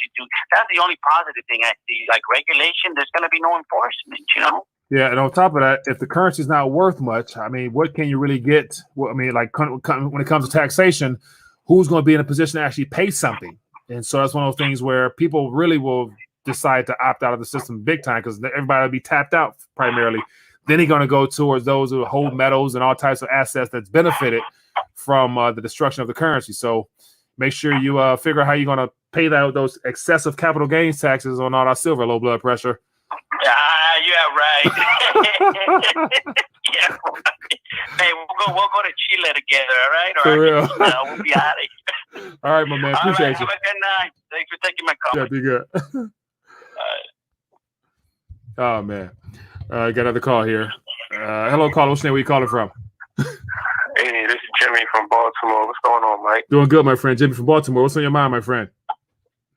So, I listen to your show a lot, and I agree with it. Mm-hmm. I agree with the timeline. However, I was listening to something else tonight, and it made me start wondering, right? Like, what if, just to be optimistic, what if this actually doesn't happen as soon as some of us think that it'll happen? What if it takes 5 years? What if it takes another 10 years? I think that when something that came to my mind is like, what if maybe I should really worry when both of my next door neighbors become millionaires? You know what I mean? When I start seeing, because I personally feel like the same thing happened before, right? 2008, 2009, and they carried it 10 years. So yeah, we know that the bomb is going to go boom, but what if they make us bleed a little bit longer? What if they make us wane a little bit longer? You know what I mean? Like, that's what they're good at doing anyway. Yeah. What's your thoughts on that? So basically like a slow death in a sense. Like, the end is coming, but yet they draw this thing out, which I don't think that's impossible. I think that could be likely because if the goal is to prop up the economy, they're doing it through the financial institutions. So basically, they're bailing out everything and just walking. That's going to make the markets look good. It's going to keep that illusionary net worth effect in place. Housing market, people's houses will go up still more than likely. All those overinflated assets might go up, making people feel, wealthier. So that's a part of what I'm sure what you're describing. But then again, because this is a global event, I'd imagine there's some things that they can't control. And at some point when something happened in the EU or who knows what, it always trickles back to the Federal Reserve System having to prop them up as well, to where something's going to give. So that's where the time frame, nobody really knows, but I think they want to draw this thing out so that they don't lose control like within a short time frame. So I don't doubt that at all. Yeah, let's milk the whole herd. You know what I mean? Like, let's get them, because a lot of people were affected by what just transpired. Mm-hmm. They were affected before it happened, but some of us are still holding on. So just something I thought about. Like, let's draw some more blood from them. Yeah, I mean, Trump 4 more years. Stock Dow Jones 42, 45,000, 60, 70. Hell, why not? Yeah. And so, I mean, that's the thing about that. Those type of numbers there mean that the companies and all of the 1%ers are that much richer, because your average Joe who get their automatic withdrawals from their employers into their accounts, like, I'm not sure. So a lot of people right now are not getting those 401k and 403b matches right now because businesses are easing off of their, meeting those matches on their employees. But yet, when it comes to the equities in the markets or whatnot, they're definitely the executives are getting paid big time. So even they want more. That's just the concept of greed. They want as much as they can. So as long as you got the reserve currency, why not milk it because once you lose that privilege, it's a wrap anyway. So it could be a long drawn out process of where the rich get richer and the poor get poor. And preparing us for the one world currency that'll rule the world. Yeah, exactly. So, hey man, appreciate your calling as always. Good to hear your voice, my friend. All right, have a good one. Yeah, be good. Yeah, that's where it's heading, man. So when it comes to the upside down nature of this current financial market, I expect higher highs, but then when the lows come, the lows will come. And all that will be reflected and show up very wonderfully, nominally, in the price of undervalued assets. Hello, caller. What's your name? Where you calling from? Hey, Mike. How you doing? This is Steven from Milwaukee. How are you today? I'm doing good, Steven. What's on your mind, my friend? Well, I'm just going to drop a couple of things. First of all, I want to talk about the census. Mm-hmm. The census is clearly significant during this time. They want to number the people, people know where the people are. I think it has a lot to do with contact tracing. Mm-hmm. It has a lot to do with just knowing where people are. Yeah. The next thing is I heard Dr. Fauci say that.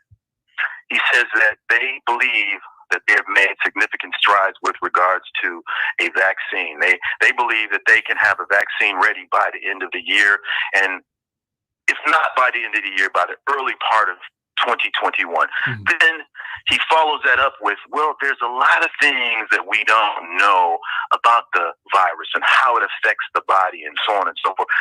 It just contradicts the idea or notion that you could produce a vaccine, which normally vaccines take years. Yeah. Okay. Yeah. And then there's trials and so on and so forth. But you feel confident about a vaccine, yet you don't understand how this invisible enemy even affects the body. So how could you even have a vaccine ready to go? Right. Okay. Now that's that one little piece. I want to talk about real quick. I want to talk about these protests. Mm-hmm. These are two things I see coming out of this protest. One is an excuse for a global second wave, okay? Because there was no social distancing, people have been in close proximity and so on and so forth, which to me is going to lead to a form of, I think the second wave is going to be really strict. It's going to be real strict, okay? It's all about what they feel we are willing to tolerate. Mm-hmm. And I also also believe that it's going to lead to a form of martial law, which leads to restriction in gun control, gun laws. The second piece of this big thing, this big push to defund the police departments, is I see coming. Possibly in the future, we could possibly see the UN stepping in once our finances collapse, stepping in saying, I'm sorry, U.S., you've lost control. Because remember, once the U.S. goes, everybody, I don't even think the rest of the world can wait for 4 or 5 years. I think this thing is going to be moving. And we're like the frog in the boiling pot. Yeah. That's all I wanted to say. Yeah. I'll listen to you, my brother. My man, I appreciate you calling in. You shared a lot of interesting thoughts there. I appreciate you. Just something that you want. Yes, sir. Thank you, sir. Bye. Interesting. Hello, caller. What's your name? Where you calling from? Thought I had somebody there. Yeah, a lot of good thoughts there. Man, so what was that? You said something that really got me thinking about so the encouragement of going out protesting and police, especially here in Detroit, police, decide not to, the governor or the mayor rather imposed a curfew, but then the police didn't enforce it, meaning that they tolerated people out in the streets for longer. So that right there is a great foundation for them to use to say, hey, numbers are picking up, and then, as you mentioned, allowing that to occur so that they can be more strict on that second, stay-at-home order lockdown. And then what they'll do, especially all the states that gave, all the Democratic states that gave, Trump a hard time and not want to reopen, such as i.e. Michigan, they're going to say, it's all your fault, Trump. You did not listen to Dr. Fauci. You did not, follow this World Health Organization recommendation. You opened up too early, so it's your fault. And then they're going to run our ads saying President Trump opened the economy too fast. He's the reason why that, they're going to throw out a fake number of possible deaths and stuff like that. So once again, trying to disrupt any type of momentum from his side in his presidential campaign, as well as further enslave humanity. Because, and with the defunding the police, that's a very good thing there, because if they step down or they don't feel like they're being supported or even needed by politicians because they're losing funds or whatnot, who the heck, they're not going to stand up to protect the damn cities. Therefore, National Guard, military, you name it, will be on the streets. Hello, caller. What's your name? Where you calling from? Hey, Mike, it's Pete in Colorado. Pete, how you doing, my friend? Oh, any better than I couldn't stand it. Crazy times we live in. Interesting times. Yeah, what's on your mind tonight? Well, I just, one thing to throw out there for you is I know you're a spiritual guy. Try to be. Yeah. And we all try to be. Yeah. But in these days and all these questions and how 2 + 2 = fish and nothing makes sense anymore. Yeah. I feel that too many of us we're distracted, we're blinded, and we don't make decisions based on values and principles. Okay. And if you lose your values and principles, then all of this becomes very confusing to you. Yeah. Yeah, I would agree. I would agree with that wholeheartedly. So imagine all the people that's been put in a very uncomfortable position right now due to a event that's caught us all by surprise as far as its health concern, and they're thrust out there. So I remember we talked about, the concept of how you earn a living, whether it be through employment, through entrepreneurship, or, just having your money work for you. So imagine all those people, 40 million plus, that don't have any particular stream of income coming in, how they could fall victim to compromising themselves because of the lack of funds. There's no lack of funds right now. Or 8 million people don't have to pay their mortgage. Nobody has to pay their student loan payments. Yeah. Everyone who lost their job gets $600 extra. Everybody got sent a check. Yeah. For now, but it stands to run a little dry by the end of next month, unless something is done. Which do you think the House and Senate will come together on another package? Do you believe that they are principled people? Oh, not at all. Are not you at all. aware that it's an election year? Say it again. Are you aware that it's an election year? Yeah, exactly. So that basically says it is coming. Yeah. And let me throw one more Yeah, go ahead. You know, Chairman Powell literally went on 60 Minutes and said, "Go big." Yeah. No, but I mean, to go back to my first point, though. Yeah. You know, principles, values. If you see the world through your side's political narrative, then you are blind, and you've abandoned your principles and values. Yeah, that's real. That's real talk there, man. That's very true. Yes. So I just follow my principles and values. You know, I didn't go invest in Hertz and open, you know, a Robinhood account. Yeah. I mean, God sakes, this is insanity. Yeah, man. That's where we at, Pete, and it's only going to get you know, worse, but more interesting and along the way, man. But don't you think that we need this? I think, like always, walking into it, it's not comfortable, but it's what's needed to shake things up, to hopefully keep a couple people thinking for themselves, so that we can transition into what's next. Because a lot of people need to be shooken up a little bit. Yes. Well, I agree with that, and you know, unfortunately, right now, I feel like outsider. You can't be cold and rational and logical. People are so emotional. They're so blinded by their political team. We're not going in the right direction because as a society, we have no core values and principles that unite us anymore. And to relearn the truth, we have to endure some real hardship and real losses for a prolonged period of time so that all this nonsense can be washed away. Yeah. But in the short term, yeah, Dell, 100,000, absolutely. We can print to the moon and back. You know, doesn't mean it'll buy anything. Right. Very true. Especially if the shelves are empty. Doesn't mean it'll buy anything, you know. Right. We have to produce goods and services. And in this environment, why would anyone be motivated to go work? There's just free money everywhere. Yeah. Whoo-wee. Yeah, man. Good points as always, Pete. I appreciate you, man. I appreciate you, Mike. You have great conversations. It's always fun. All right, my friend. Be good. Thanks. You as well. Goodbye.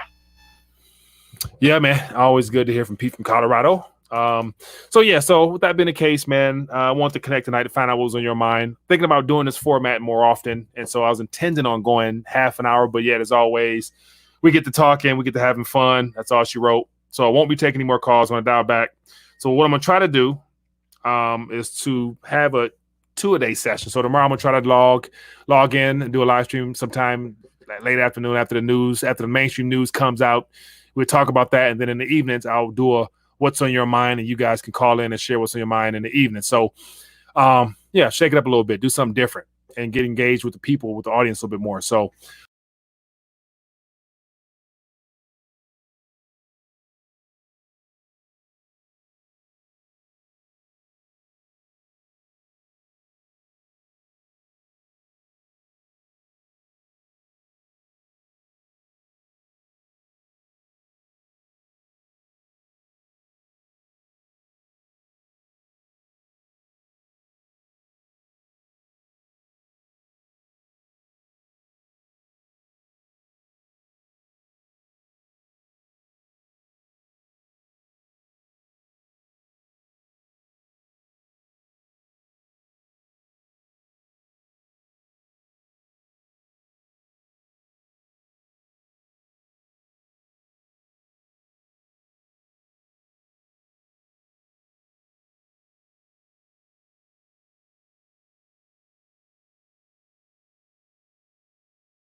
All right, we are live for another RTD Q&A. Excited to be back, and I want to apologize for the technical issues, but yet when you get dealing with computers and internet connections around the world, things happen.